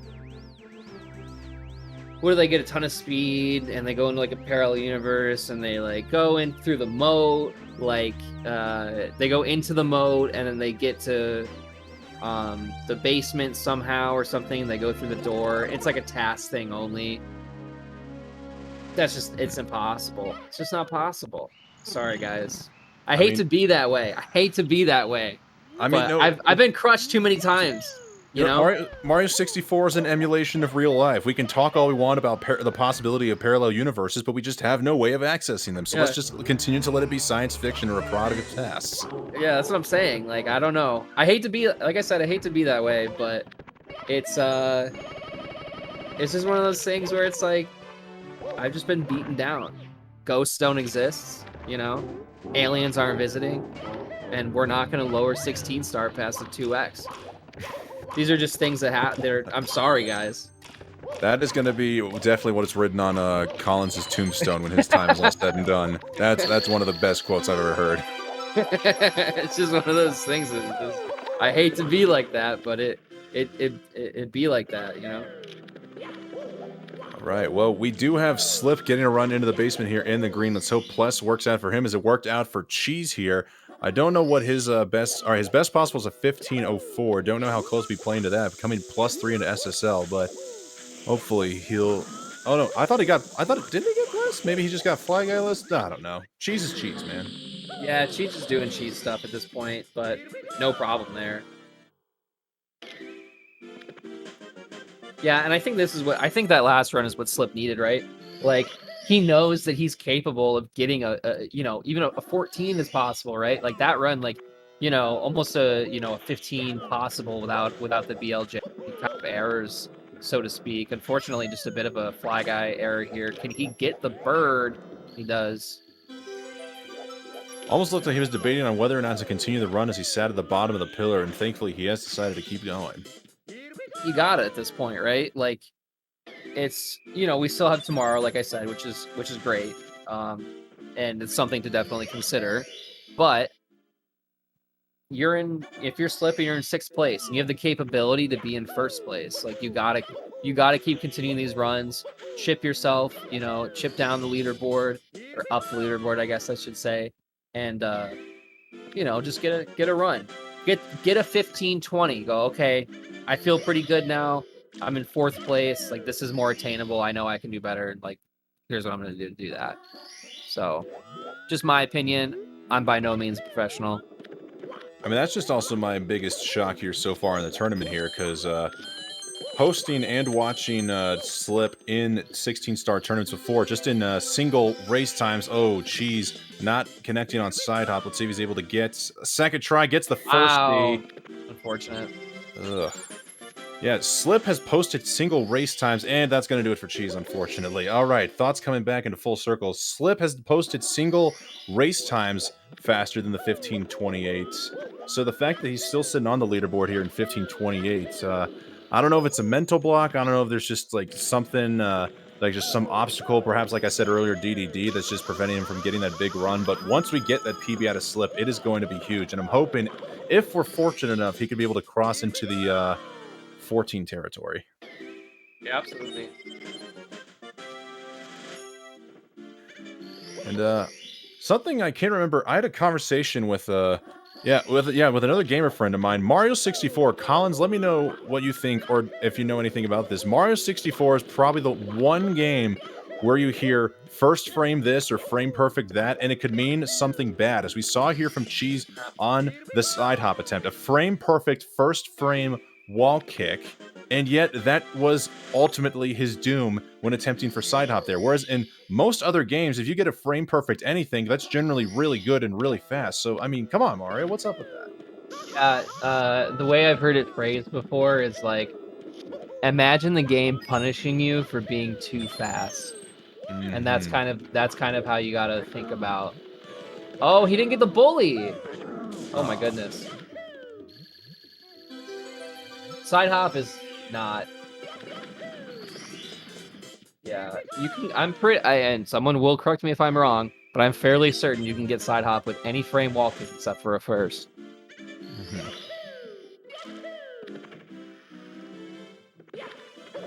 Yeah, first just pushes you too far out there. I've personally never done it on a 5th frame wall kick, but it wouldn't surprise me if that was possible. I'm like almost 100% positive it's possible, but I can never say anything like that with guaranteed certainty, because I've been told, like, I've had people tell me stuff that they're like, yeah, this is like totally true, blah, blah, blah. And then it's not, and I hear about it later, and they're like, hey, when you're doing commentary, like, you messed this. I'm like, but somebody told me that it was true. It's like hard. Oh, the save and quit. You hate to see it. Oh, man. I think we saw that from him earlier today, too, as he had a run going into Fire Sea. He did the save and quit. Basement, the worst possible place for the save and quit. Oh, gosh. It's just got to be a reset. And Slip obviously taking, thinking the same thing, unfortunately. It's just, it's a bummer. Really is. Especially considering we've seen it a couple times from him. And I think that a lot of that more than likely has to do with the setup, and just maybe there's a little bit of delay or something along those lines. Slip is not really the type to complain about anything, so I don't know if we'll necessarily get his actual thoughts on, how he's doing with the setup, but it just seems like one of those things where something has changed that's not generally like typical of him to save and quit all the time. So I think that's probably what we're seeing, is just a difference in the setup, and he's just used to being able to menu down a little bit faster. The timing's just slightly different, and unfortunate. Mm-hmm. Well, we've been blessed with, at least for now, a pseudo race between Slip and Ouija, just coincidentally at the top half of the screen here. Yeah, they're both synced. Yeah, both basically in sync. Pretty cool. Remember, you and I, when we commentated Kano versus Ouija, they were basically in sync, and that's what we're getting here. Yeah. Amazing. But that was great, though, because that was like all the way until the last throw.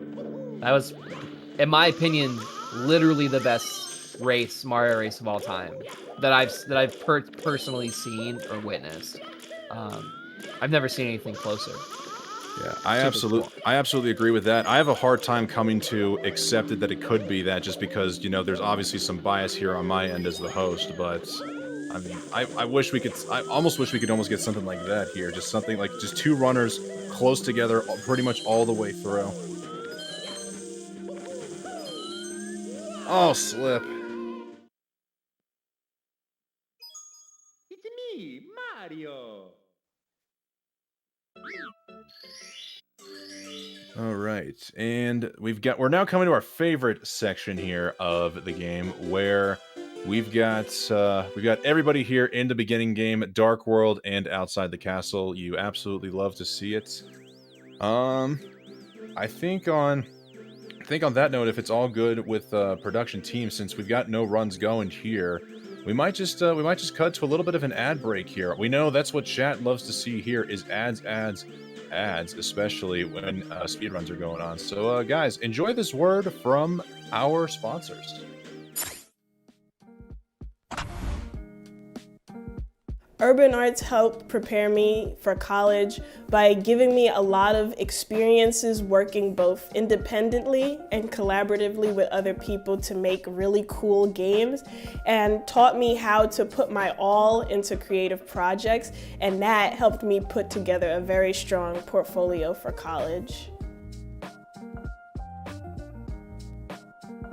The best part about being in the urban arts community is the people that you meet. A lot of the people here have the same interests as me, so in the future, making friends here will benefit me and them and everyone around, because we all benefit from each other by gaining skills that other people had that I may need. Urban arts helped me see myself differently by showing me that I can be a good leader. In the studio program, I was assigned the role as project manager, and fulfilling that role for the first time actually helped me realize that I have good leadership skills, and it really helped me to develop them.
Hello, woke moralists. Welcome back. We're seeing Tag on a run here. +2 coming out of SSL, and very curious to see where this run is going to go. And while we were gone, it looks like we may have received a $5 donation here from Anonymous saying $5 for Urban Arts. It's such a cool program. Let's go, runners. Thank you, Anonymous, so much for that donation. Yeah, much appreciated.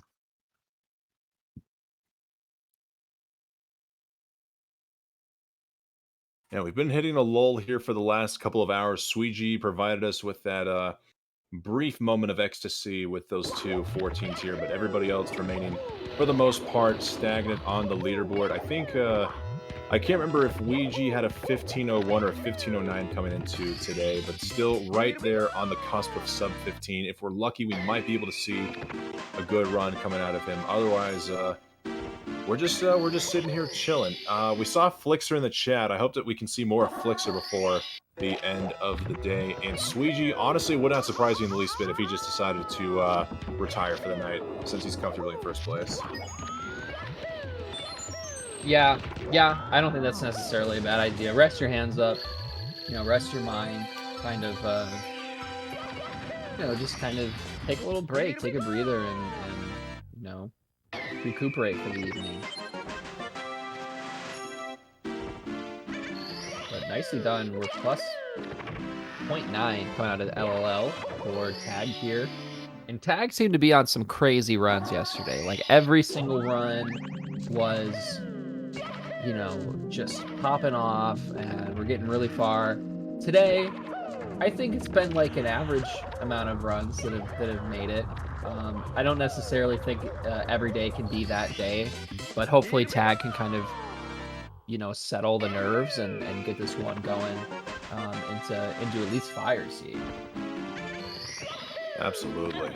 I think I've said it before, it was probably easier for day one, starting out with just the 15.2x, so being able to just continue every and any run on a 1x pace or better just got the hype going here in the chat. But now with that 15:07 PB, the scrutiny for maintaining and continuing to run is just ever so much higher. So it's just always good to see him on a run going, but we're not seeing the fat green splits like we did yesterday. But still, plus only 9/10 of a second compared to his actual PBs we're seeing here. He's going for the box triple jump. I honestly wasn't sure if he was going to back this up. It still does on the 3rd try. Yep, it's a little bit tough there. The spacing's a little strange, especially when you get that ledge grab, as we just saw him do. Once you get that ledge grab, your spacing's a little bit off. It's tough to kind of necessarily time the jump appropriately, but it was an okay backup. Nothing like crazy, nothing horrible. So he's gonna lose a couple seconds there, but we can still, we can still see a sub 10-15 HMC exit with this for sure. And we do.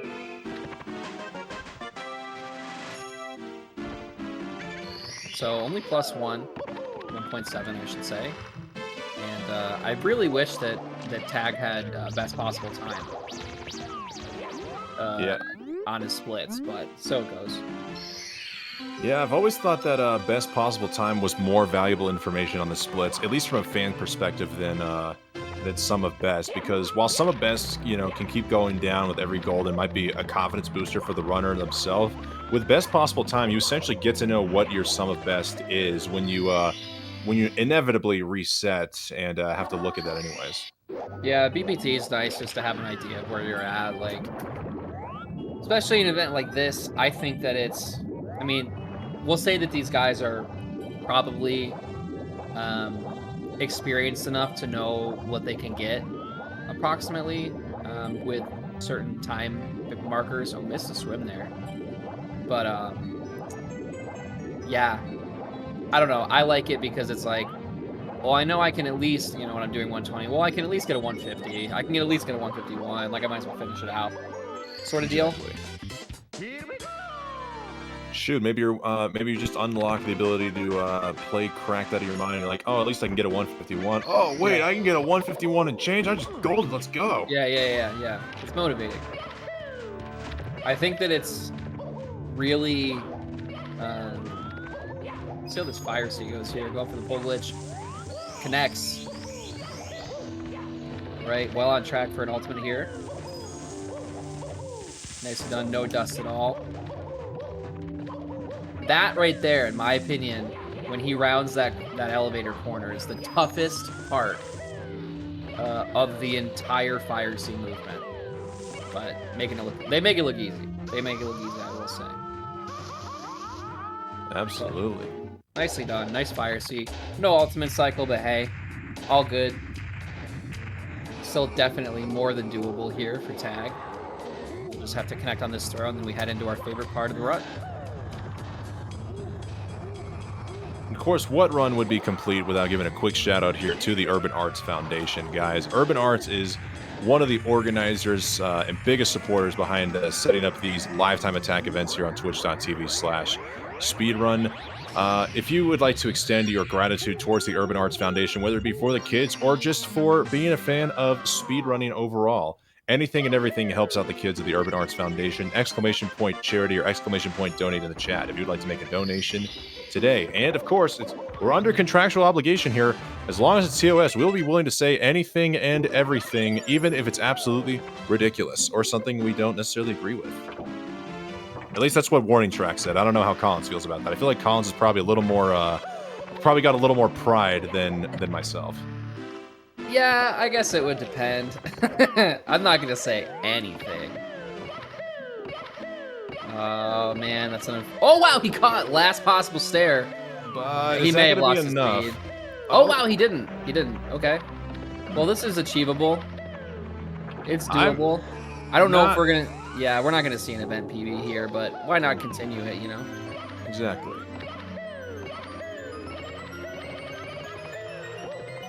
Oh, getting caught on the wall. Really thought we were going to see a wet dry world teleport there for a hot second there, but if Tag finishes one out, this is going to be a solid 15-1x here from him. Yep.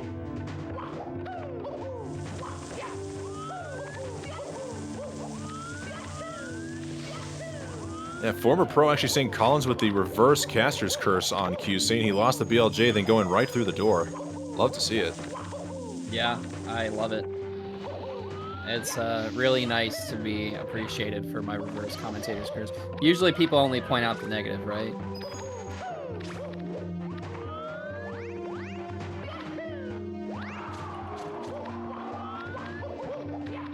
All right, and Tag gets into the pipe at 1440, so a 15-2x, low 15-2x would be possible here. Even if it's not event PB, this is still just a very good run. Regardless, for 15-2x, I mean, I'd probably be willing to sacrifice my left arm at this point. Oh, for a time man. Ah. It's me, Mario. You know, all these missed throws that we're seeing just seem a bit uncharacteristic. Not really sure what's going on, but all good. We can move forward. Benny did make a comment in the chat earlier. He's wondering if part of it could be the setup here, because as many commentators have mentioned throughout the course of this event so far, just being at a live event in front of an audience, in front of your fellow speedrunners, as opposed to the comfort of your at-home setup, this could be potentially playing a lot more on the runners than we realize. Yeah, for sure, for sure. Even a millisecond of delay, you know, will change things, 100%. So just something to kind of consider, but you know, that's nothing to do with the event. That's nothing to do necessarily. It's just one of those things you got to kind of deal with, you know, being at a live event. It's just kind of how it goes, and doesn't necessarily, you know, reflect negatively on anyone or anything specific. It's just kind of different. Something that I'm sure like Melee players, for instance, have had to deal with for a long time. Something that we're not necessarily as used to dealing with, considering, you know, we do a fair amount of live events, but stuff like this is relatively new. And what is also relatively new is this donation coming in here from Insert Pie for $10. Pie, and I'll make sure to turn on the hype voice here a little bit, since this is this one's special for someone. This is for my boy Slip. He can pull out a 14XX at any time. It's just a matter of prayer, guts, and determination.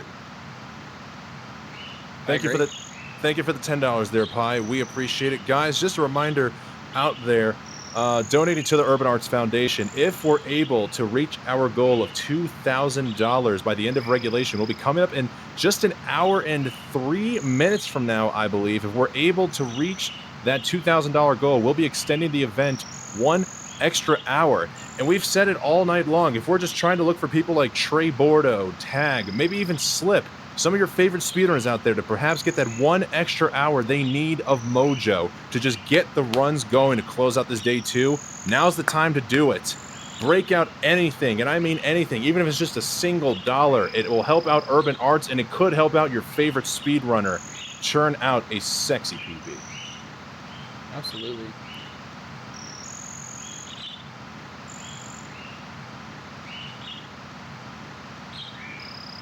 This is not the last day of the event. We still have tomorrow, and we have just about an hour left, unless, of course, we hit the donation goal of $2,000.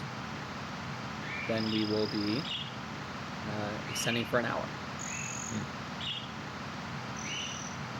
Part of the part of me is wondering if there's a way I could selfishly say if we hit the $2,000 goal, not only will we extend this event for an hour, but I personally will also fill in the blank, and I just don't know what that blank is. I refuse to do anything involving hot sauce. I ate McNuggets with a hot sauce that clocked in at 2 million Scoville units earlier this week, and that's probably one of the bigger regrets I've had in my entire life. Yeah, I think that's insane. That's all I'm going to say to that. I think it's the craziest thing ever. Yeah, guys, do not mess around with any hot sauce that goes into the 7 digits for Scoville units. It is going to cause absolute pain and misery to your insides. Hey, wait, is that, what was it called? The Wicked Tickle XXX Ghost Pepper Sauce. Why would you eat that? For content. It was for content. They're like... Yeah, this one's called Gorilla Panic.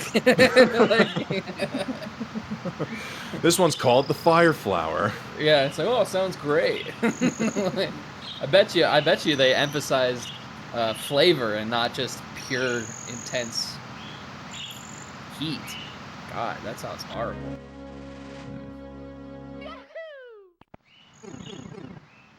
I would die. Yeah, the pain for eating that kind of hot sauce was very much there. I was crying by the time I was done eating it all, but the real pain came from my insides. It was probably the worst stomach pain of my life. Frankly, I'm surprised I was able to even go into work that next morning. I could barely walk from the it literally felt like my intestines were on fire. That's so crazy. It's probably worse after. I feel like during you're hopped up on adrenaline and stuff, but once everything settles, you're like, oh god, what did I do? Why did I do this to myself? Yeah, that's crazy. I wouldn't even do regular ghost pepper, you know? But Wicked Tickle, that sounds nuts. I mean, yeah, ghost pepper in hindsight is probably very ridiculous. Just it's a man-made pepper. If it's not grown and it's not naturally spicy, then why would man want to torture themselves by creating spicier, more torturous things? Yeah. Yeah, that's crazy. That's crazy. Right, but speaking of crazy, we are seeing Green Sweegie on green pacing coming out of Dark World, and I believe he's still comparing against, yes, his world record splits. I honestly didn't even think his world record was that slow coming out of Dark World, so just a drop in a casual 242 is something you love to see here.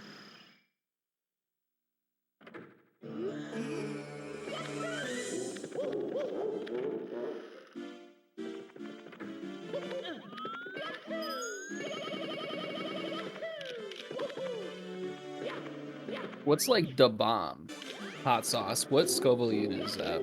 I've seen my friend Chazran do that here on Twitch. I want to say it's at least over 1 million. Wait. The bomb comes in 4 levels. Yeah. Oh, only 120. Well, that's so there's 22, 135, 321, and then there's one called The Bomb, The Final Answer. Jesus. That's 1.5 million. Why, like, when you're There naming we go, stuff yep. like when you're naming stuff like The Final Answer, I'm like, oh my god. The final answer. Like, what are you doing? By the time you've consumed this hot sauce, you will reach enlightenment, true nirvana. Like, what the hell? All right. It's crazy. But speaking of hot sauce, that is going to do it for me here in the commentary booth. You guys will now be treated to this final hour of regulation commentary provided by the electric, you know, electric, spicy. I don't know, those two things go together, but electric will be here to join you guys for the final hour, along with our boy Collins VG. Collins, as always, it's been a pleasure commentating with you here for this last hour. I hope me leaving the booth will be able to grant some good luck and we get to see some absolutely killer runs. Absolutely. Always a pleasure, man. Right, on that note, folks, if I don't see you here for overtime, it has been a great pleasure getting to chat with you all. Have a great night. Here is our boy Electric. Peace! All right. Well, I have a couple more donations to hit here. We have an anonymous donation of $10, so thank you so much for that. No message there. And then we have a $69.69 donation. Nice. From TX Soam. I think I'm pronouncing that correctly. They say, don't frick with me. I have the power of God and slip on my side. I don't even know how to pronounce that. I'll just put it in the chat.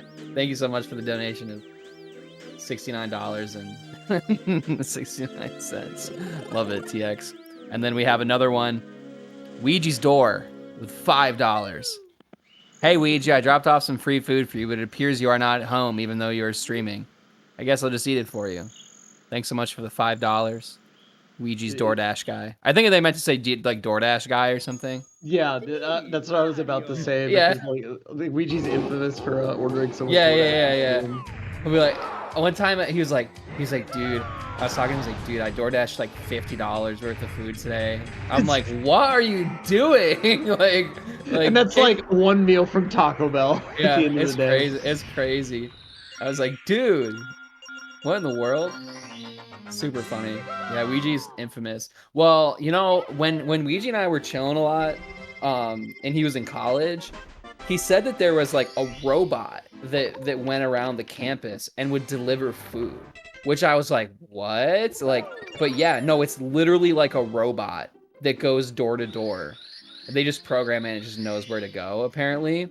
That's so he would get like a robot. He'd be like, hang on, the robot here with my food. I'm like, what? Living in the like 22nd century over here. Yeah, I'm like, what in the world are you talking about? Yeah, pretty insane. But yeah, looks like we have another donation of coming from another anonymous person with no message, but giving $1. Thank you so much. Appreciate it. Every dollar helps. Really appreciate you guys donating. Super, super cool to see. We're about $700 away from our goal of 2,000, and if you guys hit the goal of 2,000, $2,000 that is, then we'll extend the stream by 1 hour. So, and to answer a question that I saw earlier, no, these don't roll over, so they're individual goals for each day. We got Ouija going for salt flip here in Dark World. As Ouija goes ahead and finishes out. Wow, he's cracks. Oh, Ouija keeps having these like minor issues towards the end of Dark World there. Like he'll just get a crazy Suki with the salt flip, and then just like some other weird thing will happen between that and double firsty ending. Yeah, it's unfortunate, but still pretty insane. Like, wow. Oh, dustless. That was actually sick. Like, meanwhile, Ouija getting a 420 flat Womps exit here, so a nice little start to this run here. We'll see where this one goes in basement.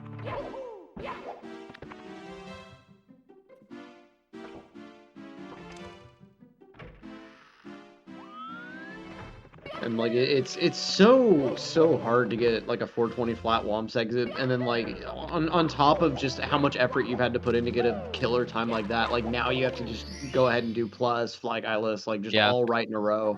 Well, like there really is no reprieve in this category. Once you do one hard thing, there's just another hard thing waiting right around the corner. Oh, of course. The beautiful fly guyless. Bit of a rare camera angle there. I don't feel like the camera normally goes like quite underneath the star, pointing straight up at the sky like that.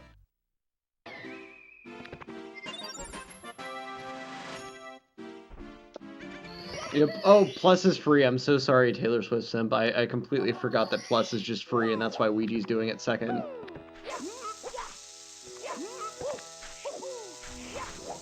Beautiful Tama regrab there. Just absolutely picturesque attempt there. We're almost certainly seeing at least another like 6-10 type exit, if not something even better than that. Meanwhile, other players just kind of trying to go through the lobby slog. And like nothing against players that are still having to like stick around in Dark World and Womps. Like it's really hard to get a run going on pace out of those stages. Oh yeah. But like when you've watched enough of this category, you can't help but kind of just make jokes about like, oh, 90% of this game is in Womps. But like, I mean, you know, nothing against runners having to spend that much time in Womps sometimes. Like sometimes you just have to, you know, kill like 7 to 8 attempts in Womps before you can finally get something good going. I mean, there are some days where when you're doing attempts, like you are just in Womps the entire day. Yeah. Like, and that's just part of the game, and it's something you have to be comfortable with, and you have to just be able to accept, right? It's like there are going to be days where you just don't play as well as you want to, so it goes. Yep. And especially with like how temperamental those tricks are in Womps, like there are going to be some days where like it's not even really your fault, you know, you just got the bad position on Salt Cannonless a bunch of times in a row, or you know, you just had some issues timing like one little thing on a double jump Alice or whatever else. And Ouija actually having a small issue with reds there. That's another thing is like every other star that you consider kind of free. Like I don't think any of these runners are really that worried about reds, but like, Yeah. you know, even second place Ouija here, like will just occasionally mess up on reds. It's just something that happens. Yep. You can never really anticipate it. Oh, man, who did I first hear this from? But someone was talking about like hand RNG, and it's like sounds ridiculous, but it's like kind of true. Like sometimes your hands just make dumb mistakes, and it's just hand RNG. You can't control it. So sometimes your hands like spasm. I don't know what happens. Oh man. Absolutely. Oh man. I feel like that was a little bit of hand RNG there. Ouija's thumb just had the kind of late RNG on the jump input on pole skip. I mean, yeah, of course. I think we got Suiji. Oh man, Suiji's gonna have to. Oh, he's actually gonna continue this. It seems. Okay, never mind. Not quite getting the wall kick angle there. And I mean, when you're going for that pole skip ending on Lava Boost, like you're gonna burn so many attempts to that. Like that's just kind of the nature of a strat like that. Like.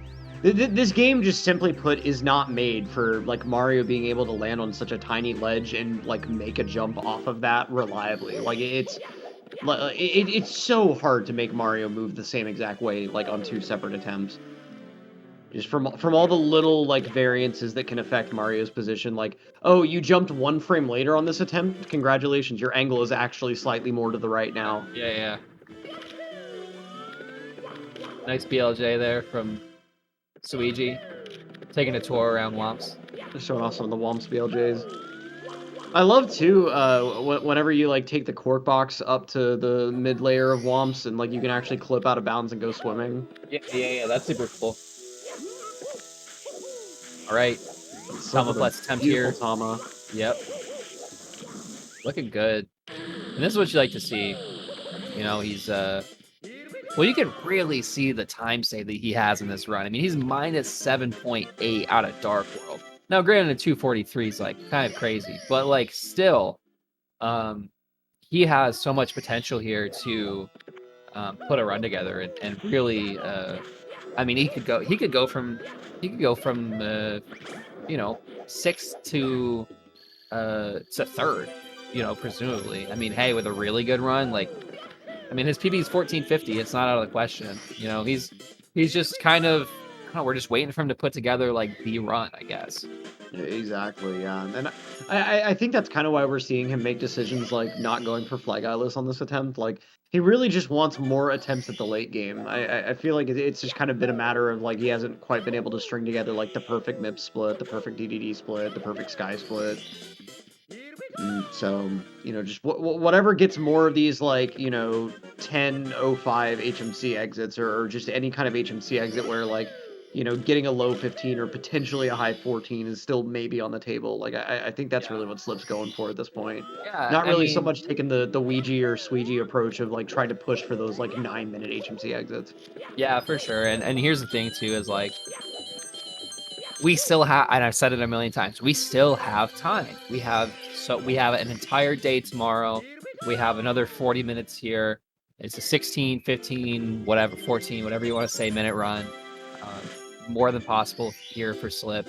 I think, and then I said it a bunch, but my opinion, I think that he's just got to get an event PB, get like a 15 1x, get like a 2x, whatever.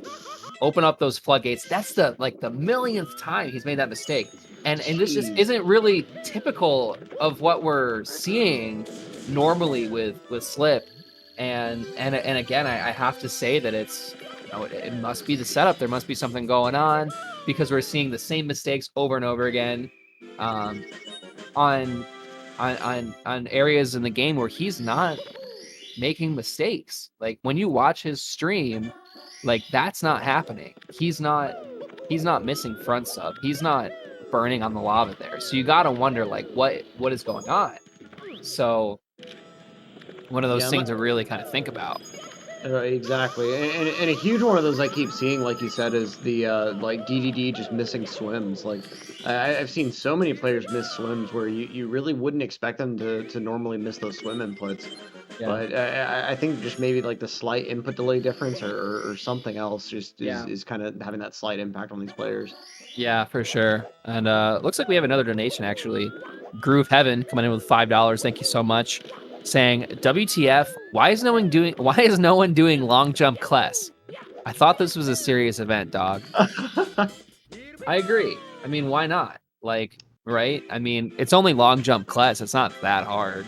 Right. Yeah, like, and while we're at it, why not just BLJ and Dark World, Like Miko's done it in single star. Like, obviously these people should do it now in these runs. We got Slip 0.1 ahead of that event PB right now, going on into Hazy Maze Cave. We'll see how triple box goes. But it's clean, nicely done. Looking great. It's weird how like this used to be kind of like the hardest star in this stage, and then once people started doing like C up slide and then that like ludicrous left side start to emergency exit like that I see Sweetie going for, like now this is the easy star out of the stage in this category.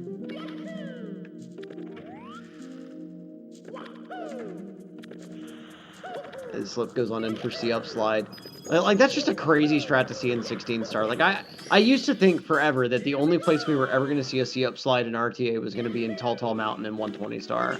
Like, that forever, that was the only place you ever saw one. And, like, yeah, I think, like, I knew about this strat being in single star, but the community was just kind of like, why would you bother going for that? Like, you'll save half a second and kill half your runs there to a star that never kills any runs otherwise. Like, why would you go for this strat? But like nowadays it's just kind of part of the meta, and I think part of that was like a couple players experimenting and finding ways of backing that up. Like if you don't quite get the C up slide, nowadays it's not like a guaranteed death, thankfully. Yep. But a decent amount of that too is just kind of players just changing the way they approach that like risk reward equation. Yeah, I mean it's all about where your comfortability's at, of course. Yeah, and then that's just slid over time. Used to, people would mainly play for comfort, but like nowadays people are really pushing that risk envelope as hard as they can. Yep, and nice punch grab there.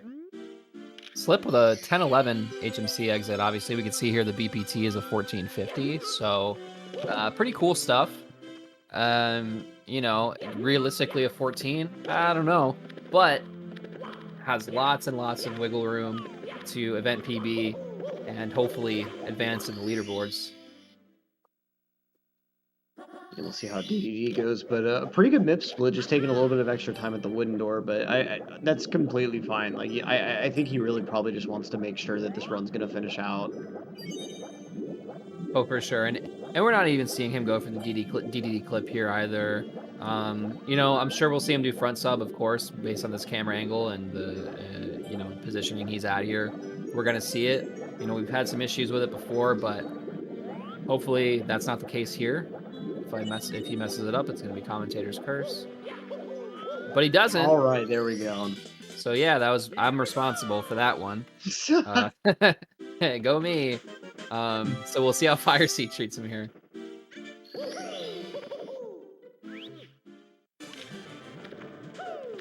Yeah, and Fire Seat just such a cruel stage. Like really no in between from like losing no time to losing all the time in the world. Oh man, oh, it's still okay, fine. We might, yeah, we might still have it. Yeah, it's gonna be a bit rough, but yeah, he's got it. I think. Yeah, he's good. Yeah. Triple jump. Nicely done there. Nicely saved by Slip. And that will possibly save the run. He would have lost about 8 seconds. Oh, yeah. God, that's such a scary strat, man. Yeah. I cannot express that enough, how terrifying that is just to watch. And the single burn barely saves time compared to a double burn. Like, I'm sure. Yeah. It's really not that much, but yeah, accounting with early LEs there, like that barely lost time over ultimate. That's one of the few ways that you can lose a little time in the stage instead of losing the entire run. Yep. But now it's in BLJ's hands. That's as it always ends up. Yeah, people are gonna do all the prages and all that stuff, but let's be real. The only one who's in control here is Slip. Well, a little bit of RNG involved too. Let's be real. And like that's what really gets to you mentally is how like it is sort of RNG, but like technically it's all within the player's control. Like if you hit the right point on the staircase and you mash exactly the right rhythm, like you could technically get it every time. It's just like it's going beyond humanly precise. Like no human is ever going to long jump in precisely the same spot every single time. It's just, Going for his push setup here. Not quite getting an insta. Has a little bit of a second. Yeah, no, he's gonna have not quite gonna be it. All right, we'll see this one here. Let's see. Okay, he has speed. Oh, he lost it. So now he's gonna go for the infamous Sarah Mew backwards long jump, and he's just gonna go ahead and reset. He's not even going for the pause buffers. Jeez, not putting the cherry on top of the Saren strat cake. Yeah, it's too bad. All right, well, that being said, we're going to take a quick break here. We'll be back shortly. Enjoy, guys, and we will catch you on the other side. Ladies and gentlemen.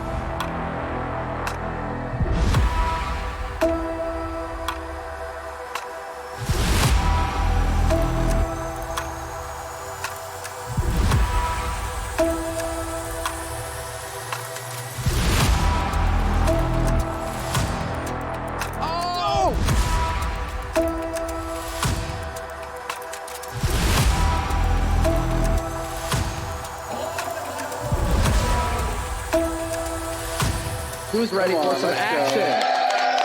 There we go.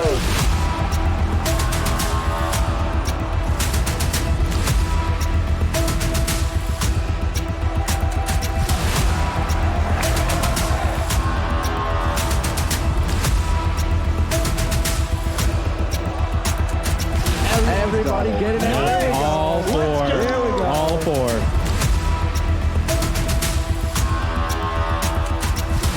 IBK, whole bunch of enemies, just like that, picking up another one.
It's me, Mario.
And we're back checking out Flixer's attempt here as we go ahead and try to navigate back through the basement as we're approaching potentially the end of this live time attack session. But remember, we do have that $2,000 donation goal that if we do hit, we'll manage to go ahead and add another hour to our session timer here. And as we can see, some of our runners like Flixer might want that extra hour to go ahead and have extra time dealing with mistakes like that fall of shame on pillarless there. It's always the worst once you finish out a pillarless attempt and like the last thing you got to do is just grab the star, and yet you end up grabbing it in just the wrong spot and end up taking that such a long fall down to the bottom of the pyramid there.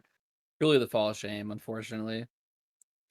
Loses like a considerable amount of time. It's like 4 seconds or something. Feel like probably one of the longest like star grab to star dance animation discrepancies in like the entire game. Like, oh yeah. I think Pan and Koic has a video of like there's a way to spawn the 100 coin star in Wet Dry World, I think, where you can make that one take like multiple minutes to go between grabbing the star and actually like landing and having the star dance go. That's cool. I should check that out. It'd be nice to watch some Pan and Koic, and it's when you're like kind of going to bed or something, you know. Oh yeah, the uncommented comfy. Panin is so comfy. See, I prefer the commentated. Well, it's nice. It's just so it. much less content, you know. But Yeah, like with the true. uncommented, like it's like hours and hours of content. Yeah, true. It's like to be able to close my eyes and get some nice speed run, you know, some nice speed run content.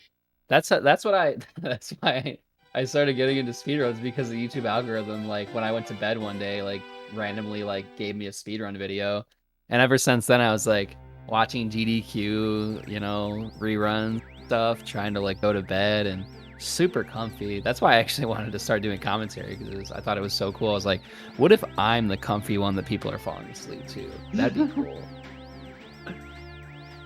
See, like I was the same with like falling asleep to like summoning salt documentaries over and over and stuff. It's just because it's such a calming vibe. But like I don't know if that many people are falling asleep to my my gravel voice. See, that's why I go for the really chilled out commentary. You know what I mean? The ASMR voice. I could tell during this discussion that you got just a little bit closer to the mic. Yeah, you know, gotta be a little comfy. You guys deserve it. And as we're staying in the comfiest stage in the game, of course, you know, no stage with a cozier vibe than Monk's Fortress. It's just so welcoming, you know? Like, you're just always so glad to be here, because this is the central point of the game that every player loves. And like, this is why people speedrun this game, is to stay in Womps for 3 hours straight. Yeah, of course.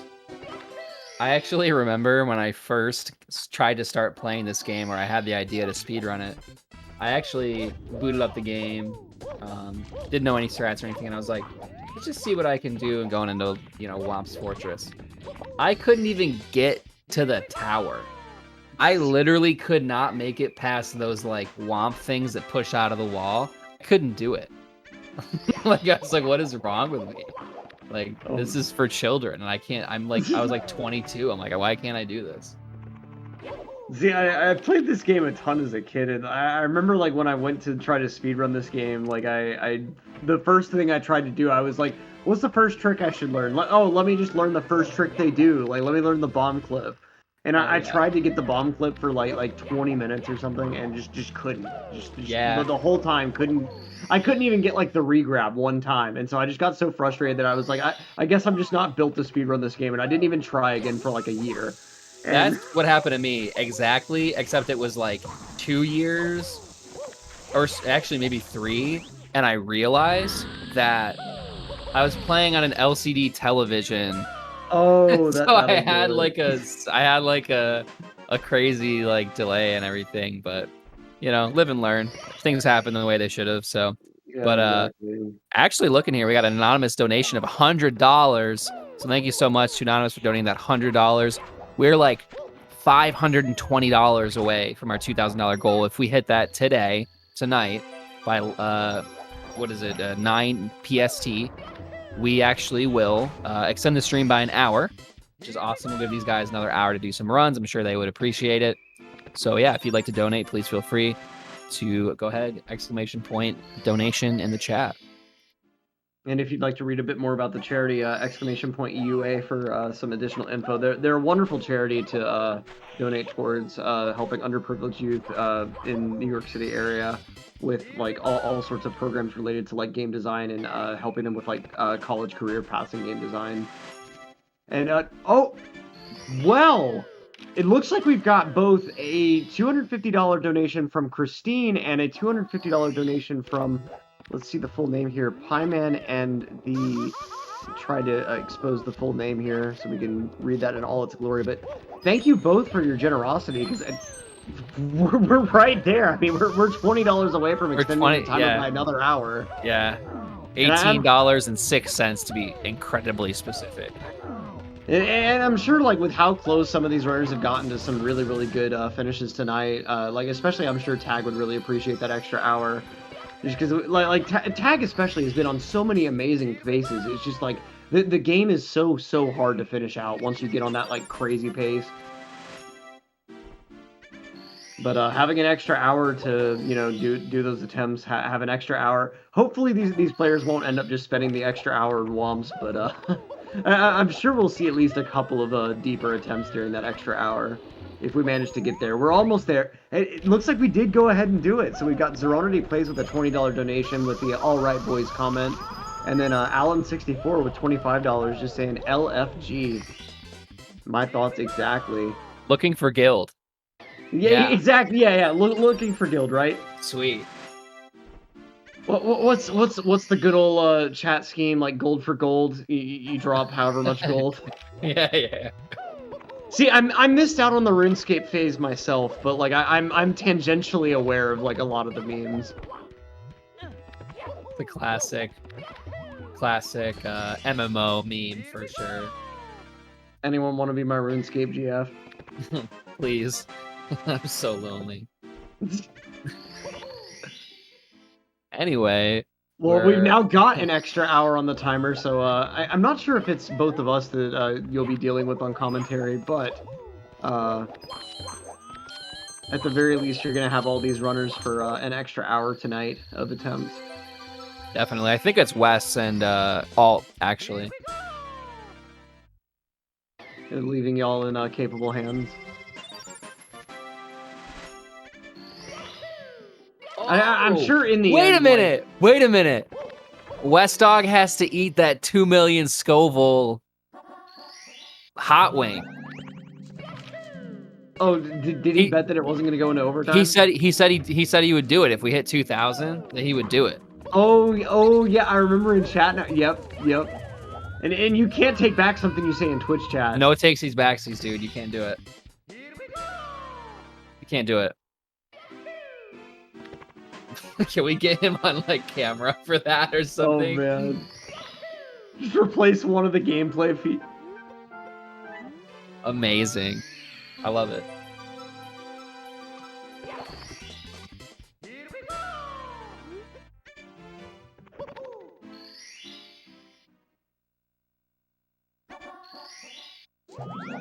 Wes is a man of his word, though.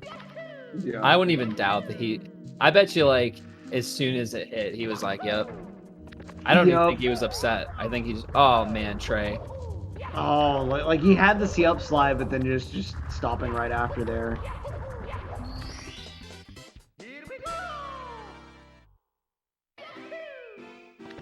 Dude, I love it.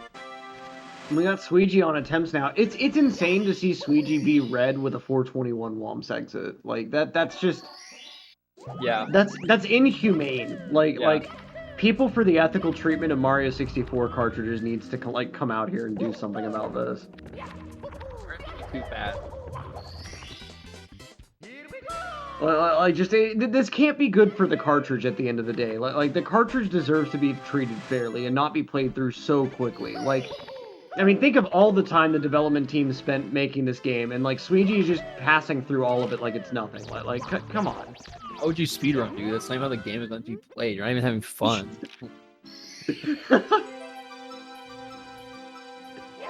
I think we need a hot wing cam. I'm for it. Well, who am I, right? Seconded.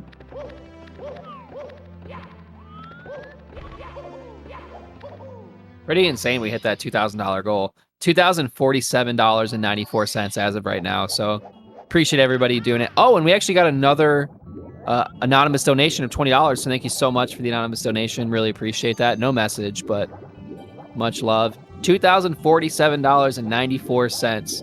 Pretty wild. What a total for now. Sweegie unfortunately dropping this run with a medium bomb plus attempt. I'm honestly a little bit surprised that he went for the medium bomb plus, since like it's even if everything goes perfectly, you're gonna lose a pretty good amount of time there. But like it's still an admirable attempt at least, and gonna go ahead and go for the reset there. Trey. You know, I said it before and I'll say it again. I think he's got to drop the front sub. It's just not working out the way that he wants it to. It really does seem like whenever he's on pace, like it doesn't quite want to come out. I mean, like, if you want to huff some pure copium, I guess it's still possible for him to get an event PB. Yeah, it might be on the table just barely, but it's certainly sliding right off. The table's on an incline. There's an earthquake going on outside. With that ledge grab, it's really going to be iffy, especially with we'll see if the early cycle still manages to come out, but.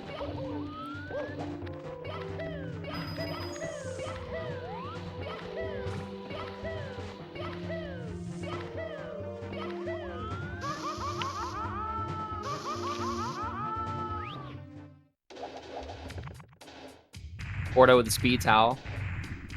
You need a speed towel. Oh yeah. Even if you don't normally sweat a lot while playing video games, like this speed run will make your hands just sweat like nothing else. Yeah, I've noticed, like, I actually, when I was first starting to do 70 star, because 16 I didn't really have to worry about it as much, but 70 it went, especially whenever I got to TTC, I noticed that I would lose runs, and I'm like, I think it's because my hands are sweaty, but I'm like, no, that can't be it, because that's such a weird cop-out. But then I got a speed towel, and I noticed, like, yeah, this is the reason. Like, oh my god, I can get through TTC without losing the run. Like, what in the world? Yep. And like in my case, I've always had like excessively sweaty hands, like diagnosed with hyperhidrosis and everything. But like before I started speedrunning this game, I would have my hands get like kind of wet whenever I would play play video games for a long time. But like it never caused any issues with my controllers. But like after speedrunning this game for like a couple months or so, I started noticing like one of my controllers would just randomly phantom press buttons. And I was like, okay, where is this coming from? Like, I've never had this problem ever before. Opened up the controller and, like, it was actually kind of wet inside, and like it for the first time, like my hands sweating excessively actually like damaged the controller, and it was like so surprising to me. I was like, I've never had this be a problem before. Like, where did this even come from? Yeah, so weird.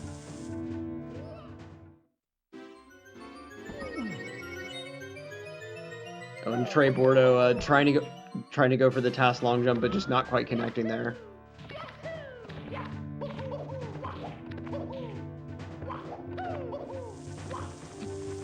But hey, maybe we could switch this to Ouija, if we don't mind here, as we are at base.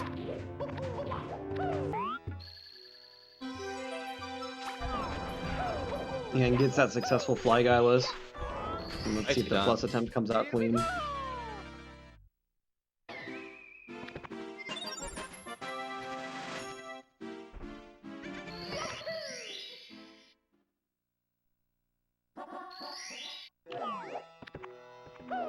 Right? Comma plus attempt, and that'll be a reset. It's me, Mario. Yeah, just trying too optimally. Like, you jump frame perfectly and Mario's angle doesn't even change whatsoever, and so just, you know, like I'm sure he was holding his stick down left like he needed to for the throw, but like just sometimes whenever you're pressing the jump input a little bit too early, like the game just does something totally different than what you're expecting.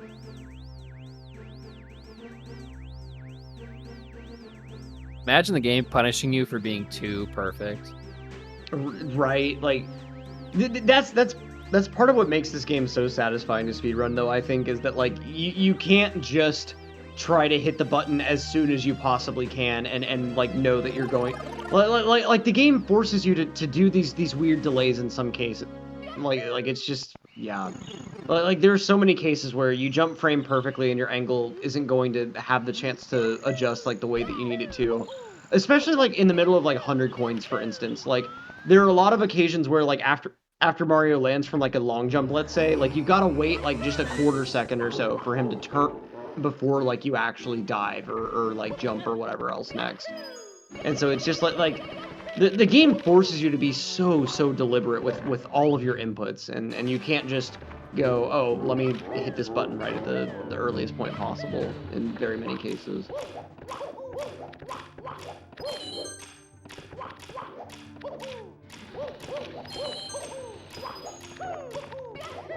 But we got some beautiful Suki intro movement from Luigi here.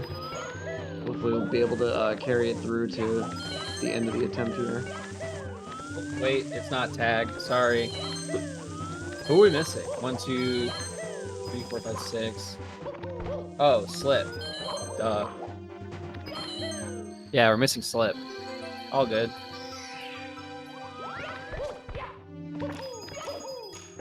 Ooh, and Ouija getting the second firstie there. Really nice ending. Even though not quite double firsties. It's kind of interesting. Like, you could do a side flip wall kick to end Dark World there, and unless you get the second firstie out of the 2 firsties you go for with the 2 wall kick movement, the side flip wall kick will actually be faster. But like in 16-star runners cases, like they're pushing for the double firsties because like they want every frame possible there. And a beautiful Bowser dance from Luigi there. Look, what's the exit on this? This is a crazy Dark World exit. 42. Wow. Jeez. That's just not fair.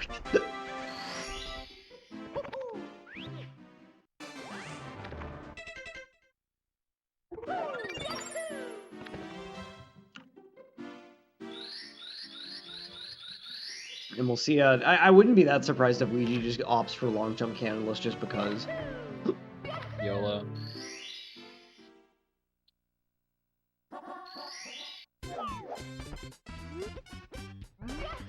Why did I say YOLO? That's insane.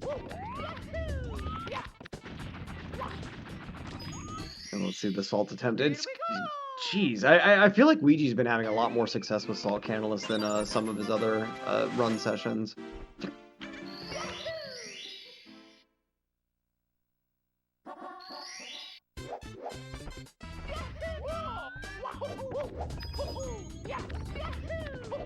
And let's see the double jump Alice attempt here. Here we go. Yeah, this is a very, very clean womp so far.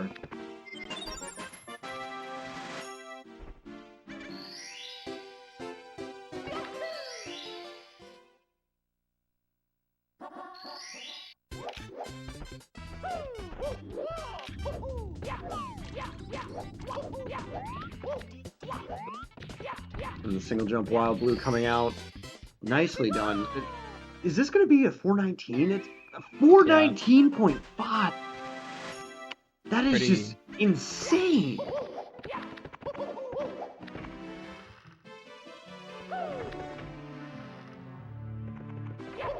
Like that's just straight up unnatural. Like, I mean, that's beyond what players like normally even get in attempts. Like this is something else. Yeah. Let's see this basement though. Here's hoping we don't get the early plus throw again. Yep.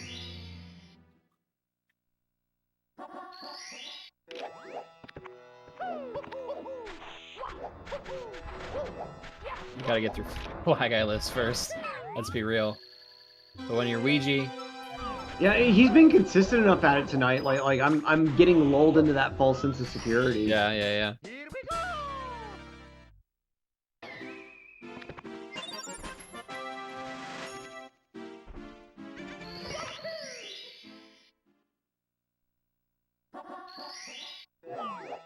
And here we go with pillarless.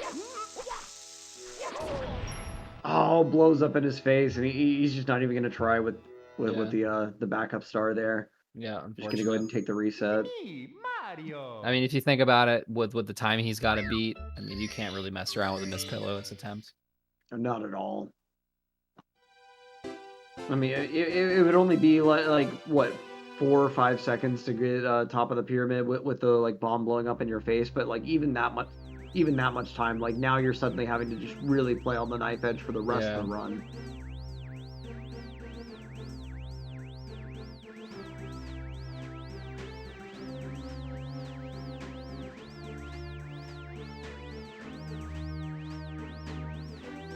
All right, well, where are we at? What do we have here?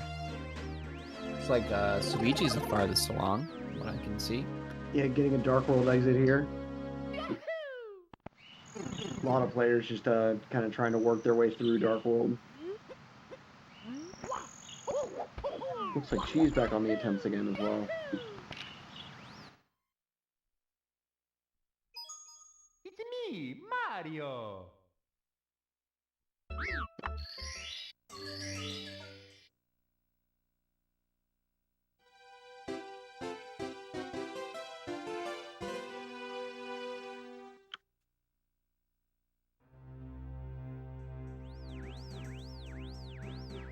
And we've also got a slip on a decent attempt too. She's getting like a 245 Dark World exit, not too bad. Too bad at all. Sorry, I think it's 2 hours and 15 minutes. Is it? No. It's an hour and 15 minutes, right? We're ending.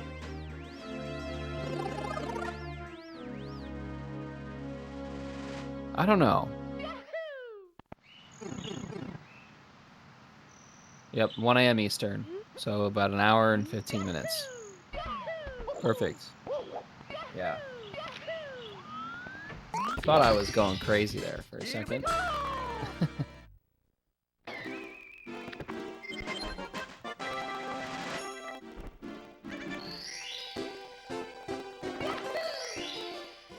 All right, guys, and do keep in mind, even though we did hit our goal, we're still trying to push to donate some more money for these kids here at Urban Arts. You know, believing in the quality of children's education and believing that it shouldn't depend on the neighborhood they're born in. So if you'd like to help some underserved students attend college, specifically for game design, all that kind of stuff, please feel free to donate. Exclamation point donation, or donate, excuse me, if you would like to help support. Thank you. Exactly, and like with as interactive as a medium as games are, like it's a really unique avenue for storytelling and for having like marginalized voices be better heard. And like Urban Arts serves like such a diverse group of students. Like to give you some statistics, like 91% of their students are BIPOC, 50% are young women, and like a full 10% are gender non-conforming. And so like they're really training a really diverse group of students to be that next generation of storytellers within game design. And like if you've ever enjoyed like an indie game that like just has a very unique perspective on like some sort of concept or thing, like more than likely it was from some sort of marginalized group. And so Urban Arts is doing like some really great work with helping these students like develop skills that they may not otherwise have opportunities to. Love it.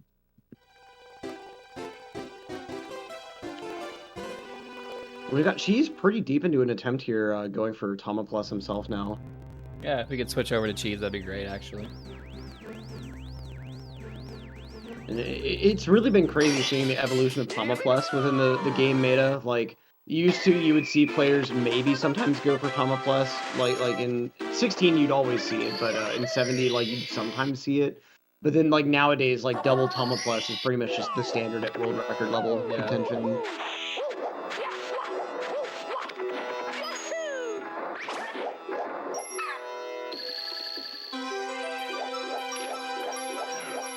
We got a nice fly guy kill here from Cheese. Let me see it.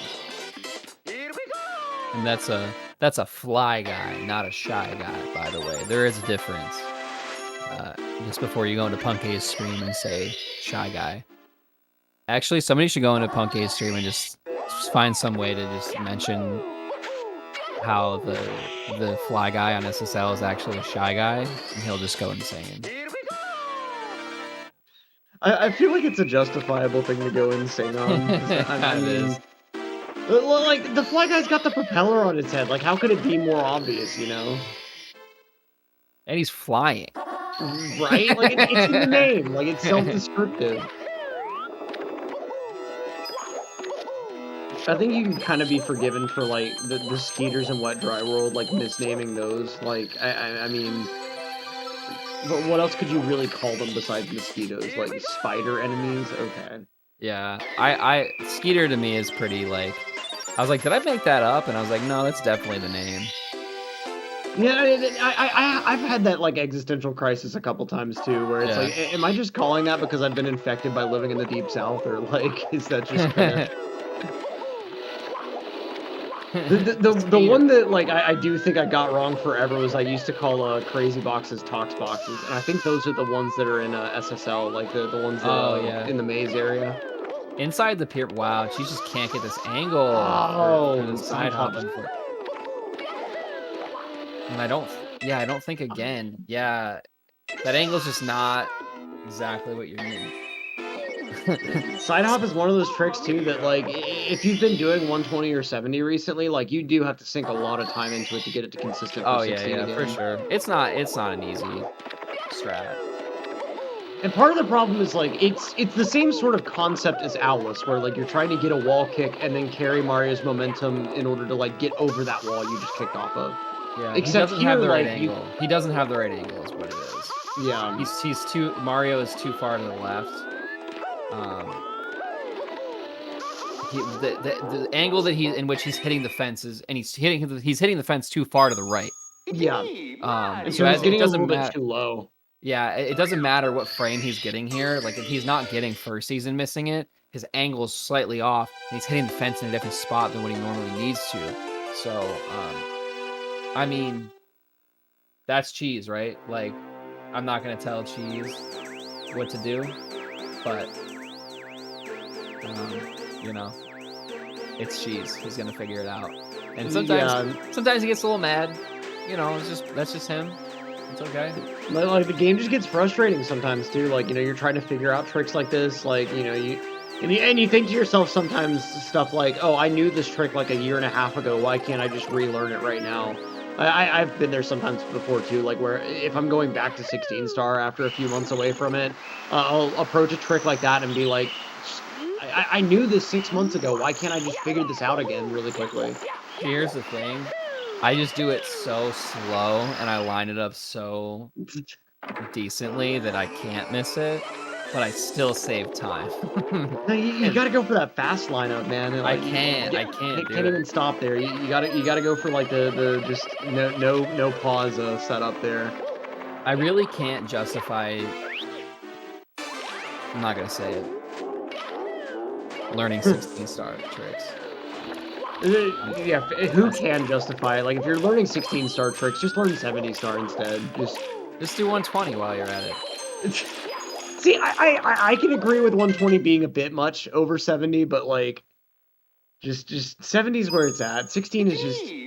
It's a great category to watch. It's a great category to race, and like, nothing but love and respect for these top level runners. But this category is not the greatest category to grind for a PB in. Let me just say that. Like, it's you get in your own head in ways that you never would have expected. Oh yeah, 100%. Maybe we can actually get Trey on the front screen here, if we don't mind. So we are in HMC. And this run is still absolutely doable. We're seeing him compare against his PB of a 15-12, so more than possible right now for Trey here to get an event PB.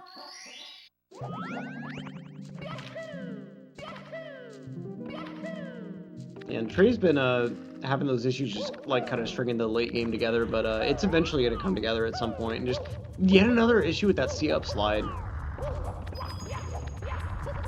Such a strange mistake, but hey, at least like that's part of the slope where you're not gonna die. It's like slip into the thingy there. Okay. Oh, he's got one more. I thought he accidentally went in there. I'm getting tired. Friends. It's been a long day. I've been doing commentary since 2 o'clock Eastern today, so pretty wild. And there's a point where all the runs just kind of meld together, and you're not really sure, like, was this the attempt that I just saw, or was this an attempt that happened like 3 hours ago? Yeah. Well, we do have a couple of guys switching out here. We have Alt and Wes. They're going to be here for the last hour, so... And thanks again for getting us another hour here. I'm sure the runners appreciate it, because they would have had to have been wrapping up right about now, but... Since we hit the $2,000 goal, we're good to go. And if you'd like to, help out the charity a bit more here, pushing for a goal of 3,000. I know it's a bit ambitious, but if you're interested in donating, !donate.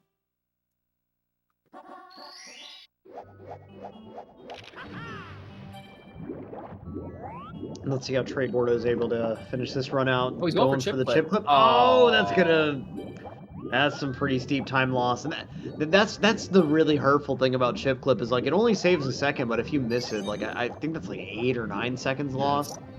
It's definitely not a short amount of time.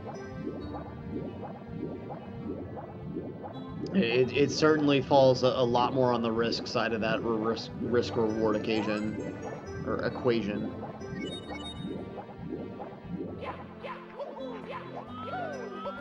Besides Trey, just a lot of players just kind of chilling around in the lobby in the natural habitat of 16-star.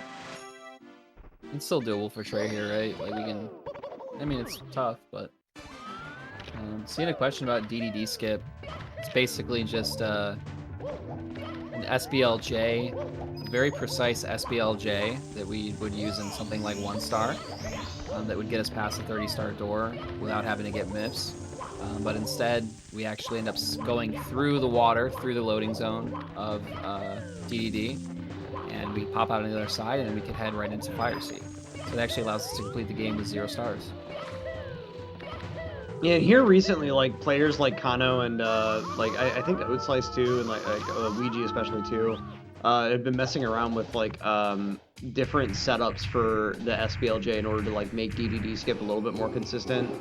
Like, I've been seeing, like, Kano and Ouija posting about, like, oh, if you have X amount of speed and you do this at the doorway during the text box, you'll get DDD skip every time, and different stuff like that. Like, it's crazy to see tricks like that be just getting labbed out to, like, such an insane degree.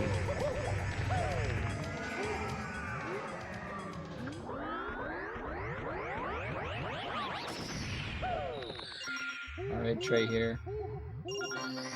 with a pretty decent fire C, not too crazy, but not too bad.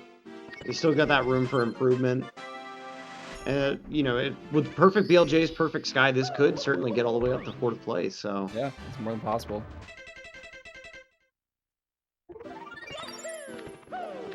But let's see how the backwards long jumps go. Obviously, I'm very, very, very temperamental and inconsistent. Just can't emphasize that enough.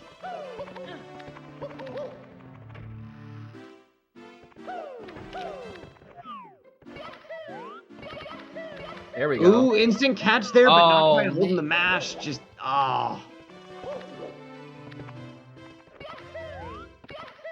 It's hard to maintain that mash when you get an instant catch there. Yeah. It's unfortunate. It's still maybe event PB by a couple seconds. Doesn't look like he'll be getting a leaderboard advancement, but maybe.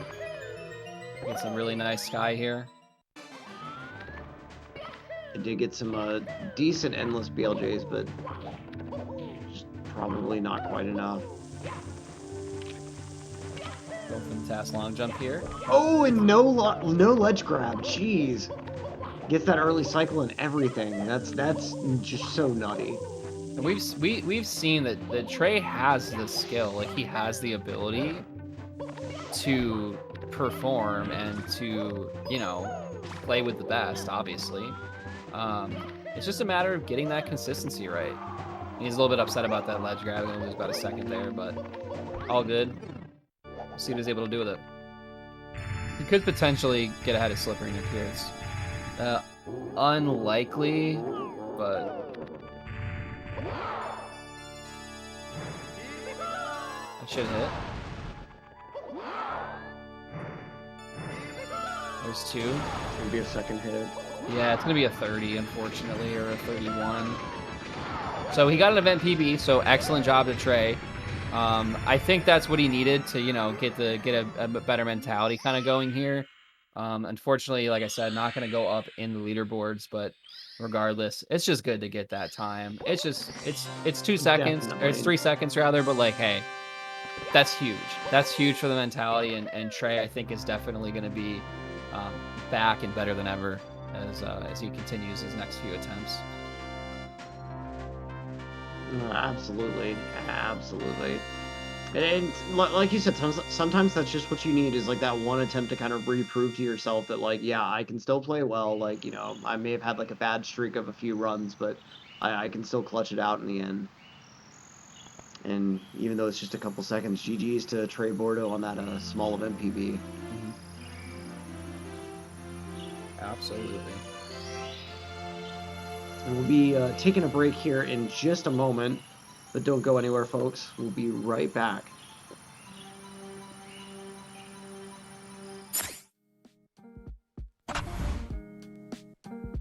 Urban arts helped prepare me for college by giving me a lot of experiences working both independently and collaboratively with other people to make really cool games, and taught me how to put my all into creative projects, and that helped me put together a very strong portfolio for college.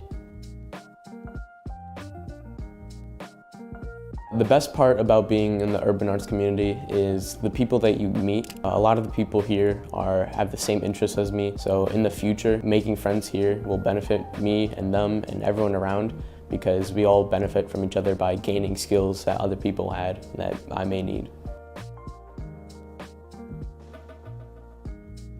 Urban arts helped me see myself differently by showing me that I can be a good leader.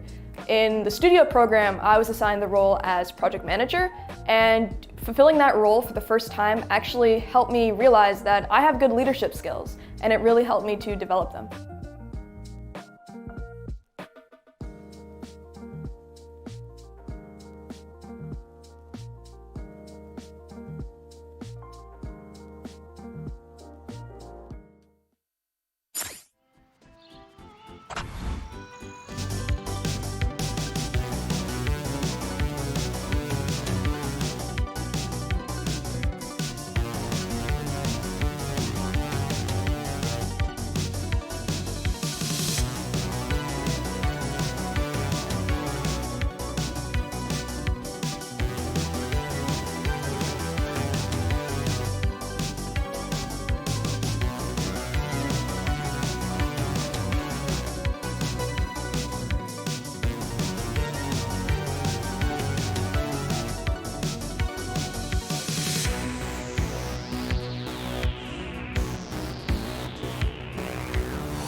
Hello, it's a me, West Dog. Some of you may not have remembered, but I said if we reached the $2,000 donation goal, I'd come back and do commentary as an impersonator. And now it's a me, Mario. But really, it's a West Dog, joined by Badronis in the commentary booth. Badronis, what's up, dude? That was an incredible intro. I wish I could do an impression that well, but you came in hot with the Mario impression there, killing it.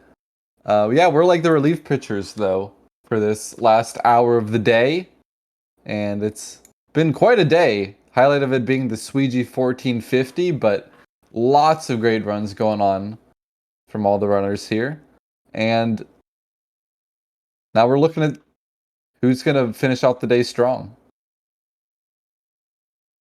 Trying to think here. Who's the one person we are missing? Ouija. Did Ouija call it a night? I'm not sure. I wouldn't be surprised. You know, it's a pretty long session there. So if it's like the last hour and you're done, I guess you can be done.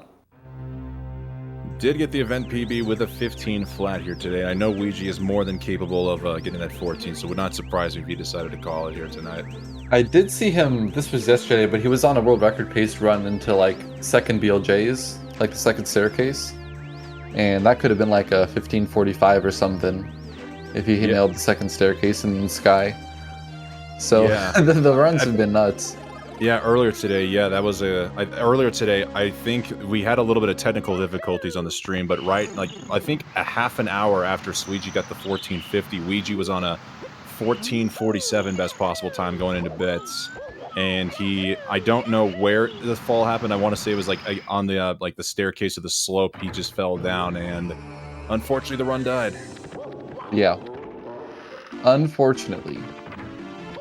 No, Ouija's here though, so killing it in Tsukishima cycle. I don't know how much we've been talking about Dark World, but I imagine quite a bit with it being probably 90% of the time that you run 16 star, you're in Dark World. Or maybe let's say like 75% of the time I think at a high level. Chat correctly predicted probably about 70% of the time. Yeah, that sounds right. Yeah, you can never get enough Dark World, honestly. We love the intro, we love the lobby, and we also love Bowser Dance. It's nice there from Ouija. Yeah, that's cool. When you get a Bowser Dance, you can be in the position to do like a comfy 1.5 spin, or if you're Ouija, you go out and do like a single half spin. And that's what he did there, which saves a decent chunk, but it's only a 1 in 10 chance, so it's not anything you can rely on, but it gave him a 242 Dark World.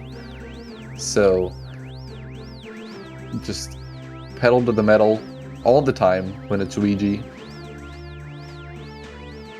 And we'll see him going to Womps. I guess he's the only one not in the Dark World split here. But I'm really looking for Slip because in events like this, he's usually a very high performer because he's just so consistent. But he hasn't been able to get better than a 15:28 so far, which is pretty surprising. He's second place on the leaderboard overall with that 1450. And from all of his experience, you would have to think like also being like a little bit older probably handles the nerves a little bit better, but it's not guaranteed, it's a hard run. And with 16, it's like one split, one big mistake can be the end of the run. And if you don't get enough runs, to jump over those obstacles, then it might just not happen. So it just hasn't happened yet. And we'll have to see if it can happen in the last hour of the day. To further go on that, when I hosted Slip in that 16-star tournament last year, he had 3 separate race times where he got 15:28 or lower. So I know he's even capable of doing this in a one-time race situation. So in a live time attack format where we're now going into, I want to say the 21st hour overall of the event, still getting below a 15:28.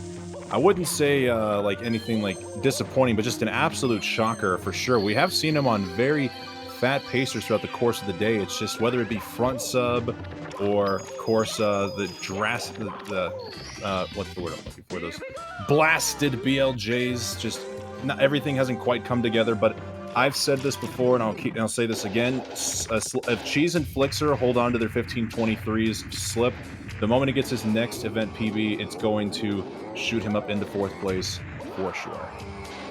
Yeah, I think that's a pretty safe bet. We have Ouija in basement though. I do want to point out 419 WOMs. It's hard to really put into context, you know, how good that is, but it is very, very good. Pretty much flawless up until now, but he's gonna have Fly Guy list here. One of the most difficult stars in 16. He's not gonna get the frame perfect Z press to get the side kick, and he's also gonna lure the Fly Guy, and he just pauses knowing that it's actually enough for him to hit that reset button. Just not even gonna take like the 3-4 second time loss on it. Commentators curse right on cue. You hate to see it. In the chat we have someone saying that 421 was the best WOMs in 2019. I think that was before Salt Quest, so people didn't really do OG back then, but it's pretty interesting to note if that is the accurate statistic. So for those of you guys wondering at home, what is going on here tournament-wise and why we're going this late into the night, allow me to explain here quickly. This is a live time attack format. So rather than your typical tournament where it's just racer against racer competing for whoever gets from point A to point B the quickest, we have been given an allotted amount of time to start out with 10 hours where 7 of the best 16-star speedrunners here in Mario 64 will be given a chance to get the best possible speedrun in those 10 hours over the course of 3 days. We're in day 2 of day 3. And because we hit our donation goal of $2,000 for the Urban Arts Foundation just within the last hour, we have extended the event for another hour. So we normally would have cut off time about 12 minutes ago, but we still have about 48 more minutes of resets left. So once we do hit the top of the next hour, which will be 10 p.m. Pacific, 1 a.m. Eastern Standard Time, that is the cutoff. No more resets. Those will be the final runs. Maybe we will get lucky and see something clutch out here. And if anybody in the chat paid attention to, I'm also going to eat a chicken nugget covered in 2 million Scoville unit hot sauce. I don't think we're going to be able to throw that on video feed here for the stream, so I'm going to record it via webcam and post it on Twitter, and I've got 2 witnesses here, production crew and Vadronis in the commentary. Yeah, I will I will vouch, but I'm not really looking forward to it. Oh, I'm not. We'll say if it's while we're still in the call, that is. But you have pretty good tolerance, so. I definitely have improved tolerance, that's for sure. Alright, Tag with a good plus. Gonna be the first, or him and Cheese are in SSL, which is cool. Now, if you haven't heard, which you probably have because we're in the second hour or last hour because of hitting our donation goal, but Urban Arts Project is a really great charity that is dedicated to helping underserved youth get into game design and arts programs. They do like a lot of like pre-college education. Started in like the greater New York City area, but they have a lot of different areas that they operate in now. And you know, if you're passionate about game design and you think it should be something that's more accessible for everyone of all backgrounds, great charity. I've had the pleasure of talking with Jason from Urban Arts and a few of the other guys, and they're all really great people, passionate about what they do. So give them a hand. If you have a spare few bucks to also just put it in the donation chat, then please do. When you said give him a hand, I thought you were talking like hand, like give him a hand. Like yeah, I don't know. Drake's in the chat for Urban Arts. That'll Drake's do in the nicely chat as for well. Jason Urban Arts. We know he's around here somewhere. He's probably, I don't know. Is he Eastern time? Probably. He might have gone to bed. Who knows? On that normie sleep schedule. Any Europeans up at 6 a.m.? Woo! European degenerates. Can we get some love? Drake's in the chat for the Europeans. Colin says he's in LA, so probably awake. Shoutouts to BDEF in the chat as well. West Coast homie. Yeah. I'm sure once Tag gets on this absolutely spectacular run, Jason's going to hop into the chat to say GG's. Hopefully no caster's curse as he lands the lava boost. I think it's so funny that we have a nutty runner named Tag but with the 6 and the 0, it's like Tago9. Yeah. Shoutouts to Tago. 70 Star Runner primarily, but just I can't not see the word Tago when I look at tag. There have been many people who have come in here asking why does Tago look so different, or Tago, I didn't realize he was competing here. So Yeah. I don't know if Tag intended for that to be the case, but this font is surely not doing Tag any favors here. Yeah. No dish on. I know that's been that horse has been. Well, I don't know. I don't want to say. I don't know if it's a bad analogy. Whatever. Tag is on a pretty good run, and shoutouts to Tag. Also, he kind of had a huge uptick recently, getting kind of down to like the 15.2x range, but then just in the last like month or so, getting all the way down to 15.03. And I think even compared to other runners around his skill level, he's very consistent at getting runs going and holding them down. So definitely showing why it's such a valuable skill in this LTA format, getting the 3rd place time currently with 15.07 ahead of Cheese, Flixer, Slippery Nip, and Trey Bordeaux. So pretty nuts. Alright. C-up slide. Very good. He got a lot of speed on that too. Wow, that was like picture perfect for the C-up slide right there.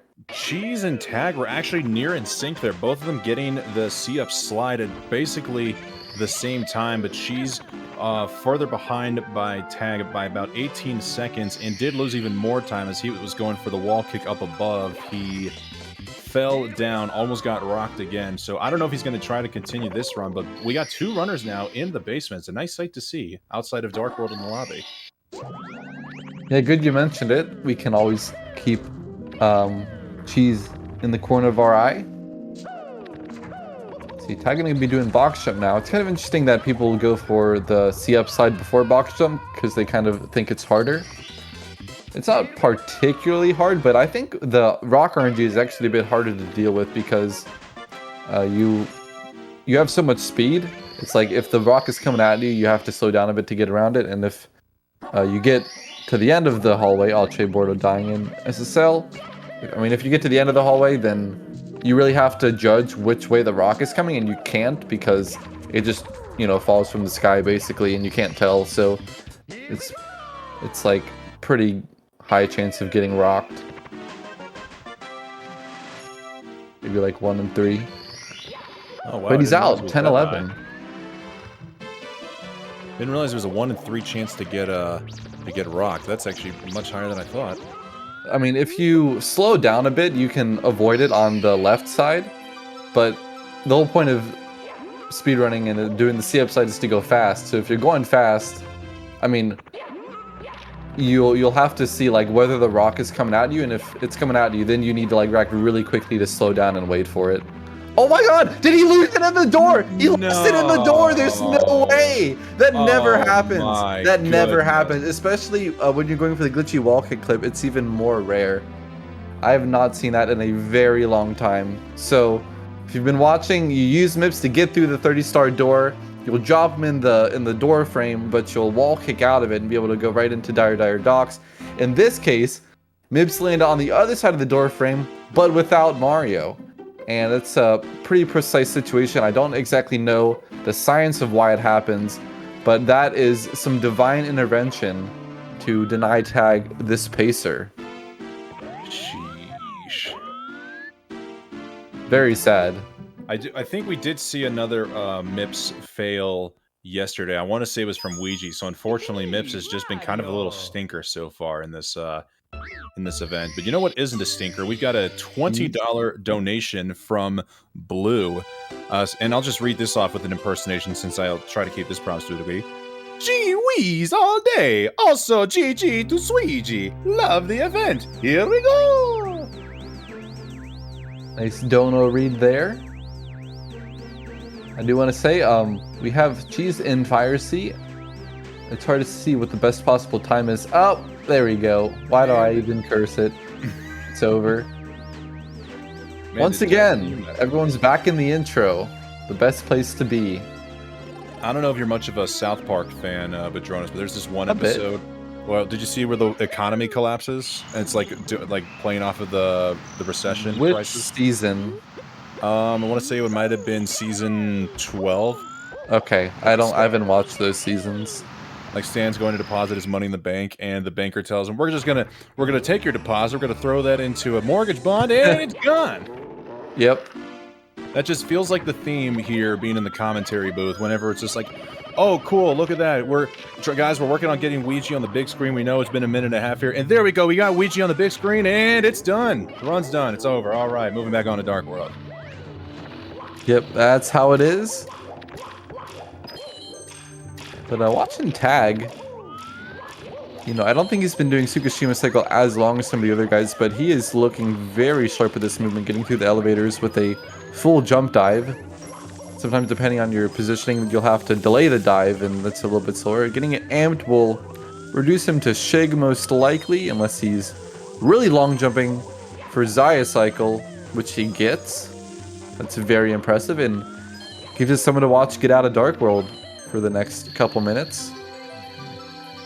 Yeah, we do have about 40 minutes left here into the day. So considering we got this run going for another hour, all of these donators were hoping to help their favorite speedrunners potentially get into the flow states, the mojo, the dojo mojo, and see if they're able to crank out potentially one clutch PB here. Honestly, that's all I'm hoping for here in the final hour. If anybody, even if it's within just a couple stacks of MPB, just knowing that we've been able to prolong their potential suffering into something great, that would be the bee's knees. It would be for sure. If you had to guess, who would be the person to do it out of these 7 in the last hour? I would say in terms of probability, I would put my money on Slip to do it the most, just because he's probably got the biggest room for PB improvement compared to the rest of the guys here. But yeah, I'd say like in close second, honestly, Tag, just because he's still pacing. Like even after the first day, he's still getting some regular pacers into the basement. Yeah, both good shouts. We'll see if Tag can get on another run.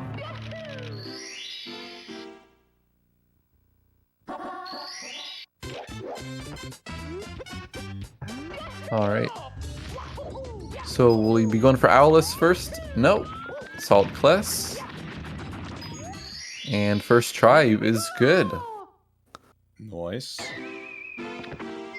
Shoutouts once again to Salt and Ginger. I'm sure people have been talking about him before, but came up with that setup, which the funnier thing to me is that, you know, we had like a solid 2-year history in like 2014, 2015-ish range where people went for Canonless, but we did not have the sock folder set up. So for that time, everyone was trying to figure out how to do OG, and then none of them stumbled across this setup until Salt in like 2020, after we'd been doing texture for like 4 years. So pretty cool that Salt can just see things with a fresh pair of eyes and come up with stuff.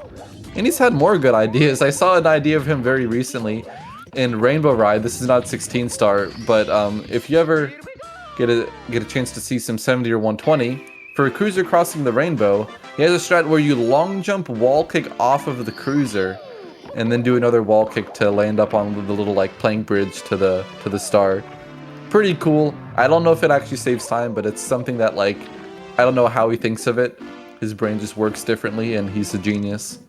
I need to see that one for myself. And yeah, just in addition to just the Salt Canonless setup, not too long after that in November of last year, I want to say, he of course brought on Salt Triple Jump in HMC for the 100 coins plus red, which immediately brought on, I want to say, about a 1.5 to a 2-second time save, which even in 120 is astounding. Yeah, it's one of the coolest things I've seen in the last couple years for new strategies. Oh, Tag losing the bomb and not able to get into the hole, so that's an unfortunate reset there. And a Slip bonking onto the platform there in Womp's Fortress. Just like that, we've now got all of our runners here in the lobby or Dark World. Actually, Cheese is now going into Womp's Fortress. Let's hope he's able to get one going. Yep, another run to SSL and dead in SSL, but Cheese can maybe take his place.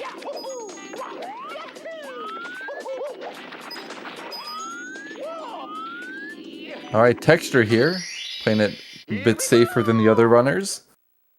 You know, you'll see Cheese definitely give it, you know, a little bit more room for error in terms of the strats. And we'll see about Owlus. Has he been doing double jump for most of this event? There we go. Yeah. For most of the event, I've not been keeping a close eye on his Womp's Fortress. It seems like by the time we get focused on the Cheese, he's into the basement. But honestly, does not surprise me. He has been on the 16-star grind and has been doing this in his 120 speedruns as well. So I think double jump Owl is just officially part of his it's just part of his strategy book now.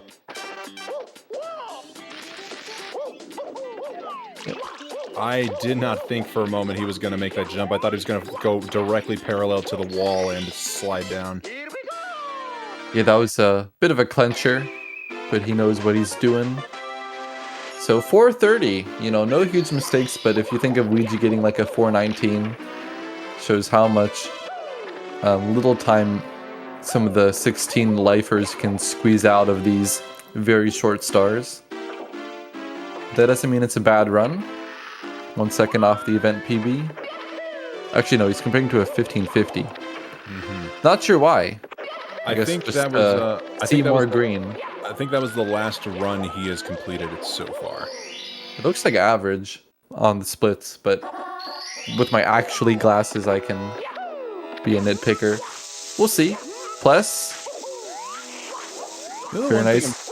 One thing I'm genuinely curious of too is all the splits we see here from the runners. You've got the number on the top right corner above the utmost time, and that is their attempt counter for 16-star. I wonder if those are actually, if those are their actual splits, and that's the number of attempts they've had in this category. If that's the case, we've seen Slip with over 64,000 attempts, and even Cheese, who doesn't prioritize 16-star, has tried over 15,000 attempts. Goodness gracious. Think of all the time you've spent in the lobby in Dark World just in this category. Yeah, I think the Slip one is definitely accurate. Probably the biggest grinder in the whole community in terms of the consistency, which he does 16 attempts. And with Cheese, I wonder if he's gotten these splits from someone else. They don't look like Cheese splits, but 15,000, I could see it. But it's not his main category, so that's why I kind of question it. You can't question a solid 619 exit there from Cheese. Still a very solid, I'd say, 15-0x, 15-1x pacer, perhaps? Yep, I think with the best possible time being 15:07, looking at like 15-1x, probably, but if you have a really good run, you know, 15-0x definitely possible. These goals could probably be improved a little bit more than someone like Slips or Ouija's. We do know Cheese is capable of potentially pulling out the 1x, as in his stream leading up to this event, he got a couple of 1x pacers. It's just, again, all about getting RNGs to come on your side and pull everything together for you. Yep, and there's the side hop. That was giving him a lot of trouble earlier. Nice. I wonder if he grabbed one of the other 16 runners to give him some pointers at any time or at any point during the event. But if you ever run into something, you're like, "Hey, Sweegie, can you help me fix my front sub?" He'd probably be down. All right, going into the volcano. And this is a pretty risky star as well. Pro Lava Boost is good for Cheese, and the single star ending. Ooh, getting very, very slick movement there coming out from the GOAT. Getting the pole skip, absolutely love to see that there from Cheese. And yeah, further touching up on, you're just seeing like runners being able to help each other like Sweetie. I wonder just what the camaraderie must be like between these 7 runners here. Being able to go to a live Mario 64 event for the first time in ages, just being able to and play alongside one another. I hope the chemistry is brewing well amongst all these high-level runners. Yeah, and I think especially for the younger guys who haven't had an experience like this before, this is like a very special time. Getting to see all your online friends for the first time. Oh yeah. Let's go. -10 on the average. And best possible time down to 15:06. It's a cheese split. It's gold. You know, because cheese is yellow. I guess not all cheese is yellow. I get it. Oh, breaking out the swag points, immediately going for the C-up slide. You love to... Yep, there's the rock. See, if you wanted to wait for the rock to fall, you could run past a little bit longer, but then it's really slow. And you don't save any time with the C-up slide. He elected to just go for it, and he got hit.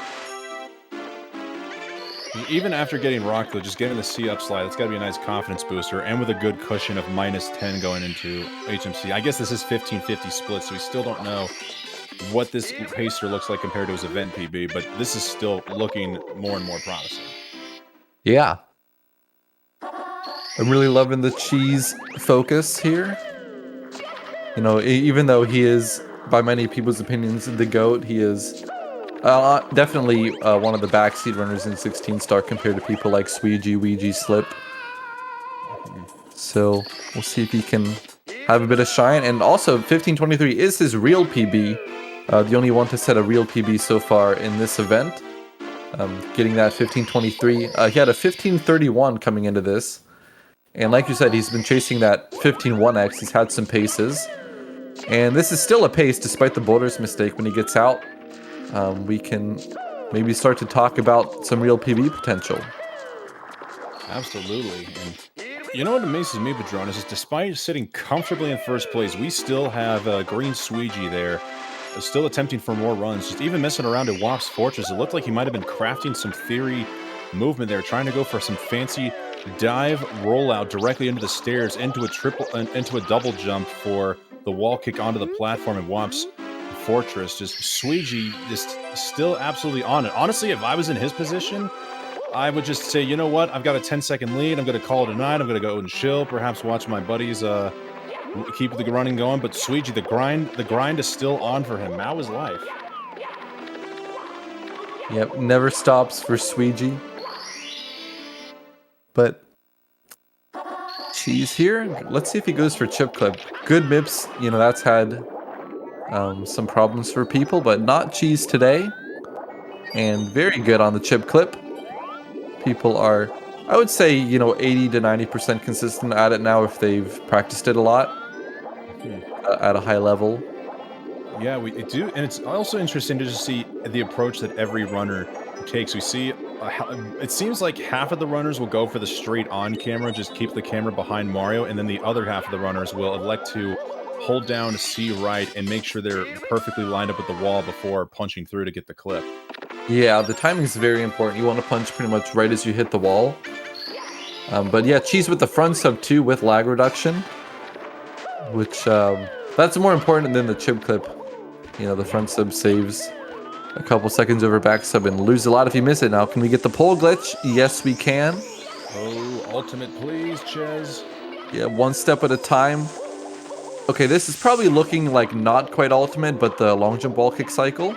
Oh, some good elevators, actually. I don't know. He could go for it. He's going to go for it. He's going to get it. Let's go. All right, time to clutch out the ending here. The loopy long jump. Just came up with that. I don't know. Help nice me, chat. entrance. I'm attached. I'm attached. I love how ALT was talking about pulling out the Velcro. And then he was like, I was like, what's he talking about Velcro? He's like, I'm getting attached, guys. I'm like, oh, there it is. Yeah, that was pretty funny. I've completely I've got the Gorilla Tape crushing my hands together. That's already been stuck with hot glue. I am that attached to this Patronus, and I shouldn't be because we're about to come to the backwards long jumps. Oh God. You know, I think there's like a Mario 64 in VR.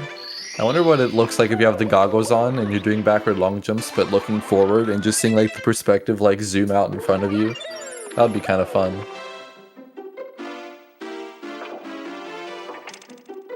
Okay, Bordeaux's on a bit of a run. Had a hiccup on side hop though.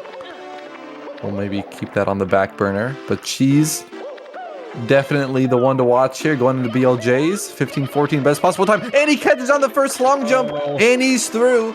We're in it now. Fully attached, everybody. Let's go. Oh my goodness. All right. Okay, taking a bit of time. He's getting the catch now. And stuck, but he's in. I'm attached. And a gold. It's a gold. It's a 15 1x pacer. I'm attached.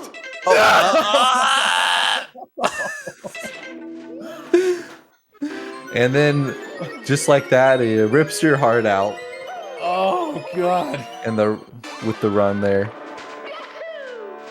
You know how I said maybe there was like some tape and some hot glue? That felt like a wax job. I've never been waxed before, but I gotta imagine that's what it feels like. You have that warm sensation just getting put on your body, then just all of a sudden, rip!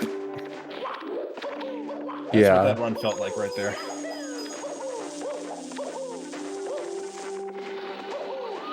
Alright, let's see what he can get though. Still a good morale boost to finish a 15 if you can. Not getting the moving right side here, but pivoting into a moving left, but not going to get that one either.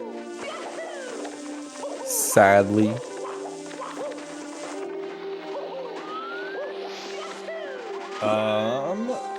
Okay. Nice. Nice little wall kick back up.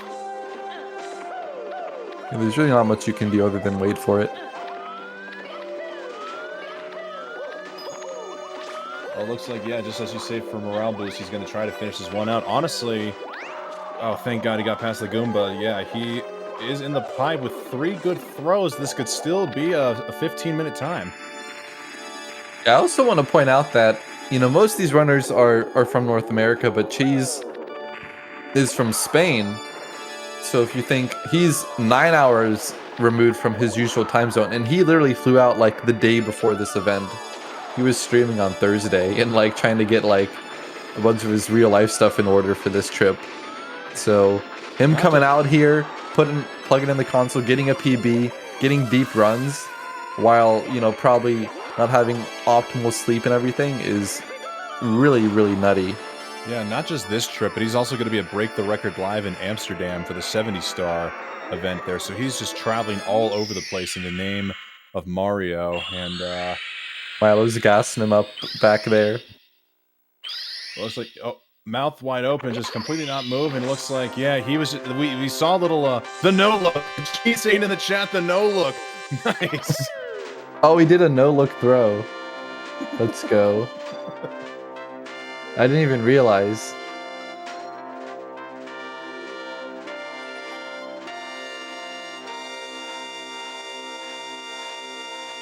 All right, let's check out. Oh, I think we had the same idea. Exactly. We still have that run from Trey Bordeaux. He golded his MIPS split, and he's still comparing against his PB splits. Just a reminder, his event PB is still 20 seconds slower than his actual PB, so the fact that we're within a second of his personal best here, as he gets front sub, he's now officially green, going into Fire Sea. Got the traffic light on the last 3 splits, the gold into the green. We'll see if he can convert a Fire Sea now. This is probably the best, or at least one of the best runs of the event for him. Lot of pressure. Yeah, we do know there are some loudspeakers inside the room, and the runners have been able to hear us. Trey Bordeaux playfully interacting with both commentators and chat via the video cam, so hopefully he's not listening to this right now. He's just able to focus in and finish out this run as he also gets the ultimate. Well done there from Trey. Let's see if he closes this one out with the loopy long jump. Jonas, I think I'm just going to have to take that from you now. Loopy long jump? Honestly, it's just fun to say. It's also alliteration. Loopy long jump. Yeah, we got Cheese being the hype man for Trey Bordeaux now, going to pass on the wingman role. Alright, second Bowser throw. He's got it with like the half spinner. You know, this one's the easiest one, but that makes it the most painful if you miss it on a good run. You were like, I was this close. You know, because if you're on final throws, the nerves are all getting to you, so it's somewhat like more understandable. But Fire Seat though, it's like you just beat yourself up if you ever miss that on a good pace. Oh my goodness, Badronis, we are on a 14:56 best possible time. This is not just a personal best pacer here from Trey. This is potentially the $1,000 pacer. Yeah. And he would be one of I should know this, but like maybe like the 6th or oh, we got praises. We got praises from Sweegie and Cheese behind him. Everybody's gathering around to watch the Trey run. Let's see if the praises will work out here. He's got one. All right. Oh, yeah. Your heart rate goes up about 20 beats per minute after the first one. All right. Let's see if Trey can get the second one clean. It's a good setup. Not going to catch immediately. There's 4, 5. Catches on the 5th one. Not able to go straight in the hole, but hey, he's still got 9 seconds of time save here. This is still a PB pace potentially here for Trey Bordeaux. I do not want to get attached to this whatsoever. I just want this one to be closed out strong here, even if it's just an event PB here for Mr. Bordeaux.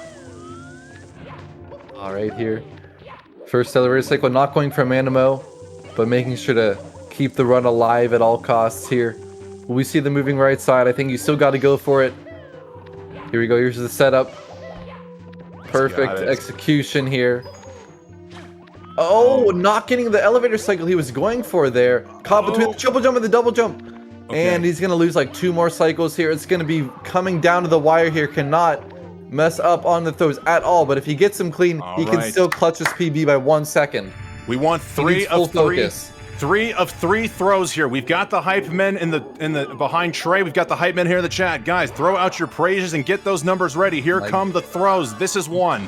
That was a beautiful grab, as fast as they come. Quickest draw in the West, 2 for 2. Trey Bordeaux looking to slam dunk of PB. Let's go! Let's go.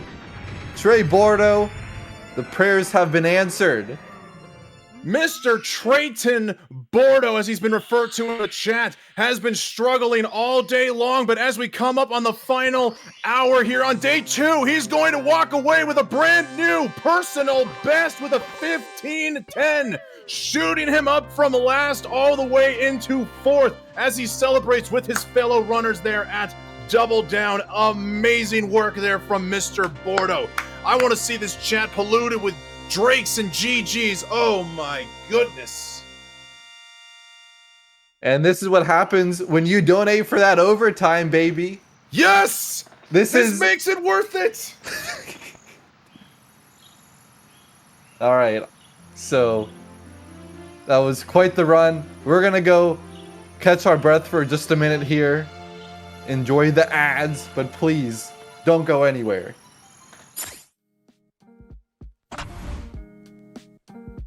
Urban arts helped prepare me for college by giving me a lot of experiences working both independently and collaboratively with other people to make really cool games, and taught me how to put my all into creative projects, and that helped me put together a very strong portfolio for college. The best part about being in the urban arts community is the people that you meet. A lot of the people here have the same interests as me, so in the future, making friends here will benefit me and them and everyone around, because we all benefit from each other by gaining skills that other people had that I may need. Urban arts helped me see myself differently by showing me that I can be a good leader. In the studio program, I was assigned the role as project manager, and fulfilling that role for the first time actually helped me realize that I have good leadership skills, and it really helped me to develop them.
All right, and welcome back here, guys. We are now in the final 12 minutes of day 2 here in the Las Vegas 16 lifetime attack here as part of the Speedrun World Record Circuit on twitch.tv/speedrun. West Dog and Badronis here in the commentary booth. And I mean, guys, the only reason we're even live right now is because we reached our donation goal for the day of $2,000. And that $2,000 dono goal allowed us to go into overtime for 1 extra hour. And we were selling on the point that if we go into overtime, that gives you 1 more hour of opportunity to help out your favorite speedrunner.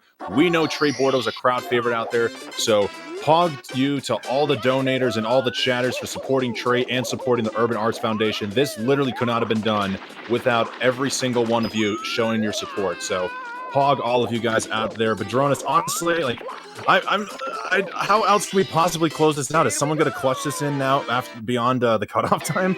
I don't know how it can get better than this. You know, logic tells me that that's the highlight of the overtime here tonight, but, you know, sometimes speedrunning isn't logical, and you just have to roll with it. So we'll see what happens. Sometimes brilliant things can come out of last-second runs, like Cheese in the overtime of the 120 LTA a couple months ago, where he clutched it out in overtime to win the whole thing. So you never know. But, you know, if you've also got a bit of dough to support Urban Arts and perhaps to celebrate Trey Bordeaux's run there, go ahead and contribute that. We got the $2,000, but let's get the $3,000 and keep that, keep the dial moving on the donos. Crack open a big old bottle of Bordeaux to celebrate Bordeaux's Gordo PB there. Finally got a chance to say that here live. Love it. Nice. And on that note, our production crew has let us know that Trey Bordeaux's run has been retimed to a 15:11.0. So he is at a 15:11 flat, not quite the high 15:10. Regardless, that is still a 1 second plus PB for Trey Bordeaux, and he is going to be done for the night, as well as Green Sweegie. So now we got our final 5 competitors. Guys, claps and GGs in the chat for Green Sweegie, making a name for himself on the leaderboard with a commanding 1450, and of course Trey for clutching out overtime with a not just fat event PB, but an actual personal best. GG's to both of our runners. Yeah, a huge day here, day 2, and looking at the overall landscape here, Sweegie getting the 1450. Whether it's better or worse than Slips, I'm not sure, but second or third best run ever completed, all time. So that's pretty cool. And then with the Trey Bordeaux 15:11, we got a real PB here, day 2 to match Cheese's 15:23, and we'll see if we can just keep the momentum. I mean, it's good timing for this event too, with the runners that we were able to get in the live event here. Sweegie, Ouija, Slip, of course, although he hasn't quite been hitting the ground running here, but there's just so much going on.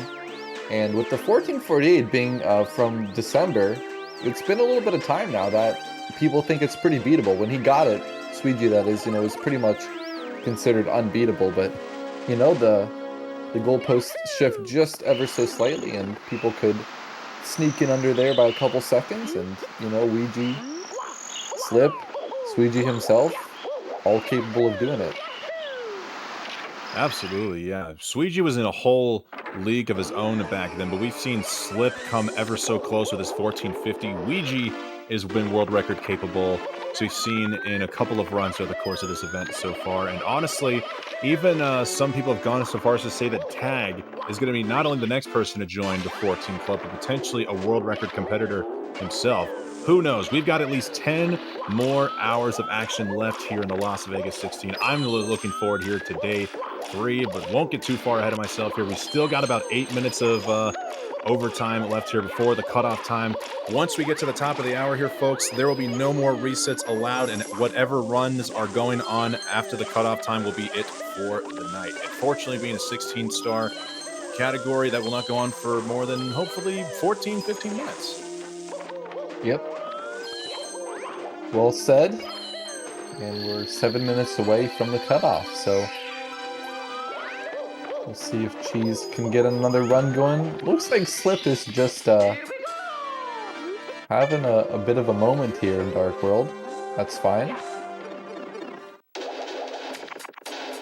Would like to give a quick shout outs to an anonymous donation of $1.75. No message in there, but if you look closely in the bottom left, I see what you did there. For the day, we have now raised $2,069.69. Thanks, Anonymous.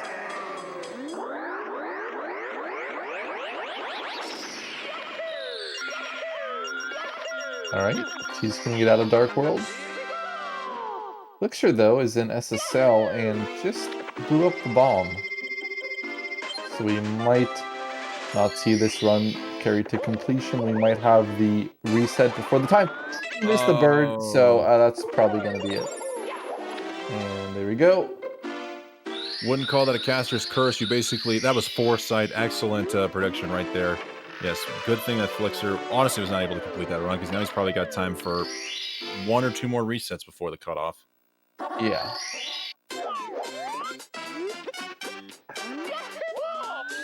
Now with Trey Bordeaux being out of last place, then that puts Slippery Nip in last place, which honestly still adds more intrigue to the story here. Slippery Nip, who is second place on the speedrun.com leaderboards with a 1450.6. So actually, yeah, to tell you what you're saying, Badronis, Sweegee's 1450 is a 1450.7, so he's only a 1/10 of a second away from Slip's second place time. So casually dropped the 3rd best time in the world live here at the event. But regardless, getting back to the original point, Slip, second place on the leaderboard and is now dropped down to last place. I've, of course, got the Slip dab bounty on the line, but that completely aside from the fact here, I know Slip is capable of being able to pull out a fat PB, and I still hold firmly that the next time he gets an event PB, it's not going to be a meme PB for farming content. No, this is going to be a big one here. We just got to wait for RNGesus to help us out here. One off the back of that, you could see it happen in the overtime of the overtime. That'll be something.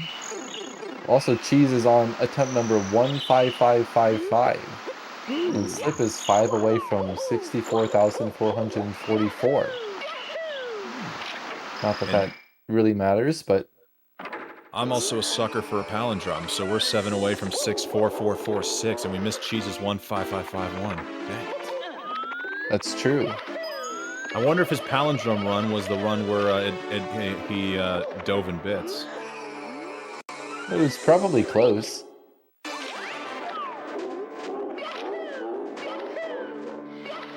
Oh, that is true. We did see from Pi in the chat as Cyber is bringing out the attempt counter is not accurate. They did say Slip had to use a combination of a couple of different splits, so the number is theoretically higher than 64,000. Oh my goodness. It is higher in reality? Yeah. Okay. Sheesh. Like, just already over 64,000 attempts. I just think even more than that. So let's just say, like, theoretically there's another 5,000, maybe even 10,000 attempts on 16-star. Oh my god. People are not kidding around. Was it just you who said Slip is definitely one of the most consistent 16-star grinders out there? Yeah, I think, you know, apart from Kano's Stream Unlimited, Slip has been definitely the biggest grinder. It's honestly crazy. Like, mentally, it's completely normal that you would have a season of, like, activity, then you would have kind of a mental off-season, you know, and then you'd let the motivation come back, then you do it for a couple more months. It doesn't really apply, it seems, for Slippery Nip. He just does it every day. And that's how it's been for, like, the last 2 years, I think. Taking short breaks, but, like, really no prolonged break from the game. Eat, drink, breathe, and 16-star. That has just become a part of life for Mr. Nip. I you know, obviously I'm a bit of a long category fan, but I just kind of want to see, like, if he gets world record, you know, would he enjoy doing some 70 for a change? Would that be so bad? Like, to do 60, maybe 70,000 attempts of 16-star. That's a lot of Dark World. Maybe run a category with no LBLJ. I wonder if it's just going to be hard for him to let go, because I remember last year when he got his world record of 1456, his original plan was he wanted to get world record and then try out 70 star, but then shortly afterwards it soon became, nah, not world record. I want to get 4x and then maybe I'll go to 70. Yeah. And now that 4x is, now that we have 1448 as the world record, what if his 4x is only a 1449? Does that mean he'll keep grinding until he gets the 1447 and then maybe we'll get him on 70 star? I think it's the eternal 16 trap, but I wouldn't be surprised if, you know, he's in it for world record again. I mean, I think that is, like, logically, you know, what do you think to yourself when you're, like, this close for so long? And he's in second place, and he's been in second for several months. Yeah, I want to say he got his PB, I think, a couple of months ago. I don't know if you've still got the board pulled up in front of you, but I know it was a fairly recent PB. April, pretty recent. Okay. Yeah, speaking of PBs, also just shoutouts to you, Badronis, who only, I think, a few days ago got your first 48 and 70 star. Oh, yeah, thanks. It was a bit overdue, but it was good. Yeah, guys, I said it before, I'll say it again. Badronis is probably the most unique commentator in here, in that not only is he an S-tier commentator with knowledge, he's also an S-tier runner with a 48 and 70 star, and I believe a 141 and 120 star. Truly the best of both worlds here. You're too kind. I wouldn't say it's S tier, but I appreciate it. And it's always a pleasure to be in the booth with the golden voice West Dog himself. So we're the duo, I guess. Yeah. All right, guys, we're coming up on a countdown here. The cutoff begins in 7, 6, 5, 4, 3, 2, 1. That's it. Resets are over. These are the final runs of the night. Flixer looking like he's the last one to push the reset button here in day 2. Now got Slip and Flixer both making their way back into the castle. Oh yeah, thank you, production team. Reading my mind there. We're shifting focus here to Tag, as he has got the deepest run so far here into the basement, on par once again with his PB within a second. Despite like not being, I'd say like the clearest 14 pacer, we've been seeing a lot of +-1 runs. So Tag really putting on display that consistency as Slip. I missed what he did there, but we see the blue screen of doom, so that means it looks like it's going to be done for him for the night. Yeah, 1 day left to, you know, break through that wall that he's been hitting his head against for the last 2 days. I'm sure he'll do it, but it's a matter of when. Absolutely. And Tag, once again, still within a second of PB, 823 womps. It's crazy, like, this guy's rise in the recent months. I know I said it earlier, but, like, he really is not one of the names that comes to mind when you think of, like, 16-star elite, you know? You would even think of, like, GTM before Tag. And Tag has gotten a 1503, knocked on the door of 14. Oh, but he's not able to get over the ledge. That's going to cost a pretty big chunk. CC up slide is, it's good, but it's a bit of a double-edged sword.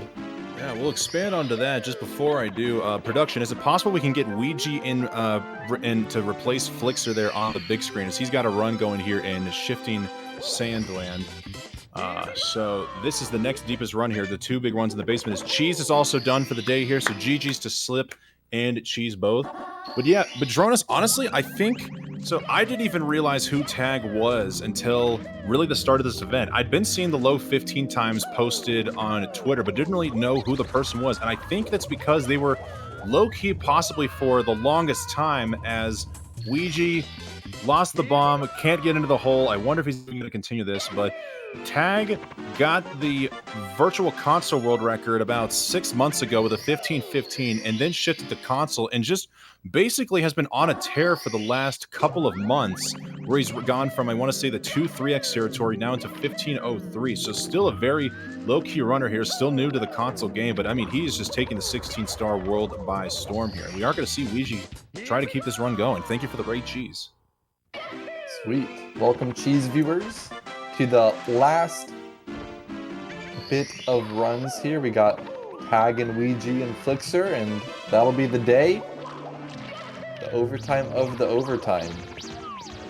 And Tag is on a 10-14. Very solid pace. And good punch grab too.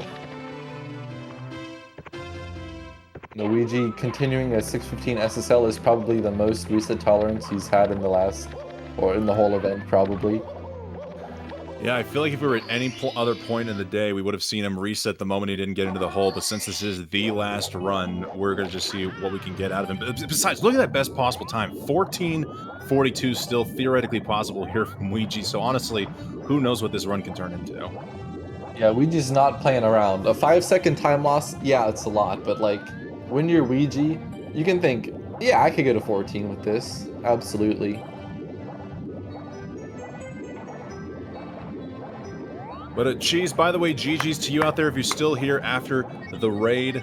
I may have gotten a little too attached to your final bits run of the day, and which caused you to dive into the platform there. Blame it on the caster's curse. Absolutely no user misinput at all. So my apologies there, Dad.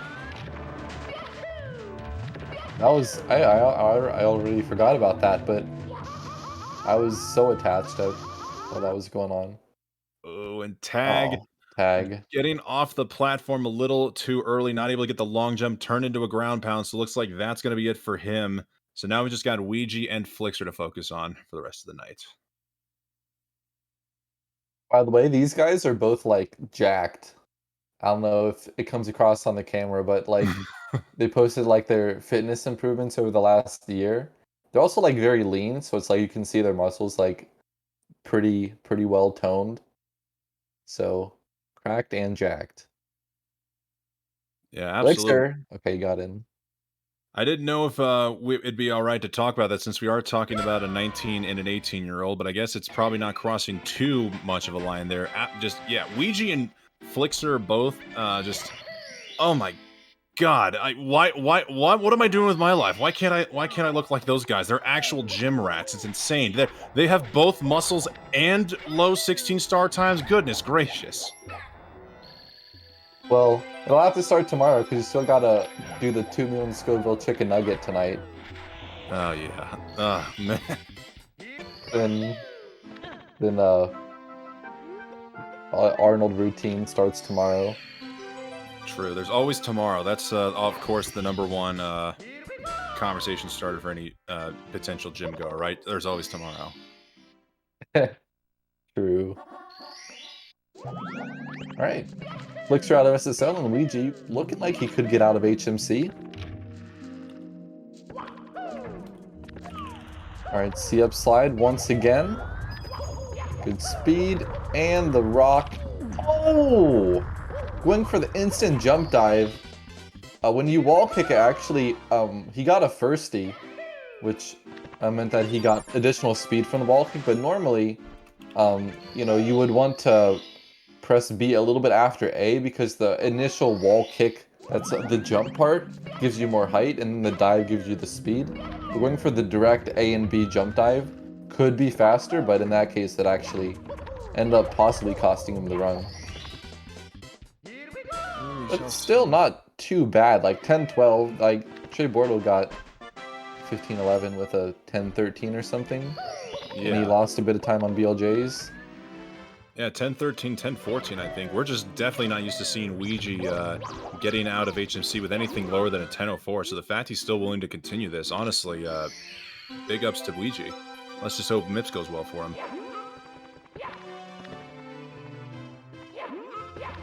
Alright, pretty smooth clip. Took a second jump to get through. He won't be too happy about that, but it's more about the run than the individual segment. As we like to say, the only split that matters is the last one. And best possible time is still within reach. He decided okay. He's had it, you know. Didn't see it in the cards. He must see something that we were incapable of seeing with our feeble minds. He must have like some like future telling sense. Like as soon as he touched the water in DDD, he like foresaw a missing front sub, and he's like, "Oh, it's not meant to be." All right, one, and then there was one. According to the chat, it looks like he may have missed a swim, so right out of the gate, just missing that first swim. He's just like, yep, all right, that's it. GG's. I don't even think he was in the stage long enough to miss a swim, but maybe. It didn't look like it. It looked like he just hit the water and then the bars came down. But who knows? Yeah. Well, thank you for the raid there, Ouija, as we now come down to Flixer being the final runner of the night, comparing against his last completed run splits with a 15:30 flats. Let's see if he might be able to crank out one more good quality run here for us. Also still playing within his event PB is a 15:23.9, which is 2 seconds away from his actual personal best of a 15:21. And his last completed run only 9 seconds away. So this is looking like a pretty good pacer here from Flixer, 15:09 BPT. Yeah, I'm glad you pointed out the PB aspect, because an event PB for Flixer at this point would probably also be a real PB. And that would be the third runner of the bunch to get a real PB at this event. And let me just tell you, to make sure you guys, there's no confusion, these guys do runs on their own time. Flixer not as much recently, but these guys put in plenty of hours of attempts on their own time. And then they get on a plane to come to Vegas and play on a foreign setup and a different environment. And somehow, it actually has produced some PBs, so it's even more impressive, I think, to get it in a live environment like this, where it's not your comfy home setup. Yeah, it's not just the pressure of you and potentially the chat, but also, like, for Trey especially, it looked like we had almost every other runner and production standing directly behind him. I couldn't imagine, like, the pressure of literally your homies looking over your shoulder. That's true. Clutch one out. So you go into throws, and Ouija's like there with his arms crossed, like, alright. And then you just have to pick up your Hori and do the throws. Glad! Pog. Huge. I think the gold could still be improved a bit, but that was a really clean segment. 10:16. Not too far off of what Ouija had with the 10:12. And Ouija's best possible time was like, what, 14:49 with the 10:12. So it just shows that the golds are a bit different. Alright. Clean. Alrighty. And he's in there. Not the best second door, but that's all you need. Literally probably just losing 1 second there to not like getting the glitchy walk it, but still clean clips nonetheless. I mean, how tragic would it be if you ended the night on losing MIPS through the door? That would be ridiculous. I do respect that he didn't want to go for chip clip on this run. And he's going to be going maybe for back sub even. Oh, missed a swim. That's the Ouija reset right there.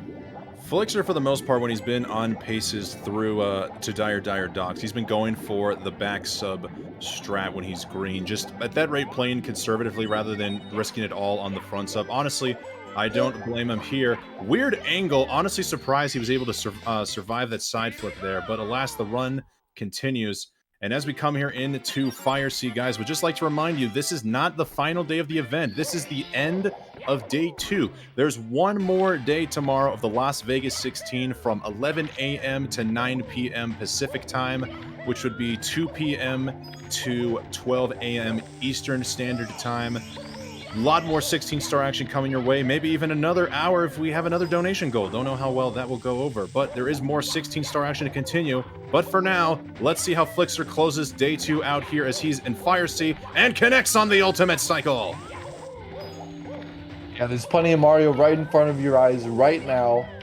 And we'll see if Flixer could maybe clutch one more for the day. It's already been a great day, but the cherry on top of the cherry on top of the cherry on top of the sundae.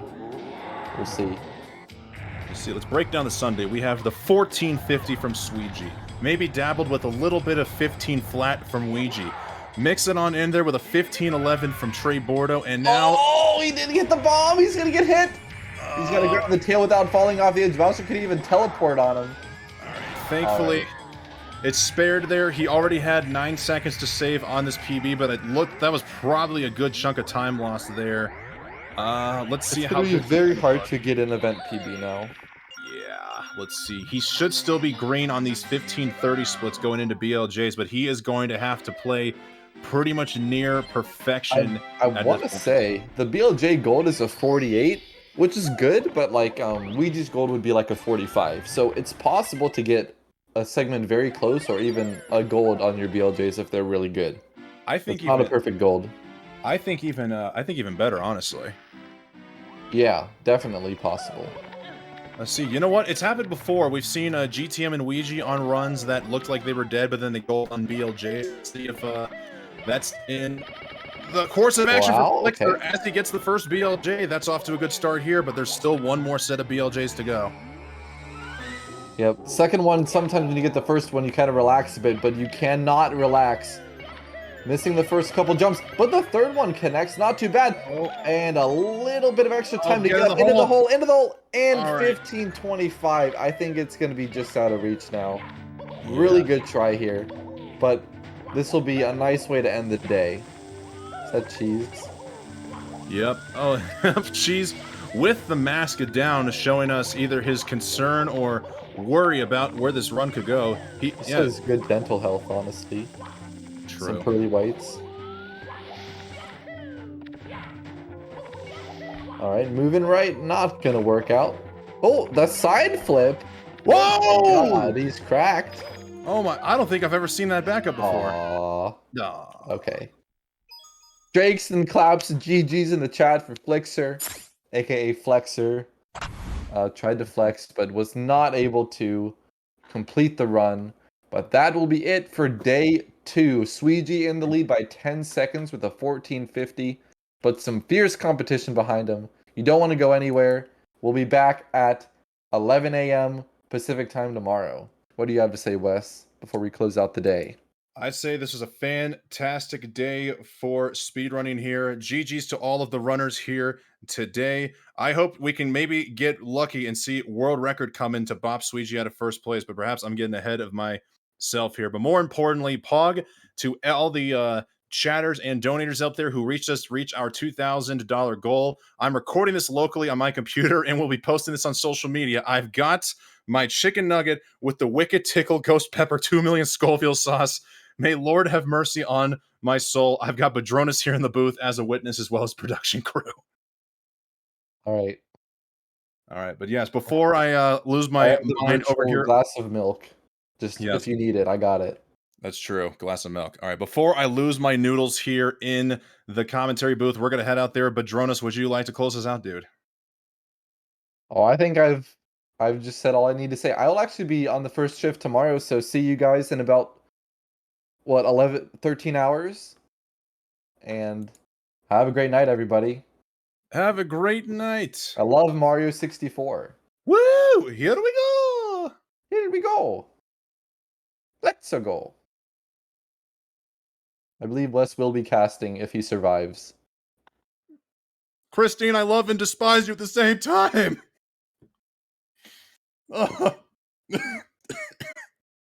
Please tell me the mics are cut.